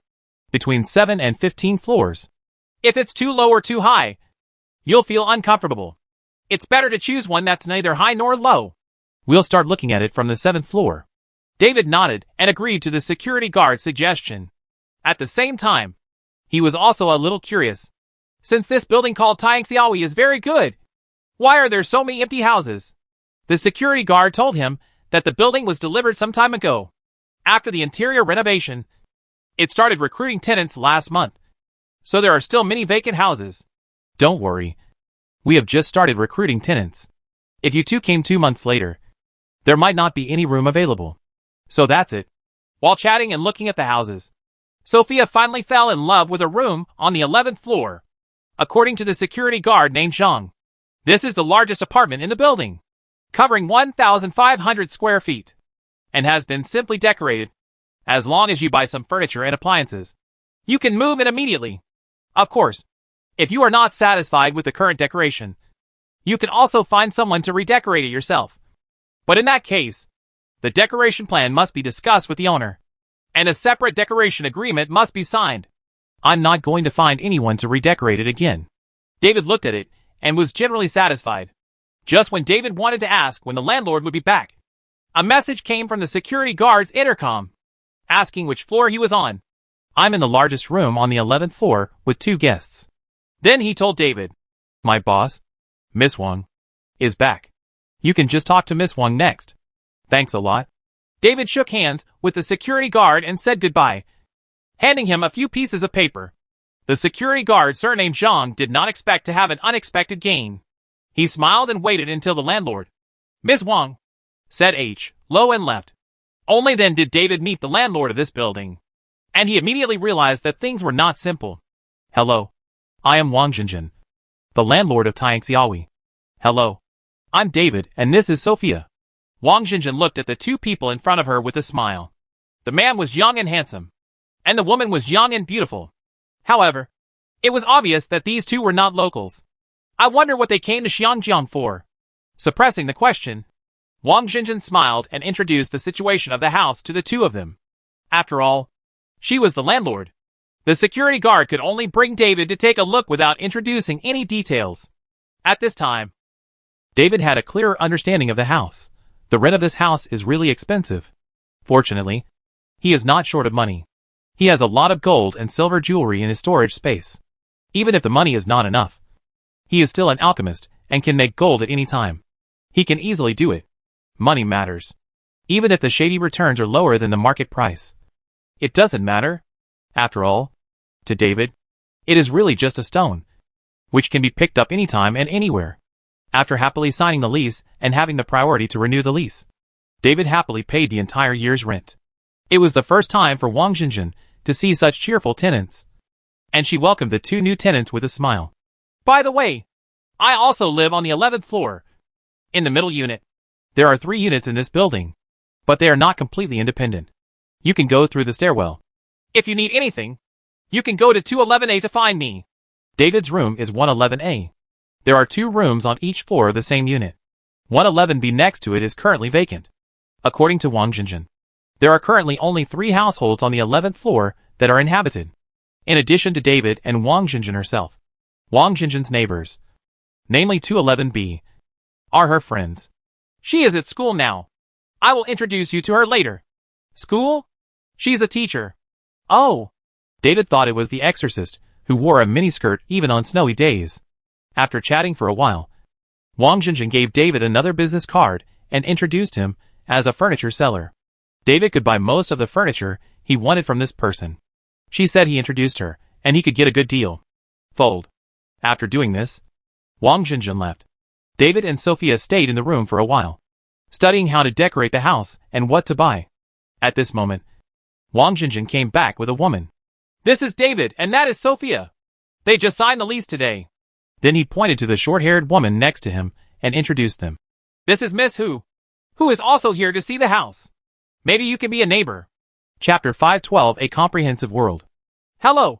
I am Hu Huishan. Hello. Miss Hu. David looked at the short-haired woman with a domineering face in front of him and realized that he was not in a simple world this time. In fact, he realized this from the moment he saw Wang Jinjin.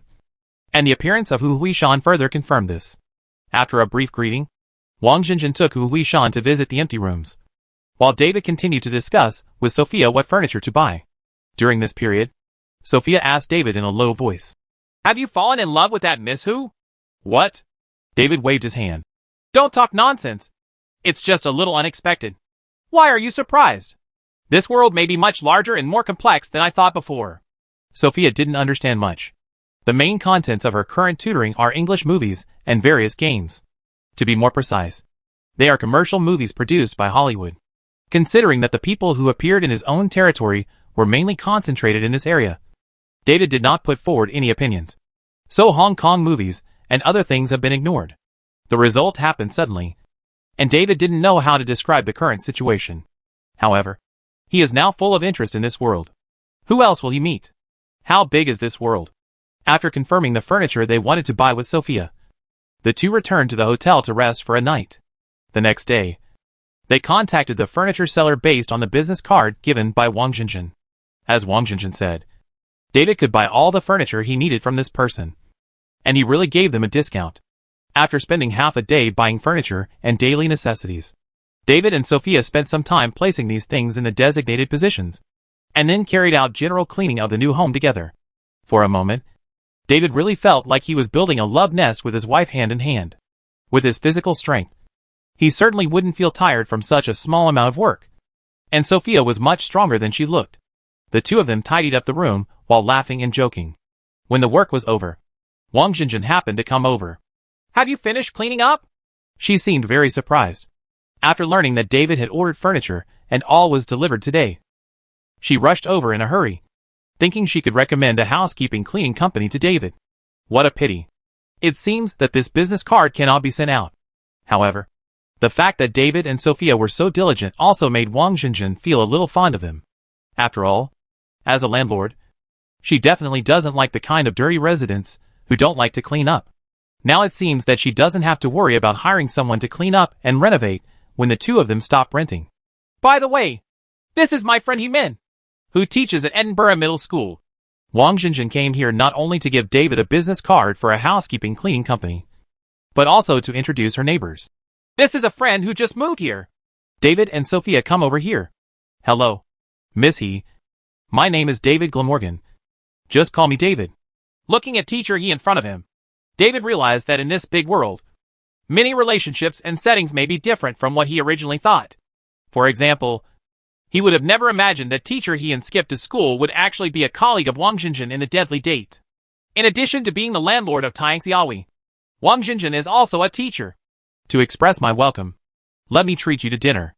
When Wang Jinjin handed over the housekeeping business card, she looked at the business card bag again. When David took the business card and put it away smoothly, he caught a glimpse of Wang Jinjin's little movements and noticed that she was flipping through the business cards of hotel, restaurant managers, and bosses. "This Wang Jinjin is so weird. But someone invited me to dinner, and they were two beauties. He seemed to have no reason to refuse." Calling Sophia, the two followed Wang Jinjin and Hemin to a restaurant not far from Tangxiaowi building. Before entering, David looked at the name of the restaurant, Manhan Restaurant. It was obvious that Wang Jinjin was very familiar with the people here. When she saw Wang Jinjin coming in with two strangers, she immediately arranged a small cubicle for her. "The food in this restaurant is very delicious. You can come here to eat often in the future." Wang Jinjin seemed to have suddenly thought of something at this time, and looked at David and Sophia. "I forgot to ask you if you were eating anything." "What's so taboo? I don't have any taboos. And neither does Sophia." "That's good." At this moment, the owner of the restaurant walked in. After greeting Wang Jinjin, he solemnly introduced himself to David and Sophia. "I'm the boss here. My name is Oh Zhaofeng." While talking, he also handed David his business card. Once again, he received a small card. David was a little dumbfounded by this situation. Fortunately, Boss O was not possessed by Tang Seng. He said H, low and left, leaving only a few new neighbors behind. As for why the landlord would specially treat David, the new tenant, to dinner, I can only say that face can indeed be eaten. David felt that if he traveled to this world alone, Wang Jinjin would have considered supporting him by now. That is, now that there is Sophia by his side. Wang Jinjin behaves quite reservedly. But while eating, David learned some more magical things. The world is currently in 1990. Last year was also 1990. And next year it will be 1990. But neither Wang Jinjin nor Hemin felt there was any problem. In addition, this is not a time loop. Things will still move forward and people will grow up normally. But the year seems to be locked. At the table, these two people also lamented the great changes nowadays. with so many high-tech products emerging one after another. For example, Wang Jinjin's father has no way to pretend to have disappeared since he got a mobile phone. No matter where he goes, he can always contact someone after a few phone calls. During this period, Wang Jinjin and Yimin were also inquiring about David and Sophia. Like, where did they come from? Where to go? Are you coming to Xiangjiang to work or go to school? After all, both of them look very young. After learning that the two of them were from the UK, I sighed that their Chinese skills were really good. When various dishes were served, Wang Jinjin originally wanted to ask them about their eating habits. But after seeing Sophia's performance, she stopped asking. Sophia's dining movements were very elegant and not awkward. But everyone could see that she was very happy and kept eating. It was obvious that these dishes were very much in line with her preferences. Why do similar dishes taste different from those I have eaten before? Because you used to eat the modified version. The two did not avoid anyone in their conversation.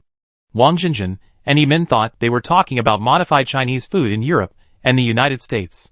So they did not have any suspicion. At most, he was a little surprised by Sophia's amazing appetite. How do you maintain a good figure when you eat so much? Wang Jinjin was ready to ask Sophia for advice.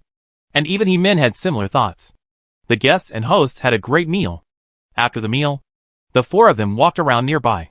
Wang Jinjin pointed David in the direction of the vegetable market.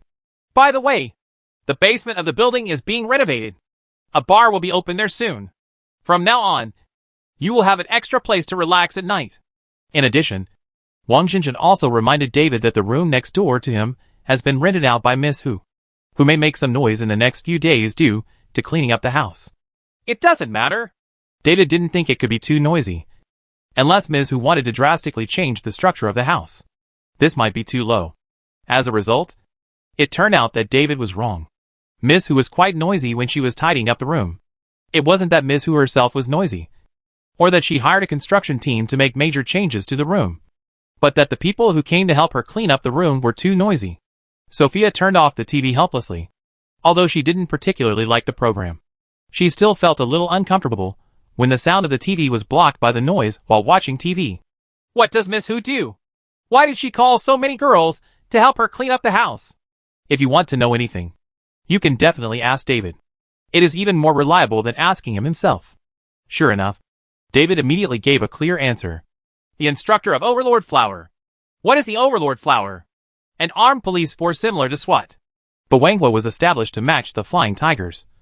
But there is a high probability that Sophia would not understand the Flying Tigers. If she directly talked about SWAT, she would understand it instantly thanks to the large amount of knowledge gained from recent tutoring. So smart! Sophia exclaimed twice, and then stopped talking. There were too many powerful women in Winter City. And compared to that, Miss Hu next door was only averagely powerful. Just as he was thinking of this, there was a knock on the door. When David opened the door, he found that it was Ms. Hu next door. I'm very sorry for disturbing you. It doesn't matter. David looked at the few people who suddenly became quiet and peeked over half their heads. It's understandable. I will let them pay attention. Hu Huishan apologized and left. When David closed the door, he heard someone asking, Instructor Hu, your neighbor is actually such a handsome guy? Is this why you moved here? And things like that. She also encouraged Hu Huishan to call David when she went out to eat later. I have a girlfriend. A beautiful blonde. And they already live together. You have no chance. Alas. What are you afraid of? As long as you wield your hoe well, there is no corner that you can't dig out. After standing at the door for a while and listening to the rhetoric of these overlords, David didn't know what expression he should make. Of course I laughed. Isn't such a good thing worth being happy about? Sophia also eavesdropped for a while. Although she was separated by a wall, she could still hear something. It's just that this girl seriously lacks the consciousness of being a wall, and has no intention of protecting her food. She even asked David with a smile. There are so many girls. Do you like any of them? Chapter 513 Learning to Cook. Leisure time will make people not feel the passage of time. It has been 3 days since Sophia and David moved into Tianxiaohui building. It was not until today that she realized that it had been almost a week since she came to this world. But it seemed that she had not done anything. Will she feel the passage of time? Or the situation she is facing at this moment, staring at the dirty clothes? David noticed Sophia's predicament. And after watching the excitement for a while, he began to teach Sophia how to use the washing machine. To be honest, David was not familiar with how to use such an old-fashioned washing machine. Fortunately, there was an instruction manual. The thing to teach Sophia is not how to operate the machine, but to remind her to sort the clothes into white, light and dark colors, and then wash them separately. However, there were still some small items left out during the actual operation, which resulted in all the white clothes being stained. Sophia was not too depressed. Apart from being a little upset at first, she quickly put the matter aside. She just thought these experiences were interesting. And then she came up with very bold ideas. She wants to learn to cook. Are you kidding? I see that the Manhan restaurant next door is hiring. The food there is very delicious. I want to go there to learn how to make authentic Chinese food. Sophia was full of confidence and patted the car lights to show that she was very smart. Can learn. When I return to Winter City, I can cook it for everyone to eat. David didn't know how to evaluate it. Can a person who can wash white clothes purple in a washing machine really be able to cook well? But he couldn't object. He came to this world to do as he pleased and do whatever he wanted. Since Sophia had this interest, then go for it. If you feel too tired, bored or whatever, then give up. It's not like downloading a dungeon to do tasks. You have to achieve the goal. After learning, trying, and experiencing, the goal is achieved, and the result is not important. However, I still want to remind you that learning to cook is very tiring, and handling various ingredients is not clean. Well, Sophia was in a dilemma. She thought about it, and decided to go to Manhan Tower first, and then decide whether to learn or not. This is a serious little princess. She has never experienced the kind of environment David mentioned, and she doesn't know if she can accept it. Let's go and talk to Boss O. Putting on a new set of clothes, the beautifully dressed Sophia followed David and happily went out. There are not many residents in the building at present, and people come to visit from time to time. This shows that the security guard did not brag. Tai Xiaohui is indeed a very good building and very attractive. David would carefully look at the visitors every time, trying to see if there were any familiar faces. However, he hasn't seen any acquaintances in the past few days, and the only ones he can be sure of are still those few people. After the two of them greeted the security guard, they walked along the road to Manhan Tower. The business of this restaurant was very good every day. Even if they didn't come for meals, they would often queue up to wait for a seat. However, David and Sophia were not here to eat today. They greeted the waiter directly, and met the restaurant owner O Taofeng. Boss O, who looks like a monk who can make people immortal with just one bite, is a very powerful chef. The name Manhan Restaurant comes from the fact that O Taofeng is a top chef who knows how to cook Manhan Banquet. From this point of view, if Sophia can really learn something, then he will be really lucky in the future. Even if he can't learn it, he can build a good relationship, become a master and apprentice, and directly deceive Boss O's family in the future. In Winter City, he still has a good taste. Thinking of this, David suddenly gained energy and motivation, and felt that Sophia really had a good idea. Boss O! Mr. Glamorgan! Not so polite. We had known each other by name before, and David had the status of a superior member of the sovereign country. No matter what he thought in his heart, these people had to be polite to him on the surface. Just call me David! After drinking a few sips of tea with Boss O and chatting about the mountains for a while, David said that he actually has Chinese ancestry and is very yearning for Eastern culture, etc., which made O Xiaofeng smile all over his face. Don't worry about the true feelings and falsehoods. After all, if you do the work on the front, the follow-up matters will be easier to talk about. Maybe it was David's words that really made Boss O feel good. Plus David had black hair and dark eyes, and didn't look so foreign. O Xiaofeng was indeed a lot more enthusiastic towards him. But even so, when David mentioned that Sophia thought the food at Manhanlo was so delicious, and wanted to learn a few tricks from Boss O, this authentic royal chef still showed obvious embarrassment. Boss O looked at David and then at Sophia. If David wants to learn, he can still understand a little bit. Although Sophia is a girl who eats delicious food, she has a standard ocean horse image. Should she learn to cook or learn Chinese food? O Xiaofeng is relatively traditional and conservative, and his ideas are not so trendy. Although he was stimulated by his daughter's various trendy tricks every day, he also acted as if he was not surprised. But if he really didn't take it seriously, he would not be so angry that he would need to take medicine. She's just curious. Boss O can just watch and teach her. When David spoke, he vaguely mentioned that Sophia's identity was unusual. She had never experienced hardship since she was a child. She had a long family history and a prominent background. She must have. I can't bear the hardship of learning to cook. Oh Xiaofeng's face was filled with surprise after hearing this. So, I understand what to do. Just treat a curious guest. Don't expect her to help or pass on her skills. Just don't add trouble to the kitchen. Sorry, Brother Feng. Not so polite. The two men laughed, and the matter was finally settled. Sophia next to her had already picked up the tea bowl. Master! Just when Xiaofeng didn't know how to answer the call, a waiter came in with a business card in his hand. Brother Feng, there is a handsome guy outside looking for you with Long Kunbeo's business card. What? Come to me with Long Kunbeo's business card. Xiaofeng's first reaction was that someone was here to cause trouble. But the waiter confused him with the next sentence. Yeah. He said he came to learn from you. A cook. Take Long Kunbeo's business card and come learn how to cook with me. Xiaofeng thought for a long time and couldn't figure out what the trick was. So he decided to see it in person. Seeing that they had finished talking about the business, David was not going to disturb Xiaofeng anymore. He made an agreement that Sophia would come to Manhan Building to study from tomorrow and was ready to leave.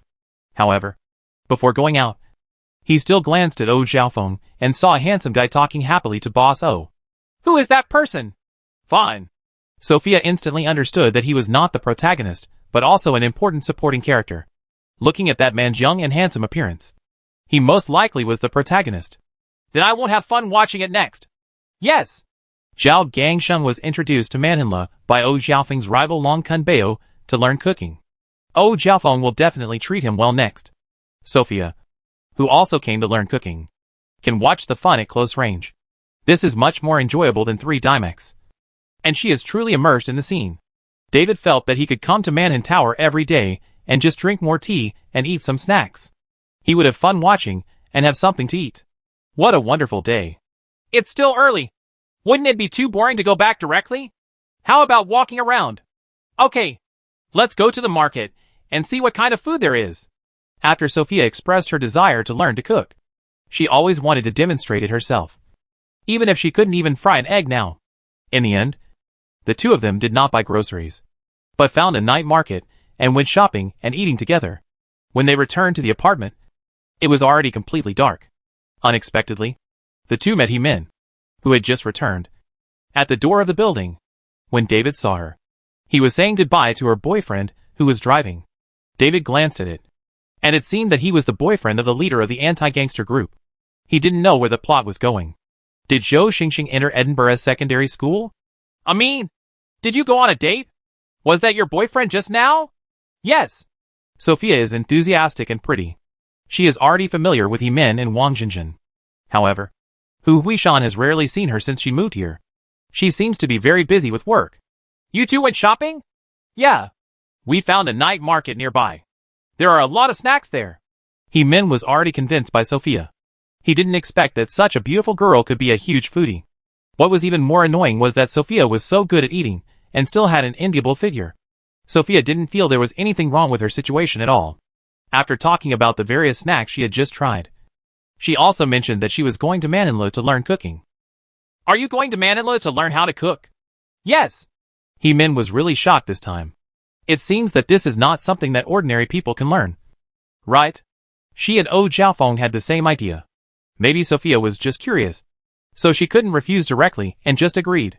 When Sophia realized how difficult and tiring it was to be a chef, she would soon give up on her own initiative. However, on the surface, he still expressed his support for Sophia's choice and looked forward to Sophia eating the dishes she cooked in person after she has achieved success in her studies. You'll have it soon. Sophia acted very confident. But by this time the next day, her confidence had completely disappeared. She was not tired from the complicated physical work. In terms of physical fitness, even the instructor Bawangwa, who lived next door, was not as good as Sophia. Sophia was stumped by the particularly metaphysical ingredients and heat. Words such as a little and appropriate amount have become the words she hears most, and are the most difficult to understand. She can't understand how these chefs make accurate judgments. Anyway, Sophia spent a whole day in the kitchen, and didn't learn even half of the dishes. She had realized that making delicious Chinese food was not an easy task. But I won't give up! Chapter 514, Open a Room for Everything. Sophia said that she was struggling with cooking, and she must learn Chinese food. David smiled and expressed his expectation. Come on! You can definitely do it. In addition to having fun for himself, David also discovered unexpected surprises after coming to this world. His power is growing extremely fast in this world, and he even feels that he can completely turn this world into a controlled world. It seems that the world itself is not complete enough, and there is no master. So when a special being like David comes in, he quickly connects to the origin of the world and puts his own mark on it. Is this considered a branch base? He was not sure whether it was because this world was special, or because he had grown to a certain stage and awakened new skills. But for David and the Winter Kingdom, this is not a bad thing. After he completely becomes the master of this world, he can completely integrate this world with his own, making this city a part of Winter City. It can also continue to exist as a separate world. The decision depends entirely on David's idea. Even if he wants to merge the two worlds, it is just a matter of thought. But it will take some time to reach that level. David didn't care about spending more time. He didn't need to do anything special. He just needed to stay in this world. However, this outing may take longer than Sophia originally thought. Sophia probably didn't mind. It was her first time hanging out with David alone. She was curious about everything, and was working hard to learn how to cook. For Sophia, the biggest test is that she must withstand David's fierce firepower alone. We should really call RC along. Speaking of which, I'm going to get a license plate today. No matter what I do, it will be much more convenient to have my own car. David took the Mustang sports car with him. But in order to avoid trouble, he needed to get a license plate. What about you? Do you want to help you buy a car? Buying a car will indeed be much more convenient. Sophia can drive. And Sophia has driven all the cars David collected in Winterburg. Her skills are fine. But the problem is that if she wants to drive, David needs to get some more driver's license information. What kind of car do you want to buy? I don't know about the car models in this world either. Sophia was familiar with the cars in Winter City, including the vehicles transformed by Cybertronians. There was also something she had seen while watching a movie. But her focus at that time was not on the car. David asked her what kind of car she wanted to buy. But she couldn't think of anything for a while. She even wanted to buy a heavy-duty motorcycle directly. After all, she was the former leader of the Thailand Knights, and she was familiar with riding heavy-duty motorcycles. While you're resting, let's go help you choose a car. Then go pick one that suits your eyes during the break. Sophia went out happily, while David seriously thought about whether he should find something to do. It was different from when he first arrived, when he brought Sophia here to play. Since you have decided to stay for a long time, it is a good choice to find something to do to pass the time. Like opening a detective agency or something? How about opening a ghost hunting and spirit catching studio and compete with Ma Xiaoling for work? Since there is Wang Jinjin in this world, it means that this world is not a purely urban background, but there are supernatural beings, gods and demons, etc. Or if the business is broader, just open a business house and take on all kinds of work. He doesn't do it to make money. He just does it to have fun. After thinking about it, I realized that this matter was somewhat over the top. When Sophia came back, I asked her what she meant. I also wanted to see if I wanted to rent an office or something. If you do it formally, you won't be short of money anyway. With this thought, David was about to go out for a meal. He would not go to Manhattan Tower today. Instead, he would find a smaller tea restaurant to sit in. As a result, as soon as David opened the door, he saw Hu Huishan, who also opened the door and came out. Miss Hu, didn't you go to work today? I have a day off today. Hu Huishan greeted David with a smile. After she moved here, because she had to go to work at the training base every day and got off work very late, she often rested at the training base. The two hadn't seen each other for a while since they'd last apologized to David for making a noise among the team members. She was very happy about the fact that her neighbor was a handsome guy. After all, who doesn't like to see handsome guys? She didn't think too much about the relationship between David and Sophia. No matter how handsome David was, she couldn't really take action. After all, there was several years of age difference between the two, and with the differences in nationality and other factors, she didn't think the two would really do anything. There are too many intersections between people. Where's Sophia? She recently learned how to cook at Manila and has already gone to work. Learn to cook? Sophia is British, right? He seems to have a good family background. So he went to a restaurant in Xiangjiang to learn how to cook Chinese food? What is this operation? Yes. After eating Manhila's food, she was worried that she would never be able to eat it again when she went back. So she made up her mind to learn how to cook so that she could eat it often in the future. So that's it. It was a childish thought. But Hu Huishan didn't say it out loud. Deep down, I still think Sophia is a bit cute. But with that delicate look, can she stand the kitchen environment? She guessed that within a few days, Sophia would give up. David, are you going to Manhattan Tower now? No. I'm going to walk around to see what other restaurants there are and want to try them out. David and Hu Huishan walked into the elevator together and extended an invitation by the way. Miss who hasn't eaten yet. Why don't we come together? Just call me Huishan or Ashen. Then I'll call you Ashen. It seemed customary to call her sister Shan. But David decided to skip this step. The two people took the elevator to the first floor. As soon as they stepped out of the elevator, they saw Wang Jinjin introducing the environment of Tangxiaoli building to others. Standing opposite her was obviously a family of three, a young couple with their young son. After David glanced at it, he found that it was a familiar face. So he looked at it twice more. As a result, Wang Jinjin happened to see him and looked at David and Hu Huishan strangely, wondering how these two people got together. Do you happen to go downstairs together? After greeting the two with a smile, Wang Jinjin took the opportunity to introduce the two to the family of three. This David is from England, and this sister Shan is a royal police officer. What surprised Wang Jinjin was that Mrs. Yu in front of her actually knew Hu Huishan.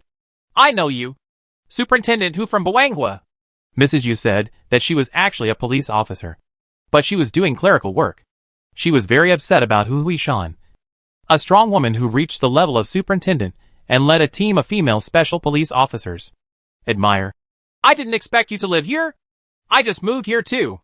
Hu Huishan found out that it was a female colleague, and she was very enthusiastic.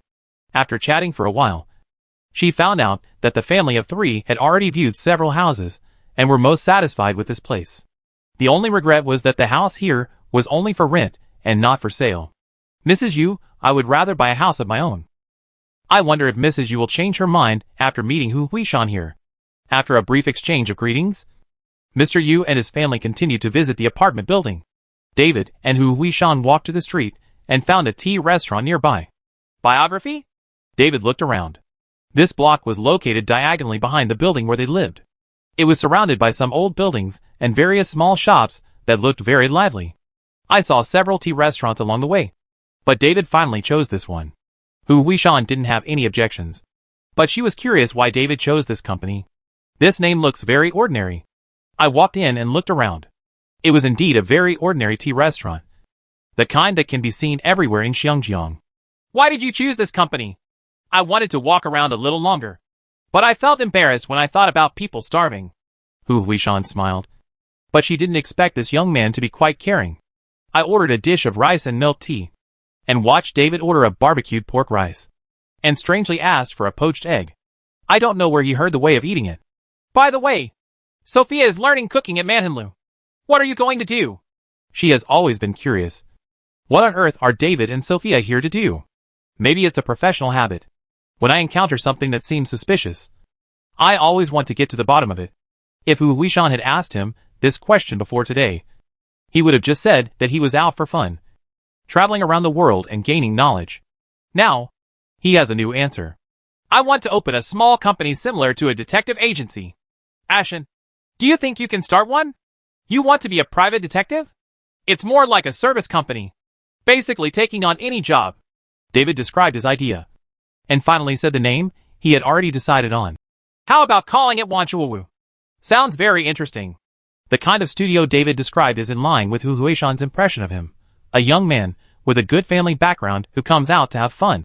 But there is currently no similar company in Xiangjiang. Do you want to receive business? If so, I'm afraid we'll need to spend a lot of money on advertising. Well, it's really troublesome to get the publicity out. David actually thought that this problem could be easily solved. So he spent money to advertise in newspapers and put big front page ads for a period of time. Soon everyone in Hong Kong knew about him. This company. His way of solving problems has always been so simple and crude. While chatting, they finished eating the ecstasy rice without onions.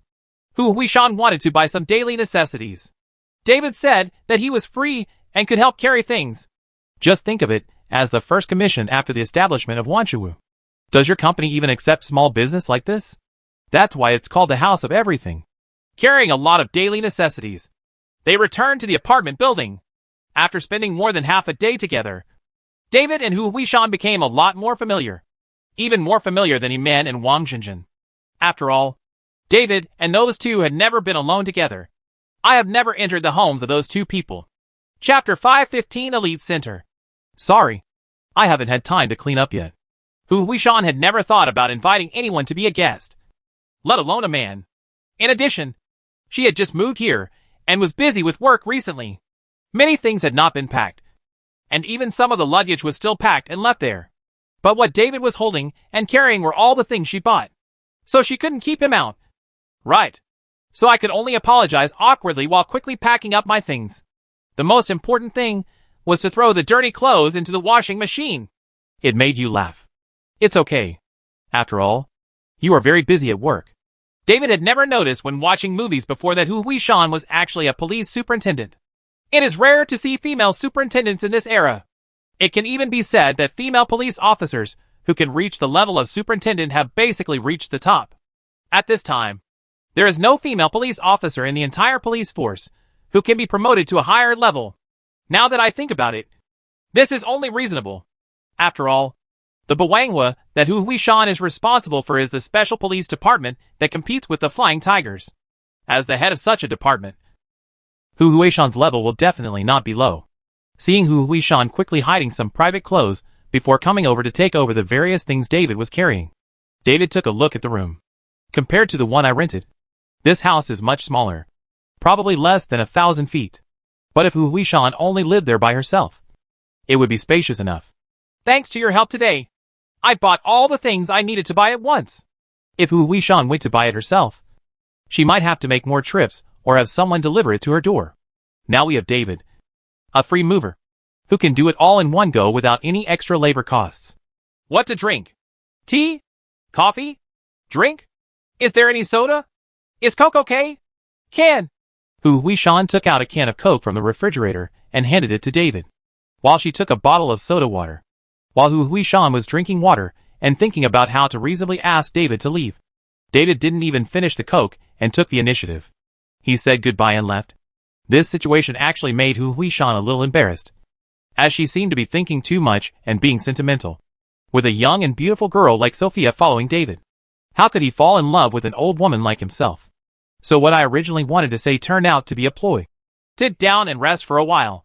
Anyway, we live next door, so you don't have to worry about it being too late to take the bus. This sentence opened up the topic. Hu Huishan asked David if it was inconvenient to go out now. If she needed to go somewhere far away, she could drive David and Sophia there. Oh, no. My car has been delivered. License issue? Already solved. That's good. Hu Huishan thought she could help. But now it seems that David's identity is indeed unusual. It's not impossible to do these things without some connections, but it will be very delayed. The two chatted about their usual hobbies. When they learned that David had also learned fighting and fighting, Hu Huishan's competitive spirit also rose in her heart. Would you like to practice if you get a chance? Is there a suitable venue? I know there is an elite center nearby that provides venue rental. Speaking of these things, Hu Huishan's eyes shone. Seeing what she meant, she wished she could take David to practice together now. David originally thought that Hu Huishan would wait a few days no matter how hard it was. But she looked at the time and found that it was still very early. So why not go over now and take a look? That's fine. After taking a few sips of drinks, David and Hu Huishan went out again, took the elevator downstairs, and went straight to the underground parking lot. Tianxiaohui building has 3 floors underground. The first underground floor is for commercial lease. There is a bar under renovation. The second and third underground floors, they are all parking lots for the use of building tenants. Hu Huishan's personal car is a Crown. This car can be called a bad street car in this city. The red taxis on the street are all Crowns. In addition to taxes, there are also many private buyers of this car, and locals seem to have a high degree of recognition for this model. David got into the car and watched Hu Huishan skillfully start the car and drive out of the underground parking lot. During the process, he also chatted a few words about cars. It is obvious that Hu Huishan's attitude towards cars is just a means of transportation. As long as it can be driven and is easy to drive, nothing else matters. On the contrary, she is really interested in fighting, including karate, judo, taekwondo, aikido, and traditional martial arts. In addition to learning a lot, I also have rich practical experience when it comes to fighting-related topics. Hu Huishan seems to have endless words to talk about. She has already reached her destination before she can finish talking. It covers a vast area and has many venues. In addition to offering many fighting courses such as boxing, karate, and judo, it also provides venues for non-students to use. Only venue fees are required and are billed by the hour. David got out of the car and looked at the park-like elite center, wondering if senior brother was here at this time. As a result, the senior brother didn't see it, but instead saw another overlord flower. Instructor Hu? A sweet-looking girl appeared next to the two of them and greeted uncertainly. It's really Instructor Hu. Are you coming to the elite center to play too? While speaking, he kept looking at David next to him, his eyes sweeping back and forth between the two of them, as if he was thinking about what was going on. I'm bringing my friends here to get acquainted with each other. Hu Huishan's expression was a little awkward. She suddenly realized that coming to the elite center with David was not a good idea, because her vacation also meant that those crazy girls were also on vacation, including some of them. Several liked to come to the elite center to exercise. David wanted to find a place where he could exercise. That's right. The sweet-looking girl nodded, indicating that I would just believe the instructor's nonsense for the time being. At the same time, she introduced herself to David. I am Instructor Hu's student. You can call me Moon. David. After saying hello, Moon looked like, I want to watch the fun, and said something that made Hu Huishan's face even worse. Karen and the others are here too. Instructor and David. Why don't you come with us? Hu Huishan wanted to refuse, but that seemed like something really shameful. So she had to bite the bullet and call David to find her group of students together, but Wangwo was still in training and had not been officially established. After walking into the huge venue and following Moon, he turned into a gymnasium covered with tatami mats. David noticed that the girls inside were all acquaintances. Huh? Moon, you came back so soon? Look who I met. Moon shouted, attracting everyone's attention. Several girls all noticed Hu Huishan and David who followed them in. Seeing the expressions of these people change from surprise to, there's something wrong. Hu Huishan had to straighten her face to show the majesty of an instructor. Unfortunately, she met them outside on vacation today, and the identity of the instructor could not be completely suppressed. Stay with these crazy girls. Hello. I'm Amy. Hello. I'm Karen. Just call me Ame. I'm Aaron. David looked at the few people gathered around and greeted them with a smile. And the rules clearly answered the various strange questions they asked. There is no preparation for the GI. Come here with Ashen to check it out. Maybe get a membership. Calling Miss, who is too offensive. While she was talking, Hu Huishan had already changed into her Taoist uniform and rented one for David. She also pointed out where to change clothes, saving her from being surrounded by a group of crazy girls. When David took the Taoist uniform and went to change, he could still hear the questioning voice coming from behind. Instructor, you are dishonest. You actually eat alone secretly. That's right. At first, they said they weren't familiar with each other and the age difference was too big, so they ended up dating secretly. Instructor, how far have you developed? Although Hu Huishan repeatedly emphasized that I am not. I don't have it. But these girls expressed disbelief. And when David came back after changing into his GI uniform, they were still besieging their instructor. After seeing David, he calmed down a little. David, let me teach you judo. Oh, judo. Hu Huishan glared at the women who made strange noises and realized that she had said the wrong thing. But she talked about teaching David judo because on the way, David said that he was familiar with fists and kicks, but he had basically never been exposed to or learned grappling, throwing, and other fighting styles. That's why Hu Huishan said she wanted to teach David judo. As a result, now that he is being coaxed by these crazy girls, things seem to have changed. Fortunately, David acted very gentlemanly next. He really just asked for advice on the basic skills of judo, and did not ask for sparring or anything. He also took the initiative to be Hu Huishan's tool, allowing her to trip and fall as she pleased, and learn honestly various basic skills of judo, because it was too serious and plain. The few Bawangwa students who originally wanted to watch the excitement began to feel bored. From the beginning of watching with interest, they gradually turned into sitting around chatting about their own things. Those two on the field? Just think of it as playing a teaching video. Moon, didn't you say you were going home this holiday? Tomorrow. I happen to be free. Let me go with you. That's the best. Otherwise I will be bored to death. Mun was very happy when he heard that Karen was willing to go home with him, and complained crazily about his father. My dad is also true. Fortunately, I happened to be on vacation. Otherwise, I had to ask for leave to go back. It's such an age. And I have to talk about life and feng shui. It is said that I even hired a master. Master? Amy and Ame were talking about other things next to them. After hearing the conversation next to them, they asked curiously, Moon, what are you going to do when you go home? Move my grandfather's grave. Moon was helpless, obviously not caring about this kind of thing. It is said to protect our family's prosperity for generations to come. That's right. I still have to invite the master. I'd rather believe him than trust him. Chapter 516. The beginning gradually begins. After learning judo for a while, David and Hu Huishan decisively went to change clothes. Today's situation is obviously not suitable for a duel and discussion. In addition, Moon will go home to run errands tomorrow. After confirming that there is no fun to watch, he is ready to disband. When walking from the gym to the parking lot, Moon saw a grocery store not far away and was about to buy some water. I'm going to buy some drinks. You guys wait for me. I'll go with you. Hu Huishan felt that as a superior, she couldn't always take advantage of her students' things. So she went over to pay the bill together. David was curious about who the owner of the grocery store was, so he followed him. The other people saw that instructor Hu and David were following them, so they all just followed. Moon knocked on the window a few times, and soon a man appeared in front of everyone. David took a look and saw that it wasn't Uncle Da, but it was still a familiar face. Huh? The man originally saw a few young people and didn't take it seriously at first. But when Moon was talking to him and wanted to buy a few bottles of soda, he looked at the little girl's face, and his face immediately showed signs of confusion. She looked shocked. Beautiful girl.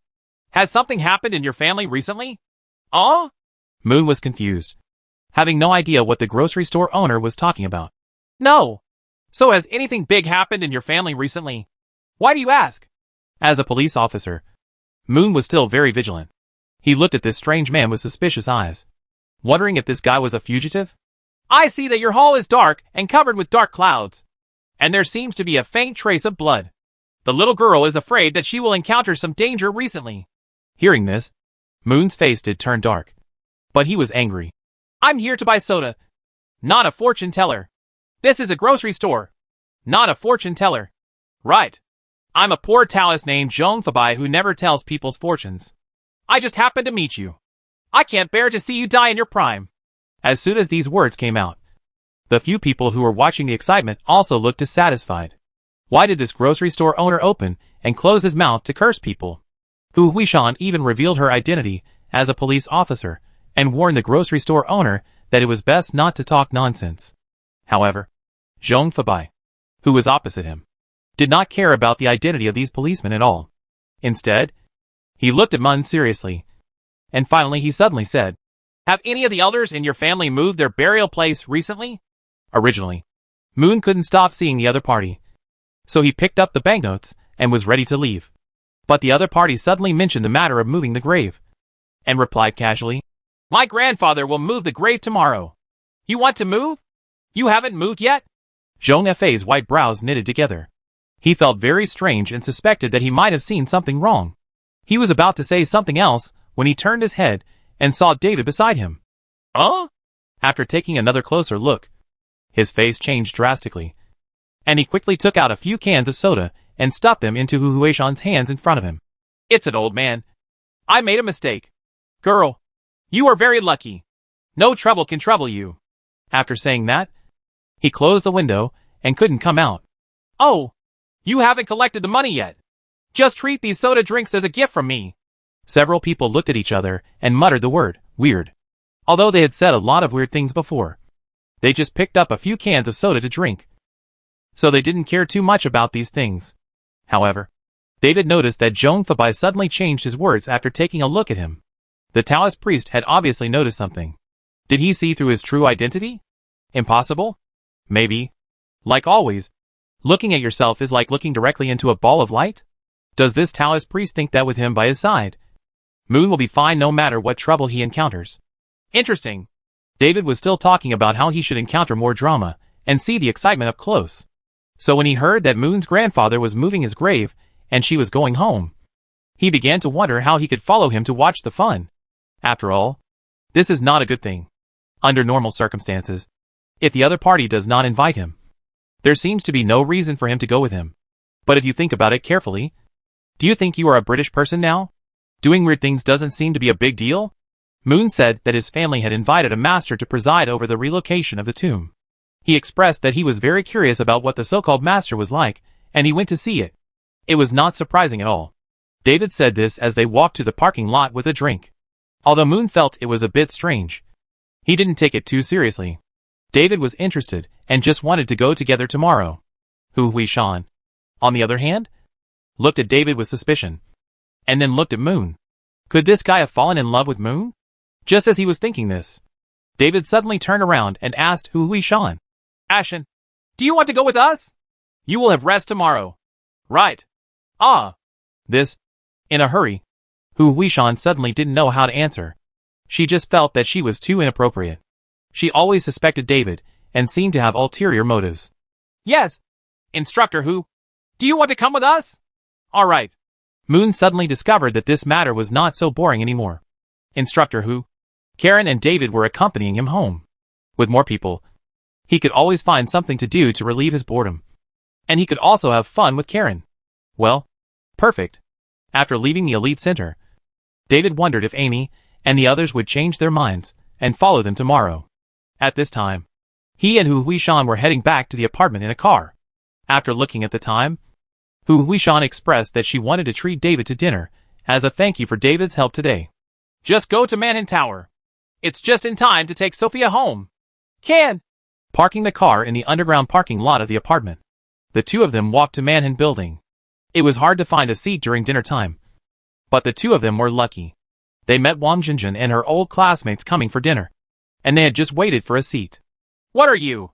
Wang Jinjin's face was full of questions. These two people went out together, and now they come to Manhattan Tower for dinner together. What's happening here? David helped me move a lot of things earlier. I treated him to a meal as a thank you, and came to pick up Sophia. Oh. Wang Jinjin nodded. It was just normal neighborly help. Reverse this question and introduce the two friends standing next to them. These two are my good friends, Chung Lear and Chung Xiuxi.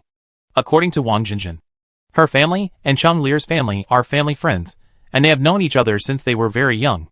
However, Chung Lear had just returned from studying abroad, so they went out to have dinner together to celebrate her return from her studies. Isn't this inconvenient? You good friends have finished eating together, and we'll wait a little longer. Hu Huishan felt that it was not appropriate for a tenant to join in a dinner party with good friends. It doesn't matter. Just treat it as a new friend. Chung Lear's eyes were big, and he stared at David for a long time. Only then did he look at Hu Huishan for the first time. I have been abroad for a long time, and I have been here for a long time. There are not many familiar friends left. Yeah, it's a good thing to have more friends. Chung Xiuxi, who introduced herself as Banana, agreed. She wisely saw through her friend's thoughts, and was ready to help. Hu Huishan looked at the girl opposite her named Chung Lear. Although she saw through the other person's thoughts, she just smiled and turned on the movie-watching mode. If you really don't mind. David looked at both sides. Hu Huishan looked indifferent, while Chung Lear had a look that wanted to eat someone. Wang Jinjin looked a little regretful. There seemed to be a trace of pity in the look of the banana. It's just that no one thinks there's anything wrong with sharing a table to eat together, even if we didn't know each other a minute ago. I really don't mind. Following Wang Jinjin's words, several people sat at the same table. Order and wait for your food to be served. During this period, we chatted about everyone's situation. Needless to say, Wang Jinjin didn't need to say much. Everyone knew that she was a renter and owned a high-end apartment like Tianxiaohui. The annual rent alone was a huge sum of money. In addition, she also works as a teacher at Edinburgh Middle School. But this is more of a personal hobby for her, and she doesn't want to stay at home all day with nothing to do. Chung Xiuxi, also known as Banana, is a female doctor who works in a hospital. Chung Lear has just returned from abroad and is currently unemployed. She is not a girl from an ordinary family. As the daughter of the Chung group, she doesn't have to worry about her job at all. It can be said that these girls are not ordinary girls. They have family backgrounds, looks, and figures. If any one of them says that they want to seek marriage, there will be so many men who come to apply that they can collapse the Tianxiaohui building. Originally, Chung Lear thought this was a sure thing, even if he didn't talk about his family background, just based on his appearance, figure, and someone he couldn't win over. Even if my opponent is a police superintendent, he cannot be my opponent, not to mention his age. Ha ha ha. I will definitely win. Especially when he heard that David was planning to open a small office or company to undertake various commissions. He immediately said that there was a suitable floor for rent in an office building under his group's name, with a good location and reasonable price. If David is interested, I can take him to see it myself tomorrow. Just when Chung Lear was proudly declaring victory, a golden head and a bright red head poked in successively.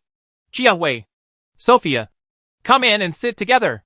The red hair is O Jiawei, the daughter of O Xiaofeng, the owner of Manhan Tower, and the golden hair is naturally Sophia, who is currently studying at Manhan Tower. The two of them heard later that David was coming to dinner, and they didn't pay much attention at first. But when they heard that David was incredibly beautiful, and that all of his tablemates were beautiful women, they couldn't help but be a little curious. They have been getting along every day recently, and they are still close in age. O Jiawei and Sophia have become friends. Knowing the relationship between David and Sophia, they came here with the idea of redressing the injustice for their friends. Before they opened the door, they heard Chung Lear's words. Where did Xiao Biqi come from? He doesn't hide his sinister intentions at all. Without noticing at all, Sophia's eyes behind her lit up as she listened with joy, feeling that an interesting drama was slowly beginning. Chapter 517 Master Run. Sophia looked like she was watching the fun, but in Chung Lear's eyes, she just felt that this golden retriever was very annoying. She had just learned that David and Sophia were a couple, and the two even lived together.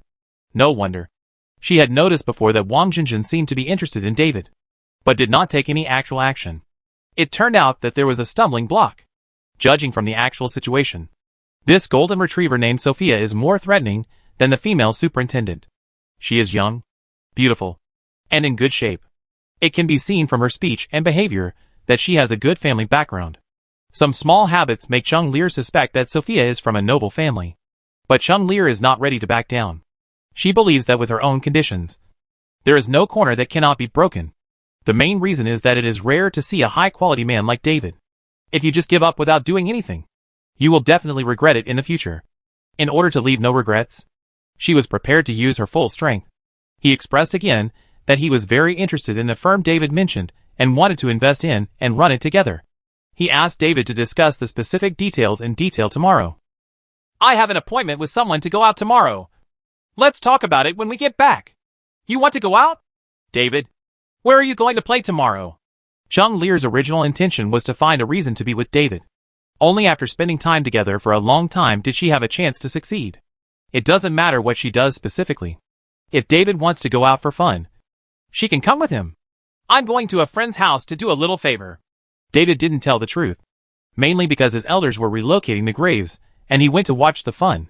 This kind of thing was too strange to say, so he had to express it in another way. Hearing that David was actually going to a friend's house or to help, Chung Lear knew that she couldn't go with him. So she had no choice but to wait for David to come back and then make an appointment to discuss opening a company together. No problem, Miss Chung. Call me Lure. With Lear willing to help, it seems that the company will start smoothly. That's for sure. No matter what, the first step has been taken successfully. As long as we successfully cooperate and start a company, we will have time to spend time together in the future. What, Sophia? What about nobles? Let's see if you can still laugh when the time comes. But what happened to this woman? Why is she looking at herself like this? Chung Lear had a strange feeling, as if she had been seen through.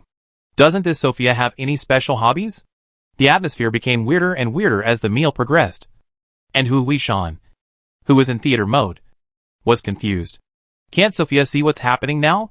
She shouldn't be that stupid. Right? Why do you look so unconcerned? Oh Jiawei, who originally wanted to stand up for her friend, was also confused. After whispering a few words to Sophia in a low voice, she no longer looked aggressive and looked for trouble, and quietly watched the excitement.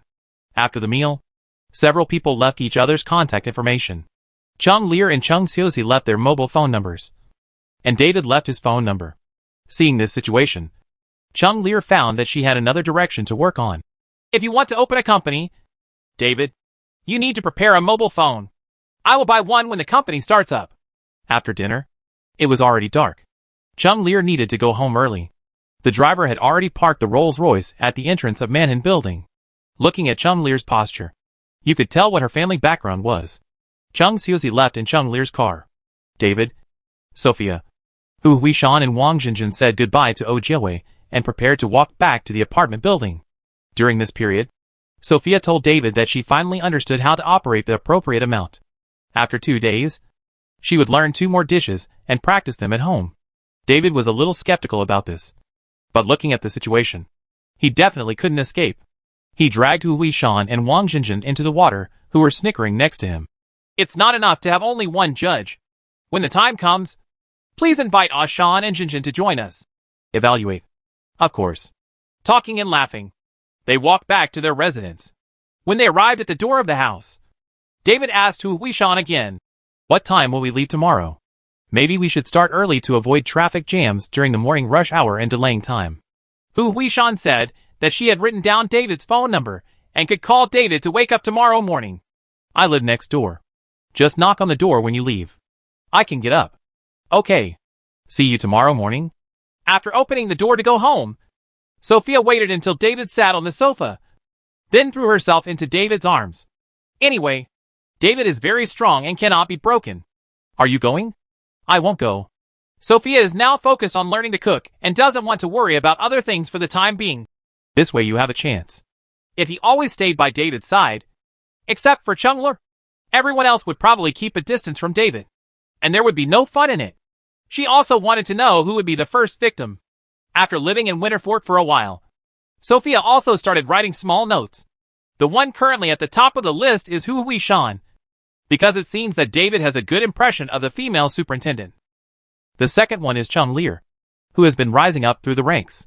This person is so proactive that David has basically no resistance to women who take the initiative.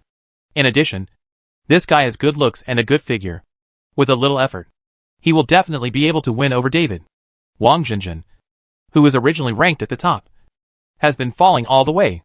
Although the landlady has a good impression of David, she is too reserved. If this continues, she may have little chance. As for the female special police officers under Hu Huishan, their names also appeared on Sophia's list. But there were a few names that she couldn't match up with, and she needed to continue to observe them to make a more accurate judgment. There are so many beautiful girls with characteristics here. In most worlds, stories and plots will develop around a few specific people. But this doesn't seem to be the case in this world. Sophia had already seen the aura of the protagonist from Zhao Gangsheng, who was doing odd jobs in the Mansion Building. And from David's words, she found that Hu Huishan, Wang Jinjin, and Mu In, whom she couldn't get along with for the time being, all had the aura of the protagonist. It felt like it was specially made. Is this a huge universe, like the Marvel Universe? This world is a bit special. It is made up of many worlds put together. Like the Marvel and DC universes? It's a little different, but it can be understood that way. By the way, David told Sophia that he could absorb more power in this world and even pack up the entire world, emphasizing that they might have to live in this world for a while longer. "So, I'm going to open a small company to pass the time." "So that's it. I thought you were using the name of opening a company to trick girls into taking the bait. What are you talking about? Do I still need to use this method?" David compared himself. With his face and figure, even if he just looked at his back, he could attract countless girls. "I hope they won't be scared away after learning the true nature of your Cybertronian beast." David discovered that after getting along with Laura for a long time. Sophia also learned to tell the truth. Considering that he wanted to make a sustainable profit, David decided to let her go. It meant that it would be forgotten for 2 hours. And then, they would be alone together. The days are long. A night of dirty talk. David rested briefly for a while. And after guessing that the time was almost up, he got up and washed up. When he was dressed and ready to go out, it was just getting dark outside. Just then, the doorbell rang. Opening the door, Hu Huishan, who had simply dressed up and was dressed very casually, appeared in front of her. "Oh, you're really up. You haven't slept all night." "Right. How is that possible? I just finished washing up. Look, my hair isn't even dry yet." Hu Huishan looked at it and found that David's hair was indeed still wet. "Don't you have a hairdryer at home?" She thought it shouldn't be. Sophia had long hair. How could she not prepare a hairdryer at home? I don't like the feeling of blow drying with a hair dryer. I like to let it dry naturally. So that's it. While chatting, they took the elevator to the garage. Hu Huishan was surprised to find a black sports car parked next to her parking space. If I remember correctly, the parking space next to her was David's parking space. Right? Is this your car? Finally, I got all the license plates and sent them over in the middle of the night. Hu Huishan took a few more glances. This was an American muscle car. But wasn't David British? Personal preference? Why don't you drive out in my car today? No need. Moon's family lives in a remote area, and the road conditions are not good. So it is not suitable for driving a sports car. Hu Huishan knew that Moon's home was in the countryside, and the traffic conditions there were very bad, and American cars consumed too much fuel. So she wanted to take this trip. If you run out of gas halfway, it's hard to find a place to refuel. Still driving the Crown, the two picked up Moon and Karen first. The two young girls looked energetic, even after waking up early in the morning.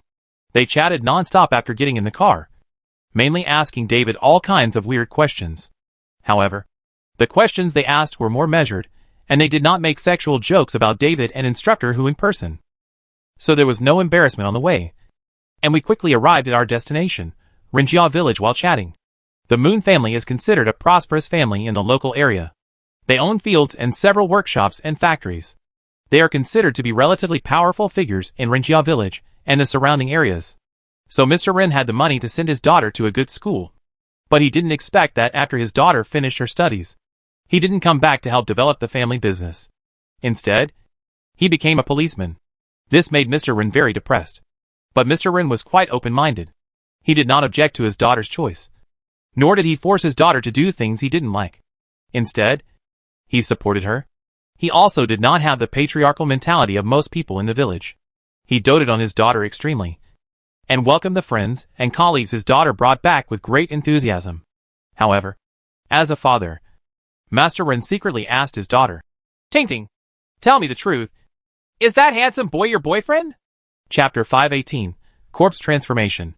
David noticed that when Mr. Ren heard his daughter say that he was just a friend she had just met, and that he was instructor Hu's neighbor and not his boyfriend, Mr. Ren felt pity and was relieved at the same time. Then he whispered to his daughter, "It's okay. This young man is too handsome. Daughter, if you find a boyfriend like this, I'm afraid you'll be very angry in the future." And the like. After listening to a few words, David stopped paying attention and looked around curiously. Ren's house and decoration are very retro, completely different from modern cities. In addition, Rinjia village is far away from the hustle and bustle of the city, and it is like entering another era. However, the village still has some modern infrastructure, ensuring basic water, electricity and telephone communications. So it cannot be said to be truly isolated from the world. After chatting for a while and drinking a few sips of tea, everyone set off to the grave of Mr. Ren's father. The journey was not close, but none of them were in poor physical condition, except for David. The three girls were all special police officers. Mr. Ren's legs and feet were also very strong. He walked there with a group of young men hired to work, and he was not left behind. As soon as he left the village, David noticed a man with short gray hair and two eyebrows connected together. He was wearing a yellow monk's robe and was waiting here with two young people. "Uncle Nine, Master Ren." After greeting each other, Mr. Ren introduced his daughter, David and others, and finally solemnly introduced a few people. "Uncle Joe is the master I invited to preside over the ceremony. Next, we will find a Feng Shui treasure land as a new tomb, also managed by Uncle Joe with the help of him." Uncle Joe looked very dignified, but he was very polite when talking to everyone, and greeted Hu Huishan, David and others with a smile, because they showed off their Feng Shui knowledge without meeting each other, spoke politely, and did not hand over business cards to solicit business. The few Bawangwa did not dislike the Taoist priest nicknamed Uncle Gio, much better than the Zhong Fabai he met yesterday, who cursed people with bloody disasters upon meeting him. At this time, Mun or Rentingting also mentioned what happened yesterday, complaining to his father that he encountered a psychopath yesterday, saying that he had suffered a bloody disaster or something. Uncle Gio, who had already introduced his name to everyone as Lin Gio, frowned and looked at Rentingting when he heard this. "I didn't notice it before, I didn't look carefully, but now I looked carefully, and it turned out to be exactly what the weird man in Rentingting's words said. And not only Rentingting was like this, but her father, Mr. Ren had a darker head. How is this going? He had met Mr. Ren a few days ago. Why didn't he notice Mr. Ren's condition at that time?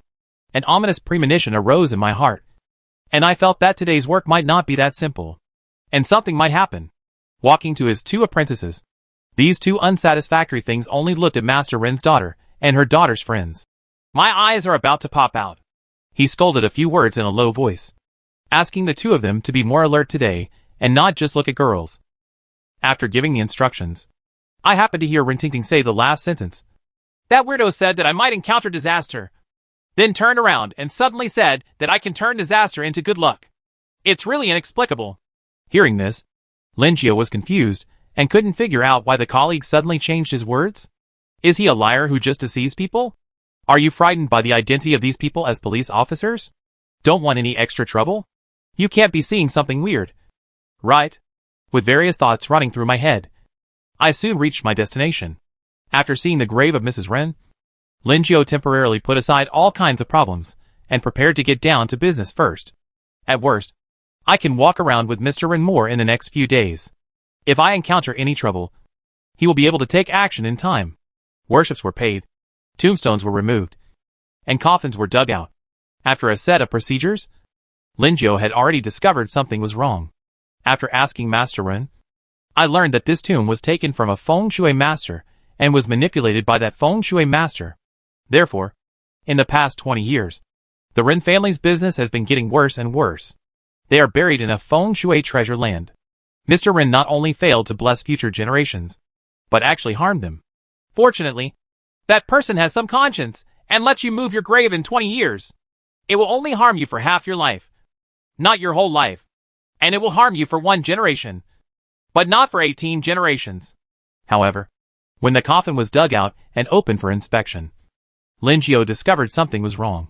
The black smoke was lingering and the body was not rotten. No matter how you looked at it, something was wrong. He suggested that Master Ren cremate the old man's body on the spot. Absolutely not. My father was most afraid of fire when he was alive. David was watching the fun and wanted to complain when he heard this. Who is not afraid of fire when alive? Oh, I'm not afraid. That's okay.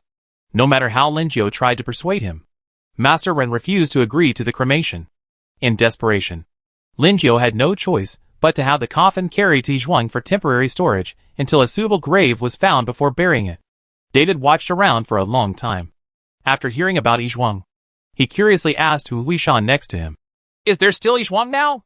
He didn't pretend not to know what it was, but he was surprised that such a place still existed. Some remote villages still have Yizhuang. The main reason is that many villages retain old customs. Whether it is before burial or moving the grave, they need a temporary storage place, so they are still preserved. However, with the development of the times, there are fewer and fewer Yizhuangs. The few remaining ones are in a semi-abandoned state and are expected to disappear completely in a few years. I didn't expect there was another family here, and it was guarded. Hu Huishan felt that Uncle Jio would not be able to see him for a few more years, and he would definitely have to change his job to make a living in a few years. She wondered if it was because Yizhuang had no stable income that he developed a side job, part-time Taoist priest, feng shui master, etc. to make some extra money. She was not prepared to comment on this situation. If someone believed in these things, then someone would make a living from it. If there was no 9th uncle, there would be 8th uncles and 7th aunts. At least Uncle Jio seems to be honest and kind, and won't deliberately deceive others. After finishing all these things, Master Ren took his daughter back home and prepared to set up a table of delicious food to entertain everyone. During this period, he and Uncle Jio had a serious discussion about the new tomb. David couldn't get in the middle of these matters at all. Fortunately, he could chat with Hu Huishan, Karen and Moon, that is, Rintingting, were also more willing to talk to David. The young people were able to chat together. Uncle Jio's 2 apprentices also wanted to join in, but after listening for a while, they found that they had no chance to interrupt. These people were talking about things in the city, or about training in the police force. They finally talked about kung fu and fighting. They felt that they finally had a common topic, but before they could speak, the master ordered, "Hurry up! Eat, then go back early to guard Yizhuang." "Yes, master." After the 2 disciples left, Linjio and Master Ren had almost finished talking about the business. At this time, they could use more chopsticks and eat something. It was only then that he noticed David opposite, smiling and nodding. He praised in his heart. What a handsome young man! Suddenly something didn't feel right, and the chopsticks in his hands froze in midair. Huh? Lingio looked at David carefully again and asked curiously. Where does this Mr. David come from? London. England. Mr. David can be trusted? David blinked. He didn't expect Lingio to suddenly ask such a question. He had never encountered this kind of situation before. After thinking for a while, he replied with a solution that wouldn't be a big problem. I'm not a devout believer. Just ask and believe whatever you want. Just guess what you believe specifically. Similar situations are not surprising. They can be seen everywhere in the world. But Lingio became even more confused after hearing this. She always felt that David's situation could never be explained casually.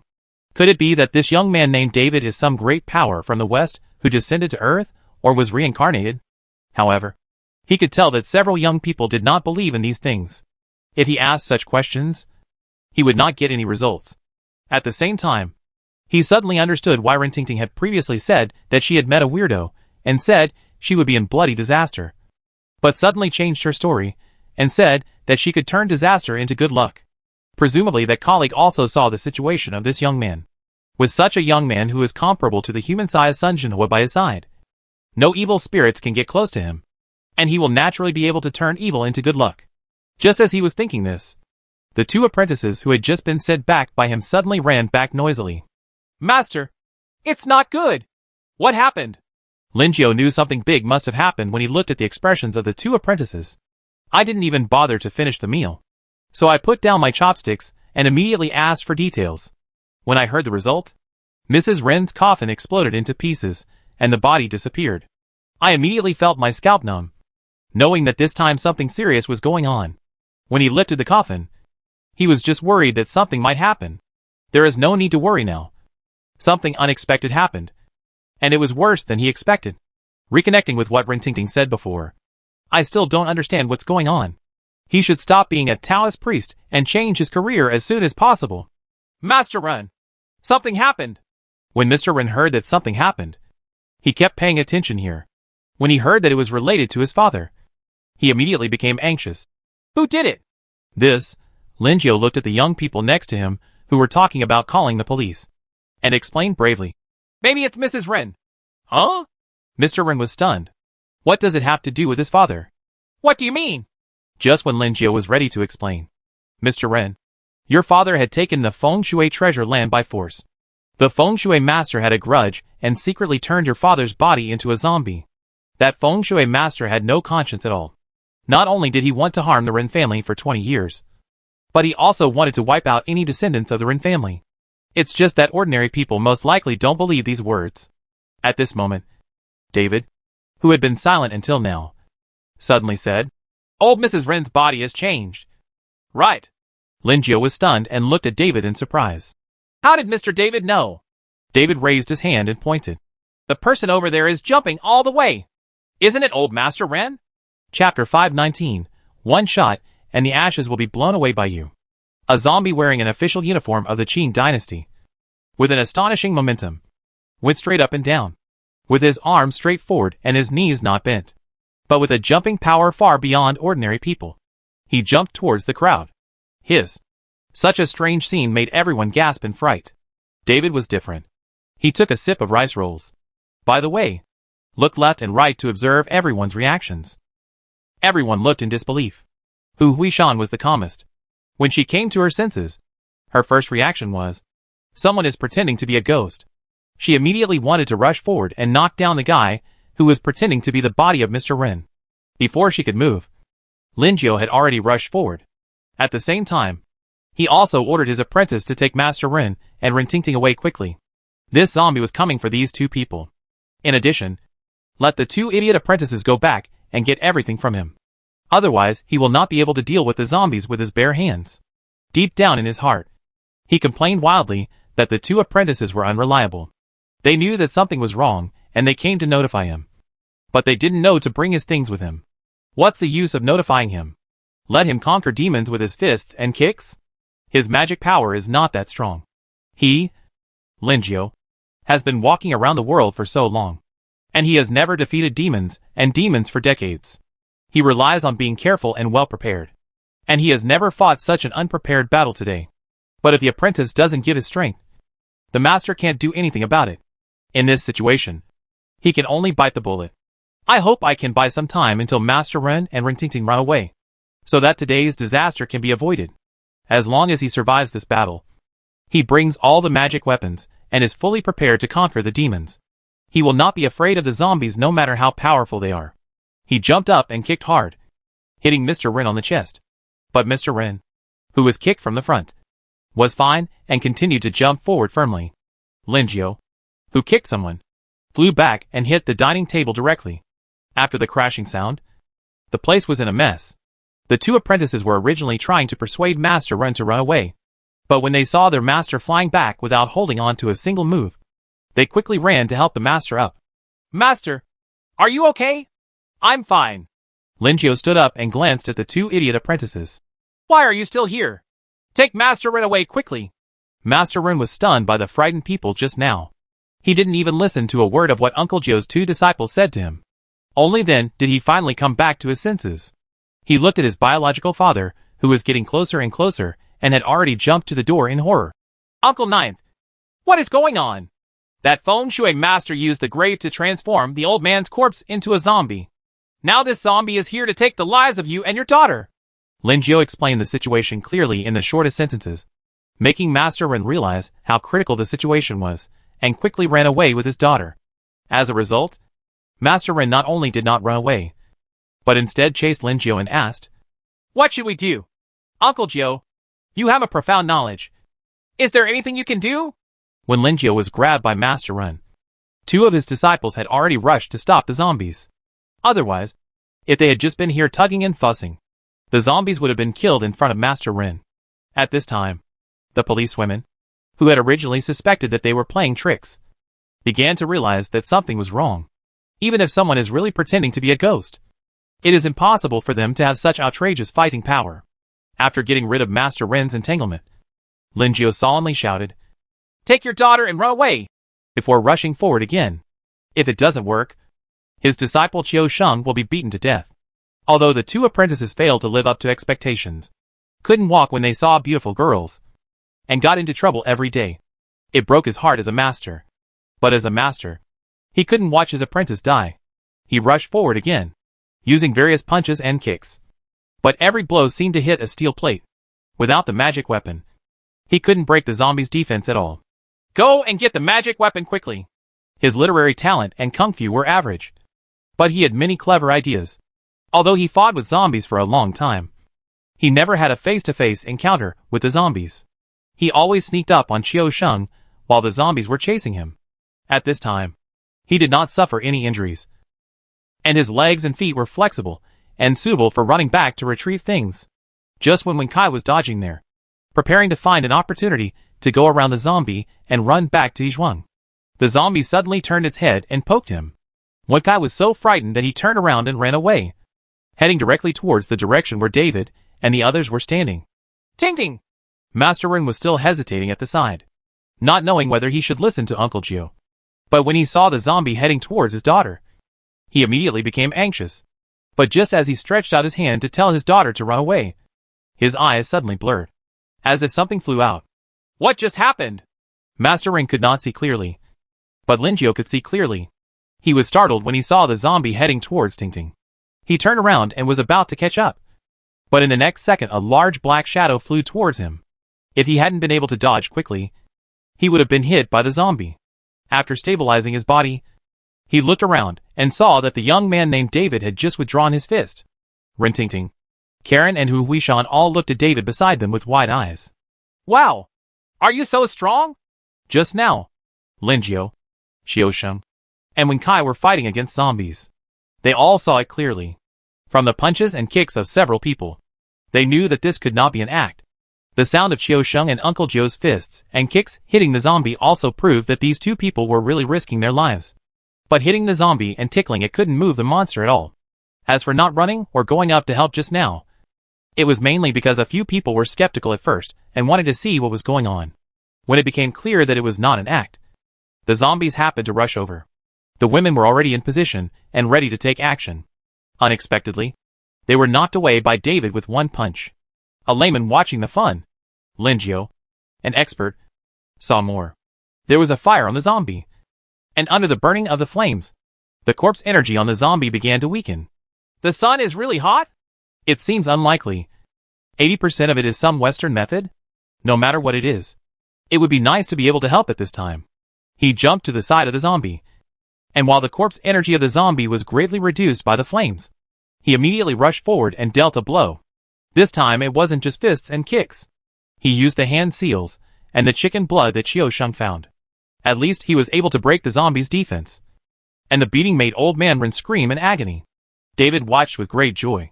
He used to see Uncle Joe using various props, such as peachwood swords, talismans, demon mirrors, and other magic weapons to kill demons.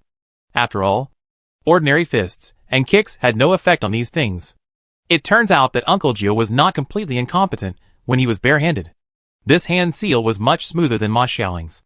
After standing nearby and watching for a few times, David felt that the fun was enough, and shouted to remind Uncle Joe to get out of the way. Although Lingio didn't know what David was going to do, he just had to get out of the way at this time. From the punch just now, he could know that this young man's background was probably unusual.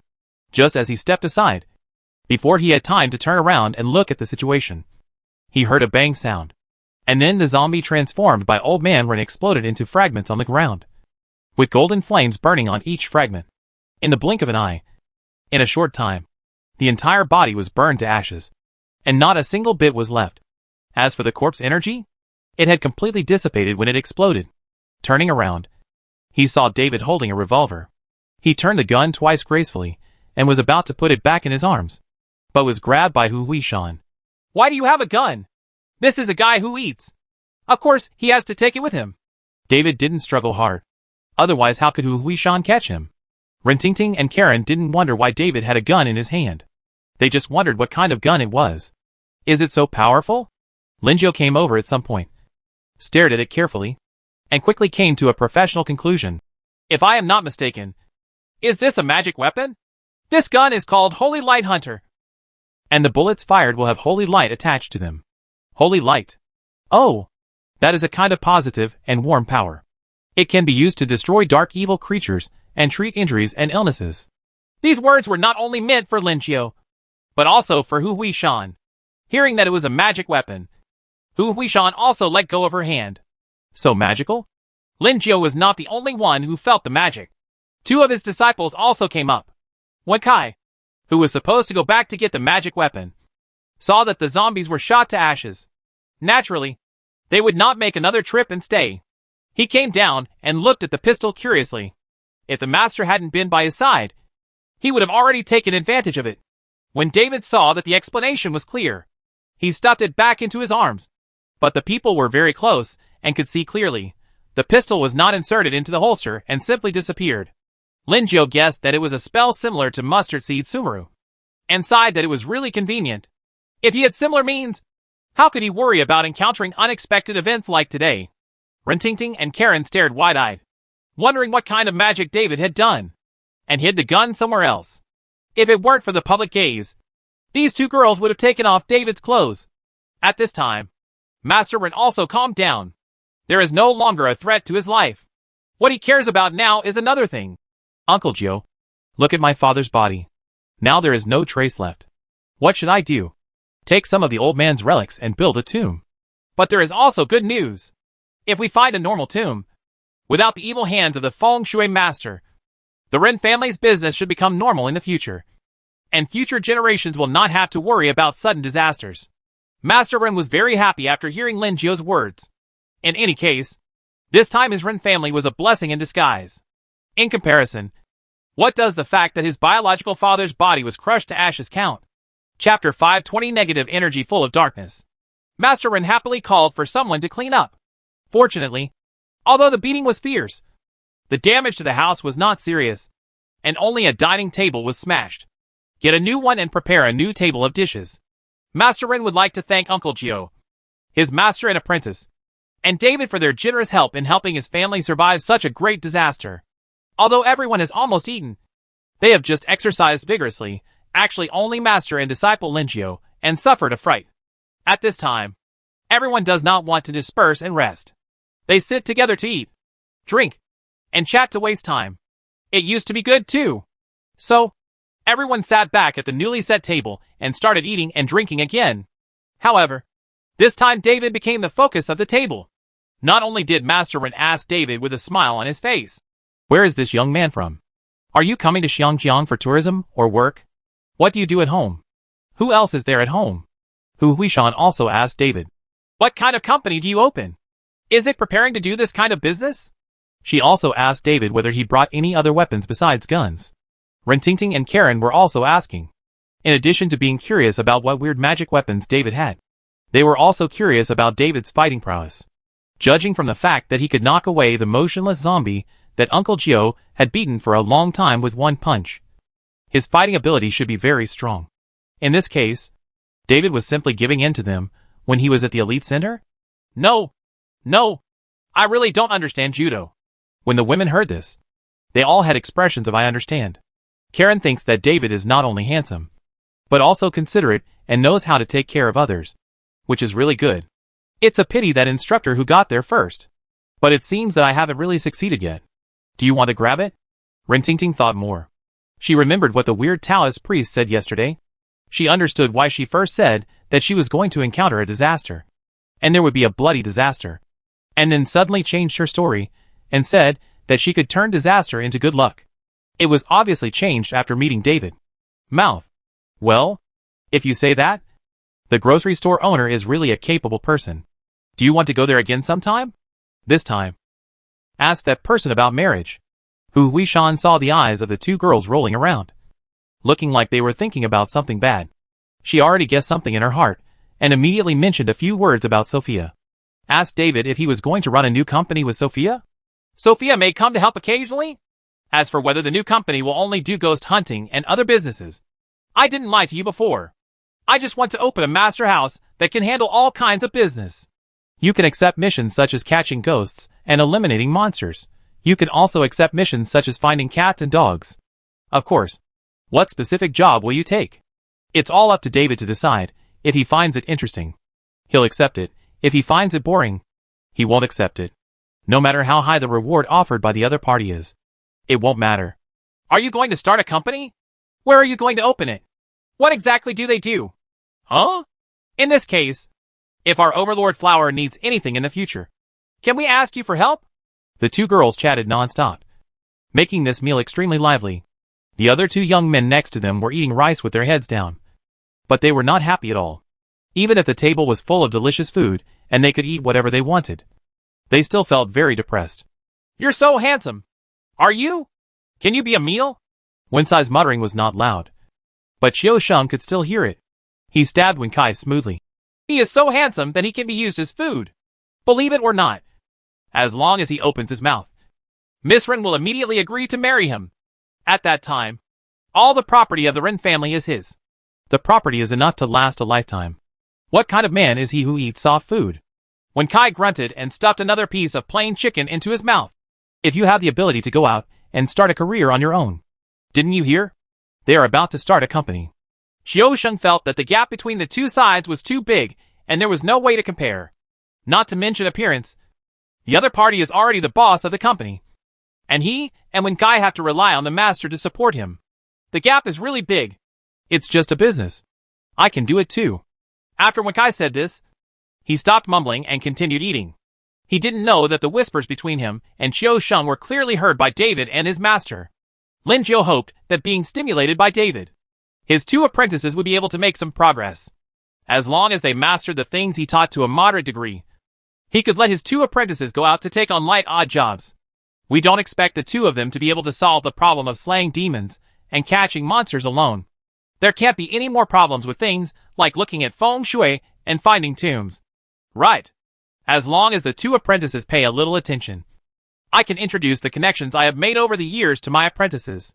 When the time comes, if they want to stay in the village, they can stay in the village. If they don't want to stay in the village, they can follow David's example and open a decoration company in the city.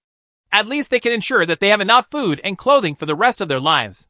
After all, feng shui masters are very popular in Xiangjiang. As for David, He wondered if he would be able to work entirely on his own after opening his company, or recruit a few people and do some odd jobs. Xiao Sheng and Wen Kai are good, and they can also play the role of Uncle Gio. But no matter what, we have to wait until the company is open to see what the situation will be.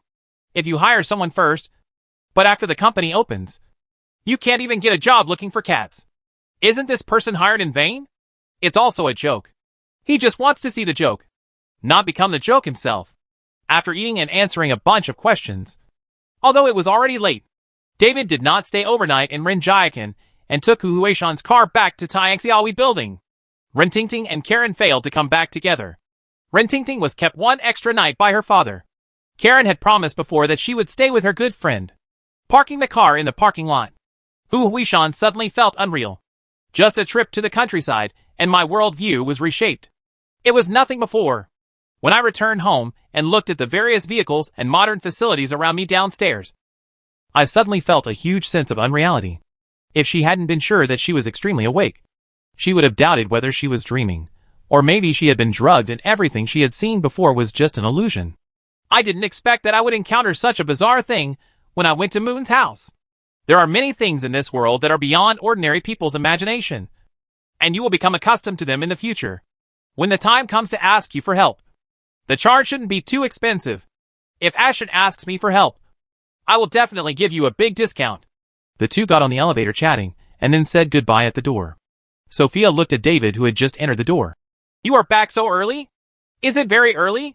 David looked at the time. It was already late. Normally, people would have gone to bed at this time. There were only a few people like Sophia with eyes as wide as bells. What are you looking at? Midnight show? Does it look good? It's not interesting. David sighed, feeling that the originally pure white flower had completely fallen into the mud. I watched TV with Sophia for a while, and silently studied the strange power I got today. This power feels full of darkness. A bit like shadow energy?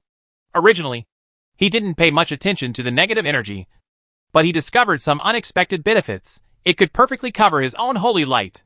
It's interesting. He closed his eyes and continued studying. The next day, Sophia went to Manhinlo to learn cooking as usual, while David began to prepare for opening a company.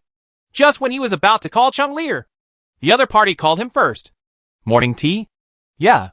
By the way, let's talk about us starting a company together. Where can we meet? Just come down. I'm downstairs. David asked Chung Lear to wait for a moment, quickly changed his clothes, and went downstairs. Sure enough, he saw Chung Lear waiting for him on the roadside leaning on a Rolls-Royce. David. Morning. Good morning. Lear. Chung Lear, who was opposite, smiled happily and warmly greeted David to get in the car, preparing to take him to his famous restaurant for morning tea. Are you going to Manhin Tower? The place we went to this time happened to be not far from the office building I mentioned. After breakfast, I went directly to check out the company location. Chung Lear deliberately chose a separate place to have morning tea, and also specifically chose an office building some distance away. It would be perfect if he was so busy that David didn't have time to come home often. He took David with him and drove all the way to Luyulo. When David saw that it was here, he sighed. What a coincidence. However, he didn't see Long Kanbeo or other familiar faces. Next, when I visited the office building, a small accident happened. When Chung Lear happily wanted to take David to visit the vacant unit upstairs, he was stopped by the security guard of the office building.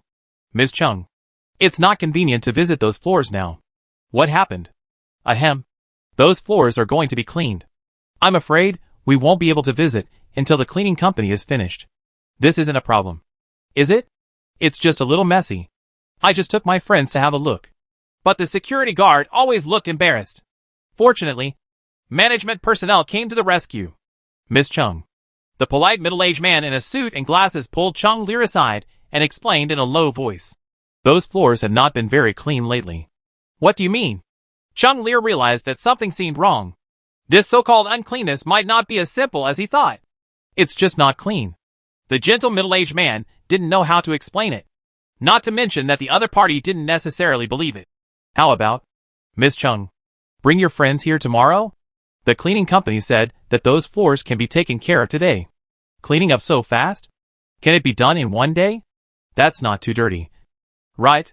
When Chung Lear was about to ask clearly, she noticed a woman wearing a miniskirt with extremely long legs walking into the office building. After saying a few words to the security guard, she walked straight towards her. Chapter 521 I'll spray you to death with a mouthful of water. I'm Ma Xiaoling from Ling Ling Tang Cleaning Company. The long-legged woman named Ma Xiaoling greeted the manager wearing glasses.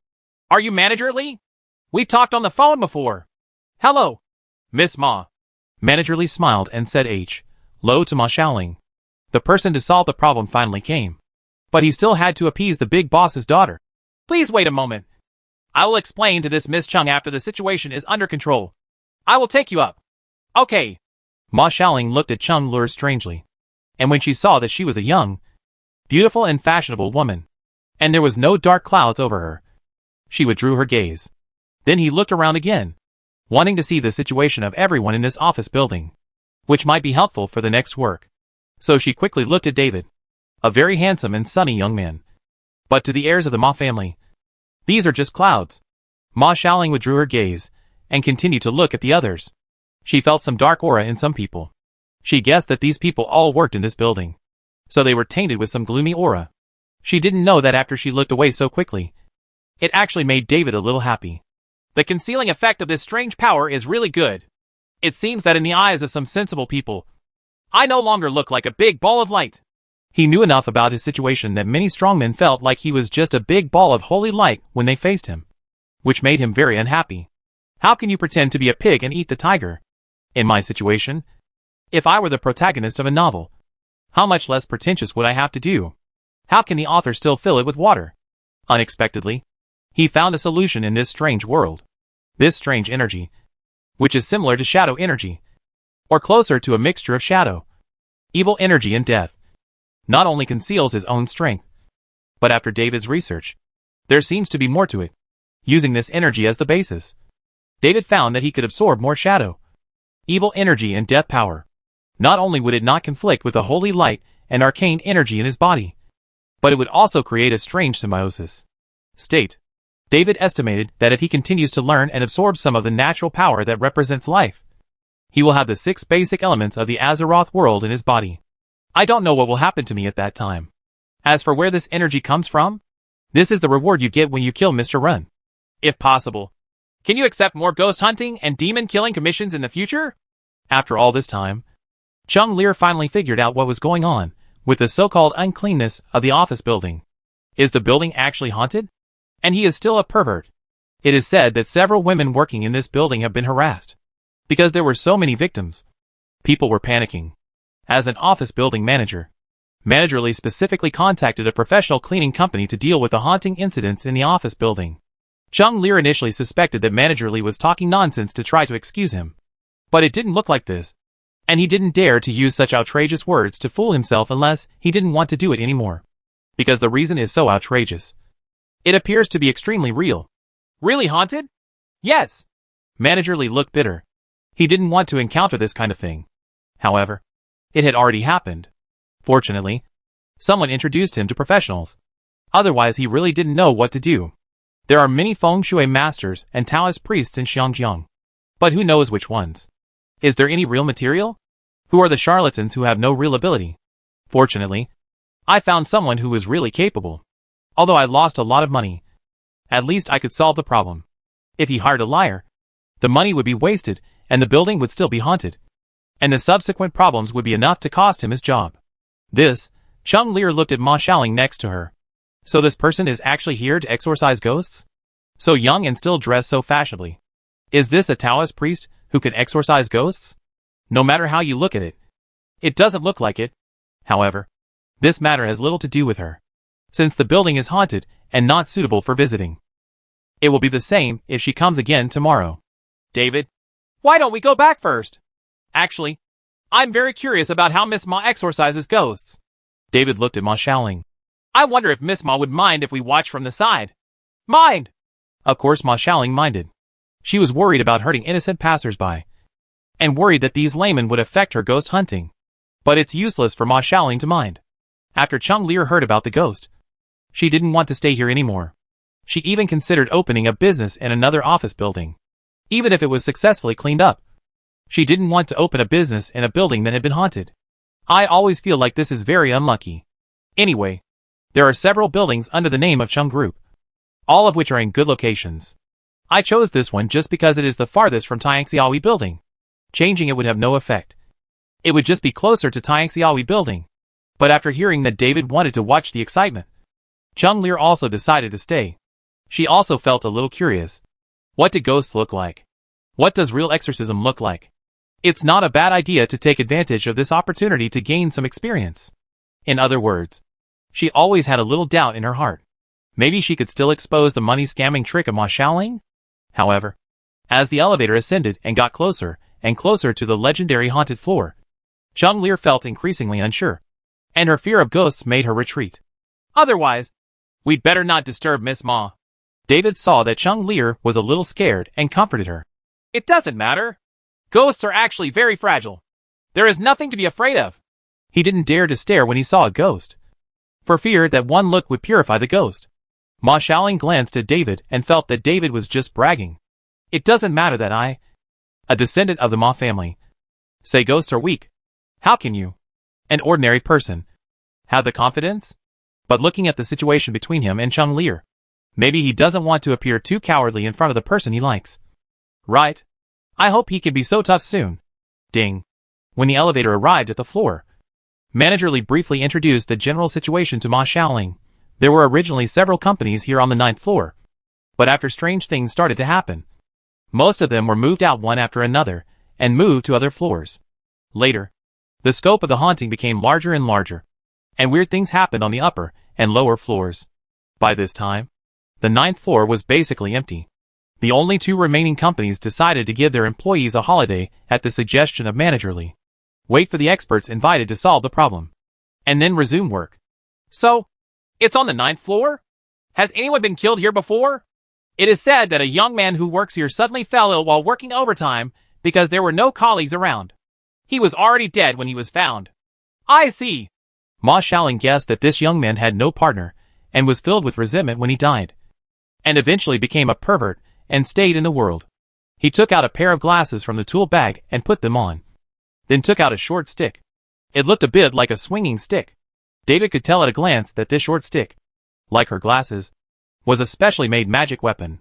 Just when Ma Xiaoling put on the equipment and wanted to find the ghost's location first, David suddenly coughed twice.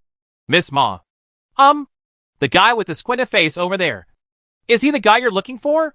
Looking along David's finger, he saw a translucent shadow, looking obscenely from a doorway.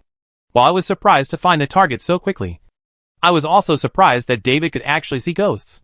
And he didn't wear special glasses like himself. Could it be that he was born with yin and yang eyes? So what he said before was not bragging, wanting to ask clearly, but now was not the right time. Ma Xiaoling raised her magic wand and rushed towards the pervert who liked to harass women in the office building, intending to finish this job first before talking about anything else. As a result, this pervert was much more difficult to deal with than she expected. Not because of his strength, but mainly because he came and went like the wind and was extremely fast, making it difficult for her to hit him with all her methods. In the eyes of Chung Lear and Manager Li, this scene was like Ma Xiaoling holding a stick with her left hand and a stick with her right hand.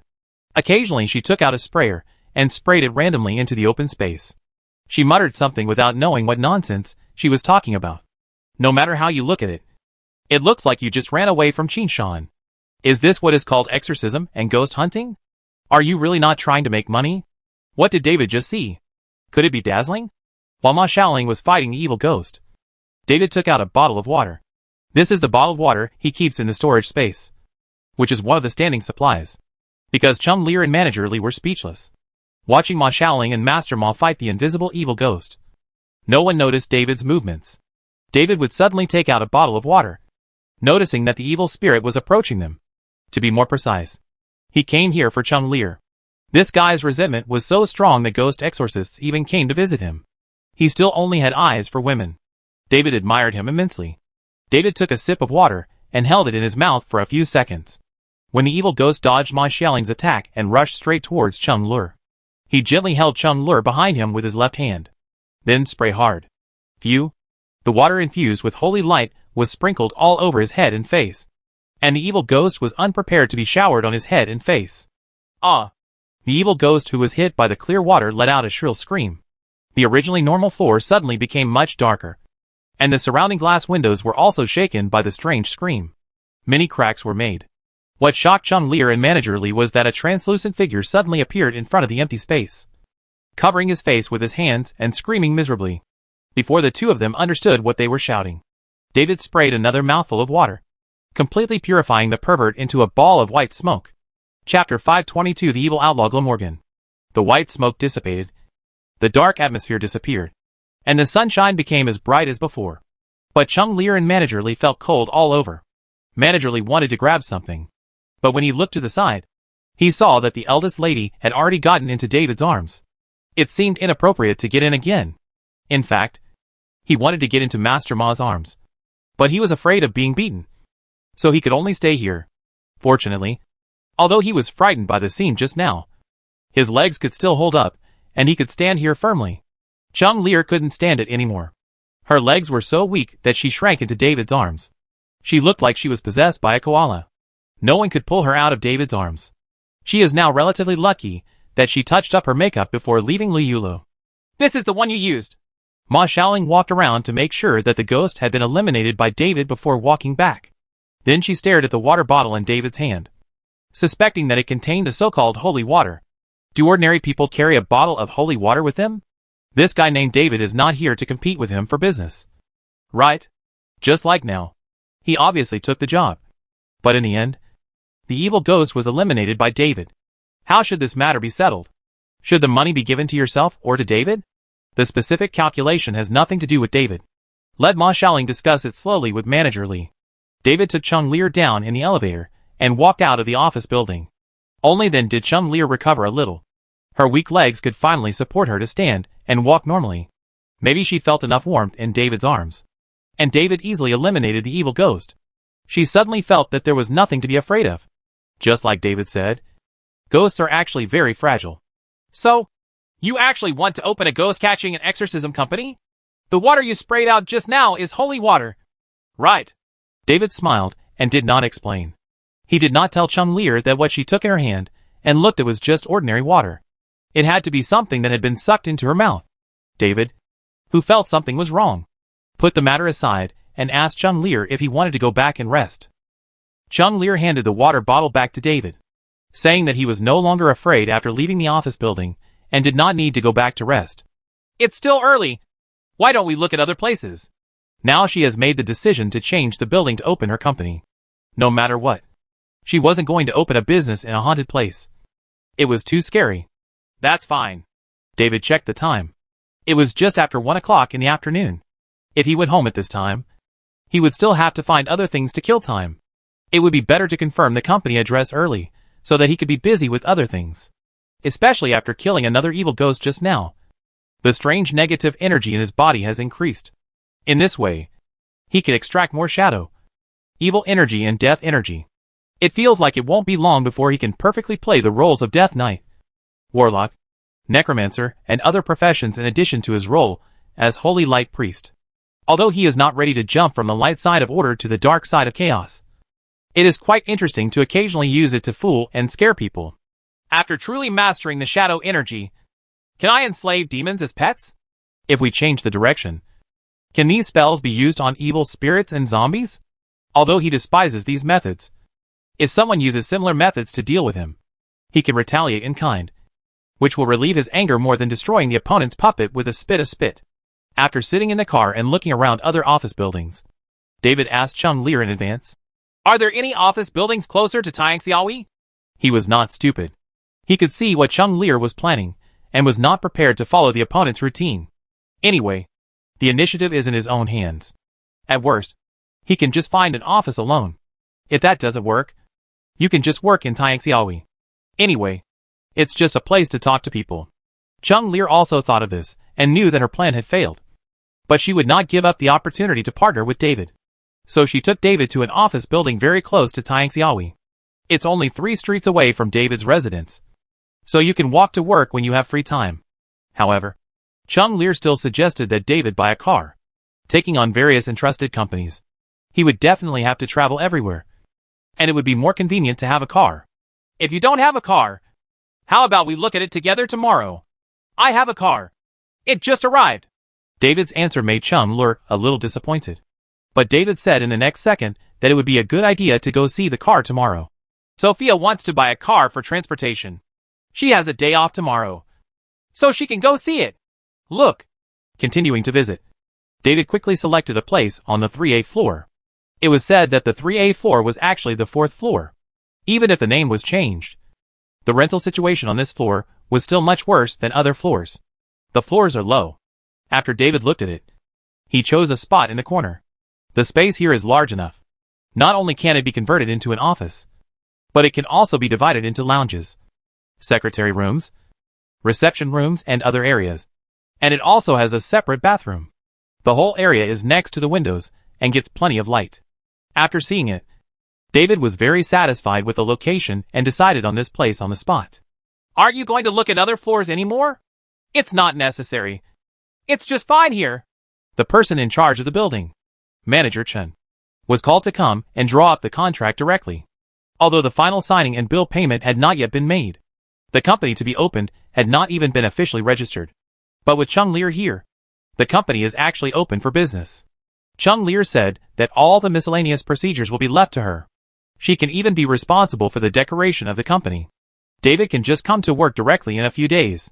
By the way, there are also advertisements. We will place advertisements on the front pages of several major newspapers for a month, which should be able to increase our popularity. David found that Chung Lir had arranged everything, and he really only needed to wait for the official opening day.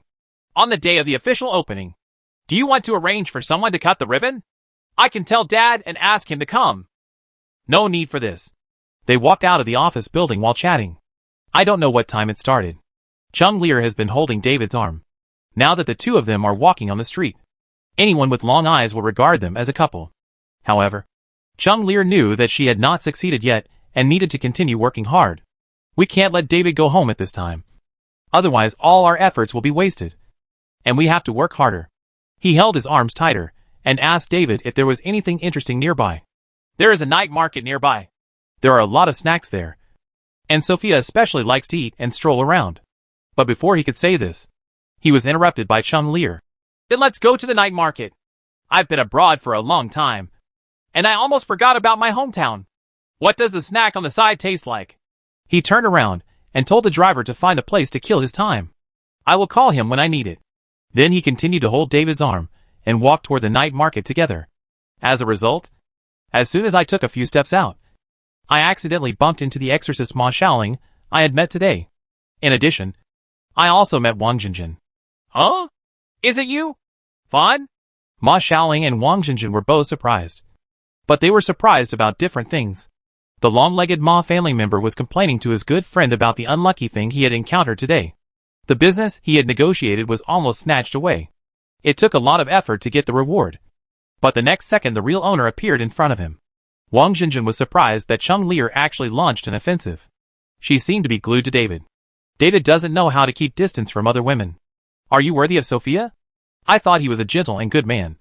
But he turned out to be a scumbag. The next second, the two friends all looked very angry. Although the reasons for their anger were different. They all disliked David. Do you know each other? Chung Lir didn't show much pride at this time. She was surprised that the exorcist named Ma Xiaoling actually knew her friend Wang Jinjin. And it seemed that they had a good relationship. Although Wang Jinjin was dissatisfied, her personality meant that she could not react violently.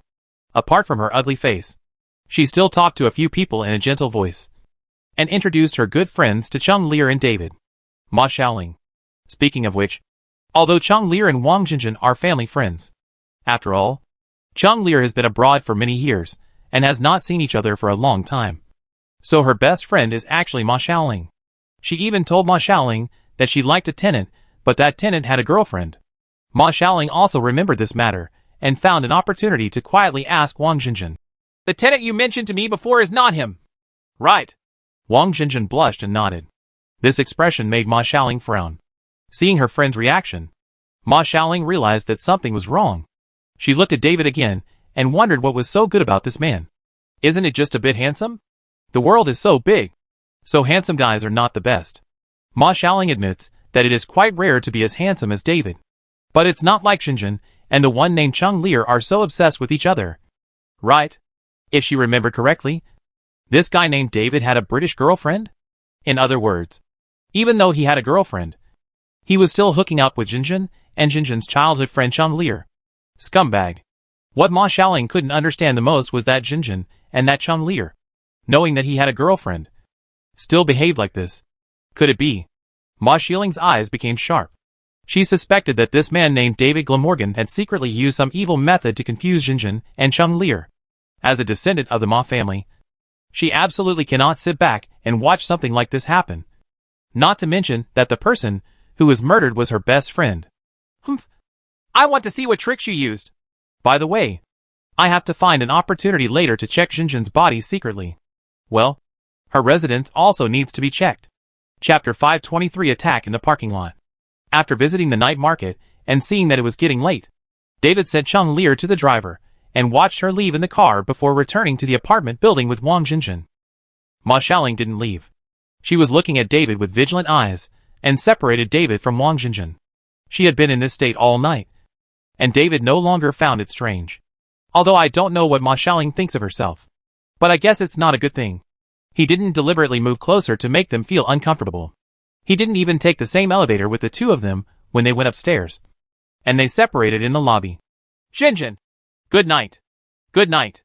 Wang Jinjin had a look of reluctance.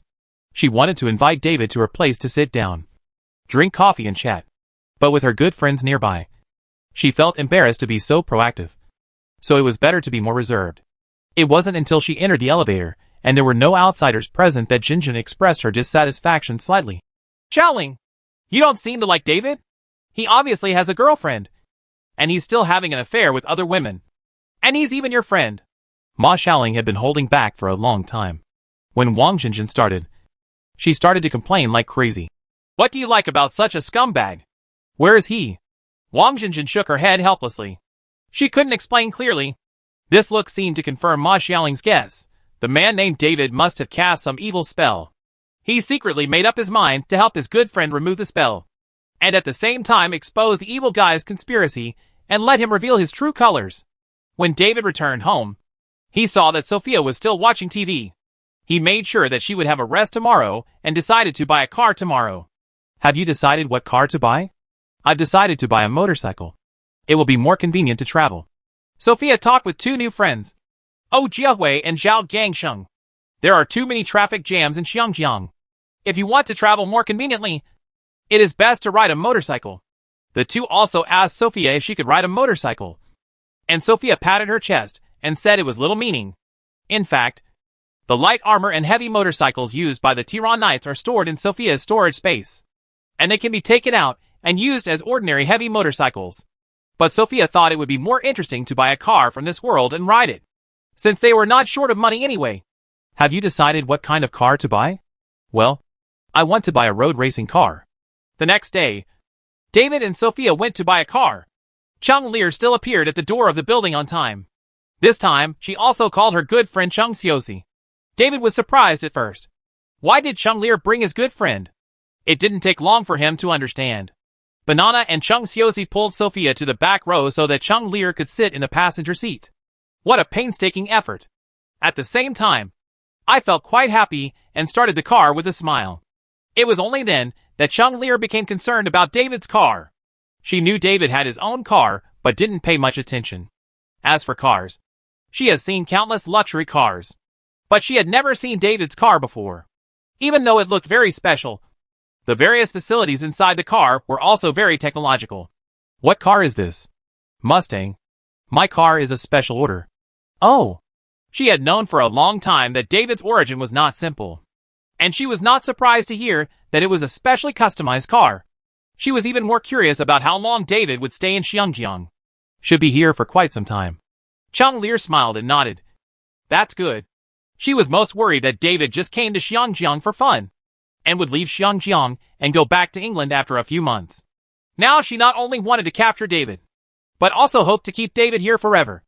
So she had been talking to David since she got in the car, talking about various topics. When they arrived at the place where the car was sold, Chang Lear directly took David's arm and watched with a smile as Sophia selected the car there.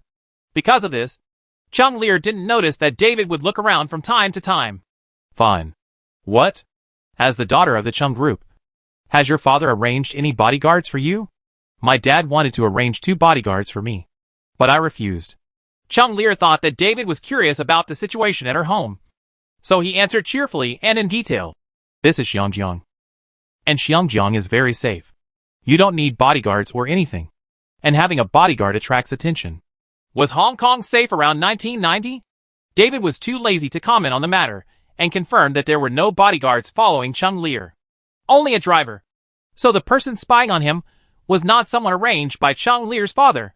Someone has an idea for Chung Lear. Who is it? That Kimilki? Speaking of which, is it possible that a guy who looks very similar to Zhou Xing will appear and want to deliberately prank himself and make himself ruined or even mentally ill? While David was thinking about it, Sophia had already chosen a car. It was indeed a road racing car. Judging from the appearance and color scheme, I felt that Sophia should go to a bridal shop and change into a white wedding dress before riding. Anyway, the car is bought. If you don't need money, you can add Chung Lear to help. You can pick up the car directly. If it's inconvenient, you can also deliver it to the designated location. Delivery. David grabbed Sophia and didn't let her ride back directly. Sophia looked at David, and after a few eye contact, she understood that something was going on. So she stopped insisting and left the address and delivery fee, asking the car shop to deliver the car to the designated location. What to do next? Go back to the apartment and I'll cook for you to eat. You cook? David looked at the excited Sophia. What dishes have you learned? Plain cut chicken, beef with cabbage, stir-fried shredded vegetables, and I also learned how to make soup. Sophia dragged David with her eyes wide open, as if David was going to slap him in the face if he didn't agree. Okay, let you do it. When these dishes are paired together, it feels like a special meal. After returning to Tianxiaoyi, I waited for a while in the garage before the shop delivered the motorcycle I just bought. After signing and accepting, Sophia directly dragged Chung Xiaoxi away and asked her to accompany her to buy groceries, being so active in creating opportunities for Chung Lear. Not to mention Chung Lear. Even Chung Xiaoxi suspected there was some conspiracy. Before she could figure out what was going on, she was dragged away, leaving only David and Chung Lear. Go to your house and wait for Sophia and Banana to come back. Wait a minute.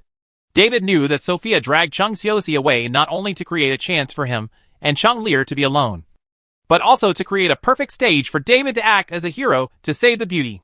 Forget it, she didn't pay attention before. After getting David's prompt, Sophia also discovered the group of people peeping secretly and knew that they followed them into the parking lot. At this time, they are hiding in the dark and waiting for an opportunity. Their target should be Chung Lear, the daughter of the Chung family. Now there are even fewer people, except for the target Chung Lear. There is only a pretty boy who doesn't look very resistant to beatings. This group of people should take action. Right. In his mind, David was thinking about taking out a gun to scare everyone. Or should I control my strength and show off my fists and kicks? Or maybe just turn it on and use a set of holy light spells to crush the entire field? Just use your fists and kicks. Just as he made his decision, the elevator door opened and Hu Huishan walked out. What a coincidence. Have you just come back? Hu Huishan glanced at Chung Lear next to her and was very impressed by this young lady. Sophia went shopping for groceries and said she wanted to show the results of her studies during this period. Well, that's it. Hu Huishan originally wanted to remind David that bringing Chung Lear back to the apartment might not be a smart decision, but she didn't expect this to be the case. What is this? Are young people today so playful? I am indeed old. Hu Huishan felt that there was a bit of chaos around David, and she wanted to keep a distance. Otherwise, she didn't know what would happen. He stepped out of the elevator and gave up his seat, and was about to say goodbye to David when his eyes suddenly changed. Friendly neighbor Hu Huishan logged off, and Overlord Flower Instructor Superintendent who logged into his account. David, have you offended anyone? No. David did not enter the elevator, but turned around and blocked Chung Lear behind him. Maybe it's for Miss Chung.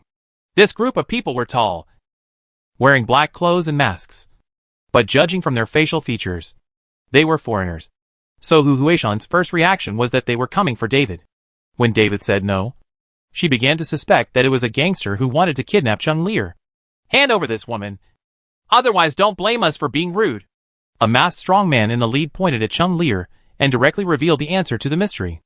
They were indeed coming for Chung Lear. I! Chung Lear was confused.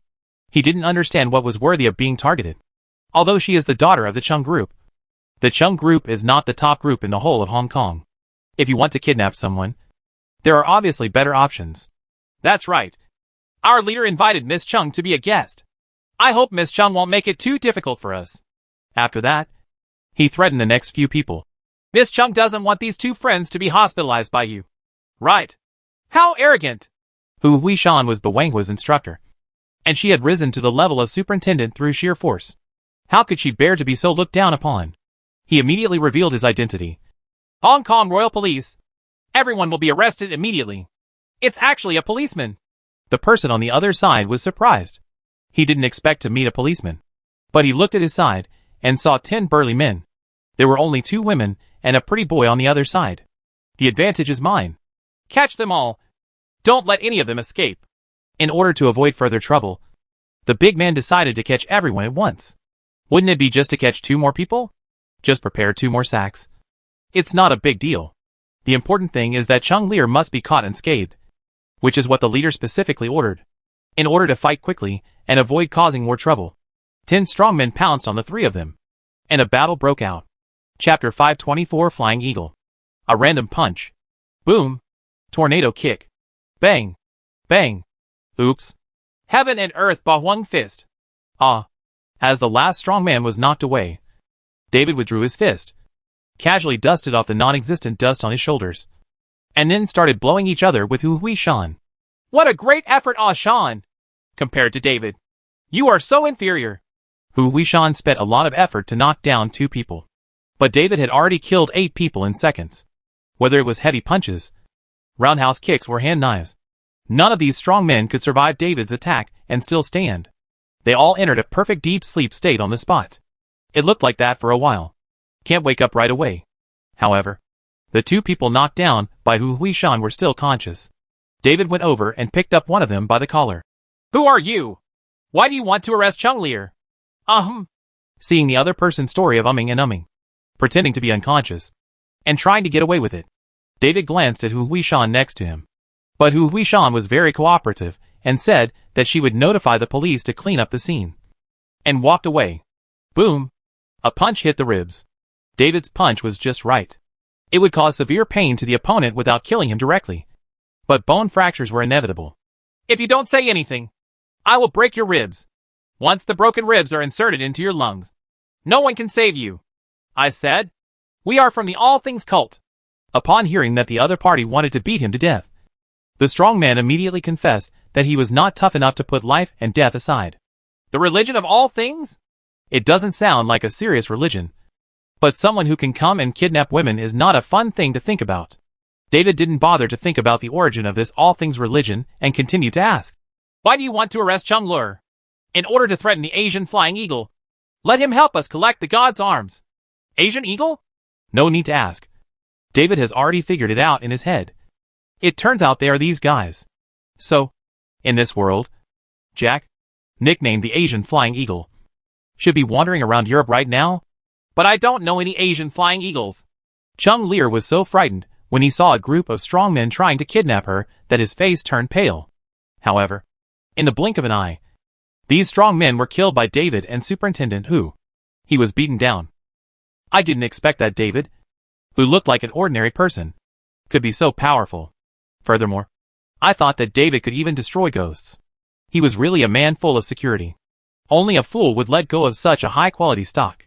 Hearing that the other party was arresting her to threaten the Asian Flying Eagle, Chung Lear immediately stated that she did not know that eagle, for fear that David would misunderstand. David did not continue to ask. Hu Huishan had already returned. He was relieved after seeing that the person was still alive, and that there were no injuries, such as missing arms or legs. I have called the police and someone will come soon to take these people away. As usual, David and Chung Lear, as parties involved, also had to go to the police station together. With Hu Huishan here, she was still involved in the whole matter. So going to the police station was just a matter of going through the process. David and Chung Lear came back soon. Even when they came back, Sophia and Chung Xiaoxi had just arrived home and were washing vegetables. Huh? What did you do? When Chung Xiaoxi arrived at Sophia and David's residence, She found that no one was home. She wondered if the two people couldn't bear it and went straight to a hotel. Just when I was about to make some jokes on my good friend, I heard that a group of tough men attacked Chung Lear and wanted to kidnap her. Chung Xiuxi was startled. How could this happen? Are they trying to extort ransom? I'm not sure. It seems like they want to use me to threaten the Asian Flying Eagle. When the two were communicating, Sophia, wearing an apron, asked David how the situation was. Are you so obsessed with Chung Lear that you want to commit yourself to her tonight? But why did you go to the police station? Sophia thought that David had 10,000 ways to destroy the body and eliminate traces. Is it necessary to call the police and go to the police station? I just happened to meet Ashan. That's all. Huishan is a police officer, so there is no way she won't call the police. What about her? Why don't you call her to have dinner with her? I'm staying at the police station to deal with the follow-up matters. I probably need to check the information on the so-called Asian Flying Eagle. By the way, I will remind him that he is being targeted by a group of lunatics. Oh. Sophia looked pitiful. She originally thought something more interesting would happen. But it doesn't matter. Today's main course is Chung Lear, and Chung Xiuxi can be used as a sideshow. It's enough fun. Soon, Sophia, who had been busy for a while, brought out the dishes. David looked at the dining table and saw that it was indeed plain chicken, beef cabbage, stir-fried shredded pork, and a large bowl of lotus date and pork bone soup. 3 dishes and 1 soup. The presentation is pretty good. Looks good. Not only David was surprised, but Chung Lear and Chung Xiuxi were also shocked. They felt that Sophia was just joking about learning cooking and could not learn anything so quickly. Even today I came with the idea of bad luck. Looking at the appearance of these dishes, the stomach medicine prepared in advance may not be of use. Have a bowl of soup first. After Sophia happily filled a bowl for each person, she looked at everyone with a smile. David was the first to take a sip. His movements were very calm, and he was not afraid of the unpleasant taste at all. At worst, he had a layer of holy light attached to his tongue to protect himself. Let alone a bowl of soup. He dared to drink even evil energy without water. The taste of this soup is actually okay, although it won't make you want to burst out of your shirt after one bite. And the food itself doesn't have the special effect of blinding people. This is indeed a very normal lotus date and pork bone soup. So thin. Good. Seeing what David said, Chung Lear also took a sip. As the soup entered his mouth, he breathed a sigh of relief, and at the same time, an alarm bell rang in his head. They say that to conquer men, you must first conquer their stomachs. Could it be that Sophia wanted to rely on her extraordinary cooking skills to keep David firmly by her side? She was thinking this in her heart, and Chung Xiuxi had already asked. Sophia is really amazing. She has achieved this level after only a few days of learning. She will become a top chef in no time. Your boyfriend will be very lucky in the future. Boyfriend? If you want to eat, you can find someone to cook for you. Why should I cook for him? Chung Xiuxi looked at Sophia in surprise. Isn't this why you learned this? He glanced at David. Are these two people having a conflict? Sophia's answer made her realize that she had gone astray. Of course, I learned to cook so that I can eat what I want at any time. Sophia didn't learn Chinese food just because of David. Her biggest motivation for learning to cook was that she wanted to eat. So that's it. Chung Xiuxi suddenly met Sophia on the radio. She especially admired Sophia's lifestyle and attitude of living for herself. Originally, I just came here to help Lear, but unexpectedly I made a good friend. The more they chatted, the happier they became. They even made an appointment to go shopping together. David on the side was chatting casually with Chung Lear, telling her not to go out alone in the near future. If possible, it is best to listen to her father and take it with her. A few bodyguards. David felt that there was nothing strange about his instructions. Why was Chung Lear blushing and just nodding in agreement? Which was a little different from his previous behavior. Are you scared by what happened today? Suddenly I noticed something. Stretched out deliberately, and took the opportunity to glance under the table, and saw a not-so-honest foot bumping and grinding underneath. David silently took back his rice bowl and looked at Sophia, who looked like she was fine, and then at Chung Lear, who was blushing and peeking at him. This chicken leg tastes really good. Sophia suddenly gave Chung Lear a piece of chicken leg, which startled Chung Lear. She thought she had been discovered, so she hurriedly stuffed the chicken into her mouth, her expression looking as embarrassed as she spoke. Seeing Chung Lear's panic, Sophia was overjoyed. She finally felt the happiness of Laura, Helen, and Eva. She was the one being bullied in Winter Castle. and it was finally her turn to bully others. After dinner, Sophia didn't make any more strange suggestions. She understood that haste makes waste, and you can't eat hot tofu in a hurry. Of course, you should take your time with such interesting things. After sending Chung Lear and Chung Xiaoxi away with a smile, she was as happy as a fool and wondered if she could invite Hu Huishan next door to have dinner next time. What will you cook next time? Seeing Sophia so happy, David no longer struggled with her blaming behavior, but seriously recalled various information related to the Asian flying eagle. After thinking about it, it seems that the only things worth caring about are the armor of God and the gold hidden by the Germans. None of them were what David needed. But that didn't mean that David would simply ignore the so-called all things cult and the Asian flying eagle. He originally wanted to find opportunities to get involved in various things. So of course, he would not let go of the opportunity that came to him. What was a little surprising was that before he had figured out how to contact the Asian flying eagle, the other party came to him first. Hu Huishan was the middleman. So the meeting place was at the police station. David looked at this man. He was neither tall nor handsome, and his nose was indeed very conspicuous. He would never forget it after just one glance. The other party was also sizing up David. The first time he saw David, his impression was very bad. The second time he saw him, his mood became even worse. Even the tone of greeting was not very good. Are you that David? You are the man known as the Asian Flying Eagle. My name is Jack. After the two parties briefly got to know each other, Hu Huishan, who was wearing a navy blue police uniform, explained why she called David to come to the police station to meet. There is new information about the Wu cult's attempt to kidnap Miss Chung. What's the situation? The other party not only attacked Miss Chung, but also attacked another friend of Jack's, Alan. This Alan is a local star singer. His kidnapping had a very bad impact.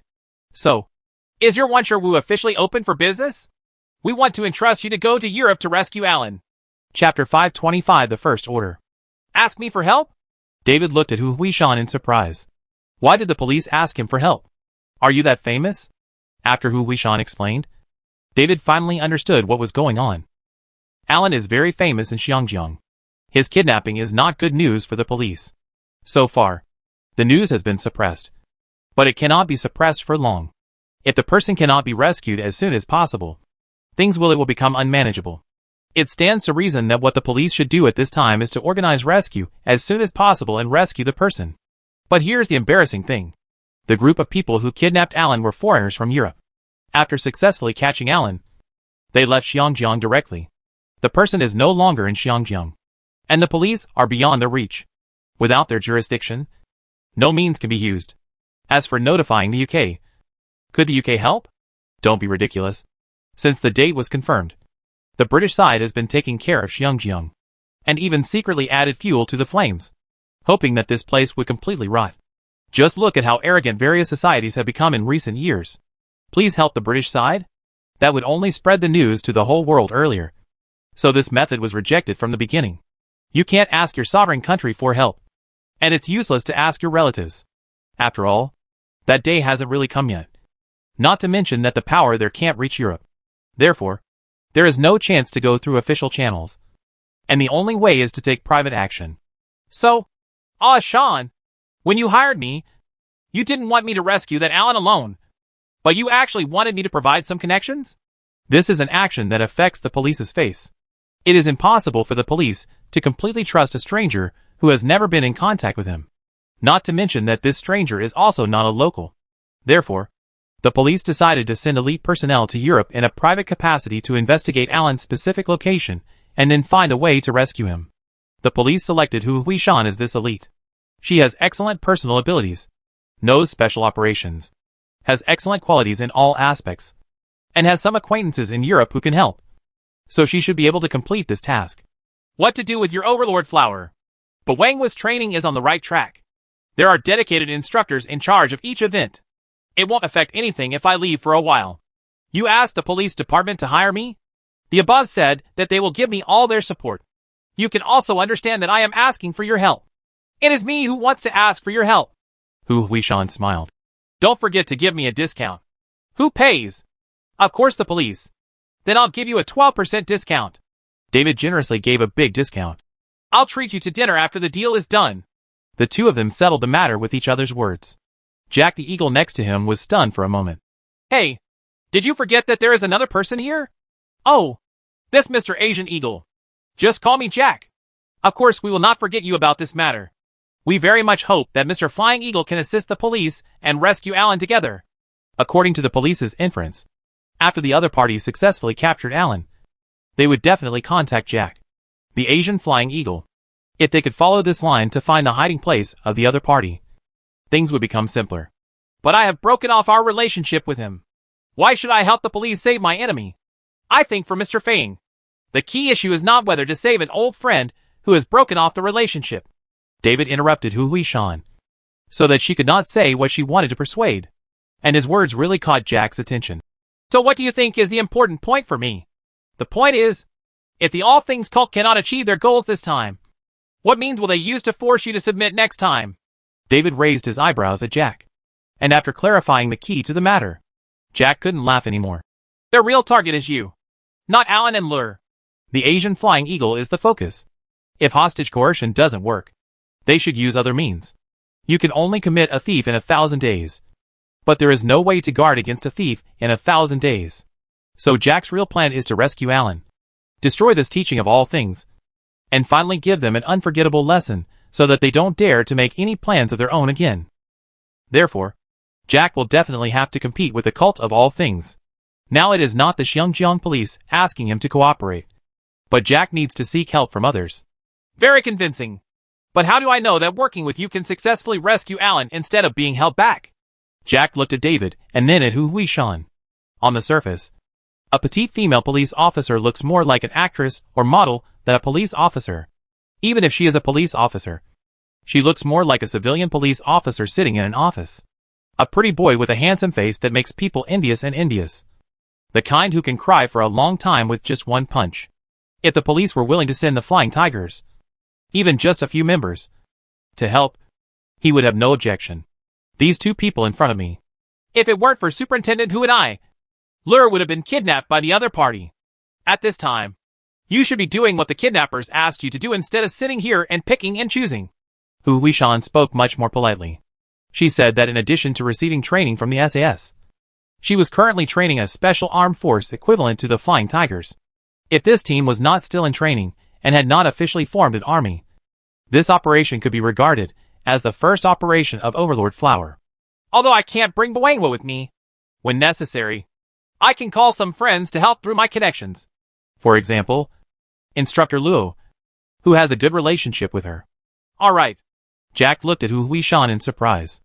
Unexpectedly, this female police officer was still a ruthless person. So he simply agreed and was willing to cooperate with the Xinjiang police. Watching Hu Huishan turn around and leave, preparing to report the situation to her superiors, Jack looked at David again. In fact, Jack, who has been acting alone for many years, does not choose to cooperate with these two, and indeed has no partners. At most, he can find help from the Count, who has cooperated with him before. After all, he was used to being a loner, so if he was asked to find a helper, he couldn't find anyone for a while. After Jack agreed to cooperate with the police, Hu Huishan said that she was going to the training base to deal with some matters. Jack immediately offered to follow him to visit. He was a little curious about the Buangwa trained by Hu Huishan. Xinjiang already has a Flying Tigers team. Why does it need to train an additional special police team? Simply full? Too much money and nowhere to spend it. There has to be something special. Right? By the way, you can also get to know the strength of this partner to facilitate future cooperation. Seeing through Jack's thoughts, Hu Huishan did not refuse, and then asked David, "What about you? David? Do you want to go back and make some preparations?" "No. I also want to visit Buangwa's training base." Hu Huishan nodded and did not refuse. "Then come with me. The location of the training base is a bit remote, and it will take some time to drive. Did you drive here today?" "Have." "Then let me take your car. My car has been sent for maintenance." Jack looked at the familiar conversation between David and Hu Huishan, and always felt that it was super unnecessary for him to be here. It's strange, isn't it said that this young man named David has an unusual relationship with Lear? Because the two were dating. They happened to stop the kidnapping by that group of religion. Why are you so familiar with Superintendent Hu again? Sure enough, there is no good thing about a man who is too handsome. Jack, who was envious and jealous, couldn't get in a word. He walked to the parking lot before being asked, "Are you driving?" "When I returned to Xiangyang this time, I only brought a few changes of clothes and nothing else. Let alone a car. Let's all take my car, so we can drive faster." Of course, Jack could only sit in the back seat. Start the Mustang sports car, and the engine will roar. Although this car does not burn oil in nature, the sound of the engine is still pleasant, and it will definitely piss off several environmentally friendly girls. Although I couldn't run due to traffic conditions when I first started, once I left the city, I was able to run as hard as I could. The originally short distance was reached by David in less than half the time. This was because he had to take care of the two people in the car. Otherwise, David could have gone faster. He could directly switch to a plane and arrive in one takeoff and landing. It's hard to say anything else. Now I feel that with you here, we won't have to worry about being caught up when we escape. Jack thinks his driving skills are very good, but David's driving skills are obviously better. Having a top driver around will indeed be a lot more convenient. With Hu Huishan leading them, they passed the gate sentries smoothly. After entering the training base, David and Jack saw many Flying Tigers members in training. "Which are the Overlord flowers you trained?" "That's it." Looking in the direction Hu Huishan pointed, Jack saw a group of girls. "That group of girls?" "Yes." Although the skin of this group of girls is a bit dark due to sunburn, and they don't wear makeup, it can be seen that these girls are quite beautiful. When Jack saw this, he couldn't help complaining. "I don't know how strong they are, but they are all pretty good looking. This is my choice. Should I choose a special police officer or a policewoman? It's called Tyrannosaurus Rex because it's beautiful. Otherwise it would be called Tyrannosaurus Rex." "Huh?" "That makes sense." David made a few remarks while driving the car. Although Jack agreed, it also annoyed Hu Huishan. After he parked the car, he found that the Overlord instructor was glaring at him with an unhappy look on his face. What's wrong? The Overlord flower is not just beautiful to look at. The delicate-looking Overlord flower is truly powerful. Its appearance is highly deceptive, and it can have unexpected effects when performing tasks. In addition, considering that Bawangwa was initially formed as a bodyguard and receptionist for the wives of important officials or important female personnel, image is naturally an element that cannot be ignored. Therefore, from instructors to students, Bawangwa's size appearance is all online. Chapter 526 asked Mr. Earl to do a small favor. After parking the car and walking to the training ground, the Overlord flowers were undergoing physical fitness and obstacle training. Hu Huishan's appearance made the Overlord flowers, who were relaxed just now, stop smiling. Hu Huishan is very dignified among the students. She can still make a few jokes during breaks, but during training, she would not even dare to make half a joke. After being dealt with by the instructor several times, every time instructor who appeared, the students of Bawangwa would show up with 120% of their energy, not seeking praise, but just hoping not to be scolded. However, this time there were still a few naughty students who started discussing in a low voice after noticing that David and another strange man were beside instructor Hu. "Hey, isn't that the instructor's handsome neighbor? He was actually brought to the training base?" Most of the Bawangwa students had met David when they were helping Hu Huishan clean up her new home, and the few who hadn't met him also heard about this man from their teammates. Later, after hearing about David from Moon, Rintingting, and Karen, David's name was already well known among the Overlord flowers. Of course, most of what Mun said about zombies and the like didn't believe it. They just thought that Mun and Karen were joking and wanted to prank everyone. In comparison, they were more curious about how far their instructor and that handsome boy had developed. Before the discussion came to a conclusion, I met David at the training ground. Is the instructor preparing to announce the good news? TCH. Are you too outrageous? Otherwise, why would the instructor bring him here specifically to show us? Why don't you tell everyone that you have captured David and stop some people from wishful thinking? Although it sounds very outrageous, it makes some sense. As for the other man, he was collectively ignored by this group of overlords. Jack, who didn't know that he had been ignored, looked at the Overlord flowers curiously, watching the Overlord flowers skillfully and quickly completing the obstacle course. And by the way, he compared the Flying Tigers members at the training ground not far away, and had to admit that the strength of this group of girls is indeed impressive. Seeing that the special police officers you train have such strength, I think this cooperation should go smoothly. I thought you would have to fight me personally to feel at ease. Hu Huishan was ready to fight Jack. As for David, she saw David take action twice with her own eyes. The first time he punched away a zombie. The power alone was amazing enough. The second time he easily knocked down several strong men. Judging from David's appearance when he took action, it was obvious that he not using all his strength. In other words, David's true strength is very terrifying. And she would only challenge him if she is mentally ill. It was in recognition of David's strength that Hu Huishan hired David to help her rescue Alan. It was not just to use David's personal connections in Europe, as David thought. After watching the training programs ranging from cross-country obstacle running, to shooting, to rappelling from high-rise buildings to cooperate with attacks, Jack also admitted that this group of pretty girls is indeed a SWAT team comparable to the Flying Tigers. It's a pity that we are in Europe this time. Otherwise, with Overlord Flower as backup, Alan will definitely be able to be rescued smoothly. After the visit, Jack was ready to leave. Next, he had to wait quietly to see if the so-called Church of All Things would contact him. Of course, he also had to be prepared and contact his acquaintances in Europe to see if he could get some information. By the way, you should do some preparations during this time. As soon as there is news, no matter which side it comes from, we will set off immediately.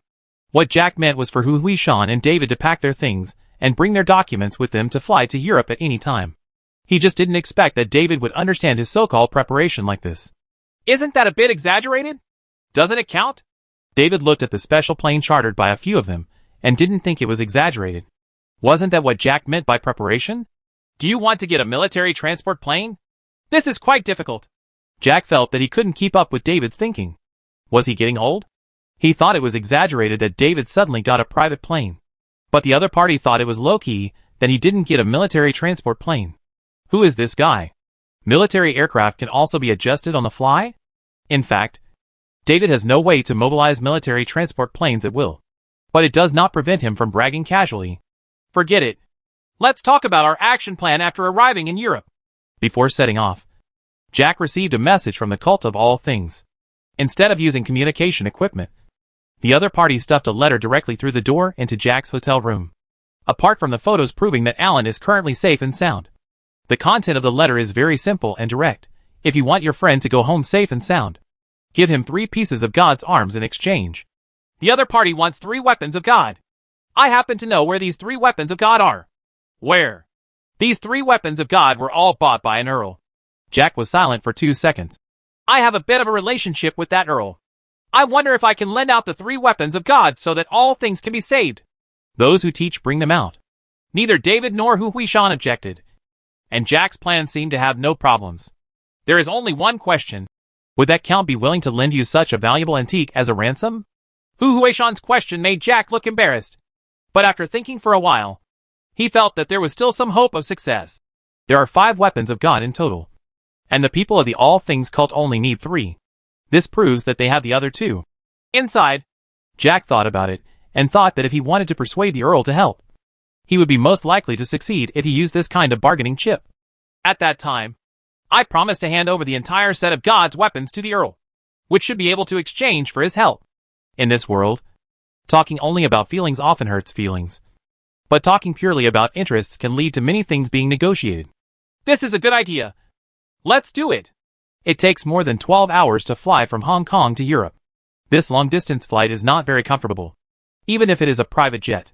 When we arrived at the place, we went directly to the hotel to rest for a day, and then we went to see the Count in high spirits the next day. Jack wasn't bragging. He and the Earl had a really good relationship. However, David felt that it was the Earl's daughter who had the best relationship with Jack. This is Suvia. I met Mr. Earl through her. Jack and Suvia looked at each other. They didn't say anything, but they seemed to have said everything. David and Hu Huishan looked at each other and felt that today's matter could probably be negotiated. With such a strong relationship between Jack and the Earl's daughter, what big deal could borrowing a few antiques be? Sure enough, when he heard that Jack wanted to borrow the God's arms to save his friends, the Earl simply bargained for a price. After hearing Jack's promise that he would not only return the 3 God's arms intact, but also give 2 others as gifts, the Earl immediately happily agreed. Just when several people were satisfied and wanted to open a bottle of champagne to celebrate in advance, David suddenly said, "This trip may involve a fight with a certain religious force, and they have just arrived in Europe from the distant Xinjiang. I don't have anyone who can take advantage of me, so I asked Mr. Earl to support me with some weapons and equipment. Is this normal request?" "Oh, It's not a big problem. I can provide some equipment for a few. That would be best. Here is the list. David took out the list he had prepared in advance and handed it over. This behavior actually stunned everyone else. The Earl took the list in surprise and didn't pay much attention to it at first. But when he saw clearly what was written on it, he found that the matter was not as simple as he thought. I can understand pistols, rifles, grenades, explosives, and even rocket launchers, Harrier fighter jets, and Hind gunships. Several people who were originally surprised that David suddenly asked for weapons were completely stunned after hearing what the Count said. Hu Huishan thought that David just wanted some firearms, ammunition, or even some explosives. Jack even thought that David just wanted a few pistols and a fast car to facilitate their escape. Neither of them thought that the list David gave was so exaggerated. Long guns and rocket launchers are nonsense enough. But there are also fighter jets and armed helicopters? What is David going to do?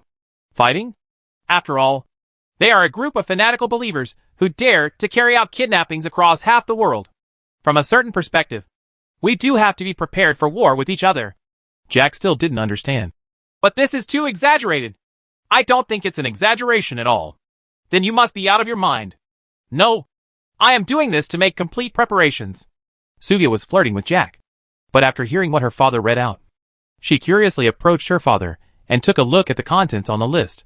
Sure enough, the names of Harrier fighter jets and Hind gunships were written on them. There are also things like the Black Hawk helicopter. But the Count didn't say it out loud.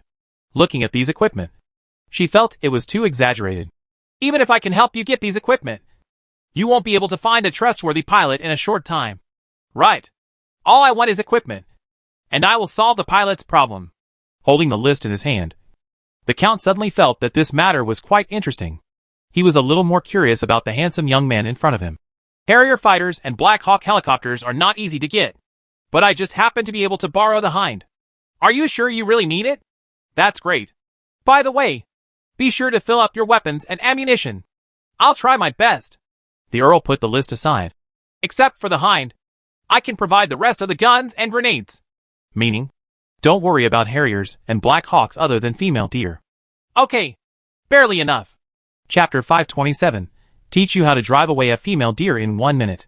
The Count was very energetic, and the weapons David asked for were quickly delivered. Looking at the long guns, short guns, and various tactical grenades in front of him, Hu Huishan and Jack were speechless. Turning his head and looking to the side, he saw an even more speechless scene. Here's the flight manual. A pilot handed the manual to David's hand and looked at David with an expression ready to watch a big show. He didn't think the young man in front of him could really understand the doe next to him. And he didn't have any idea at all. Conceal your thoughts. Thanks. After taking the manual, David began to flip through it. He thought it would be a Russian manual, but it turned out that it was marked in English. This was much more convenient, because the types of languages he currently mastered did not include Russian. When he got the manual, he even thought about buying a Russian textbook first. Now it seems that he can save this effort. He is not worried that he will remember the wrong content when reading this kind of marked manual. His memory is very strong now. After flipping through it, the entire content of the manual seems to be imprinted in his mind. Same here. All right. Is this all you've read? The pilot who drove the Hind here looked amused. Can you just flip through it casually? Is this guy kidding? But when David asked for some details, the smile on the driver's face gradually disappeared, replaced by seriousness and seriousness. Just by listening to the questions the other party asked, I knew that the other party was an old pilot. It seemed that this young man was not joking. He even suspected that this young man had flown this armed helicopter. He had read the flight manual just to recall some details. After the two people talked for a while, and after David confirmed that there was no problem, Hu Huishan and Jack also came over. How is it? Hu Huishan looked at the armed helicopter in front of her, still feeling that it was too outrageous for things to develop to this situation. This is to rescue people, or to be precise, to determine the location of the hostages, and to investigate the specific situation of the All Things sect. Even if you really want to fly a plane, it won't be this kind of fully armed military helicopter. The current posture looks like starting a war no matter how you look at it. There is no problem anymore. After asking some detailed questions, David confirmed that he had mastered the knowledge of Hind's driving. What he lacked now was actually getting started. This is not a problem for him. David, whose physical coordination has been fully developed, can perfectly put his ideas into action. So there will be no situation where his brain understands, but his hands and feet cannot keep up. It's a pity that the missiles only have 2 anti-tank missiles and only 20 rockets. At the same time, this Hind is a model without a cannon. In addition to rockets and missiles, there is also a 12.7mm machine gun at the front of the nose. Hu Huishan looked at David, then at the helicopter next to her, and asked again, "Are you really going to drive this thing?" "Of course. Mr. Earl spent a lot of effort to bring the plane here. It can't be displayed here to look good." "Right. Although Soviet weapons can basically be obtained if you have money. Not just anyone can get such a big thing into their own territory silently. This shows that the Earl has a lot of connections and background.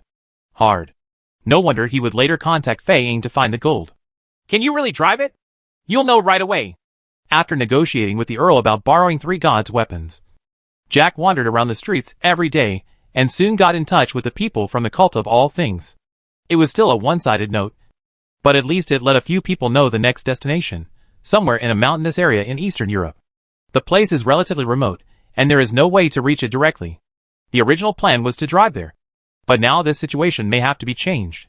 Traveling the Mediterranean by boat does not require docking. The boat will be parked in a nearby area, and David will fly to the destination in a helicopter at night. In this way, you can build up your strength on the boat before arriving at your destination, and you don't have to worry about being ambushed by the enemy after traveling a long distance to the ground.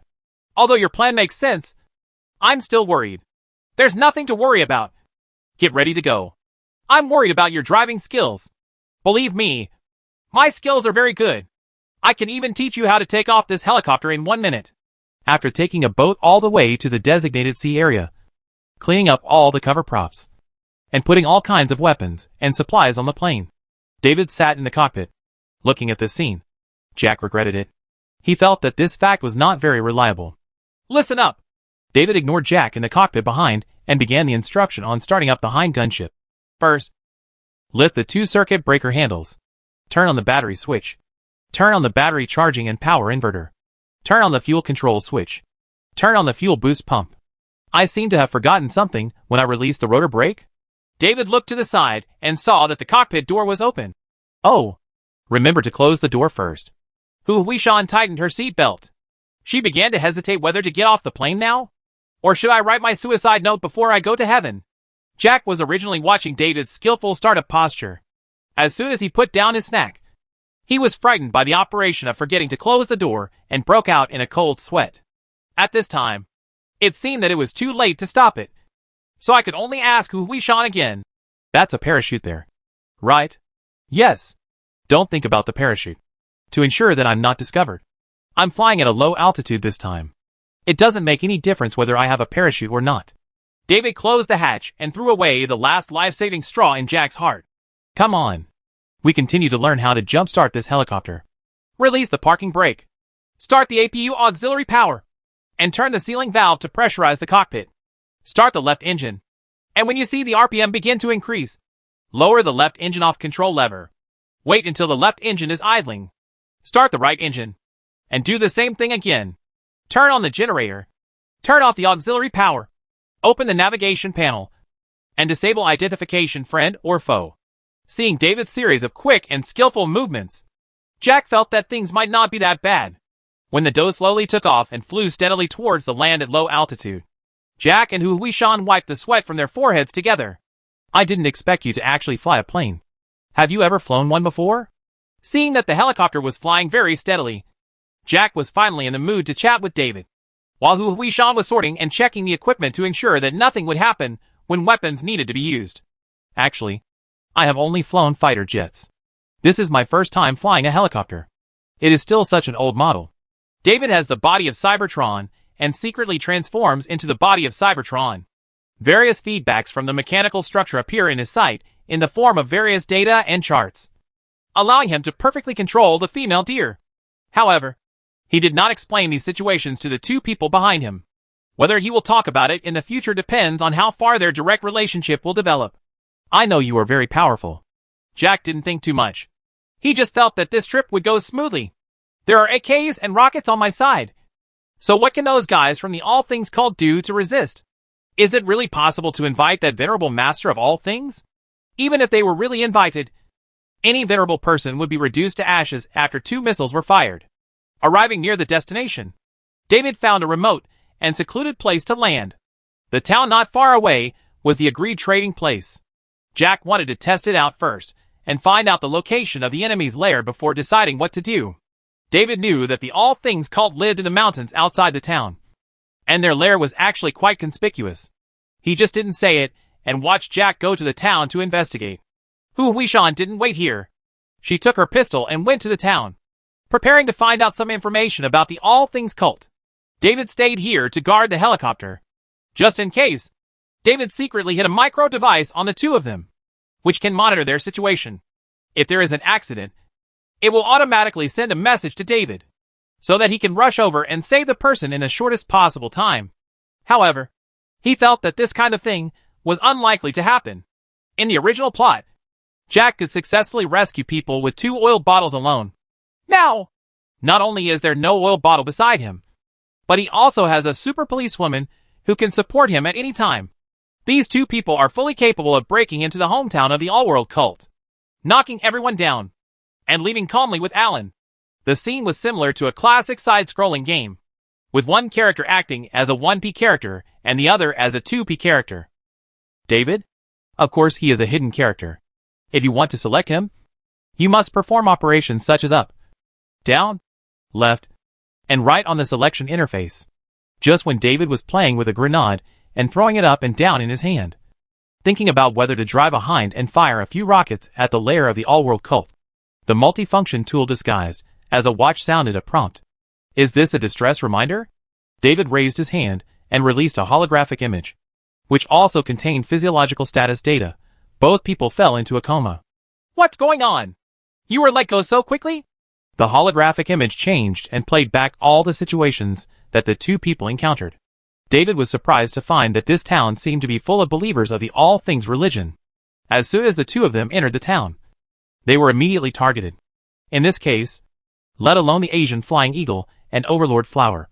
Even if Delta comes, it will suffer a big loss. With a wave of his hand, he put the Hind helicopter into the storage space. Currently, David's storage space was very spacious, and placing a helicopter was no longer a big deal. The holographic image in front of him was still playing, and it happened to show a figure in black robes. He rushed in front of Hu Huishan at a speed far beyond that of ordinary people and punched her unconscious. David's eyes narrowed slightly. Although this guy looked human, David could tell at a glance that this guy was not human. Isn't this one of Yamamoto Kazuo's men? Why are you here? Chapter 528, I can tell at a glance that you are not human. Enter stealth mode and fly into the town. David noticed that not long after he flew out, a large group of people carefully searched in the direction where he was staying. If he had stayed where he was, he would soon enjoy the warm hospitality of the locals. Continuing to fly forward, David soon caught up with the truck carrying Jack and Hu Huishan. The other party was very arrogant and had no intention of covering up at all, and the people around him didn't show any surprise when they saw 2 people tied up in the truck. David was in the sky, making sure that nothing happened to the 2 of them. Even Jack had woken up at this moment and was just pretending to be comatose, probably waiting for the right time. In this case, David stopped worrying and flew in the air in stealth mode, following the truck all the way out of the town and up the mountain, heading straight to the home of the cult of all things. Soon, the truck came to the mountain and drove into a fortress-like building that blended perfectly with the mountain. This fortress-like building looks small on the surface, but in fact it is directly connected to the interior of the mountain, and the space is very huge. This cave that extends in all directions is the home of the All Things cult. Jack and Hu Huishan had already woken up when they got out of the truck. The followers of the All Things cult, who were guarding them, also knew that they were awake and directly pulled them out of the truck. After checking that their hands were still tied tightly, they pushed them away. He led the 2 of them inside. David landed lightly and followed the group quietly. After walking through the vestibule and entering the fortress, you simply walk through, for a moment, and turn into a corridor. After walking a few steps further, the surrounding environment becomes no longer so regular. It should not be a purely artificial building at first. It is reasonable, taking advantage of the existing caves inside the mountain. After walking in the cave for a while, everyone led David to a rather vast hall. A young man with gray hair and beard stood on the steps. On a shelf next to him were 2 pieces of equipment, which seemed to be the other two pieces of the so-called arms of God. Jack also noticed those two items and greeted Hu Huishan next to him. Those are the two remaining weapons of God. Yes, these two are also God's arms. The speaker was not Hu Huishan, but the man standing on the steps next to the God's arms. He was the leader of the All Things religion. I believe that the other three God's arms. You brought it for me. Oh, I can't tell. Do you think I can hide such a big thing on my body? Jack now hoped that David would be alert enough to take off in a helicopter before being attacked. As long as he flies into the sky, no one can catch him. At that time, the God's armed forces were still in their hands, and there was still room for negotiation between the two sides. If the other party didn't get the things, they wouldn't directly kill a few of them. As long as you can survive, you have a chance to escape. It doesn't matter. Your companion will be our guest soon. I've been sitting here for a while. Who? The leader of the All Things cult was startled by the sudden unfamiliar sound. He immediately turned his head and followed the sound, and discovered that the young man who had stopped his men from kidnapping Chung Lear and then came to Europe with Fei Ying came from the intelligence. I moved a wooden bench and sat on the side as if watching a show. How did you get in? This strange situation left the leader puzzled. He definitely couldn't have been caught by his own men. There was no one of his own around this guy, and his hands and feet were not tied up. More importantly, no one informed him that he had caught this guy. The news he received was that only Fei Ying and the policewoman were caught. As for the other young man, everyone thought he was hiding in the forest outside the town. You came in with him. David flicked his right hand, and the flying knife he took out at some point grazed the rope that bound Jack and Hu Huishan's hands. The sharp blade cut open the upper part of the rope neatly. The knot. Now the two of them only need a little force to break free of the rope that binds their hands. The two reacted quickly. After noticing that the restraints on their wrists had become loose, they immediately untied the ropes and regained their freedom. At this time, the two of them did not bother to ask how David got in. What they needed to consider now was how to escape. Hey, do you have any plans? The two people ran to David's side in a few steps. Jack noticed that David was still wearing the very casual clothes and didn't seem to have any weapons on him. And he immediately became anxious. With so many weapons, you didn't bring any? At times like this, even having a pistol would be much better. Right? Yes. Get out! David took out the tactical vest with the pistol and magazine inserted, and handed it to Hu Huishan. This was not the first time that Hu Huishan saw David changing things randomly, but it still felt magical. If it hadn't been inappropriate at the moment, she would have asked David to change his position a few more times to get a closer look. He quickly put on his tactical vest, and then took an AK rifle from David's hand. Jack next to him stared at David with his eyes wide open and looked at David with disbelief. He took out two such outrageous things from his seemingly flat waist, when David casually took out a bunch of grenades and handed them to Hu Huishan. Jack couldn't hold back anymore and directly tugged on David's shirt to see how so many things were stuffed inside. Don't pull on my clothes! These are yours! Taking the pistol with a confused look on his face, Jack said, I don't want the pistol. I just want to see what's going on with your clothes. Is it possible that you also have a name called Doraemon? How come you can take out everything? Have you put away God's weapons? Of course. How about you stay where you are and let these guys pick it up? The bazooka? Brought it too. David still reached into his arms, and when he took out his hand again, what he held in his hand was indeed a rocket launcher. Everyone in the All Things sect has already been stunned. They just wanted to rush forward and capture these people again. But in just a few seconds, Hu Huishan changed from an unarmed and delicate woman to a woman holding an assault rifle, many magazines, and an M1911 pistol. They didn't dare to move after the devil female soldier with a string of grenades hanging sideways. They all raised their hands and kept them in place. They are indeed believers in the cult of everything, but they are not fanatics enough to ignore automatic fire and grenades. When David took out the rocket launcher and put it on his shoulder, everyone in the Wu cult was even more afraid to act rashly. In the entire hall, Jack was the only one who still had an unbelievable expression on his face. He kept reaching out to pat and touch David, trying to figure out how David did it. How on earth are they hidden on the body? It's unscientific to have so many and so big. Hey, forget it if you shoot randomly on me. Don't go down. After David warned Jack, he aimed the rocket launcher at the leader of the cult of all things. The leader was not surprised by David's various miracles. Instead, he looked as if, this is only reasonable. It seems you have something else to rely on. Because I am favored by the Lord of all things. I already know the true appearance of this world. It is just some small tricks. Do you think I have never seen it? The leader said that I have seen the world. And your little tricks can't scare me at all. Especially when the leader revealed two sharp fangs with a ferocious face in the next second. And jumped in front of David in an instant. David knew where this guy's confidence came from. I see. Hu Huishan and Jack were shocked. Hu Huishan had seen zombies, and already knew that there was incredible power in this world. What she once thought was a legend might very well actually exist. So I was stunned for a moment, but quickly recovered. Jack was really shocked.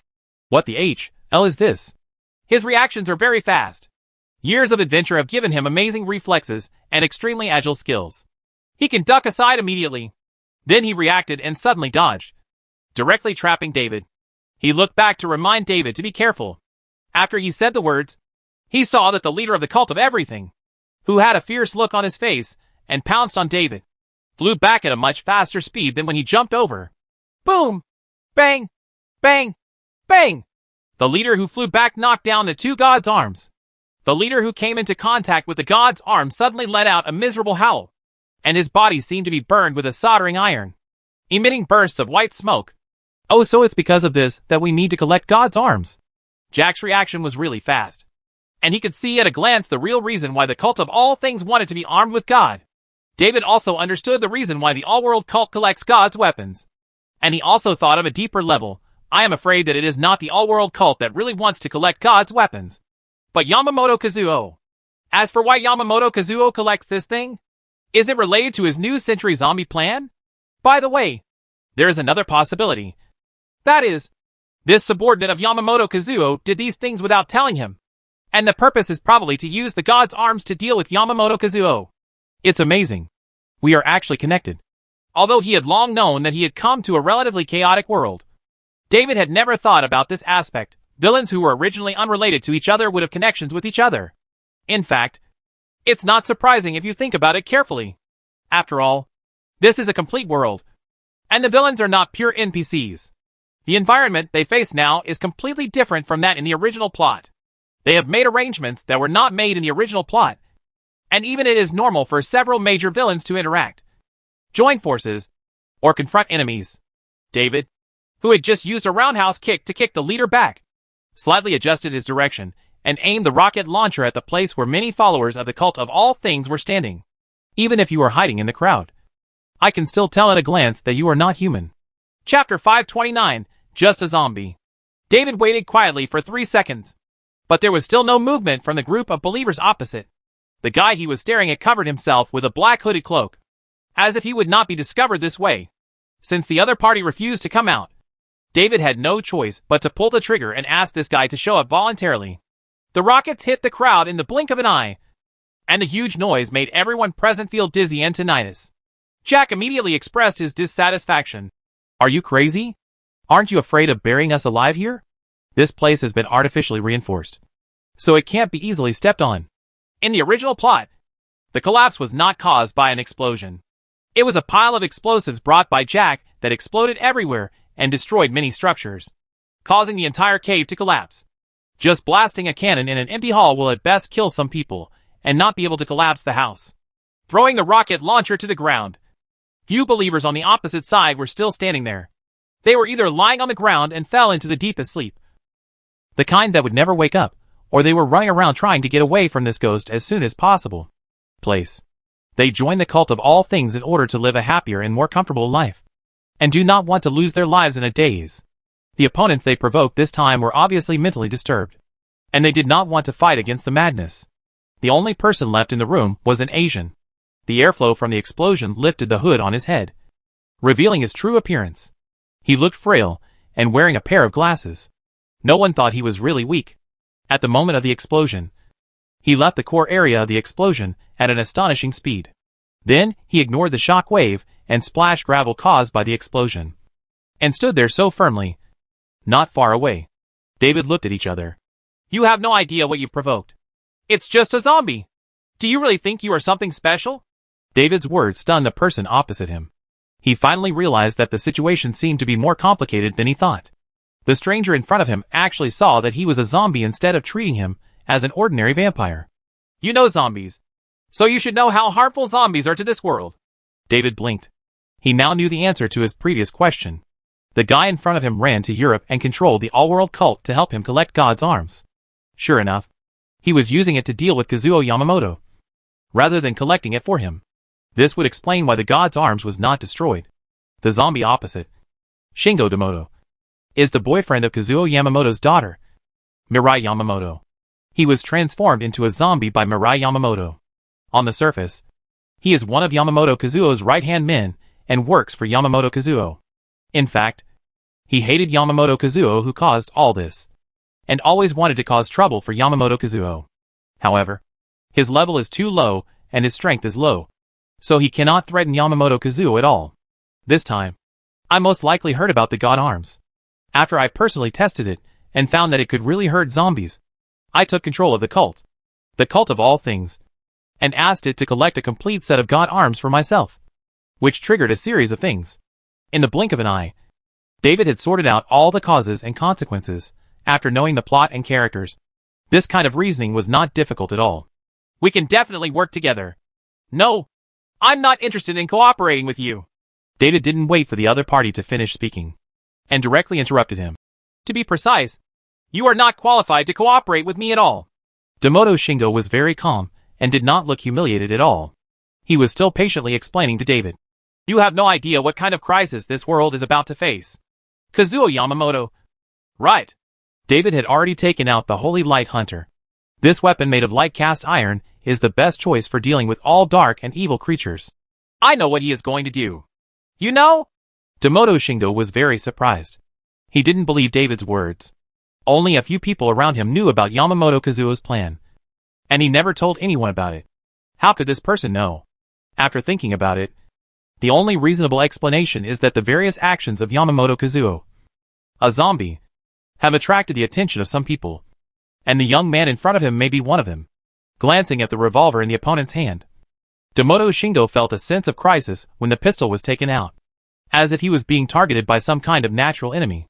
I wonder who this young man is. Could it be someone from the Holy See?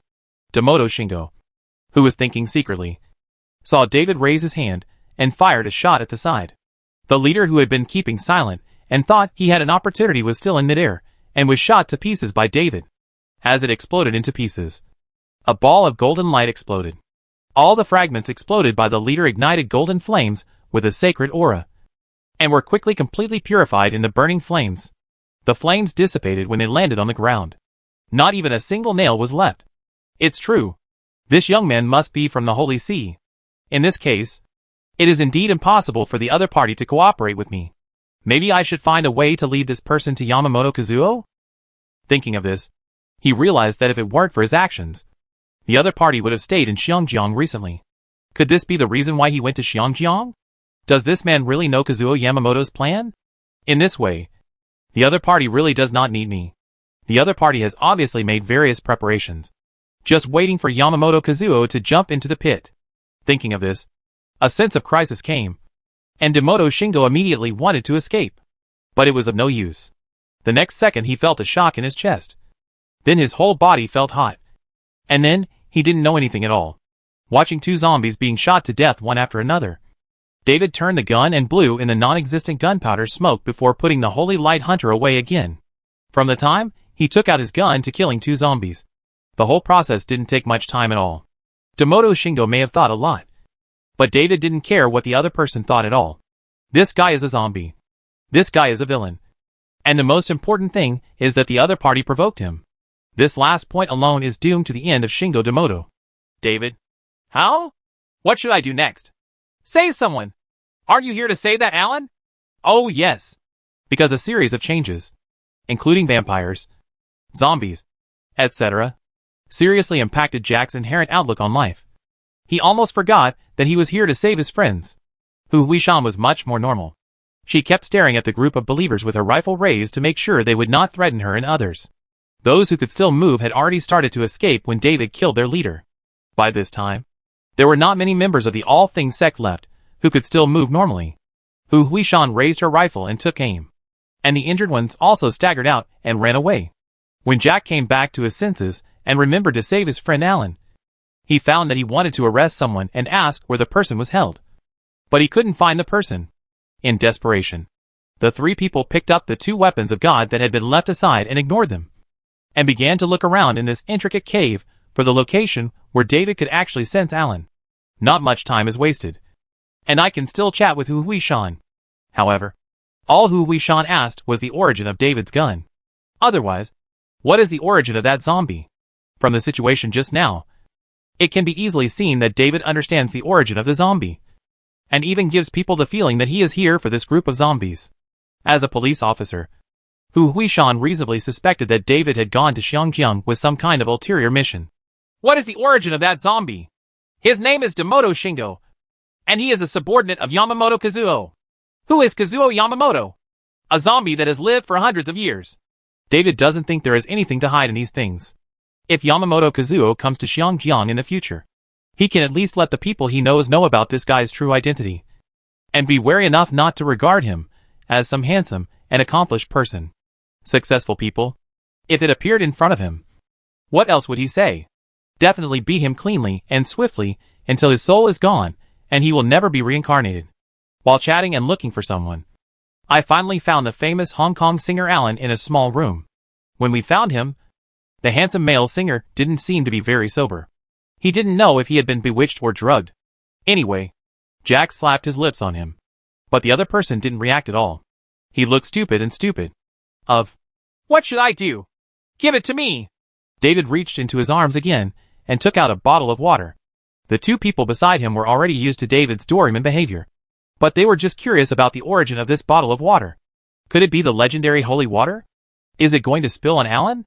In the past, Jack would never have believed such a ridiculous thing. But now he believed everything. Next time he went out, he planned to bring more amulets with him. Just as he was thinking this, he saw David unscrewing the cap of the bottle and taking a big sip, and then sprayed it all on Alan's face. Jack, who was wondering why he used this method, saw Alan waving his hands and wiping the water stains on his head and face in the next second. What's going on? Is it raining? Then he saw the surrounding situation. When he saw Hu Huishan, who was fully armed and holding an assault rifle, she immediately leaned back. When she saw Jack, her face was full of surprise. Jack, you came to save me! Yeah. Are you okay?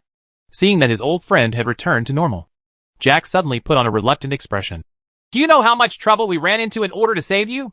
Remember to thank this person properly when you go back. David and Superintendent Hu. I wouldn't be able to save you without their help. Chapter 530. The door is open. Jack did not take the credit for rescuing Alan. If David had not followed him, even if he could find Alan, the final outcome would definitely be that he and Alan were trapped in the cult of all things and could not escape. All the God's arms will be taken away by the other party, and you may even lose your life. There was no way.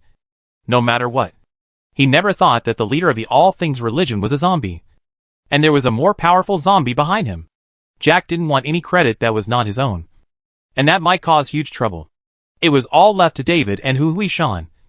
Even if they helped borrow 3 weapons of God from the Earl, they could find the lair of the cult of everything so quickly and rescue Alan. By the time a few people walked out of the lair of the cult of all things and came outside, Jack had already roughly explained the situation to Alan. So that's it. Although Alan seems to be crazy and stupid these days, he can actually think of everything, but his body seems to be out of control, and he can only be ordered like a puppet by the people of the All Things sect. But he really didn't know that the leader of the All Things religion was actually a zombie. Speaking of which, there are actually zombies in this world. It's really unbelievable. But the next second, he had to believe it, because under his gaze, the exorcist named David actually transformed into a helicopter out of thin air. In fact, not only Alan was shocked, but Jack and Hu Huishan were also frightened. You've been keeping this helicopter with you? Yeah, David replied to Jack. What else? Throw it away. With an expression on his face, everyone got on the plane and prepared to go home. First, they flew back to the cargo ship, then took a boat back to the Count, and finally took a private plane back to Xiangjiang. How much can your magic pocket hold? A lot of. After all, Jack's outlook on life had been impacted several times in a row. Jack's ability to accept it had greatly increased, and he quickly accepted this outrageous situation. Hu Huishan also boarded the plane, preparing to take off her tactical vest after takeoff. Only Alan stood next to the plane and was stunned for a while. He even walked back and forth and carefully touched it to make sure it was really a helicopter. Huh? What are you waiting for? Come up quickly. Oh. Hearing Jack's greeting, Alan realized that he should board the plane as soon as possible. But even after sitting in the cockpit of the plane, watching the cockpit door close and the plane engine starting, he still had an incredible feeling. Glancing over to the driver's seat, Alan asked in a low voice, "Who is this guy named David?" "I do not know." "Don't know?" Alan thought Jack was fooling himself. "You guys formed a partnership to rescue me. You said you didn't know who he was? Even if you don't want to answer, you don't have to come up with such a bad excuse. Will you team up with unfamiliar strangers? I originally didn't want to form a team with anyone, and this David was specially invited by Superintendent Hu. If you ask me, you might as well ask Superintendent Hu. I know you can't be of much help." After escaping from danger and regaining their freedom, Alan and Jack resumed their original attitude of losing friends, and the emotions just now were all invisible. Jack even stabbed Alan in the heart with a knife. "I only know that David seems to be dating Lure." "What? Dating Lure?" "Yeah. If he hadn't happened to be dating Lure, he wouldn't have met the people from the All Things cult who wanted to kidnap Lure. So he wouldn't have been involved in this matter." At this point, Jack suddenly felt that Alan would good luck. "If it weren't for this, I wouldn't be able to save you today." Alan opened his mouth to say something, but in the end, he said nothing and sat quietly in the cabin. Seeing him like this, Jack stopped provoking him and began to comfort his friend again. Both of them were emotional losers.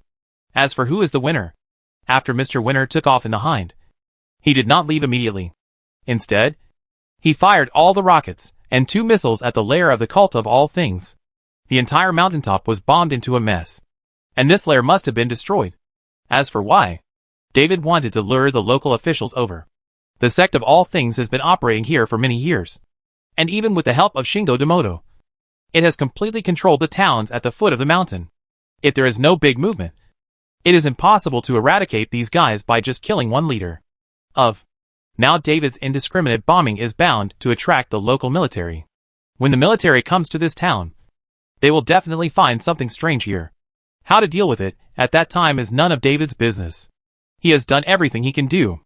If he ignores it and allows the All Things sect to continue to flourish, he will not be the unlucky one. After what happened today, he believed that he would definitely become the #1 target of the All Things cult, and he would definitely not be disturbed by these guys in the future. After briefly explaining his thoughts to several people in the cabin, David controlled the Hind helicopter to fly towards the seaside. Although it was daytime, David still maintained an ultra-low altitude flight and successfully returned to the freighter before the army locked onto him. After taking various props to cover up, and seeing that the helicopter was re-hidden by the crew, David found an opportunity to collect the dough again, and the freighter began to return. This journey was much easier than when we came here. The people have been rescued, and the god's arms promised to be collected by the Count have been obtained. A few people can even enjoy the sea breeze on the deck and enjoy the Mediterranean scenery comfortably. "David, thanks to you this time." Jack found an opportunity to talk to David about God's arms alone. "I want to know one thing." "What?" "Since God's arms has a special effect on zombies, why do you seem to not care at all?" "Because I have enough better weapons and equipment in my hands." David reassured Jack that he was indeed not interested in the God's arms, and would not suddenly snatch things away. "And although that set of equipment is called the God's arms, but it's actually not that powerful." "I see." Jack nodded, knowing that the reputation of the so-called God's armed forces was mostly spread by the world. It itself did not have such great value or power at all, so real exorcists simply looked down upon it. "Besides, are you from the Holy See?" "No." This answer is quite unexpected. Jack always thought that David was an exorcist of the Holy See. Even if he wasn't, he should be inextricably related to the Holy See. He also wanted to ask David for some crosses, holy water, amulets, etc. with real effects. How could he have expected that the other party would deny it so simply? "If you encounter something similar and need to deal with it, you can come to me at any time." David guessed what Jack was thinking, so he didn't say it too harshly. "I opened a business house in Xiangjian to take on various commissions." "Oh, I already know this. It also includes helping people find something they want. That would be best. If possible, could you help me get some really effective amulets? Crosses or something like that?" "No problem. This kind of thing is very simple." David can help Jack rub a few pieces at any time. But he still needs to be paid. Since he has opened a company. Of course he must run it seriously. Jack is not short of money. He previously auctioned a Holy Spirit sword for 3 times. 100,000 pounds. After completing the task entrusted by Hu Huishan and successfully rescuing Alan. He can also receive a reward from the police. Before the company was fully renovated and officially opened for business. David had already completed 2 commissions and earned 2 substantial amounts of income. Which was a good start. When David and Hu Huishan returned to Xiangjiang together. Chung Lear didn't pursue David's behavior of simply saying hello, and then running away. What's more, David ran to Europe and rescued her friend. However, when picking up the plane, Chung Lear just said hello briefly to Jack and Alan, and had no intention of getting close to his old friends. Seeing that Chung Lear was holding David's arm from beginning to end, the 2 men left voluntarily, planning to find a place to drink and eat, and then take a bath to get rid of bad luck. It may take me a few days to go back to the police station to report the entire operation to my superiors. And it will also take a few days to get your reward. Thinking of this, Hu Huishan felt a headache because she didn't know how to write this report. Write it truthfully. There is just too much outrageous content. Just make it up and make it up. It seems like this is the only way. The only good thing is that this time, it is not considered a formal action. So it is easier to fool around. Do you need me to take you back to the police station? No. I'll just take a taxi myself. Hu Huishan glanced at Chung Lear next to David. The other person's eyes wished that she would disappear immediately, so that she would not stay and be a light bulb. After waving goodbye to David and Chung Lear, Hu Huishan left the airport and went straight to the police station. David followed Chung Lear into the Rolls-Royce where Chung Lear usually sat, and learned about the company's situation immediately. Is the decoration finished? So soon? Office decorations are all very similar. The floors and walls have already been finished. It's just a matter of setting up partitions and placing office supplies. What's more, their company doesn't need to have a dedicated work area for employees, so it's easier to decorate. Would you like to go take a look? Okay. David checked the time. It's a bit late to have lunch and a bit early to have dinner at this time. It's better to go take a look first, then have dinner, and then go home to rest. While he was thinking this in his heart, Chung Lear came up with another plan. Then let's go visit the company first. And then go to my house for dinner together. You're home? Yes. Chung Lear said matter-of-factly. Daddy wants to meet my partner. Is this normal? Don't worry. It's just an ordinary family dinner. Chapter 531 Life Record. Chung Lear said it was an ordinary family dinner. But David thought it was unusual. Chung Lear's father looked at him strangely, reminding him of Gwen's father, Chief George Stacy. Fortunately, Chung Lear's father is not the police chief. And Xiangjiang is not a place where just anyone can hold a gun. So David didn't have to worry about halfway through eating. And the other side suddenly took out a troll and hit him in the face. The meal was a bit dull. And David left immediately after Jing finished the meal. Mr. Chung asked the driver to take David back to the apartment. And he stopped his daughter, who wanted to take David back together. He was worried that her daughter would send him out directly. After decades of ups and downs in the business world, Mr. Chung, who has never seen anyone, has confidence in his own vision. This young man named David. His daughter may not be able to grasp it. David didn't know what exactly Mr. Chung and Chung Lear talked about. After returning home to Tianxiahui after having a dinner that was not very good, David directly picked up Sophia and gave him dessert. I've been out for a while, and I miss you. After 2 hours of small activities, David and Sophia chatted about recent events. Only then did David learn that something happened at Manhan Tower during his trip to Europe. A man named Wang Rong set up a trap to trick Boss O and almost made Boss O angry to death. Fortunately, Sophia was by her side and quietly used some means to save Boss O's life. Because Wang Rong made an appointment to compete at the Manchu house, and the Boss O was ill again. Sophia followed O Jiawei and Zhao Gangsheng to find Long Kunbeo for help. After learning that Long Kunbeo could not do the Manchu banquet, she went to find Liao Jia. But Master Liao Jia hasn't cooked for a long time. And now his physical fitness and perception are all very poor. The yellow croaker soup he made before. Wow, that tasted. Sophia thought for a long time, but couldn't think of a suitable metaphor. In the end, I can only say, it's better than what I did. Liao Jia is considered one of the top chefs in the entire Chinese food industry. But he was judged by Sophia as not being as good as herself when she just learned to cook. You can imagine the extent of his regression. Thinking of this, he suddenly became curious. How unpalatable it was. Is Manin Tower closed now? Everyone has run away. And only me, Jia Hui, and Hong Kong students are left in the Manhunt building. There are only 2 or 3 kittens, and none of them can be a chef. How can we still operate? The remaining people were bribed by Huang Rong and ran away. Oh, this Huang Rong is obviously a businessman. But he always wants to prove that he is a good cook. While he is issuing a challenge as if he wants a fair duel, he is secretly using all kinds of underhanded tricks. He is really both upright and upright. David has always despised such people. However, if you want to have fun, let this guy jump around for a few more days. Later, David told Sophia everything he had experienced. After hearing that David had killed another zombie, Sophia curiously asked David if he had gained anything wonderful again. Ever since he discovered that killing zombies and evil spirits can gain negative energy and use it to perfectly master the power of shadow, death, and evil, David told Sophia about this. But this time after killing Shingo Demoto, David not only felt that he could bear more negative energy, but even more wonderful changes took place in his body. What has it become? There is a feeling of watching Brinia from God's perspective. As long as he sinks into the depths of his mind, David can see Brinia and many different worlds, including this one. From this perspective, the world he is currently in is very far away from Brinia, much further than the bubble that symbolizes Azeroth and the Marvel Universe. But it is quickly approaching. In addition, he could feel that if he continued further, he could even directly affect or even interfere with these worlds through his own thoughts. So smart. Perhaps after a while, I can directly merge this world with Brinia into one world, and then place the entire Hong Kong at any location in Brinia. David looked at Sophia. What do you think about placing the Hong Kong River next to Thailand Port?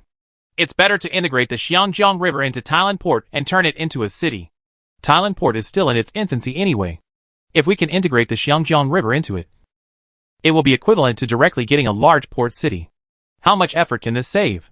Sophia also thought of another question. Can David build Brinia in this way in the future? No. There are too many hidden dangers. He didn't even think about whether to do this time. If he really wanted to move a city, the problems that needed to be solved were not something that could be explained in 2 or 3 sentences. Occasionally 1 or 2 exceptions are fine, but any more will just cause trouble for yourself. As he was talking, David noticed that Sophia had stopped talking and looked at her strangely. He thought she was asleep, but he didn't expect her eyes to be wide open, staring straight at him. What's wrong? I just feel like you are getting further and further away from ordinary people. Listening to David's description, Sophia suddenly felt that maybe one day, David would disappear out of thin air.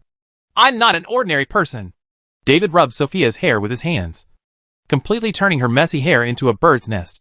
How can an ordinary person be so powerful? Taking you to travel to different worlds? That was not what I meant. I know. David reached down and grabbed it hard. Don't think about those illusory things. I am not an ordinary person, and you are not an ordinary person. So we have enough time to get along with each other. As for the future, no one knows what the future will look like. Even if the future can be predicted, it is only one of countless possibilities, and does not mean it is absolute. So there is no use worrying about these things. Just enjoy the moment. Sophia hummed twice, adjusted to a comfortable position, and closed her eyes to sleep.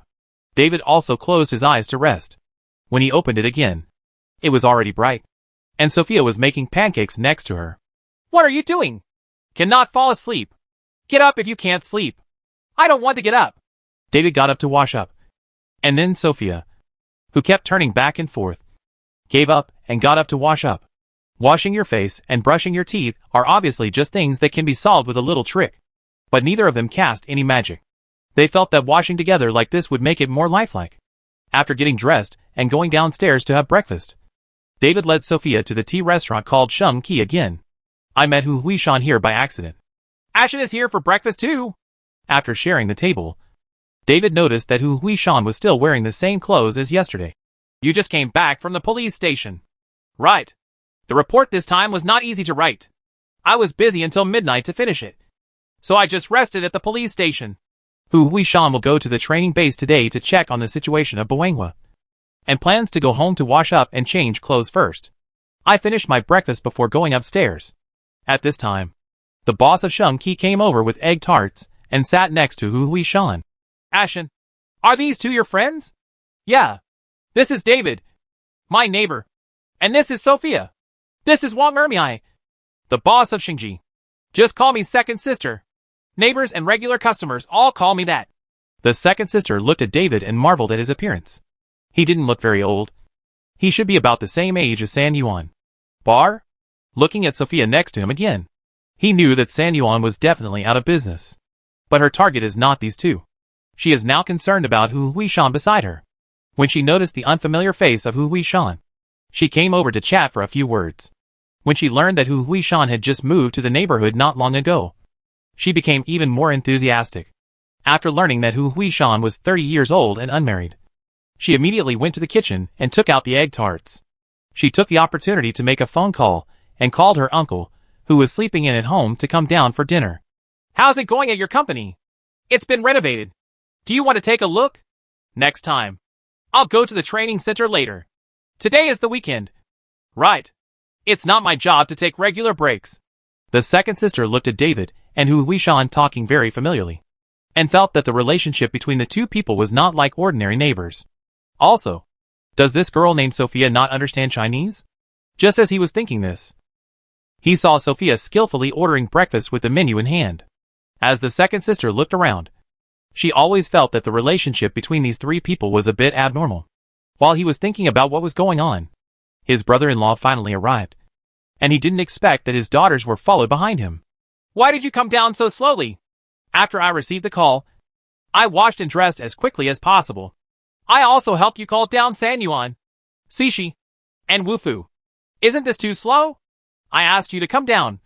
Why are you calling them? That's right. I finally wanted to sleep in on a weekend, but I was disturbed by the young student. The girl with short hair looked unhappy. She was even more unhappy when she heard that her mother didn't want to call them at all. Anyway, we're all down. Let's have breakfast and go back to sleep. The tall, muscular man, with a slightly anxious hair, didn't take the complaints of the girls seriously at all, and asked the second sister with a smile. What's going on? Are you urging me to come down urgently? Has Xingji been robbed? Bah. What are you talking about? I asked you to come down so that you can get to know Miss Hu. But it seems you don't have much chance. What Miss Hu? The tall and muscular man looked around, and soon noticed Hu Huishan and the others who were looking over here, and recognized Hu Huishan's identity at a glance. Superintendent Hu, I didn't expect to meet you here. You are Inspector Chen from the Ordnance Forensics Division. Chapter 532 Teacher He's Extracurricular Tutoring. Who is that woman? I feel like Xiaosheng is so reserved that he doesn't dare to speak loudly. The second sister and her daughter were sitting at another table, and they all looked at Hu Huishan. The girl wearing glasses is curious about who this new face is. How did my mother know this Miss Hu? That's Superintendent Hu Huishan, the chief instructor of Boanghua. The short-haired woman also recognized Hu Huishan's identity at this time, and learned about each other's identities for her mother and two younger sisters. Superintendent Hu? Isn't that several levels higher than Xiaosheng? Several girls were wondering how their mothers knew Superintendent Hu, and they all turned to look at their second sister. I just met her too.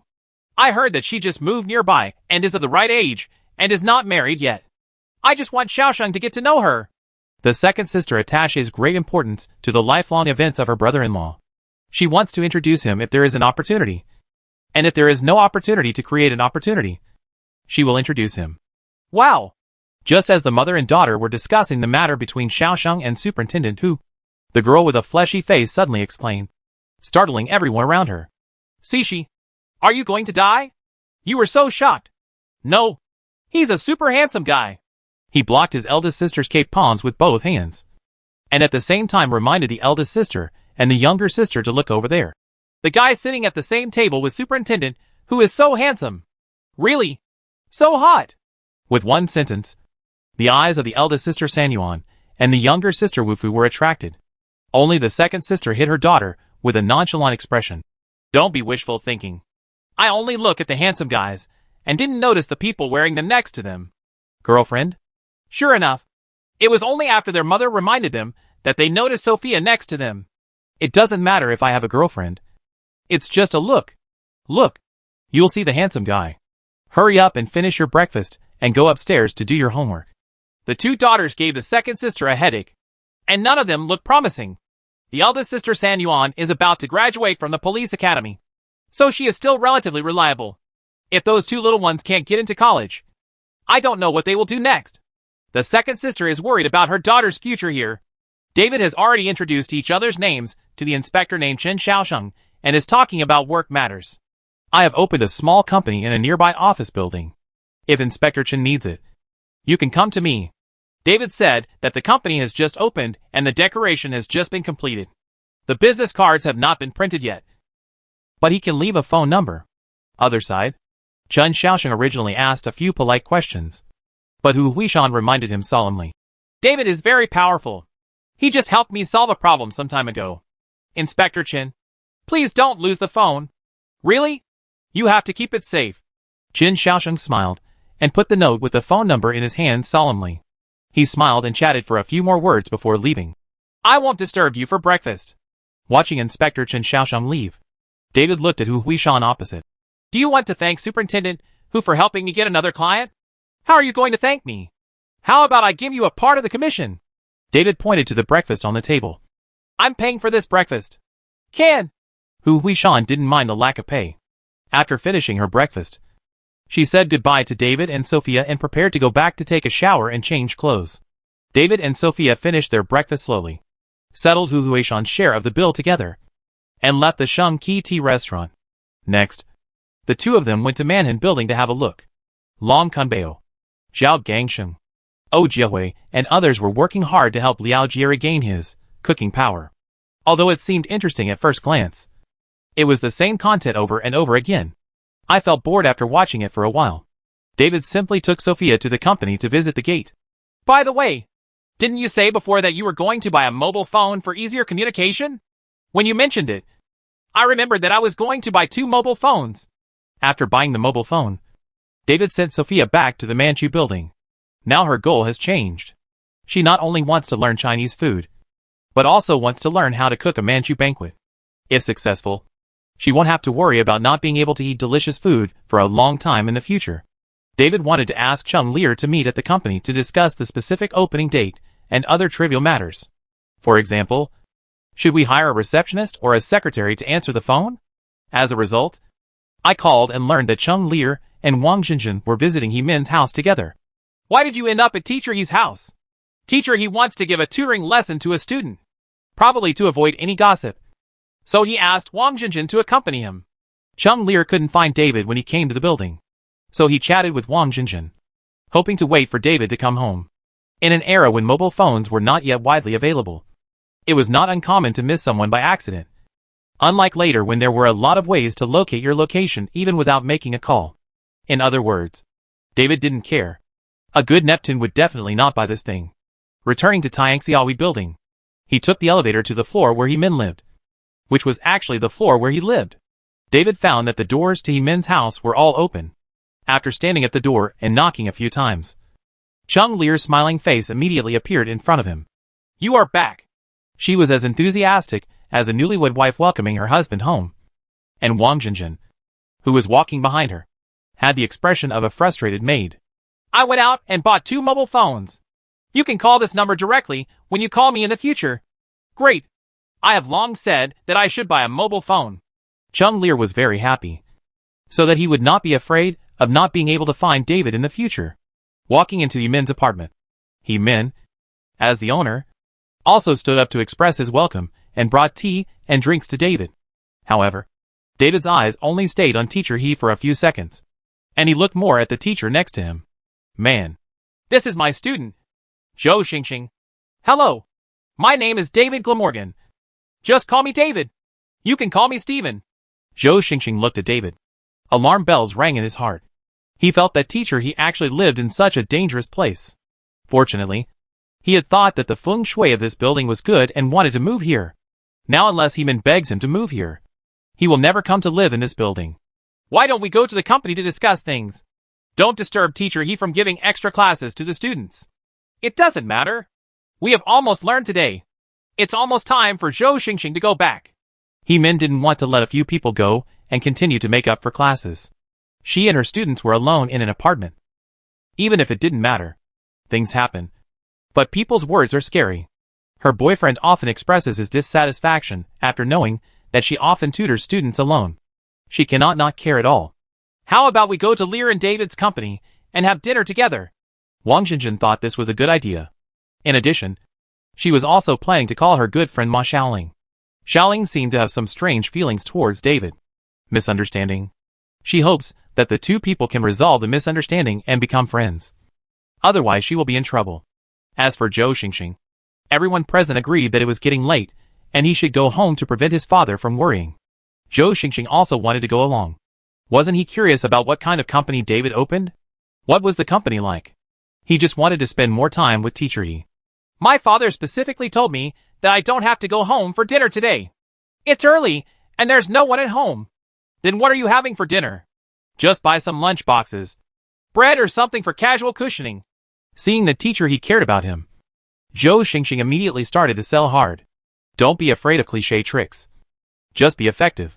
Zhou Xingxing successfully won the sympathy of Teacher He and took him to visit David's company, and then go to dinner together. The group arrived at an office building not far from Tianxiaoyi, and met Ma Xiaoling smoothly at the door of the building. You came so quickly? We happened to be talking about work nearby. Ma Xiaoling still disliked David. Although she secretly checked and confirmed that Xinjin had not been enchanted or drugged, she still suspected that something was wrong with David. They went upstairs together. During this period, Ma Xiaoling learned that David had opened a company called Wanchuwu, which accepted various commissions. She frowned, suspecting that the company David opened was in the same business as her Linglingtang cleaning company. No, my business scope is very wide. I just finished a hostage rescue job a few days ago. Only Chung Lear present knew the situation, and the others thought David was joking. Rescuing hostages? Isn't that the job of the Flying Tigers? Zhou Xingxing, pretending to be a student, is the #1 shooter of the Flying Tigers, and he will not allow anyone to take their job casually, even for bragging. The hostages were captured in Europe, and there was nothing the Flying Tigers could do. Although it sounded logical, several people still didn't believe it, and they just became a little curious about David's company. So what exactly does your company do?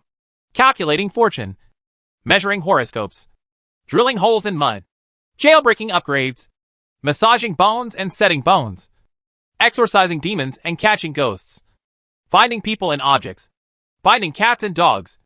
Any commission that interests me will be followed. Just like the name of the company. Do everything. You can understand everything else. What does jailbreak upgrade mean? He Min listened to these outrageous remarks, and became more and more certain that David was just talking nonsense. That's the literal meaning. Upgrading can be understood as an upgrade exam. So does jailbreak really help people escape from jail? If you can convince me to agree. There are many prison scenes in Hong Kong movies, and one day someone might ask me to help them escape. David emphasized in the end that whether he would accept the offer or not would depend on his personal wishes. Money did not mean that he could do anything. To put it bluntly, he started this company more for fun, and whether he made money or not was less important. Hearing this, Zhou Xingxing suddenly thought of something. While He Min was walking away, he approached David in a low voice. I have a commission. Do you want to take it? What's up? Help me with my homework. Chapter 533 Small Business. In the end, Zhou Xingxing did not place an order and entrusted David's Wanchuwa to help him with his homework.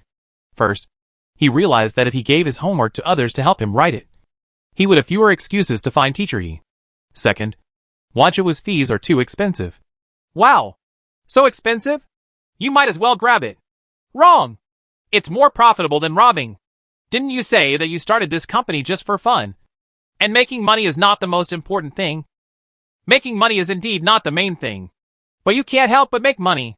After chatting for a while with Zhou Xingxing and deciding on the style of the company's signboard and business cards with Chung Lear, a group of people directly found a restaurant nearby and settled down for dinner.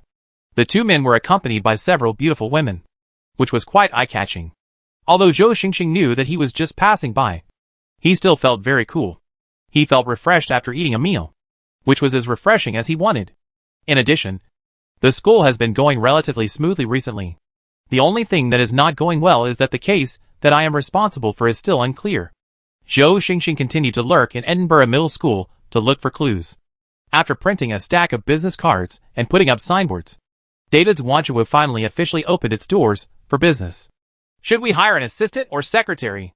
I'm sure you'll be hired. I've already sent out the recruitment advertisement. I'll work part-time for a few days during this period. Chung Lear slapped the newspaper in his hand on the desk and pointed to the advertisement he had posted. The headlines on the front page are quite eye-catching. I originally wanted to fight for a month, but my dad said that only a week is enough, and a month is not enough.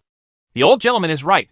Based on the habits of Xiongjiang people, advertising for a month continuously will really make people feel disgusted.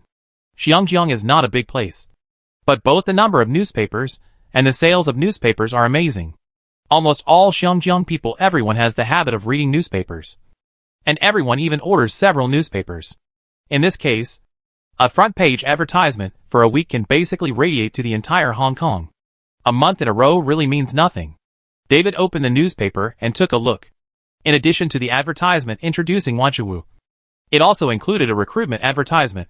Wanchuwu is recruiting an assistant and front desk person. The salary is negotiable. It comes with an address and contact number. Since it is a company phone number, the contact time is limited. Do not call this number outside this time period. No one answers when you call.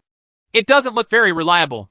David, the boss, thinks this strange company is unreliable, let alone ordinary people. It is estimated that most people have similar thoughts after seeing this advertisement and regard it as a boring prank by some rich young man. In fact, Chung Lear also felt that this company was more like a joke. But her original intention was not to make Wanchuwu bigger and stronger, but to find a reason to spend a long time with David. Just like now. She said that the company may have many people coming for interviews in the future. As the boss, David should not run around recently and sit in the company until the only staff member is confirmed. Can I just leave this matter to you? You are the big boss. Of course, it is up to you to decide. The two people were discussing the interview when a man with a prominent nose walked in. Because there are only two people in the company. When David and Chung Lear were talking, the office was not closed in order to see outside. So after Jack came in, he quickly found the real owner. Congratulations. Great opening. David stood up and said a few polite words. I'm so happy.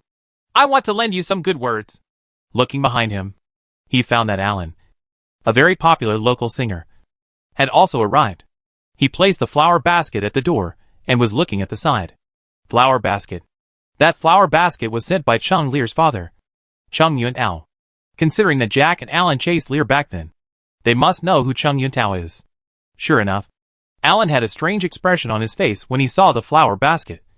But after so many years, he didn't struggle with it all the time. He quickly put on a smile and expressed congratulations to David. David is his savior. He has to come to support the company no matter what. Even if he is in a special situation, and there are always a bunch of people following him wherever he goes. In addition to being a celebrity himself, Alan's appearance has attracted the attention of people from other companies on the same floor. Sorry, I can't stay long. It doesn't matter. The fact that Alan came proved that he was a grateful person. After chatting for a few words, Alan said goodbye to everyone and left. Alan is very busy. I took the time to take a detour on the way to the show today.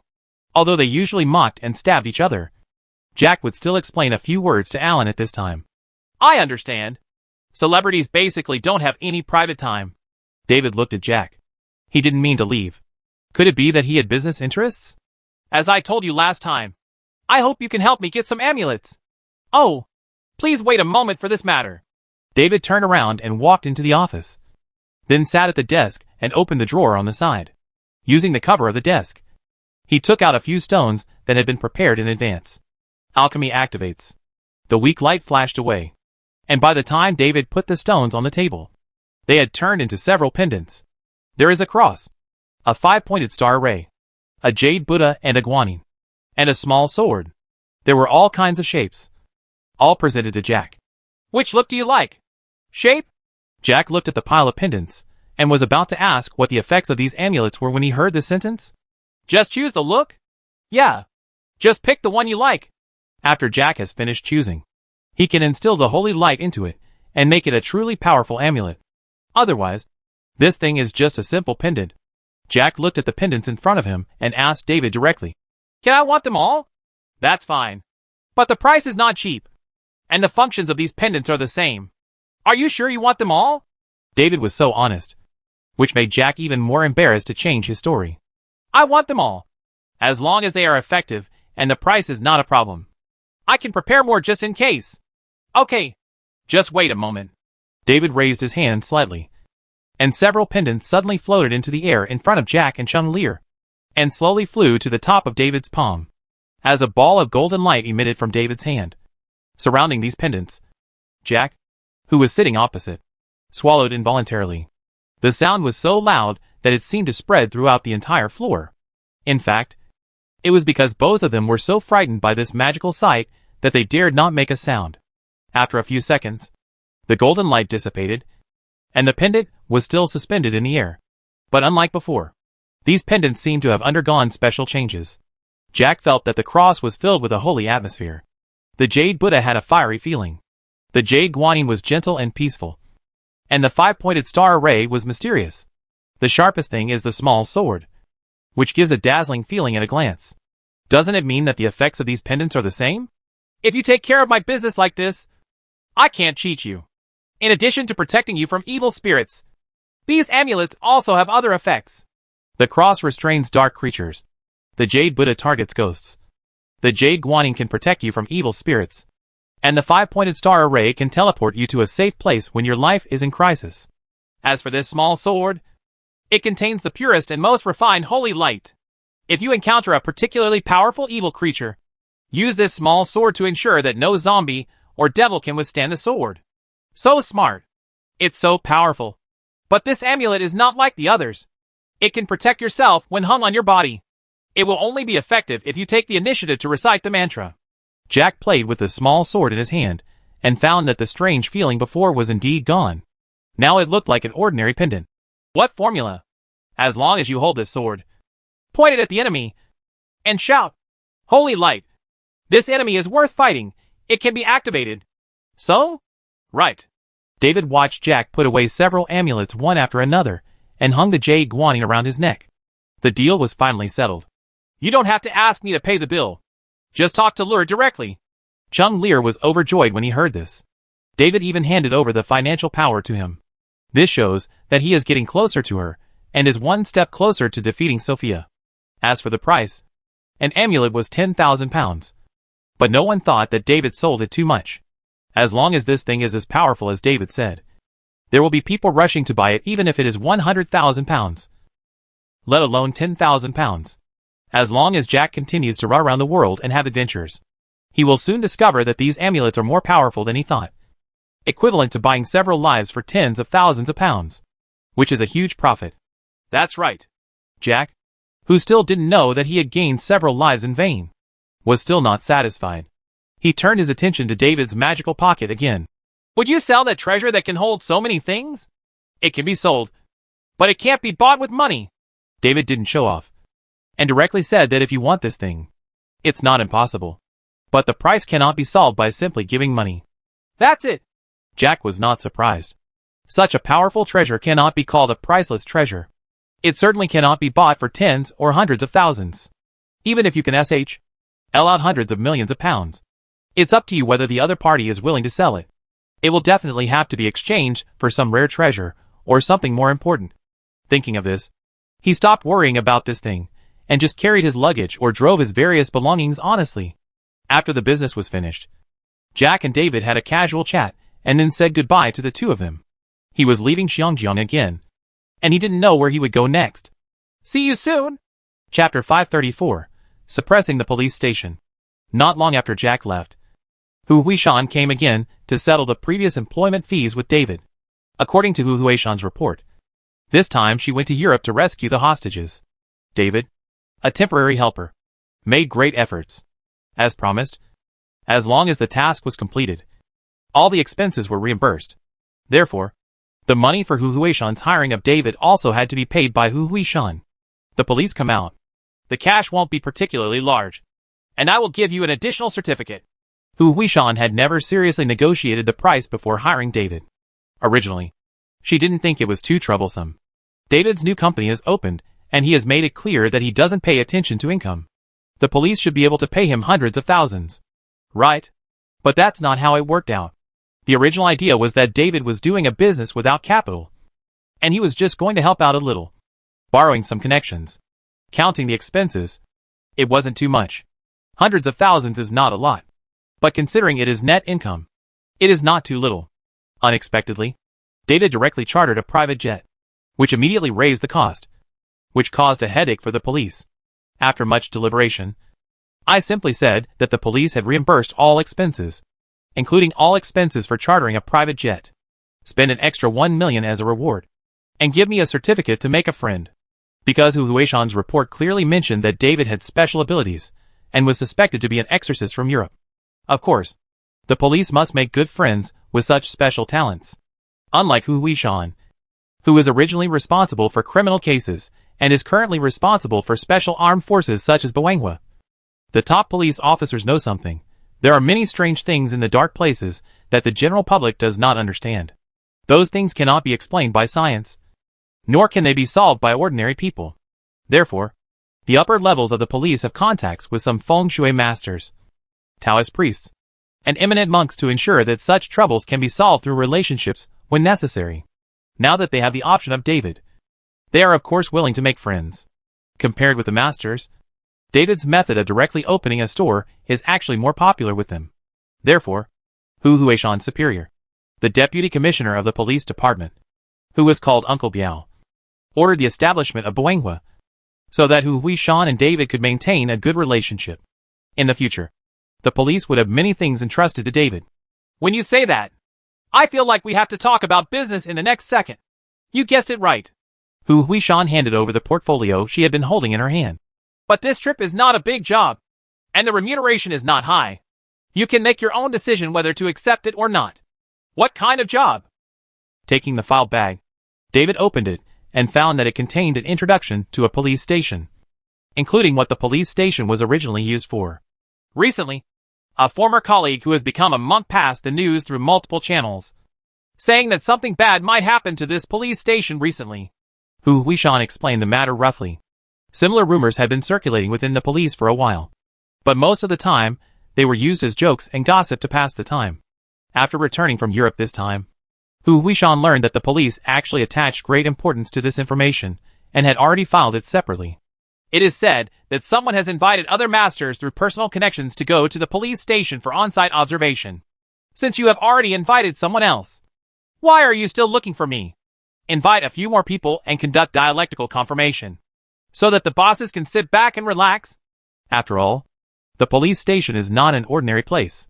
If something happens to the police station, the impact will be too bad. Not to mention the entire police force. The entire Hong Kong officialdom will experience a major earthquake, so it cannot be overemphasized. So you just want me to go over there and have a look to make sure there's nothing weird happening there? Yes. Sounds like free money. You can get 100,000 yuan for one trip. From a financial point of view, you would be a fool not to do it. But when David saw the detailed introduction above, he realized that the 100,000 yuan might not be very profitable. This police station was renovated from an officers' club during the Japanese occupation. When the Japanese army was defeated, the officers committed collective suicide here. Later, in order to suppress the evil and evil spirit here, it was converted into a police station. I wanted to rely on the righteousness and yang pressure of the police station. Make this place. If it was just like this, it wouldn't be enough to attract David's attention. After all, Xiangjiang is such a big place. During the Japanese occupation, it was full of military camps, gun towers, and clubs. Later, these places were demolished or rebuilt. David will realize that this money is not easy to make. It is when he sees in the file that among the group of officers who committed suicide, the leader of the group of officers was called Issey Miyake. Seeing this, David knew that something was going to happen in this police station. What's wrong? Hu Huishan noticed David's reaction, and an unpleasant feeling immediately arose in her heart. Something was really going to happen. Right? But making a judgment just by looking at the archives? Is David really that powerful? It's really that powerful. The expression on your face is too obvious. David stuffed the file back into the paper bag and handed it back to Hu Huishan. He must take all these things back and cannot leave them here. I have taken over this job. When will we set off? You can do it at any time. But give me a call before you leave so I can say hello and coordinate with the police station in advance.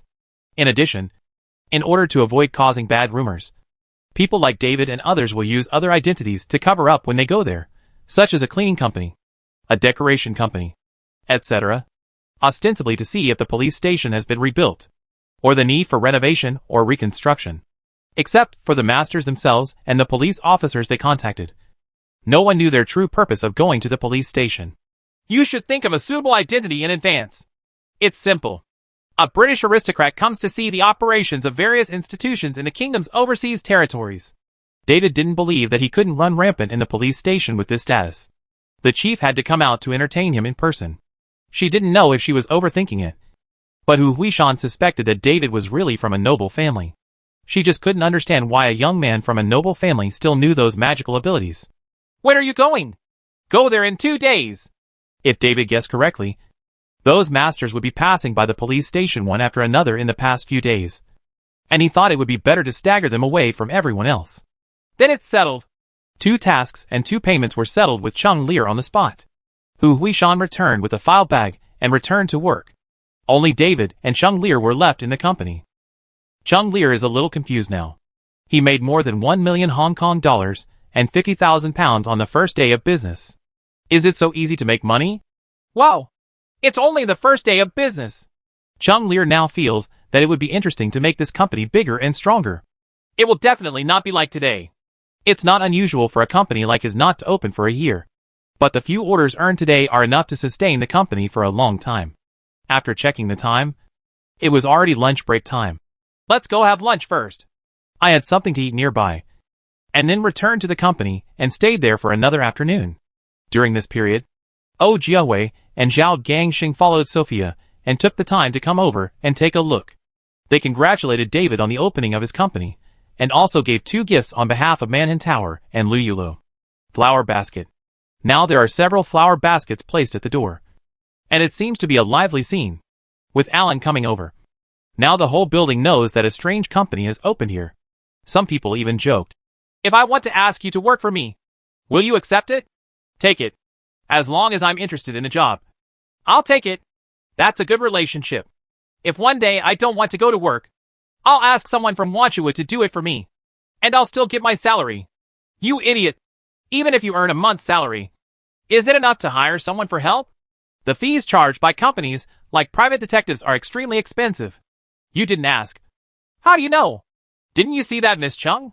She is the daughter of the Chung Group. The buildings your company rents now are owned by others. Will the company opened by the eldest lady earn your small change? Generally speaking, although people would come over from time to time to take a look at the excitement, they did not attract onlookers. After all, everyone was at work and very busy.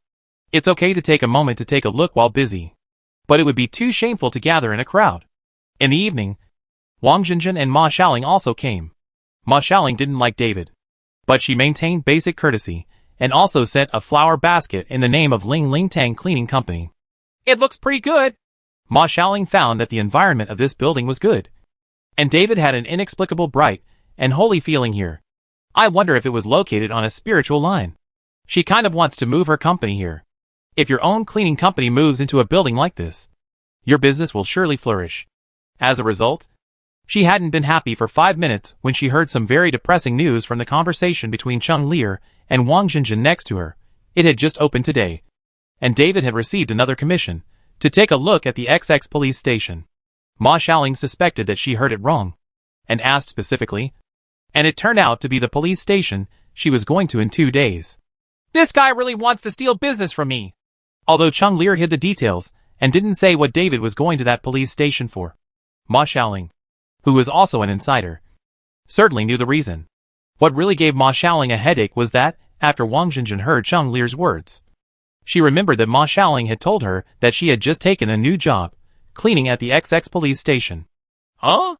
Xiaoling, the job you just took was also from that police station. Right. Wang Jinjin didn't know the inside story, but she vaguely felt something was strange. What a coincidence. That's a police station that was renovated from an old building, so there must be a lot of problems. Wang Jinjin felt that Ma Xiaoling's explanation made sense, but Ma Xiaoling was doing cleaning. And what kind of job did David take? Pretend to be a British aristocrat to scare the devils and monsters from all walks of life. Chapter 535 Monarchy Offline System. David did not explain, and Wang Jinjin did not ask further questions. She has such a personality. She feels that David just doesn't want to talk without a detailed explanation and won't keep asking questions. In fact, as long as Wang Jinjin asked, David would tell Wang Jinjin very simply that he was actually there to exorcise demons and catch ghosts. If Wang Jinjin was curious, he would also perform holy light or magic. Although David's arcane magic is not very sophisticated, it is not difficult to suppress a few ordinary people. Wang Jinjin didn't ask, so David naturally didn't say anything. Ma Xiaoling on the side was secretly relieved. She was not going to tell Wang Jinjin her real job, because not everyone could accept these things. Wang Jinjin was just an ordinary person, and she felt that keeping Jinjin away from monsters and monsters was the best choice. Chung Lear secretly rejoiced that she knew David's secret, but Wang Jinjin didn't know it, and David had no intention of telling her. It was obvious who held more weight in David's heart. At this moment, Chung Lear told her father what he said. This young man cannot be conquered by just any woman. This kind of warning to remind her not to get into too deep was directly understood, as only she can conquer an outstanding man like David. It's getting late. Let's close the door and get off work. It was already evening when Wang Jinjin and Ma Xiaoling came. At this time, there were only a few unlucky ones who were still working overtime in the whole building, and most people had already left work. Ma Xiaoling wanted to ask David if he wanted to compete with her for business, but since Wang Jinjin was around, it was really hard to say anything. So I might as well wait a few days before saying hello when Wang Jinjin was no longer around. However, in this case, we must first determine when David will go to the police station. David, when are you going to go there? I haven't decided yet. It may take a few days. David was surprised.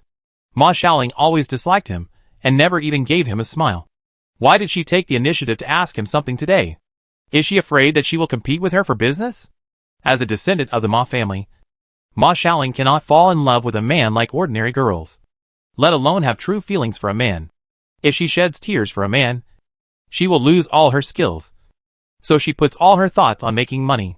Could it be that Ma Xiaoling was upset when she saw such a high-quality man in front of her, but could only look at him, but not eat him? Well, it makes sense and is logical. Let's go together then. Could it be that I guessed wrong? Ma Xiaoling would rather not be the successor of the Ma family than to take down herself. Is she finally going to launch an offensive? Feeling shameless for a while, David promised Ma Xiaoling that he would notify her in advance on the day he was going there. See you then? After Ma Xiaoling got the answer, she pulled Wang Jinjin and said she was going shopping nearby, and immediately separated from David and Chung Lear. In fact, she still had the idea of finding out David's true identity in her heart. She just took this opportunity to see what David was capable of. It would be great if he could find out his whereabouts through the spells he used or something else. David walked around the neighborhood with Chung Lear, drove her home late at night, and then returned to the apartment by himself.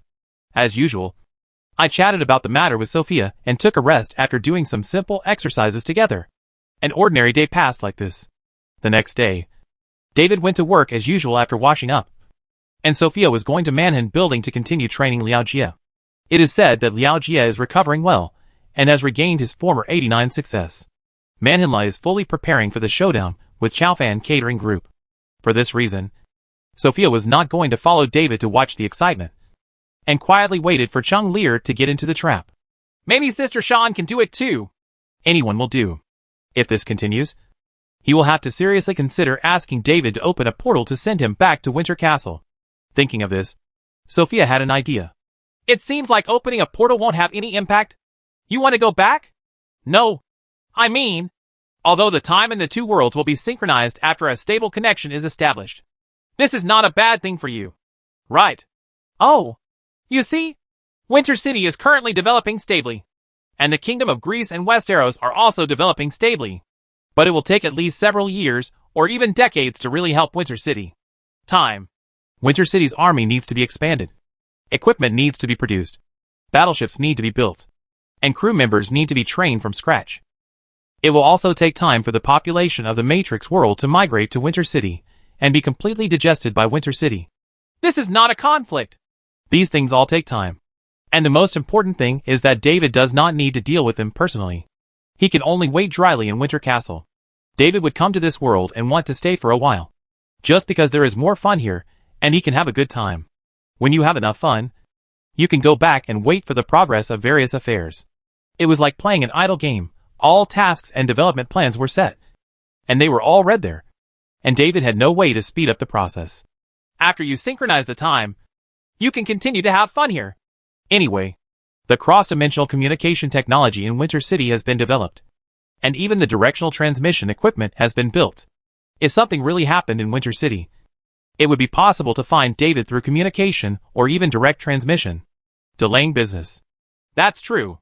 David felt that what Sophia said made some sense, and even went further to think that with the improvement of cross-dimensional synchronous communication technology, he could visit any world he wanted to visit in the future. With the further growth of Winter City's military strength, the completion of the Brynnia, and the cooperation with VF fighters and Cybertronian warriors, even if the Sarkin fleet comes, it will not be without the power to fight. In this case, he, the king, did have the confidence to go out and wander around. When you get tired of staying in a certain world, you can change the world and change your taste to pass the time. For example, go to the Red Alert world to eliminate the Empire of the Rising Sun. Go to Star Wars to kill Palpatine and replace him as the Emperor of the Galactic Empire. Go to the world of Azeroth to completely awaken Azeroth, and then cultivate Azeroth into a more powerful one. The Protoss Titan beat up Sardras. There were still plenty of choices, and the more David thought about it, the more he felt that something was wrong. But don't worry yet. Once I've mastered my cooking skills, I want to give Lara, Helen, and Gwen a surprise. Don't worry. I won't let you go back anytime soon. He and Sophia have been together for a long time, but the two of them don't spend much time alone together. Sophia has always stayed in Winter City, and only left for a while with the army during the Winter Kingdom Southern Expedition. When David came out this time, his original plan was to live a life of two with Sophia. But he didn't expect that when he came to this hodgepodge of Hong Kong, he would be dazzled by the temptations that appeared around him one after another. Okay, after I learn the Manchu and Han banquet, I can connect the two worlds. David smiled and didn't answer. He was curious. Could Sophia learn how to have a full banquet? How much time will it take? If Sophia is happy with her studies and wants to pass on her extraordinary skills when she returns to Winter City, will she open a chef school in Winter City? His thoughts went astray. David worked in the company for 2 days, and after interviewing several unreliable interviewers who just came to see the excitement, he estimated that the time was almost up. So he called Ma Xiaoling and Hu Huishan one after another and decided, go check out that police station today. Chung Lear made a special call to his driver and lent the Rolls-Royce to David.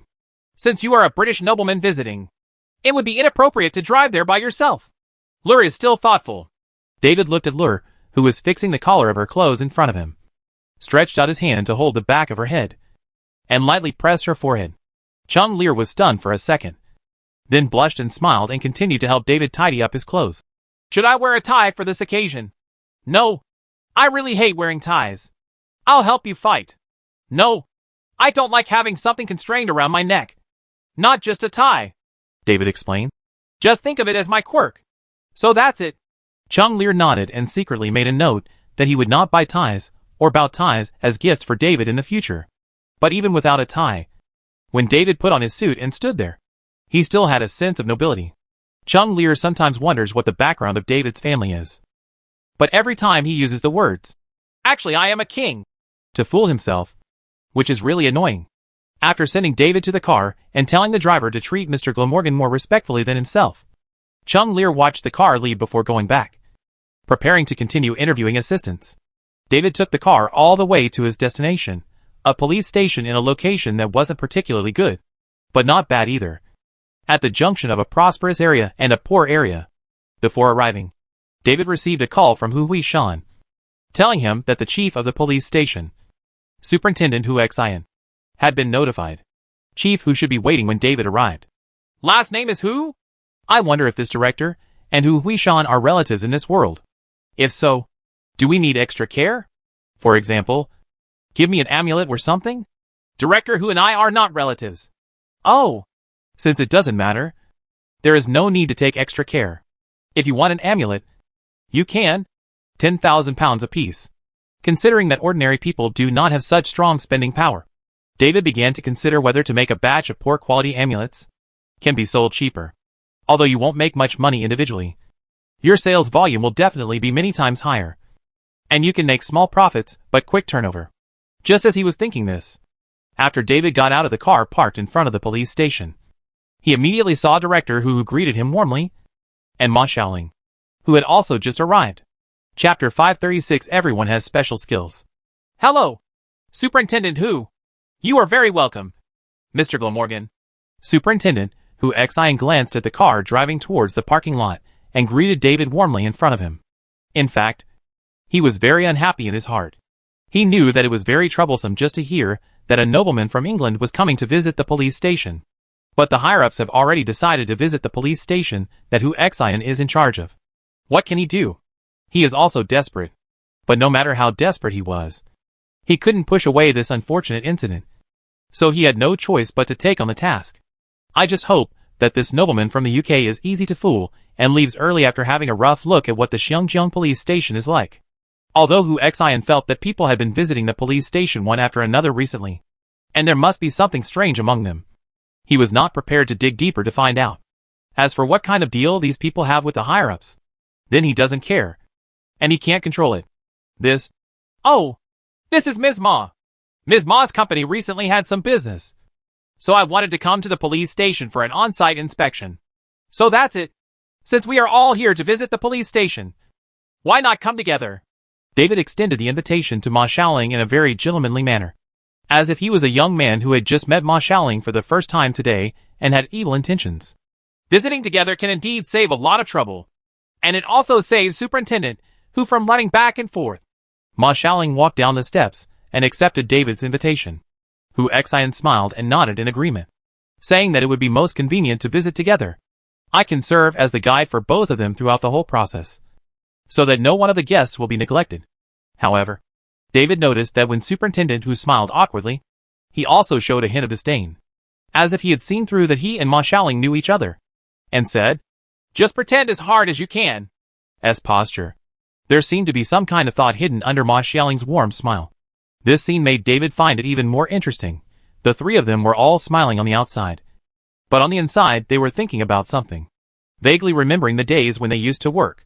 The days that once made him most irritable and unwilling to think back have now become memories that can be treated as jokes. David couldn't help but sigh in his heart. I am really free. Following Superintendent Hu into the police station, David felt something was wrong as soon as he stepped through the door. The entire police station was secretly filled with a very strange negative energy, which must have been the evil spirit suppressed by the police station. Glancing at Ma Xiaoling next to him, the exorcist master also frowned, feeling that the matter was not simple, and turned to look at David almost at the same time. The two looked at each other and confirmed each other's doing at the same time. Neither of them said anything, and continued to follow Superintendent Hu inside, walking around most of the police station before Ma Xiaoling raised the topic. Superintendent Hu, I see that the structure of this police station seems to be different from other police stations. The police department is very different. Oh, this is because this police station was renovated from an old building, so the internal structure is very different from those of newly built police stations. Many places here look older, and the layout is more outdated. At this point, he turned to David and said, the main reason was that the situation at that time was relatively difficult, and the finances were not so abundant. The police tried to save money as much as possible. According to Superintendent Hu, now that the police have much more financial resources, the police department is already considering completely renovating and rebuilding these old police stations. Police stations such as these that were renovated from old buildings will be demolished in the next few years. The person in charge of the project came to see it 2 days ago and said that it is indeed time for this police station to be demolished. 2 days ago? Construction team? David thought to himself that the master was probably invited by a high-ranking member of the police force through personal connections. He wondered what the master would say about this place after he returned. Anyway, in David's view, the negative energy contained in this police station has reached a critical value, and only a suitable opportunity is needed to completely break through the masculine energy suppressing it. He has already come to the conclusion something is going to happen in this police station. Not only did he know the plot, but after watching it on the spot, David felt that even if he didn't have the right opportunity, the surging negative energy would be unstoppable. If he survived this time, he wouldn't be able to survive the next time. In fact, it would not be a good thing to suppress it again this time. The threat will be even greater the next time it breaks out. At that time, there will be a complete outbreak, and it will be impossible to suppress it. The only way is to completely eliminate it from the root. I just don't know if there are experts in Xiongjiang who have mastered such powerful methods. Or do the top police officials know such an expert? Can you invite him? Ma Xiaoling looked here and there. And then, while Superintendent Hu and David were talking, she secretly counted with her fingers. The more he thought about it, the uglier his face became. David guessed that Ma Xiaoling might also have seen a big problem, but he didn't know how much he had seen.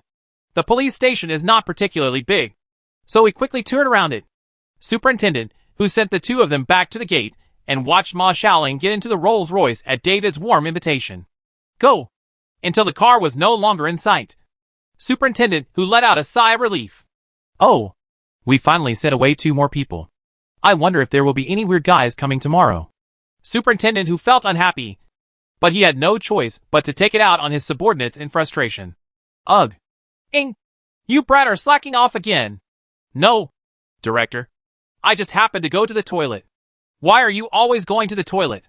Why don't you move your desk to the toilet? Superintendent Hu said angrily. Starting tomorrow, you will be responsible for leading the newcomers on patrol. Isn't it? Director, you want me to bring new people? And patrol the streets? Yes. It's you? David opened his eyes, and after confirming that there was no valuable information, he stopped paying attention to the police station. Turning around, he saw Ma Xiaoling staring at him. How? What did you find? Why don't you tell me what you found first? David looked at Ma Xiaoling's proud expression with her chin raised, and understood what she was thinking. What? Are you worried that if you tell me first, I will use your conclusions to communicate? Ma Xiaoling didn't say anything. She really thought so. David smiled and didn't care about it. He took out his mobile phone and called Hu Huishan. After Hu Huishan heard that David thought something would happen to that police station, she asked David to come to the police station directly. Her superior wanted to interview David. Are you going? Of course I want to go. David nodded, told Hu Huishan that he and Ma Xiaoling would go there together, and then told the driver to go to the headquarters. The driver didn't respond. He obeyed the eldest lady's instructions perfectly. He listened to David just as he listened to the eldest lady's words. He did whatever David told him. After sending David and Ma Xiaoling to the headquarters, the driver reported Mr. Glamorgan's movements to the eldest lady. Arriving at the headquarters, Hu Huishan met David and Ma Xiaoling at the gate, and then led them to a small conference room. Sir, these are Mr. David Glamorgan and Miss Ma Xiaoling. Hu Huishan, who was wearing a police uniform, saluted the man sitting at the head of the long table and introduced their identities. David looked at the man's epaulette. Good guy. Deputy Commissioner of the Police Department. This is Director Zhang. He should be Uncle Biao, with the highest status in the Hong Kong drama world. Thank you for your hard work. You too. Please sit down. After David and Ma Xiaoling greeted each other, Deputy Director Zhang Biao. They sat down on the left side of Director Zhang. Hu Huishan did not come in. After leading David and Ma Xiaoling to the conference room, she exited and closed the door outside. In the entire conference room, in addition to Director Zhang, David and Ma Xiaoling, there were 2 other people sitting on the right side of Director Zhang, opposite to David. These 2 are also a man and a woman, and David has met the man among them. After the other party saw clearly that it was David, he was stunned for a moment, and then showed a strange expression that didn't know whether he was happy or sad. David was confused. What is your reaction? Zhang Biao looked around and saw the expressions of several people in his eyes. Then he pretended that he didn't see anything and started talking about business directly. Everyone has visited that police station. And the 4 of you here have also visited the police station. After the visit, someone said something might happen to that police station. So I invited a few people here to talk about it. After hearing this, several people looked at each other. And then they understood the reason why they were sitting here. There must be more than just these people who had gone to the police station for on-site inspection. But the 4 of them firmly believed that something would happen. So they were invited come. How about you guys get to know each other first? Zhang Biao did not ask anything in a hurry, but motioned to a few colleagues to get to know each other first. He picked up the teacup and took a sip of tea happily. I'm going to turn white. The oldest middle-aged man looked at the people around him. They were all young people. He should speak first. But that was all his introduction, saying nothing except his name. My name is Zhang Lihua. The beautiful, mature-looking woman also only introduced her name. David Glamorgan. David followed suit and didn't say a word other than his name. Ma Xiaoling. Only Ma Xiaoling reported her name, and Zhang Lihua on the opposite side immediately showed some surprise. It turns out that he is a descendant of the exorcist Ma family. It seems that this matter can be solved smoothly. Ma Xiaoling was modest, But judging from her expression, she still enjoyed the compliment. The nose almost touched the ceiling. But being seen through at a glance, Ma Xiaoling couldn't help but fight back, revealing the origins of the two opposite men. The two are also famous among exorcists. I heard that Miss Zhang is a descendant of Zhang Tianshi, and Taoist Master Zhong is born in the Maoshan sect. The two of them smiled and said nothing, acquiescing. Immediately, everyone present, including Director Zhang, all stared at David. Every one of you is from a famous family and possesses unique skills. It seems that it is not my turn to take action in this matter. Goodbye.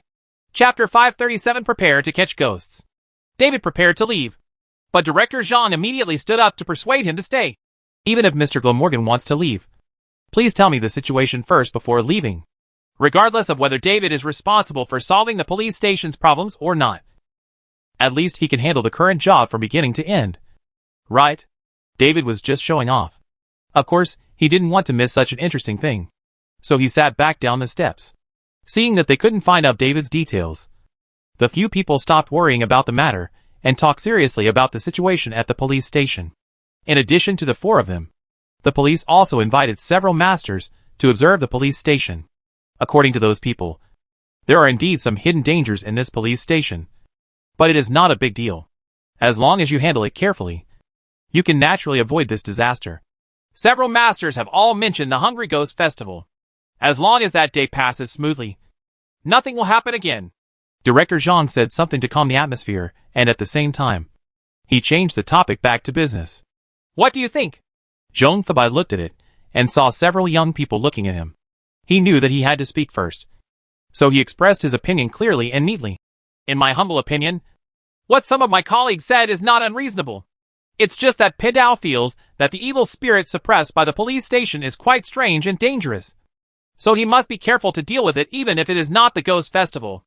Zhong Fabai suggested that a set of formations should be set up in the police station to cooperate with a masculine and righteous atmosphere in the police station to continue to eliminate the evil and evil atmosphere. If you persist in this way for a period of time, there will naturally be no danger. When Zhong Fabai finished speaking, Zhang Lihua also expressed her agreement. She and Zhong Fabai had similar views. Miss Ma and Mr. Glamorgan think so too? Director Zhang turned to look at the two men on the left. After Ma Xiaoling glanced at David, she expressed her opinion first. In addition to setting up formations, it is best to stay at the police station for a whole day on the Ghost Festival, so as to just in case. Miss Ma, do you think that the formation alone cannot suppress those evil spirits? Zhong Fabai and Zhang Lihua looked at Ma Xiaoling, and then at David. What did this person think? The eyes were focused on him again. This time, there was nothing to dodge. David gave his answer simply. No matter the formation or the people sent, it can't be suppressed. I originally thought that Zhang Tianshi and Zhong Daozhong's conclusion was bad enough. But Miss Ma's arrangements were even more cautious. But no one expected that David's conclusion was even worse. David obviously decided that something was going to happen in the police station. And none of the suggestions put forward by the people present could solve the problem. Director Zhang looked calm on the surface. But he was a little suspicious in his heart. Did David want to make more money? So he deliberately made the matter so serious. You all only think about suppression. Year after year, the evil spirit has not diminished at all, but has become more suppressed. The resentment of those suppressed evil spirits has become stronger day by day, and it has reached the point where it can no longer be suppressed. David ignored everyone's looks and finished his opinion in one breath. Even if we can suppress it successfully this time, the next outbreak will only be more dangerous. What will we do then? David glanced at Director Zhang. Moreover, police stations renovated from old buildings will continue to be built in recent years. It was demolished. Right. It will be even more troublesome when there is no more masculine and upright suppression by the police department. When evil spirits appear and people die on the construction site. Yes, that makes sense. Director Zhang nodded when he heard this. The fact that the police station will be demolished in the future must be taken into consideration. That police station was originally on the list to be demolished and rebuilt. It would be very troublesome if it was haunted during the demolition. If someone died? As for why there must be evil spirits, several people present could actually see this. And they all knew the identity of the evil spirits. They were the Japanese officers who committed suicide. What should we do? David spread his hands and gestured to the people around him. These are all queens of famous families. They are the experts in how to deal with evil spirits. Mr. Glamorgan is too humble. Director Zhang noticed that David seemed to have little interest in this business. So he turned to ask other masters for their opinions. Originally, when David said that the evil spirit in the police station was so strong that it could no longer be suppressed, Zhong Fabai and Zhang Lihua did not fully agree. But hearing that the police station would be demolished sooner or later, they also understood that continuing to suppress them was indeed not a reliable method. So they seriously thought about how to deal with these evil spirits. The solution is nothing more than to save these undead souls, or directly beat them to death. The preparations required for these two options are completely different. Decent people like Zhong Fabai and Zhang Lihua usually prioritize salvation. The two discussed on the spot what kind of ritual should be held, and what preparations should be done. Ma Xiaoling occasionally interjected a few words, and David watched the whole process. Even if someone asked, he would just smile and say nothing. After a few polite words, he simply said that he didn't understand these things at all, and had no suggestions at all. Everyone thought the same thing. Even if David really understood it, he only understood the Western procedures. It would be strange if he understood the rituals used by himself and others. The discussion between the three local exorcists was heated, and David and Director Zhang were relatively idle, considering that David was the one the police wanted to befriend. Director Zhang pulled David to talk about other things. For example, what specific work does David's everything house undertake? Although he heard that David would accept any commission as long as he was willing to accept it, he always felt that this kind of introduction was too general, and he might be able to understand more clearly by asking in person. As long as I find it interesting, I will take it. Interesting? Yes. If David finds it interesting, he will take it even if it is a job of helping people with their homework. If he finds the job boring, he will not bother to take it even if he is offered 10 million or 100 million pounds. When these words come out, outsiders may think that David is bragging. If someone really offers 100 million pounds, no one would believe that David would refuse. Only people who know David well know that he really looks down on that mere 100 million pounds. In fact, several people nearby were paying attention to the content of the chat between the two people. They heard that David was not a professional exorcist, but actually opened a company that took on any kind of work. This was very surprising to other people who didn't know the situation. Zhang Lihua even made a joke with David. If I want to find a boyfriend, can Wachua help me introduce one? Okay. Miss Zhang can state your request, and I will help you pay attention to it. I will definitely visit you personally when I have time. They conveniently left each other business cards. As for Mr. Zhong Fabai and Mr. Zhong, he didn't have such a thing as a business card, but it was easier for others to find. Except for temporary work, he would stay in the grocery store in the elite center on weekdays. What David didn't know was that after he expressed his opinion, he did not attract any rebuttal or questioning from Zhong Fabai and Zhang Lihua. Ultimately, it was precisely because Zhong Fabai had met David once before. At that time, Zhong Fabai realized that David was definitely not an ordinary person, or even not a human being at all. Such a being has determined that there must be something going on there. Zhong Fabai, who is still an ordinary person, will certainly not question it. He will only carefully recall various details and think about what he did not notice. When they met again, although David was not as bright as the last time, Zhong Fabai was even more frightened. He was confident that he would never make a mistake last time, let alone remember the wrong person. David left such a deep impression on him that he would never forget it in his life. There was only one conclusion. David realized that he was too eye-catching like the walking sun, so he used some means to cover it up. This method was silent and even traceless. Zhong Fabai secretly tried several times, but failed to see through this disguise. He was more sure of his guess. This David Glamorgan was not an angel, but also a similar being descended to earth. It can't be human anyway. Zhong Fabai felt that there was nothing abnormal about him. But in fact, the few people present were all good people, and Zhong Fabai was not a nobody. Both Zhang Lihua and Director Zhang had heard about his character. Zhong Daochang came from a famous family, and became famous very early. Naturally, he also has a bit of the arrogance of a genius. He doesn't feel it himself, but outsiders' evaluations of him are indispensable with descriptions that match the word arrogance. Such a person did not express doubts to an outsider like David, and even acted calmly. This is abnormal in itself. The reasonable explanation is that Daochang Zhong and David had met a long time ago. Daochang Zhong was very clear about David's strength, so he was so calm. Director Zhang saw this. So even though David showed no interest in the matter, he still did not exclude David and formally issued a commission to several people present, after solving the evil spirit suppressed by the police station. Everyone can get paid millions. The price of the 4 people was the same, including Zhong Fabai, who said they would think about it carefully and would give a clear answer within 3 days. But they did not express dissatisfaction. Zhang Lihua, who is the successor of Zhang Tianshi, also smiled and said that she would think about it for a few days, but also did not express dissatisfaction. Director Zhang felt that his judgment was correct, and smiled and said that he was waiting for their replies. After personally escorting several people out of the conference room, Director Zhang asked Superintendent Hu Huishan to personally escort several masters out of the police station, which was quite a show of respect. With such a simple move, when Zhong Fabai and Zhang Lihua said goodbye to Hu Huishan, they directly changed their words. I will give you a clear answer tomorrow. Even Ma Xiaoling said that no matter what, she would reply to the police tomorrow. And you? You can tell Director Zhang that I'll take this job. David waited for the 2 people to walk away, then pretended to be in front of his acquaintances. There was fun to watch, so he had no reason to miss it. Once the business was completed, he would receive another amount of income. It didn't matter if he didn't have a new job for the next whole year. When David returned to the Wanchuwu and was about to tell Chung Lear that he had received a new job, Chung Lear introduced him to a young girl who looked very well behaved. She is here to interview for company assistant and front desk jobs. Her name is Wan Mei. Chapter 538, Fierce Ghost Mission. Hello, Mr. Glamorgan. Just call me Ame or Xiaomei. The young girl with long straight black hair looked very reserved, spoke in a weak voice, and looked like she was easy to bully. David looked at this familiar face. Even without thinking about the personality, he could tell at a glance that this girl's family conditions were very ordinary. Her clothes were very everyday, even a little too everyday.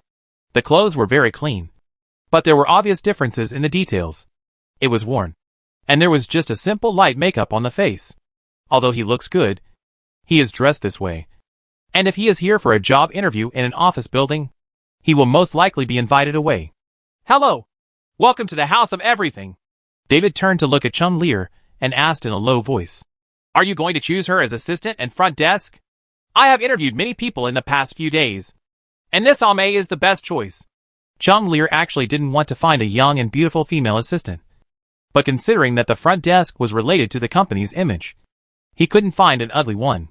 Plus, since I often stay at the company, I don't seem to have to be too wary of this kind of thing. After looking at it for a few days, this one named Wan Mei seemed to have a soft and honest personality, so she was a good choice. There was no direct decision, because David, as the boss, had to see it in person before making the final decision. Then choose her. David made the decision directly and hired Wan Mei as the company's assistant and receptionist. Wanchua was not a big company to begin with, and there were only 3 of them in the whole company. David is the boss and the person in charge of specific business. Chung Lear is responsible for managing finances and other matters most of the time, and is also responsible for document work such as contracts. Wan Mei, who was just hired, had to serve as secretary, assistant, receptionist, company handyman and even cleaner. However, Wan Mei did not feel that the work was complicated at all. Instead, she was very satisfied with the high salary offered by Wanchuwu. As long as the money is in place, she said, she can hold several more positions. As soon as the contract was signed, Wan Mei and he immediately asked the 2 bosses when they would start work, as if they had won a multi-million-dollar prize. Work officially starts tomorrow. Today. Chung Lear's original intention was to let Wan Mei go back and buy a nice outfit. She couldn't officially go to work and still wear a tacky look. At worst, the company would pay for the outfit. But I couldn't trust this person's aesthetics. So after much deliberation, I decided to take Wan Mei to buy some clothes and shoes in person. Ah, that's no need. Right. Just think of it as a company benefit. Chung Lear chatted with Wan Mei for a while, and found that Wan Mei's personality was not ordinary. She was a veritable soft girl. A girl with such a personality would definitely not take the initiative to steal. You can even win over him, and help you keep an eye on David when you are not in the company, so that no one can sneak up on him while you are away. Employees are in place. The company is open, and business is coming to your doorstep. The Wanchua was started to get on the right track, and David did not waste time after accepting the commission from Director Zhang. Only 2 days later, he came to the police station again. Not only David is here, but Zhong Fabai, Zhang Lihua and Ma Xiaoling are all here. They all accepted Director Zhang's commission and prepared to work together to deal with this crisis. Chief Superintendent, who received a call from Director Zhang this time, asking him to cooperate with these people. No matter what request they made, he would do his best to satisfy them. I knew it wasn't that simple. Hu Xi sighed helplessly and stood at the door of the police station to greet several people again. This time he brought with him the relatively idle backbone of the police station, such as Inspector He Fini, who had just been assigned, and his subordinates Wu Ying and Gang Gang. Yan Liqing was assigned to this game. Director, who are you asking us to entertain? Who do you care about? Just do whatever you are told. Wu Ying is actually an excellent detective in the police station. However, this man is slippery, gets into trouble, and likes to be lazy. So he has never been promoted. He Fini was a young inspector who had just been transferred. She had just figured out the interpersonal relationships in the police station, and was depressed when she was assigned to a subordinate like Wu Ying, when she was called over by the director. As for Yan Liqing, she just graduated from the police academy. Although she is a graduate of the inspector class, according to regulations, she must first wear a military uniform, go through several departments, and then pass the assessment before she can become an official inspector. In a sense, these people are all the elites in the bureau. It is not unreasonable for Director Hu to choose these people when he encounters trouble. Soon, Director Hu met the people he was going to entertain today. They were all acquaintances, and these people had been here one after another in the past few days. Except for Director Hu, several other people also thought of this, but no one except Wu Ying pointed it out. Huh? Director Hu? Aren't these engineers? Office equipment sales, cleaning companies, and British nobles who came to visit the police station a few days ago? Director Hu gave Wu Ying a look that made him shut his mouth obediently, and then he greeted him with a smile. Welcome to you all. Director Hu said at the beginning that he had received instructions from the director. If the next few people need help, just ask. After the 4 people greeted Director Hu respectively, they looked at each other, and it was Dao Changzhong who spoke. Since Director Hu said so, I'm not polite. Please ask Director Hu to clear the police station first. Clearance? Director Hu looked at a few people. Of course he did not ignore Zhong Fabai's stupid words. But what was the purpose of clearing the place? This is the police station. That's why we have to clear the place. Otherwise people will talk too much, and it will have a bad influence. Compared with Zhong Fabai, Zhang Lihua has her own feng shui company, and is much smoother in dealing with people than Zhong Fabai. When she said this, Director Hu immediately understood the key. That's it. How long will it take to clean up? If it goes well, it can be solved within a day. If it doesn't go well, just say that the police station needs to be thoroughly cleaned. Ma Xiaoling also provided a suitable reason to Director Hu. Director Hu doesn't have to worry about things happening in the area your bureau is responsible for. From now on, if something happens in the area your bureau is responsible for, it will be too late to deal with it. All matters have been assigned to other nearby police stations. When Director Hu heard this, he understood that he had no control over the matter of clearing the site. He was just asked to execute it. Wu Ying, inform the brothers in the police station that the police station will be cleaning up today, and the brothers will have a day off. Really? Wu Ying asked. Can I go home too? With an expression on his face. Director Hu slapped him on the back of the head. Of course you stayed to help. Oh. Wu Ying called, in turn, Yan Liqing, and the 2 of them went to inform their colleagues about the good news about the holiday, and discuss what exactly they were going to do. It seems more serious. Inspector, he was keenly aware that this seemed to be a big operation. Could it be to catch a mole? Do you have a chance to make great achievements? But when many colleagues in the police station left work one after another, and they were the only ones left in the huge police station, what was moved out of the truck at the back was not the weapons, radios, or detection devices she thought they were. Instead, it was a table, cases, candles, turkeys, wooden swords, yellow paper, and other messy things. Not only Inspector, he was dumbfounded after seeing this. Director Hu, Wu Ying, and Yan Liqing were also dumbfounded. What are you doing? Doing something? Yes. Huh? Director Hu was just making a casual comment. But he guessed it right. Doing something in the police station? What kind of joke is this? Director Hu suspected that someone was trying to trick him. So he hurriedly called his superior. The call was transferred directly to Deputy Director Zhang. The reply was still, cooperate well. And there was nothing more to say. Director Hu put down the phone and turned around. Director Zhang and Miss Zhang had already changed into their robes, and the table had been set up. His blood pressure kept rising when he saw this scene. Fortunately, David Glamorgan didn't put on the priest's clothes. Otherwise, he would have suspected that he was actually the one who went crazy. Open the forum. Zhang Fabai performed a set of moves smoothly, but the result was not very good. The candles on the table were immediately extinguished, and the talisman stuck on them burned almost simultaneously and turned into ashes in an instant. This situation shocked both Zhang Fabai and Zhang Lihua, and they unconsciously glanced at David next to them. As expected, as your excellency said, this place has accumulated so much resentment that it is almost impossible to suppress it. Zhang Fabai realizes that the ghosts that have been suppressed by the police for decades have all become evil spirits, and it has become impossible to save these ghosts. And because he failed to transcend, a gap was indirectly opened.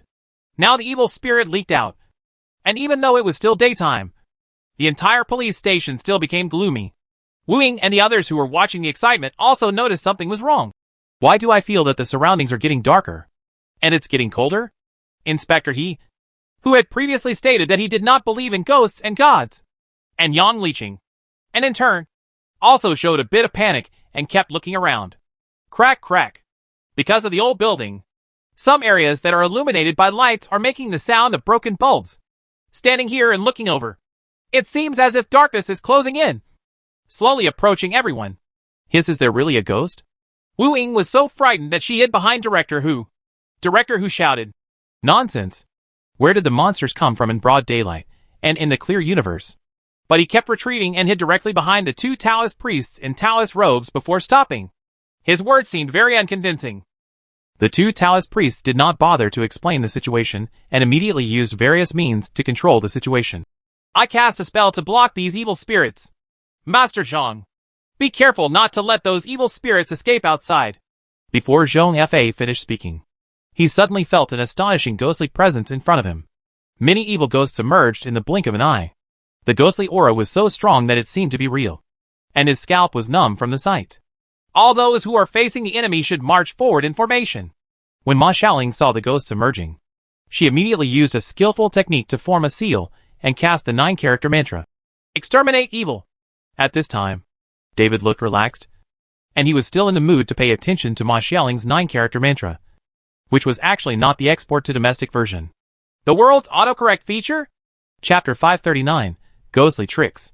With the cooperation of the 9-character mantra and the hand seals, waves of brilliance appeared in front of Ma Xiaoling and finally condensed into a golden dragon. The golden dragon roared and flew towards the group of ghosts. The dragon's body swung and knocked away all the evil ghosts, and with it the condensed ones in front of it. Most of the actual ghost energy was dissipated by the impact. As expected of a descendant of the exorcist Ma family, Zhang Fabai and Zhang Lihua were a little worried when they saw so many evil spirits coming out at once.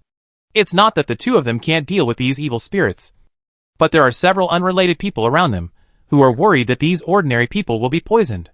In addition, they also have to be careful to prevent these evil spirits from escaping outside, worrying that something will happen if they miss the other. Once Ma Xiaoling took action, they no longer had to worry. It's not without reason that the Ma family has been famous in the spiritual world for over 100 years. The power of the Ma family's unique spells is indeed extraordinary. No one of the descendants of the Ma family dare to come to exorcise demons and catch ghosts wearing only miniskirts, without wearing Taoist robes. No magic weapons such as mahogany swords are included. The two Taoist priests kept boasting there, while Director Hu and several of his men were trembling with fright at the scene just now. When the Ma family's dragon appeared, several of them began to suspect that they were dreaming. So exaggerated? Even the dragon came out. Am I actually dreaming? How many of us are dreaming together? I don't object. It would be better if there is no director. What time has it been? Wu Ying, you are still daydreaming. Several ordinary people onlookers provided background noise very well. Although these words were not direct compliments, they made Ma Xiaoling's figure become taller. My nose is almost touching the ceiling. Among all the people, only David was the calmest. He briefly sensed his surroundings and knew that for everyone, the real trouble had just begun. He is not in a hurry to take action. Once he takes action, these few people will have nothing to do. Everyone gets the same remuneration, so he can't just take away all the opportunities to show off. Right? You have to give several colleagues enough opportunities to perform. Zhong Fabai took out various magic weapons and cast spells continuously. The ghost energy in front of him began to dissipate visibly to the naked eye, and the surrounding environment also became slightly brighter. Just when everyone was breathing a sigh of relief, a roar came from the distance, and the next second the entire police station suddenly darkened, as if it suddenly changed from day to night. All the few electric lights were extinguished, and only the relit candles and oil lamps on the wooden table next to them emitted a faint light, illuminating the surrounding area. Zhong Fabai's face turned pale, and blood spilled from the corner of his mouth. No! This evil ghost has become a climate! I am afraid he has become the Ghost King! Zhang Lihua's face also became ugly. She helped you light a few oil lamps by pinching magic tricks with her hands. At the same time, she grabbed a handful of talismans, cast them, ignited them, and threw them forward. Boom, boom, boom. The spells exploded continuously, releasing a burst of fire, which vaguely seemed to blast the area into a patch of light. But in just a blink of an eye, it turned back into darkness again. Ghost energy has invaded the Yang realm, and this area has become a ghost realm. The ghost realm is similar to a small world that can erode and occupy the real world. Zhang Lihua counted her fingers for a moment, and frowned even more. According to this situation, the entire police station will turn into a ghost realm in 3 hours, and it will become more difficult to eliminate these evil ghosts at that time. The most important thing at the moment is not this problem, but that they are all trapped in the ghost realm. If they cannot eliminate the ghost realm early or escape, if they stay for a long time and the evil spirit enters their bodies, they will also become an evil ghost and become a slave of the Ghost King, and you will never be reincarnated. After explaining the situation, Director Hu and Wu Ying turned pale, feeling that they were dead this time. Then what should we do? The masters must have something to do. Right.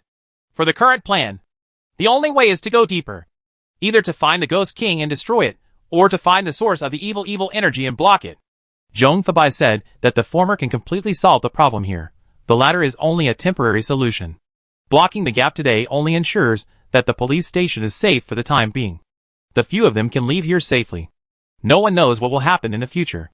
According to the plan of several people when they came, they naturally found the Ghost King and killed him completely. I just didn't expect the situation in the police station to be so bad. As soon as I cast the spell, it aroused overwhelming Yin Qi, directly trapping myself and others here, and also implicated several ordinary people including Director Hu. So, we have to continue to move forward. Zhong Fabai brought various magical weapons with him as he spoke, preparing for the next battle. Director Hu, follow Pindao, and Pindao will protect you. Comprehensive. Taoist priest. You see, we are all ordinary people. We are good at catching thieves. We really can't help much with catching ghosts. Why don't we stay here and wait for the triumphant return of the masters? Zhong Fabai was about to speak, but like ordinary people, David, who had been watching the excitement for a long time, casually complained. In horror movies, splitting up is basically equivalent to graveyard action. Anyone who takes the initiative to separate from the group will not end well. Who, Director? Are you sure you want to be left alone? This. Director, what this gentleman said is right. You see in those horror movies and ghost movies that say they have to separate their operations, or those who are left behind will die miserably. Shut up. You don't need to remind me again. Angrily, Wu Ying shut up. But as soon as he was disturbed by this guy, Director Hu's fear in his heart was mostly dissipated, and he decided to follow the actions of several masters. No matter what. If you follow these people, there will be people to help deal with ghosts when you encounter them. If you stay here and are attacked by ghosts, you will really have no choice but to wait for death. By the way, did any of you wear red clothes today? Including what you wore underneath?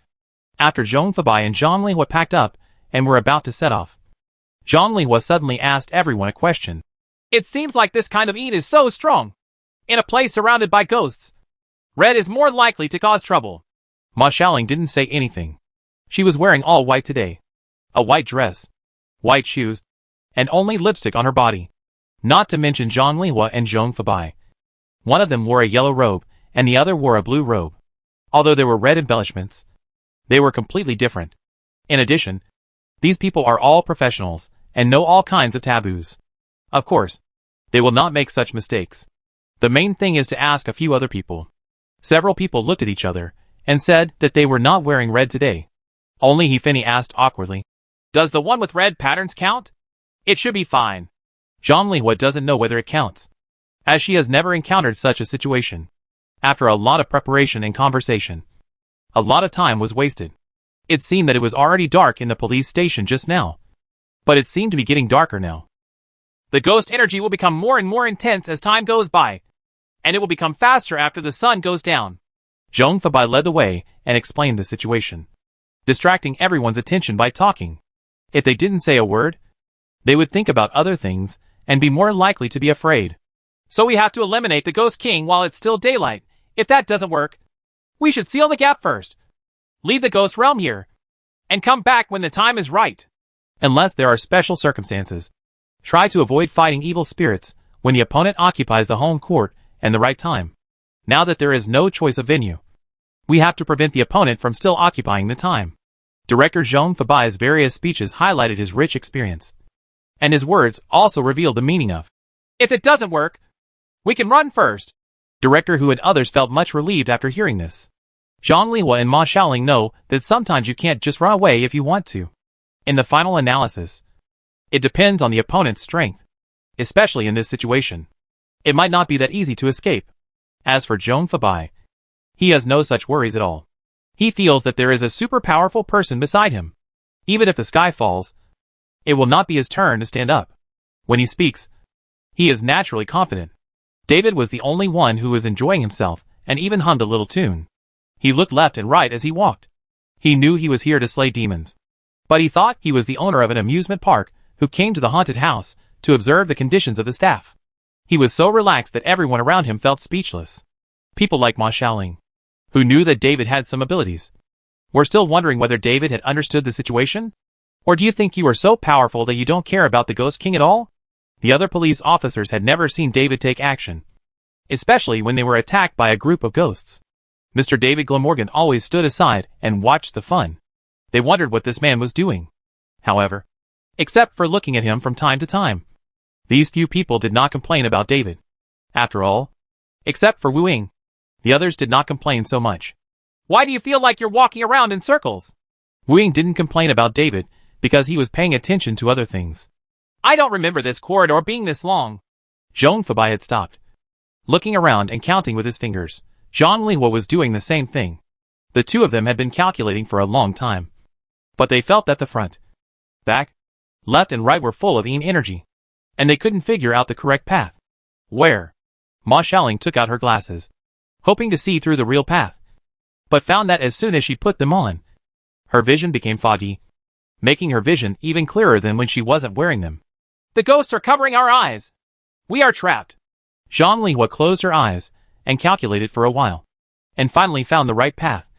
Someone needs to wear a pink skirt to lead the way. Pink skirt? Where can I buy pink skirts at this time? Director Hu and Wu Ying felt that Zhang Tianxia didn't say this.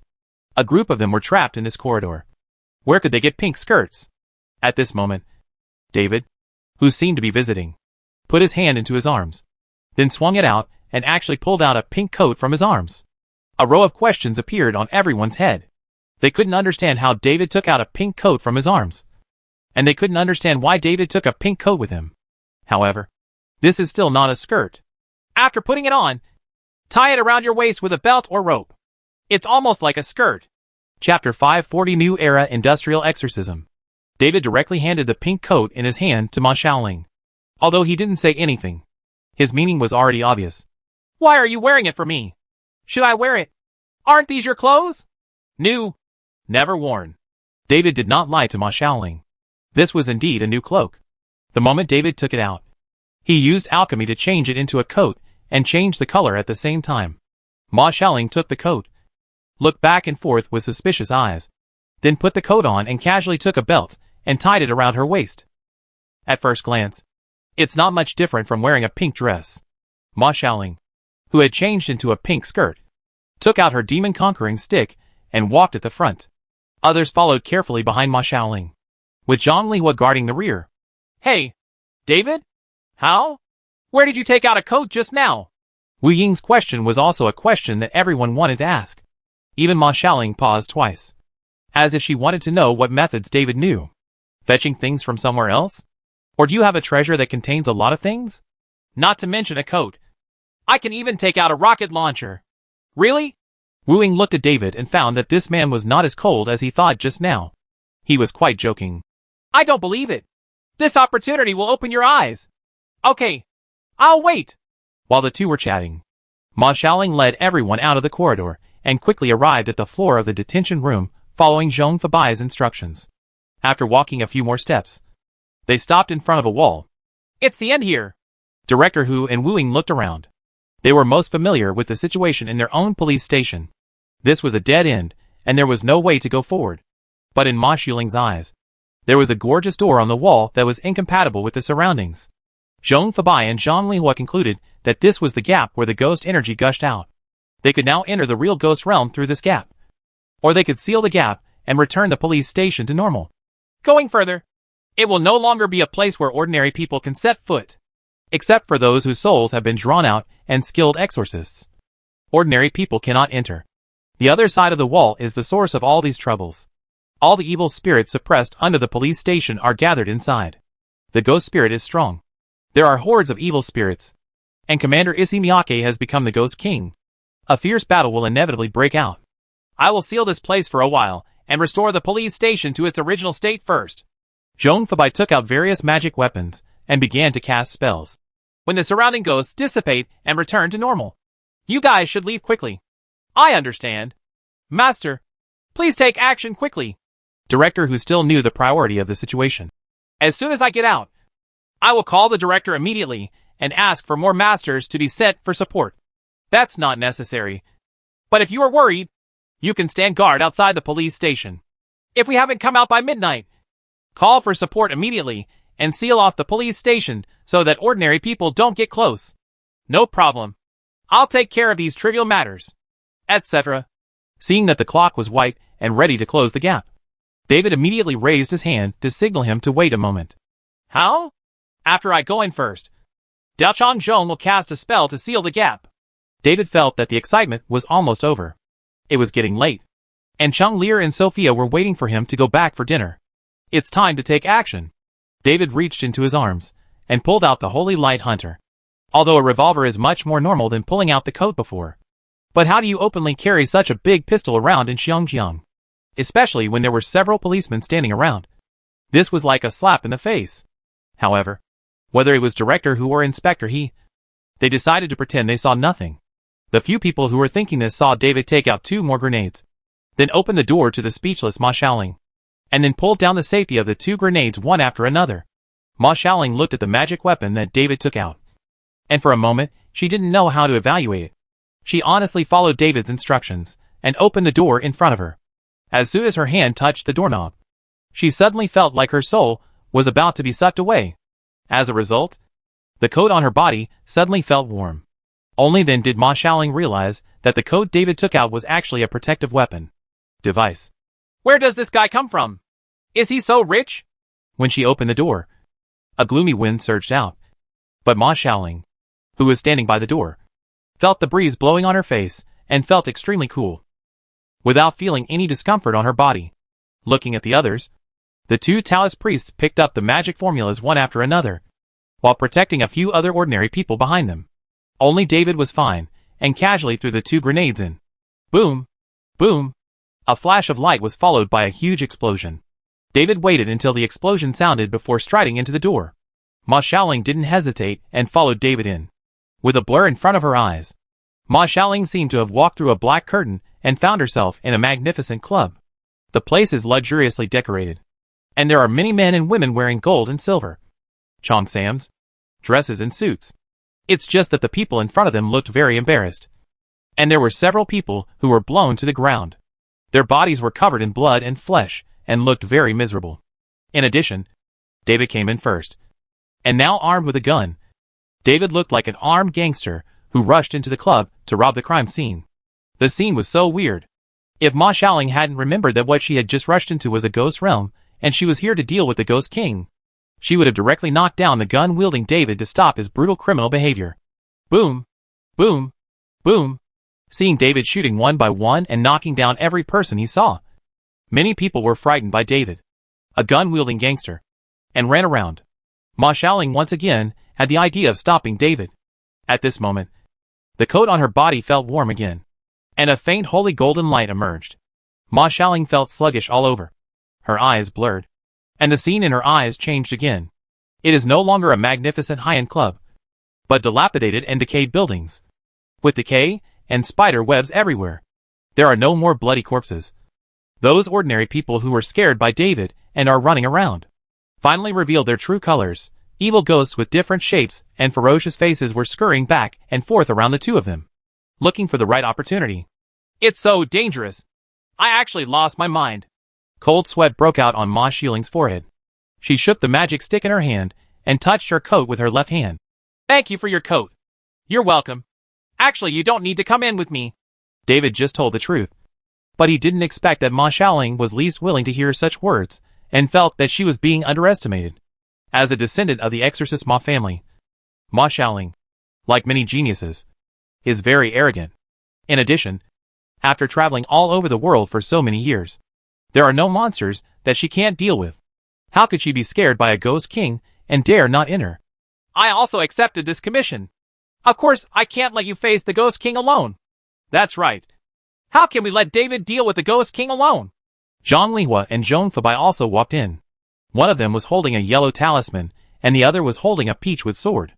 After entering, they were stunned for 2 seconds. Then they pinched the magic formula with their free left hand and touched it on their eyes.